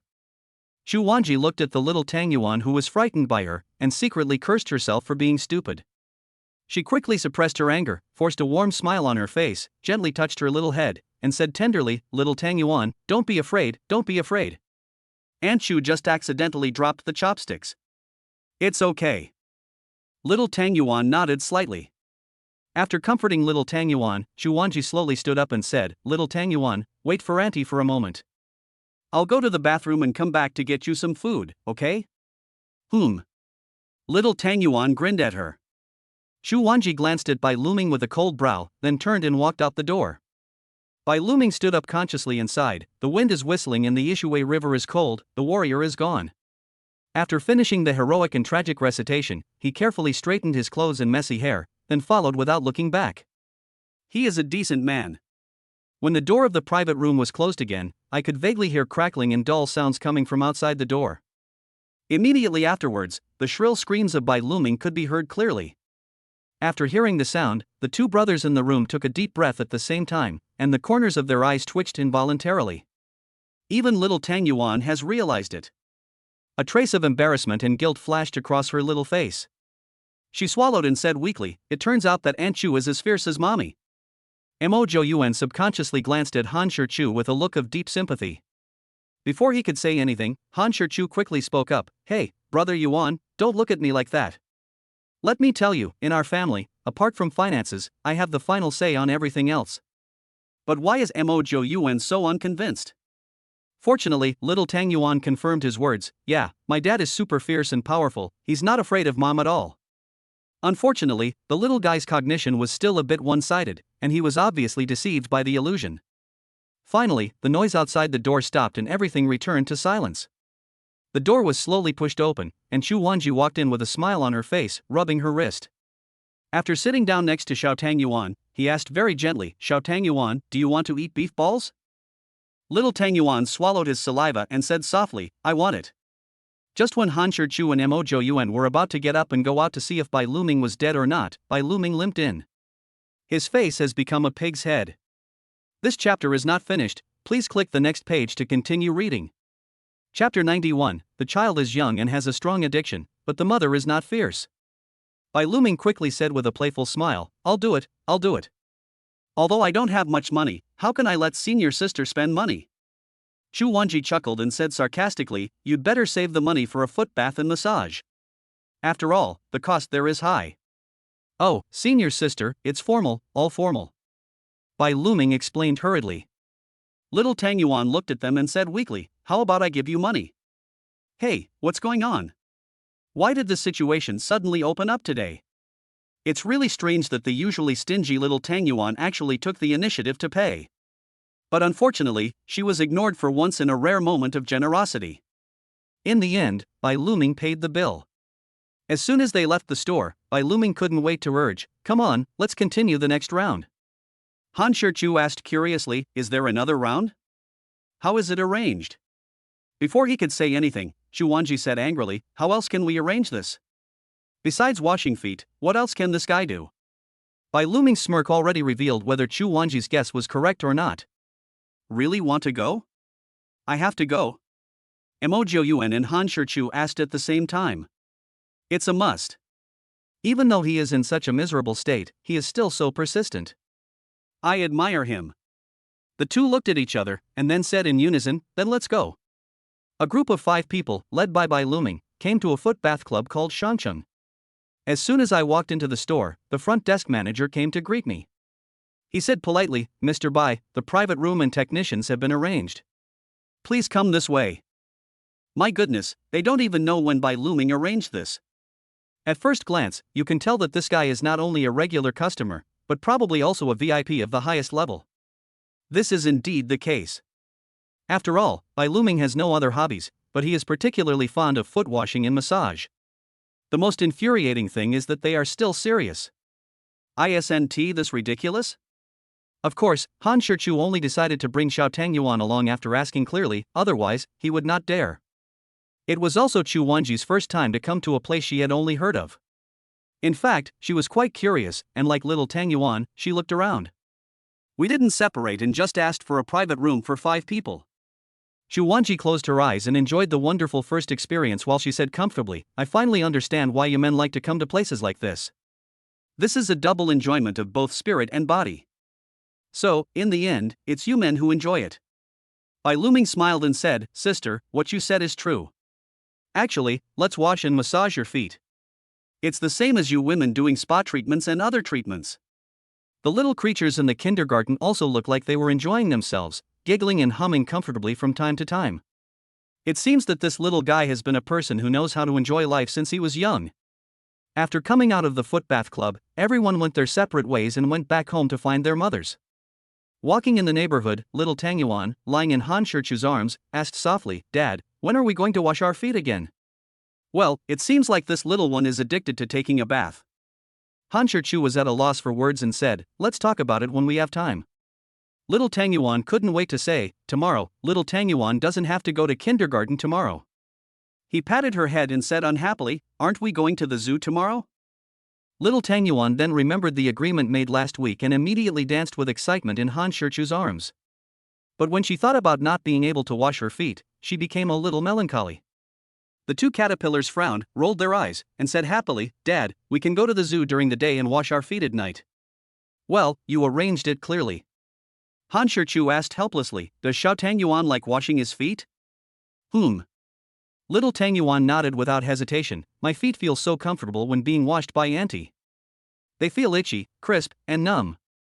Little Tangyuan likes it the most. Alas. Han Shichu sighed heavily.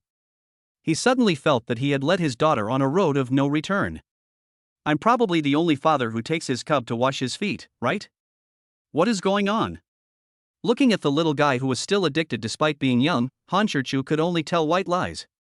No, children can't wash their feet too often, otherwise their feet will hurt, understand? Upon hearing this, little Tangyuan immediately lost his mood, his face drooped, and he uttered a listless oh. Han Shichu had to comfort her again, when you can wash your feet, Daddy will take you to wash your feet right away, okay? Okay. Little Tangyuan finally smiled. This chapter is not finished, please click the next page to continue reading. Chapter 92 Four National Players, a Family of Three. Little Tangyuan, wearing a cool short-sleeved shirt and shorts, sat on the pillow like a porcelain doll, next to Han Shichu's head. She stretched out her creamy little hand in front of Han Shichu and asked softly, Dad, what is this? Han Shichu asked doubtfully, isn't this a hand? Little Tangyuan shook his head, no, this is the back of the hand.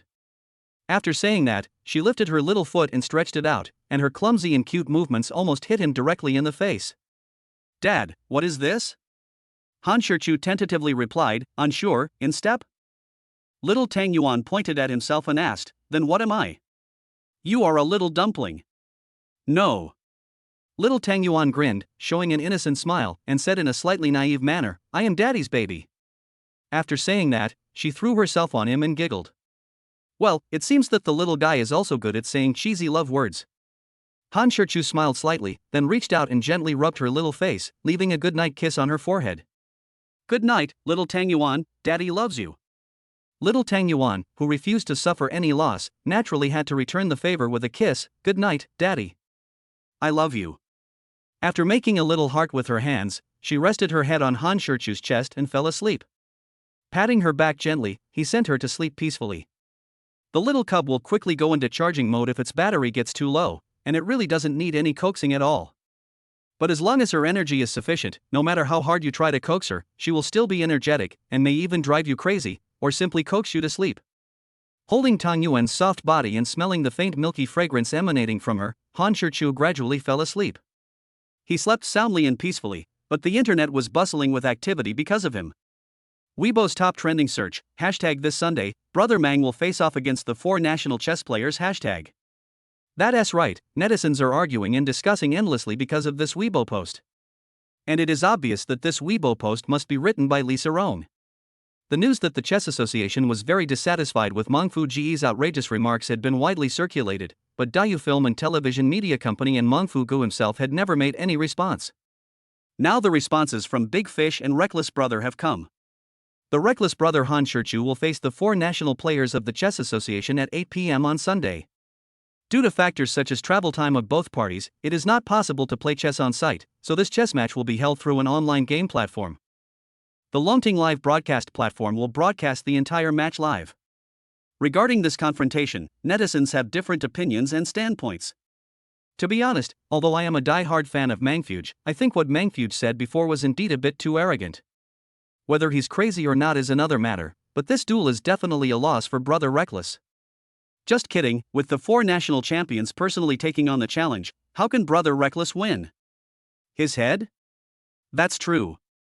Don't be fooled by the relaxed and effortless manner in which Reckless Brother played against a first-class chess player. He was only a first-class chess player. The difference between a first-class chess player and a grandmaster is worlds apart. I just laughed. When have you ever thought that Reckless Brother wasn't bound to lose? That he had no chance of winning? But what happened? Every time, Reckless Brother got slapped in the face. So, I bet Reckless Brother will win again this time. Brother Reckless, just be reckless and it'll be done. Teach us all these haters and trolls. Damn it, come on. What? My Qing dynasty is over? Ahem. As a bystander on the Village Network, I'd like to ask, who is this rough man? And what's going on with the chess match? I have to say that Lisa Rong's methods are quite clever, she is worthy of being a gold medal agent. He took the opportunity to hype up the situation and increase Han Shichu's popularity, while also not forgetting to earn a considerable amount of live broadcast fees from Long Tang. On the one hand, it consolidates the popularity accumulated previously, and on the other hand, it takes advantage of the increasing popularity. If Han Shichu loses in the end, he won't lose anything, but if he wins, he will make a fortune. Kill several birds with one stone. At this time, at Dayu Film and Television Media Company, Lisa Rome was sitting in front of the computer in the office with a bright smile on her face. Fight, argue, discuss, the more heated it gets, the more excited she gets. He took a deep breath, and the smile on his face gradually faded, revealing a thoughtful look. Now is not the time for her to be proud. She must consider the consequences of Han Shichu's accidental defeat, so she must also prepare a public relations strategy after losing. How can we minimize the negative impact and backlash after a defeat? This chapter is not finished, please click the next page to continue reading. Chapter 93 The Power of the Divine Beast, come if you want. Just because he doesn't expose the truth doesn't mean that little Tang Yuan will pretend to be deaf and dumb. Nuonyuo said with a confused look on her face, it wasn't bought by Xiao Tang Yuan, it was put into my little bear by mom just now. Han Shichu smiled at her jokingly and said, keep pretending. I want to see how you can pretend. Yu Chuchan glared at the little kid and said unhappily, you're the only one who talks too much. Well, it's a little difficult to bully the big ones now, but the small ones can still be controlled. Little Tang Yuan pouted and could only say to Tangdo, who was following behind her, Tangdo, we are going out to play, but we are not taking you with us. Are you angry? He patted the dog's head and continued, I've opened the dog food for you. If you're hungry, go eat it yourself. Don't eat too much, I'll check when I get back. Just stay home and take good care of the house, okay? Woof, woof, woof. Han Shichu was driving the car, and Yu Chuchan sat in the back seat with Xiao Tang Yuan. The family of three went straight to the largest zoo in Shanghai. Little Tang Yuan seemed to have been locked up for a long time. He lay on the car window, looking at the scenery outside through the glass with curiosity. From time to time, he would sigh, saying things like, the buildings are so tall, there are so many people, it's so beautiful. I see him every day, but she acts like she's never seen him before. I really don't understand what she's thinking. Suddenly, she patted Han Shichu's chair and said, Dad, I miss Grandma. I want to call her. I haven't chatted with her for a few days. Didn't Han Shichu understand her little trick? She wasn't thinking about her grandma at all, she was clearly looking for someone to show off to. Intently wanting to tease her, he said with a smile, say something nice to Dad, and he'll call your grandma. The little glutinous rice ball frowned and thought for a while, then said in a false voice, my husband. It was obvious that she was imitating Yu Chuchan. My goodness, Han Shichu was caught off guard and almost lost his grip on the steering wheel. Yu Chuchan's face immediately turned red, and she wished she could find a crack to crawl into. Furious and embarrassed, she lectured the little brat, what are you yelling about? If you dare to talk nonsense again, do you believe that your mother won't take you to the zoo? After saying that, the younger one was still not satisfied and started to scold the older one, why are you teasing this divine beast like her for no reason? Are you bored and looking for trouble? Well, both the father and daughter were left speechless after being scolded. Cough, cough. Han Shichu pretended to cough twice to ease the embarrassment. Then I quickly took out my cell phone and made a video call to my mother. I didn't dare to delay any longer because God knew what shocking words the little beast would say next. After handing the phone to the little beast, Han Shichu secretly warned himself that he must never chat with Xiao Tang Yuan while driving in the future, otherwise, there is a high possibility of a car accident. However, Xiao Tang Yuan has no time to pay attention to them now because the video is connected. Grandma, do you miss little Tang Yuan? Little Tang Yuan misses Grandma so much. When dealing with people close to him, Xiao Tang Yuan's usual opening move is to act coquettishly and cutely. Grandma, what are you doing? Have you eaten? I've already eaten the little glutinous rice balls. Today I'm going to the zoo with Dad and Mom to see the little brain axe. Grandma, have you seen the little brain axe? Then I'll take you to see it when Xiao Tang Yuan comes back. Grandma, do you have a little Red Riding Hood for little Tang Yuan? Grandma, what do you like? I don't know why, but when Tang Yuan chats with Han's mother, her chatterbox nature instantly goes into full swing. The topics of conversation were all kinds of random, rambling, and all nonsense. One likes to talk, the other likes to listen. Two people who are several decades apart in age are chatting happily. The two chatted all the way during the nearly 1 hour drive, and basically all they talked about were small talk. Han's mother listened with great interest and answered her questions from time to time. "Grandma, we're here. I won't chat with you anymore. Little Tang Yuan, take some more pictures of Daxiji and Xianeafu and ask Daddy to send them to you." Yu Chuchan took Xiao Tang Yuan and Han Shichu to buy tickets. The family of three looks particularly warm and happy. In the South China tiger enclosure, little Tang Yuan was standing in front of the glass and staring intently at a big tiger. Just through a piece of glass, the two, one big and one small, one tiger and one person, just stared at each other. The big tiger looked at her with disdain, as if saying, "What are you looking at, little thing?" The little Tang Yuan's big round eyes were full of curiosity. I subconsciously stretched out my hand and wanted to touch it, but was blocked by the glass and could only touch it in vain. However, her actions undoubtedly offended the dignity of the king of the forest. The big tiger bared its teeth at her, and its sharp fangs looked very scary. "Mommy, that big axe is so mean to me." Weak little Tang Yuan could only point at it with one hand, while raising his little head to complain to Yu Chuchan beside him. This chapter is not finished, please click the next page to continue reading. Chapter 94. I am a little snake, helping others. In the amphibian and reptile house, little Tang Yuan squatted on the ground, lying in front of the glass, staring at a fragrant snake intently. So lovely, so beautiful. Little Tang Yuan couldn't help but sigh. Yu Chuchan's face was full of disgust and aversion. Although there was a layer of protective glass between them, she was still a little scared. It was completely an instinct.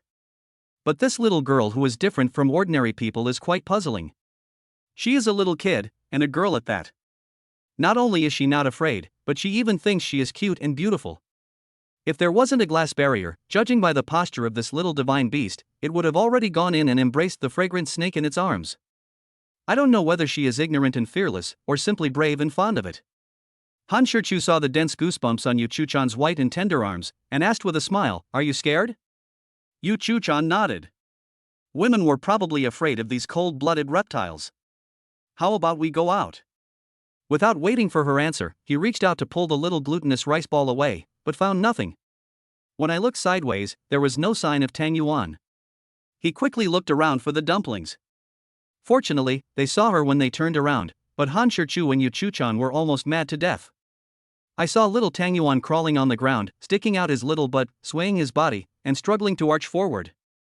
Yu Chuchan's face instantly darkened, and she shouted angrily, "Bai Tan, what are you doing? Get out of here right now."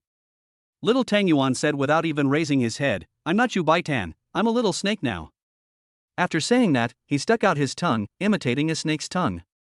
Yu Chuchan was too lazy to talk to her anymore, so she simply grabbed her backpack again and lifted her up. "Mom, what are you doing again? Let me go, let me go." Little Tang Yuan, who was lifted in the air, struggled with his limbs as if swimming. Only after leaving the reptile house did Yu Chuchan put this annoying little goblin down. Little Tang Yuan was about to complain a few words, but when she saw her mother's gloomy face and unfriendly eyes, she could only swallow her words back in annoyance and moved her lips a few times. Although he didn't say anything, he was probably cursing in his heart. Having been forced out twice, one can imagine how Tang Yuan feels now. It is very bad. Fortunately, children's emotions come and go quickly. Soon, her attention was attracted by a person wearing a rabbit doll costume and handing out flyers not far away. With his short legs, he ran towards the person and hugged the person's feet tightly. He kept shouting excitedly, "Little rabbit, little rabbit." The rabbit was confused by the little guy's actions. Although his face could not be seen, it was not difficult to guess. The rabbit slowly squatted down, touched the little girl's head, and then handed her a zoo brochure. Little Tang Yuan shook his head and said, "Little rabbit, I can't read." "Well, you said it so confidently and forcefully." The rabbit could only take the flyer back. Little Tang Yuan asked again with concern, "Little rabbit, are you very hot?" "Nonsense, how can you not be hot wearing a tight puppet costume outdoors in such hot weather?" The rabbit nodded. The chatterbox continued, "Little rabbit, after you distribute all these papers, can you play?" The rabbit nodded again. "Can I help you with the rice dumpling?" Although she was asking, she jumped to grab the flyer in the rabbit's hand before he could answer. The rabbit hesitated for a moment, then gave her half of the flyers. Yu Chuchan and Han Shichu, who were standing by, saw what Xiao Tang Yuan did and nodded with great satisfaction. Although the little beast is a bit naughty and irritating, her character is still very good, kind, polite, and helpful. After that, we saw little Tang Yuan and little Rabbit running around in front of the reptile house. Ah, are you little Tang Yuan? Some tourists recognized her. Little Tang Yuan looked up at the beautiful woman who was asking the question curiously and said softly, "Sister, how do you know me?" Then she thought of something else, and before the beauty could speak, she continued, "Sister, are you kidding my dad?" Well, she suddenly couldn't remember how to say fans. After thinking for a long time, he said, "Cece?" The beauty covered her mouth and smiled, "Yes, yes, I am your father's Cece." Little Tang Yuan also smiled at her. That was great. Since she was one of them, she wouldn't be polite. He took out a flyer and handed it to her. "Miss, do you want to read a book? It has pictures." It was obvious that she mistook the leaflet for a book. The beautiful tourist wanted to tease her, so she immediately shook her head and said, "Sister doesn't like reading. This chapter is not finished, please click the next page to continue reading." Chapter 95, breaking into the show and performing a funny show. At the request of fans, Yu Chuchan and Xiao Tang Yuan also joined the photo. The family of three perfectly formed the background wall. The strongest toolman, Xiao Tang Yuan, was even more troubled. He was posed in various ways by enthusiastic fans. He was given various arrangements, and was patted on the head, rubbed on the face, and pinched on the nose. Female fans and mother fans are even more extreme, trying every possible way to coax little Tang Yuan into kissing them, giving them candies, dolls, and sweet talk. Obviously, the popularity of the little beast is not comparable to that of Han Shichu and Yu Chuchan. Ha, ha, ha.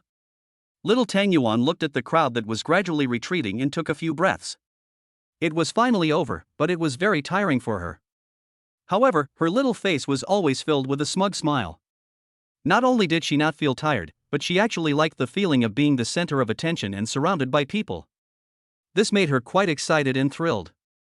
Han Shichu took out a pack of wet wipes from Yu Chuchan's bag and gently and carefully wiped the sweat off Xiao Tang Yuan's face. Little Tang Yuan kissed him on the face as quickly as lightning, then giggled.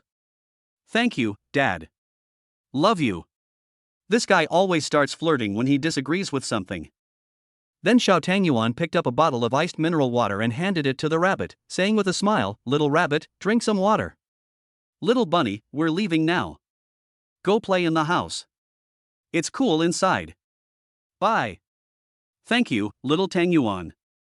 I didn't expect that there was a woman inside the rabbit doll. But when her voice came out, the three members of the family all felt that her voice was very familiar, as if they had heard it somewhere before. But unfortunately, none of the three of them thought about it carefully. Looking at the backs of the family of three walking away, Rabbit patted his chest and breathed a sigh of relief. That was a close call, someone almost heard it. Then the rabbit made a yeah gesture towards a hidden camera and said excitedly, "Mission accomplished." That's right, Rabbit is the guest of a live variety show. In front of the TV. Mom, come over here and see. Your favorite little glutinous rice balls are also on the show." "Oh wow, I didn't expect such an unexpected gain. What a coincidence. I even got to see Brother Mongfu and his family of three. Ah, not only is he cute and adorable, but he's also so kind and loving. I really want to steal this little Tang Yuan home." The audience watching the show in front of the TV couldn't help but sigh with emotion. The program crew didn't expect to encounter the currently popular family of three at the zoo. It was truly an unexpected surprise. However, the family of three knew nothing about it. When Han Shichu gave Tang Yuan water, he secretly poured a drop of energy recovery potion into the water, so the little beast still has endless energy to vent. I don't know if it's because it's the weekend or for some other reason, but there are all kinds of performances and activities everywhere in the zoo. Little Tang Yuan successfully attracted the attention of a group of people performing magic and acrobatics. And there were quite a lot of onlookers. When we got closer, we saw that it was a well-known magic and acrobatics troupe in China, the Amazing Magic Troupe. Little Tang Yuan became more and more fascinated as he watched, and even Han Shichu and Yu Chuchan exclaimed in amazement. They were indeed a well-known team, and the magic or acrobatics performed by each member were amazing. Next, we have a new member of our team who will bring you a wonderful performance. Please give him a round of applause to welcome him. As the host finished speaking, a person in theatrical costume walked onto the makeshift stage. As soon as you see his costume and the facial makeup, you know he is going to perform Sichuan opera face changing. The crowd watching the performance also responded with warm applause and cheers. The fascinated little Tang Yuan also clapped enthusiastically. Even though her hands were red from clapping, she didn't notice it at all. As the music started, the face-changing actors holding folding fans began to dance. Block with the folding fan, shake the head, and change. However, what surprised the audience was that the first face-changing attempt failed. The expression on his face didn't change at all. But everyone thought he did it on purpose, so they just laughed it off. But the second time, his facial expression remained unchanged. It was obvious that he didn't do it on purpose, but made mistakes one after another. Some audience members were already booing in dissatisfaction. The third time he changed his face, the mistake was even bigger, and only half of the facial makeup on his face changed. Suddenly, there were boos, jeers, and laughs everywhere, and some even shouted at him to get out. Little Tang Yuan asked in confusion, "Dad, why are they so angry?" Because she had never seen face changing, she had no way of knowing the actor's mistakes. This chapter is not finished, please click the next page to continue reading. Chapter 96, National Daughter, Large Double Standard. Little Tang Yuan ran straight to the face-changing actor and looked at him intently. The face-changing actress who hadn't taken off her makeup yet also looked so tiny, I wondered what she was going to do. The little beast took off his small backpack, took out a bottle of water from it and handed it to him. He grinned and said softly, "Hey, little Tang Yuan, please have some water." The face-changing actor was stunned for a moment, but still took the water she handed to him. Han Shichu and Yu Chu-chan looked at the little guy's heartwarming behavior and smiled approvingly on their faces at the same time. Don't be sad, not everyone dislikes your performance. At least little Tang Yuan likes it very much. Hey, I didn't expect the little guy to be so good at comforting people. Seeing that he didn't say anything, Xiao Tang Yuan said without getting discouraged, I'll show you a magic trick, and you won't be sad after watching it, okay? Han Shichu and Yu Chu-chan looked at each other, both of them a little confused. Didn't they know that the little beast could perform magic? Both of them stared at her with curiosity and confusion, wanting to see what trick she was playing. The face-changing actor nodded. Xiao Tang Yuan smiled slightly, then stretched out the thumb and index finger of his right hand and said, "This is a finger, right?" The face changer nodded again. Little Tang Yuan pretended to be mysterious and said, "Watch carefully, the next moment is the moment to witness a miracle." Well, this sentence must have been said by Han Shichu. The little brat is quite good at imitating others.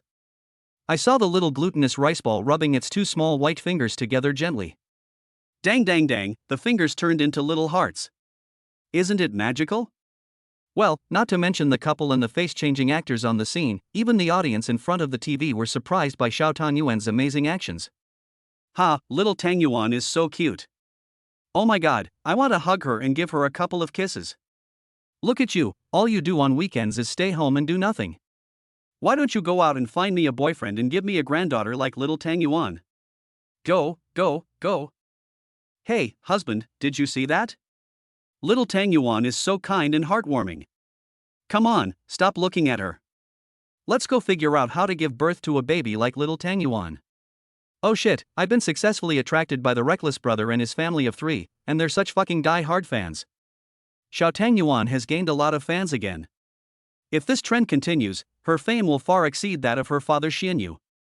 Moreover, some netizens who are fond of gossip gave Xiao Tang Yuan the title of National Daughter, which was unanimously recognized by all netizens. Although the face-changing actor's expression was obscured by the mask, one could still clearly feel that he was smiling. With a hoarse voice, he said in a low voice, "Thank you, Xiao Tang Yuan." Little Tang Yuan stuck out his tongue playfully and said softly, "You're welcome. Let's be happy, come on." After saying that, she made an aligu gesture to him. After the family of 3 left, the face-changing actor also made a yeah gesture towards a hidden camera. Han Shichu asked curiously, "Little Tang Yuan, why are you doing this?" Little Tang Yuan said as a matter of course, "No reason, I just simply wanted to do this." The couple reached out and touched her little head at the same time. With such a little cotton-padded jacket, what else could a husband ask for? Even though it's a bit leaky at times, it's still heartwarming. The whole morning passed by quietly. Because there were still many buildings to visit and Xiao Tang Yuan hadn't had enough fun, we found a Western fast food restaurant in the park to fill our stomachs at noon and continued to play in the afternoon. Although Yu Chu-chan was reluctant to let Xiao Tang Yuan eat these useless junk foods, she really had no other choice. Han Shichu was also secretly blaming himself for being too careless and forgetting to prepare a lunchbox. But if you eat it occasionally and in small amounts, it's not a big problem. It's a bit pretentious, but who can blame Tang Yuan for being the apple of their eye? Han Shichu sighed secretly, feeling that he was really a complete daughter slave. If it happens to me, it doesn't matter whether it's healthy or not, as long as it tastes good, that's all that matters. Especially when he was a child, his father was busy with farm work and his mother was busy playing mahjong. He was raised in a free-range environment and naturally developed the habit of having no taboos. Not to mention junk food, he's even eaten roasted field mice, roasted sparrows, and roasted beetles, and he grew up healthy and fit, hasn't he? It's very double standard. If Xiao Tang Yuan was a son instead of a daughter, it would surely be even more hypocritical. Little Tang Yuan looked at the food on the table with curiosity and couldn't help swallowing. If I'm not mistaken, this cup should be called Quoler, right? Seeing her serious expression, Yu Chuchan suppressed a smile, nodded, and said, "Yes, you guessed right. This chapter is not finished, please click the next page to continue reading." Chapter 97 Pure Chinese Stomach, Who is the Clown? Little Tang Yuan looked at Han Shichu in amazement. Look, what the hell is he talking about? Seeing Tang Yuan's disappointed look, Han Shichu was instantly filled with guilt and remorse. Suddenly, his blood rushed to his head. Damn it, a real man was born in this world, how can he be depressed and live under his wife for a long time? He reached out and patted my head, then said without hesitation, "Dad is just joking with you. If you want to drink Coke next time, just tell me. I'll decide based on the situation, okay?" Hoof. Yu Chuchan snorted coldly, staring at him unkindly, "You." As soon as he opened his mouth, Han Shichu put his phone heavily on the table. Threats and intimidation, naked threats and intimidation. Yu Chuchan could only grit her teeth and swallow her words back. Han Shichu nodded, quite satisfied with her ability to know when to advance and when to retreat and understand the pros and cons. "Little brat, can't I handle you? If you dare to show your teeth and get angry again, my mother-in-law will make you suffer." Little Tang Yuan looked at him with admiration like a little fangirl, gave him a thumbs up and praised him. "Dad, you are awesome, great." Yu Chuchan curled the corner of her mouth and glanced at the proud father and daughter. "Humph, just wait and see how long you can be so proud." However, Han Shichu was completely unaware of the danger that was approaching step by step. "Come on, little Tang Yuan, have a hamburger. There is nothing wrong with the hamburger, you can let her eat it without any worries."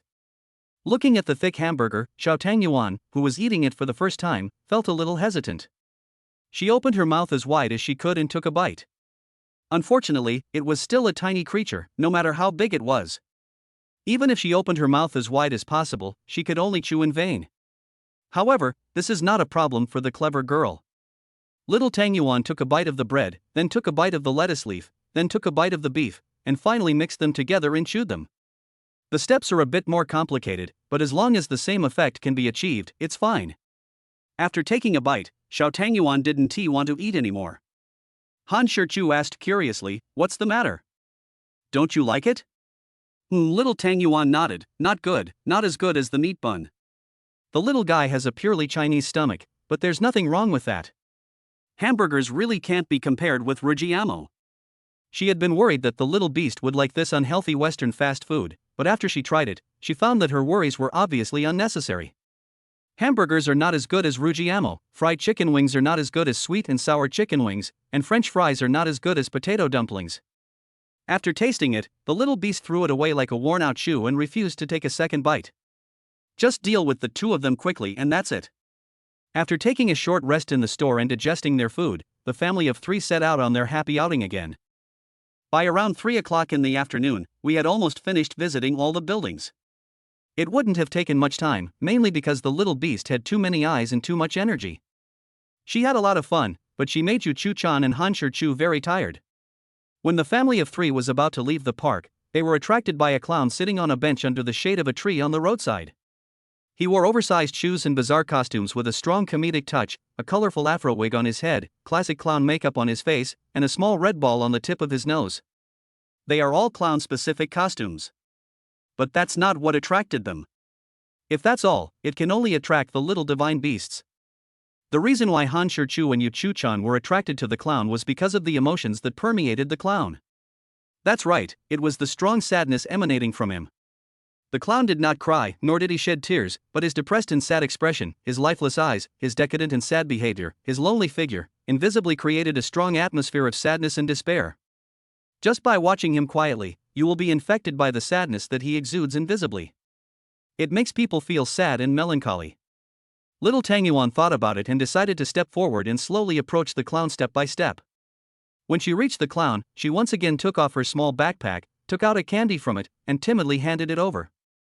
The clown raised his head slightly and stared at the little guy. Little Tang Yuan grinned, "Uncle Clown, if you eat some candy you won't be sad." The bright and innocent smile at this moment, as well as the heartwarming and kind gesture, are like the warm sunshine, forming a sharp contrast with the sad ice and snow created by the clown. The clown didn't take the candy, but stared at her blankly. Little Tang Yuan, who always had an innocent smile on her face, did not back down because of his indifference. She opened the candy's wrapper, then held the candy in her two little hands and passed it back to his mouth. This chapter is not finished, please click the next page to continue reading. Chapter 98, The Biggest Winner, Walking with Love. If one thought is understood, all thoughts will be understood. Now that we know who the clown is, the identities of the rabbit and the face-changing actor we met before naturally come to light. No wonder they felt the rabbit's voice sounded familiar before. Even though it was disguised, they could still hear it somewhat. No wonder the face-changing actor's performances are so unprofessional and clumsy. Uncle Mo? Little Tang Yuan blurted out in surprise. Mo Zhou Yuan laughed and gently pinched her little face. Little Tang Yuan puffed up his lips and complained unhappily, "Uncle Mo, please don't pinch my face. It will make me fat." Okay, Uncle won't pinch you anymore." Mo Zhou Yuan nodded quickly. "Uncle Mo, so your job is a clown?" Little Tang Yuan asked with his big blinking eyes, curious and a little excited. Mo Zhou Yuan suddenly found it funny and patiently explained to her, "No, Uncle Mo's job is the same as your father's. They are both celebrities." Oh. Little Tang Yuan suddenly realized, "Then Uncle Mo, what are you doing?" "Uncle is filming a show." The question Xiao Tang Yuan asked online, "Is this a program that can be watched on TV?" "Yes." The little beast was immediately delighted and asked expectantly, "Is Little Tang Yuan on TV now?" Seeing Mo Zhou Yuan nod, the little beast danced with joy. Then she quickly straightened her clothes, ruffled her hair with her little hands, and asked Han Shichu nervously, "Dad, do I look pretty now? Am I a good boy?" "Well, what a cocky and conceited little guy." Han Shichu said helplessly, "My little Tang Yuan is the most well-behaved and beautiful." Hearing this, the little beast grinned, clearly relieved. When you're on TV, you have to care about your image and show your best side. Mo Zhou Yuan smiled and said, "To thank Xiao Tang Yuan for helping us complete the task, we have a gift for you." "Gift?" Little Tang Yuan exclaimed, and then couldn't wait to ask, "Uncle Mo, what gift?" Obviously, she asked selective questions in response to Mo Zhou Yuan's words. "What mission? Is it important?" "Compared to the gift, it's nothing, right?" At this time, Miss Rabbit and the face-changing actor who had been met before appeared as expected. How could Tang Yuan, who was so clever, not guess their identities? "Aunt Chu, Uncle Xiaobai?" Miss Rabbit took off her headgear and the face-changing actor took off his mask. Sure enough, it was Chu Wanji and Bai Luming. Han Shichu and Xiao Tang Yuan both looked at Bai Luming's face at the same time and nodded in tacit understanding. "Well, very good, you have recovered very well." It seems that Chu Wanji is quite aware of his own skills. Although Bai Luming is a funny and silly guy, he is not a fool. Of course, he knows the deep meaning in their eyes. As for embarrassment, there is no such thing. On the contrary, he touched his face and asked with a smile, "How is it?" "It didn't affect my gorgeous beauty, did it?" Han Shichu said meaningfully, "I think you should cherish yourself, Xiaobai. After all, you make a living by your looks. Don't ruin your own job." At this time, staff from the program crew brought something to the three of them. Chu Wanji waved to Xiao Tang Yuan and asked her to come over. She patted the cardboard box next to her and said gently, "Little baby, come and see the gift your aunt gave you." Little Tang Yuan ran over in a hurry, opened the cardboard box and saw that it was full of various stuffed animals. "Wow!" Little Tang Yuan couldn't help but exclaimed, "Little Brainax, Mei Fei Nu, Little Song Su, Little Fu and I. How about it, do you like the gift from Aunt?" Little Tang Yuan nodded his head, so happy that he couldn't even speak. Porridge, Little Tang Yuan likes it the most." Not wanting to be left behind, Bai Luming opened the exquisite gift box in his hand and said, "Little Tang Yuan, come here quickly. Uncle Xiaobai is giving you a better gift." Little Tang Yuan hurried over again and saw that there were many Sichuan opera face-changing figurines in the gift box. It is very beautiful and exquisite, and the facial makeup of each figure is different. Not to mention the small glutinous rice balls, even Chu Wanji and Yu Chuchan liked it very much. Do you like it, sweetheart? Little Tang Yuan likes it the best. Well, the lines are not changed at all. When it comes to her, everything is the best. Before Mo Jo Yuan could even speak, she eagerly asked, Uncle Mo, what gift did you prepare for little Tang Yuan? Fortunately, I was prepared in advance. If not, wouldn't it be too embarrassing? But it was obviously an overthinking. If he hadn't mentioned the gift before, and Xiao Tang Yuan hadn't seen the box in his hand, she wouldn't have asked. This chapter is not finished, please click the next page to continue reading. Chapter 99, Played Badly, Think Twice. Bai Luming pulled Han Shichu with a smug look on his face and asked, Brother, how was it? Did you think my performance on stage was very realistic? Was my acting really good? Damn, this guy actually has the nerve to ask with such a shameless face. I really don't know who gave him the confidence. Han Shichu mercilessly attacked, Xiao Bai, stop trying to act out the Zuanlongmen formation in front of me. You're calling it acting? You're calling it realistic? Are you sure you're not acting yourself? You're just kidding. Bai Luming wanted to refute him, but what he said was indeed right. But when it comes to acting, Mo Jo Yuan's previous acting skills not only impressed them, but also the audience in front of the TV were completely impressed. There were no lines, no actions, he just sat there, and he created a strong atmosphere of sadness just by relying on his eyes, temperament and facial expression. It shows how superb his acting skills are. He is indeed a superstar level and talented actor.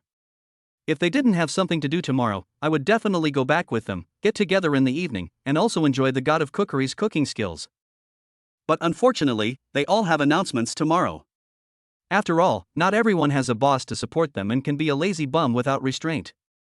After leaving the park, Han Shichu put the gifts they gave to little Tang Yuan into the trunk, and couldn't help but sigh in his heart that little Tang Yuan had always been the big winner. It seems that no matter what, she is always the one who gets the advantage in the end. Instead of going home directly, I found a large supermarket to shop. It happened that I had run out of snacks, fruits, and ingredients at home, so I bought them all at once. This is the first time for the family of 3 to go shopping together. Each person had a cart. Xiao Tang Yuan was responsible for snacks, Yu Chuchan was responsible for fruits, and Han Shichu was responsible for ingredients. It was perfect.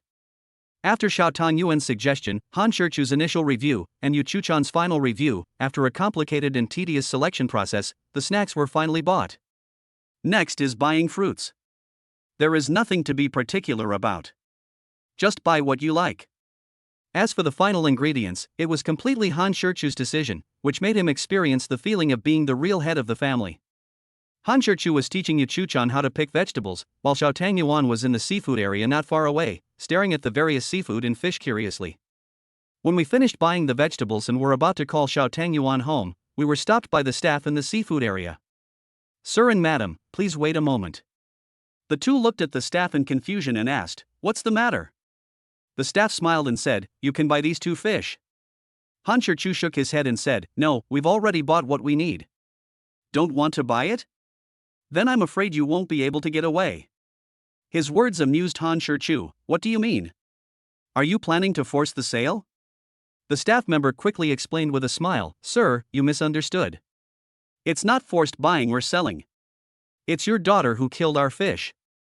If you don't take care of it, sir, I'm afraid you'll have to buy more seafood later. Han Shichu and Yu Chuchan quickly looked towards Xiao Tang Yuan. This naughty kid was actually having a lot of fun playing with a big lobster. Wow, other kids were scared when they saw such a big lobster, but she was very brave. Not only was I not afraid of it, I even wanted to kiss it. Just when she was about to kiss him, Yu Chuchan, with a sullen face, lifted her up. You Bai Tan, what do you want to do? Do you want to piss me off to death? Little Tang Yuan, who was used to being carried, stopped struggling and asked dissatisfiedly, what's wrong with me? Who told you to take them out to play with? Little Tang Yuan argued cunningly, I was just worried that they would be too bored, so I just played with them. Ha! Yu Chuchan sneered, are you worried they'll get bored, so you play with them? So you're the one who breaks them? Little Tang Yuan finally showed an embarrassed expression and said timidly, I was just careless. So what were you doing? Wanting to kiss the shrimp? Her little face flushed slightly, and she grinned. It's just as cute and adorable as the little glutinous rice balls. I couldn't help but want to kiss it. Well, her way of thinking is indeed different from that of normal people. I don't know from what weird angle she looked at it that she actually thought the lobster was cute. The fish was killed by her, Yuchu-chan was mad at her, and Han Shirchu was amused by her. The energy of this naughty kid is far beyond her imagination. Okay. Yuchu-chan was already furious. Since you like kissing so much, I'll buy it back for you and let you kiss as much as you want. Really? You keep asking, you're really going to make me mad, right? In the end, Yuchu-chan actually bought the lobster. This chapter is not finished, please click the next page to continue reading. Chapter 100, A Master of Seeking Death, The Blame Falls from the Sky. It was a special period. Not only had she been busy all day, but she had also been tortured by the naughty child. Yuchu-chan originally wanted to sit on the sofa and rest for a while before taking a shower, but unexpectedly she fell asleep without realizing it. Seeing the fatigue spreading between her brows, Han Shirchu hurriedly called Xiao Tangyuan aside and asked her not to disturb her mother's sleep. In fact, there was no need for him to remind her, because the little beast was too busy to play with the cute big lobster. Han Shirchu had to go cook and had no time to take care of her. Little Tangyuan rolled her eyes and secretly looked at her mother who was sleeping soundly on the sofa, then looked at her father who was busy in the kitchen, and she pouted. In the end, she got her wish and gave the lobster a kiss. As a child, she found it boring after playing for a short while. The idea of being cute and adorable doesn't exist at all, okay? After throwing the lobster to Han Shirchu in the kitchen, she went to play with Tongdo. After playing for a while, she felt that the sugar beans were too boring and she couldn't play with them. A man ran to the toy room on the second floor, brought down a pile of toys, sat on the carpet in the living room, and started playing with himself. Suddenly, she looked at the pile of toys, then subconsciously looked at Yuchu-chan on the sofa, and a bold and suicidal idea came to her mind. Moreover, the naughty kid took action. Han Shirchu had prepared the meal and brought it to the table. When he was about to wake up Yuchu-chan, he saw Xiao Tangyuan sitting next to her, fiddling with something on her. When I got closer, I saw that Yuchu-chan was covered with all kinds of realistic animal toys. Moreover, they were all animals that girls would be afraid of, except for the little mythical beasts, of course. Spiders, rats, snakes, centipedes, cockroaches. Well, I don't know whether these simulation toys were bought for her by Yuchu-chan or she bought them herself. Her hobby is really unique. From the face to the legs, everything was covered with them. Han Shirchu looked at her helplessly as she was having so much fun, and said softly, "Little Tangyuan, do you think you'll get beaten when your mom wakes up and sees these messy and disgusting toys?" Little Tangyuan pouted and retorted, "Dad, what's so disgusting about these toys? They are all my little favorites." "Then you're not afraid of getting beaten, are you?" Little Tangyuan grinned and smiled sweetly, "Don't be afraid, Daddy is here. Mommy doesn't dare to hit Daddy's little baby." Han Shirchu was stunned. Is this a scam? And he's acting so confidently. You are really Daddy's good daughter. Little Tangyuan believed in him, but he himself didn't believe that he could protect her. By then, the female CEO will be so frightened that she will definitely transform afterwards. Who the hell has the confidence to withstand it?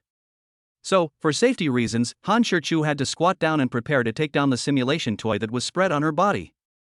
I don't know if it was an unexpected coincidence, or if Xiao Tangyuan's self-protection mechanism was activated. Han Shirchu just reached out to pick the spider off her face when Yuchu-chan woke up. She actually woke up. How could she wake up at this time? As soon as I opened my eyes, a spider came into view very close to me. Perhaps because she was a little sleepy, Yuchu-chan was slightly stunned and didn't react. Then, she felt something on her body and looked up again. This look almost scared her to death. Ah! Seeing that her body was covered with various poisonous insects and animals, she was still unconscious and was so frightened that she screamed repeatedly. The shrill scream made Han Shirchu's mouth twitch involuntarily, as if he had already seen the coming storm. The more frightened she is now, the angrier she will be later. The instigator, Xiao Tangyuan, was very smart. It seemed as if she had expected her mother's reaction and she covered her ears early. Now he grinned heartlessly. Judging from the current situation, Han Shirchu is bound to take the blame. In the blink of an eye, Yuchu-chan suddenly jumped up from the sofa, and then subconsciously jumped onto Han Shirchu. Han Shirchu was caught off guard and hugged her with his super fast reaction ability, but the sudden force made him stagger backward. Even with his god-level martial arts, he had no time to react. She could only throw him to the ground. Moreover, the forehead, nose tip and lips are also pressed together. The two of them opened their eyes wide at the same time, staring at each other, both stunned. Time seemed to freeze at that moment. Little Tang Yuan looked at the two of them curiously, then slowly lay down beside them, supporting his chin with his hands on the carpet, staring at the two of them with his big round eyes without blinking. The family of three has been maintaining this strange posture.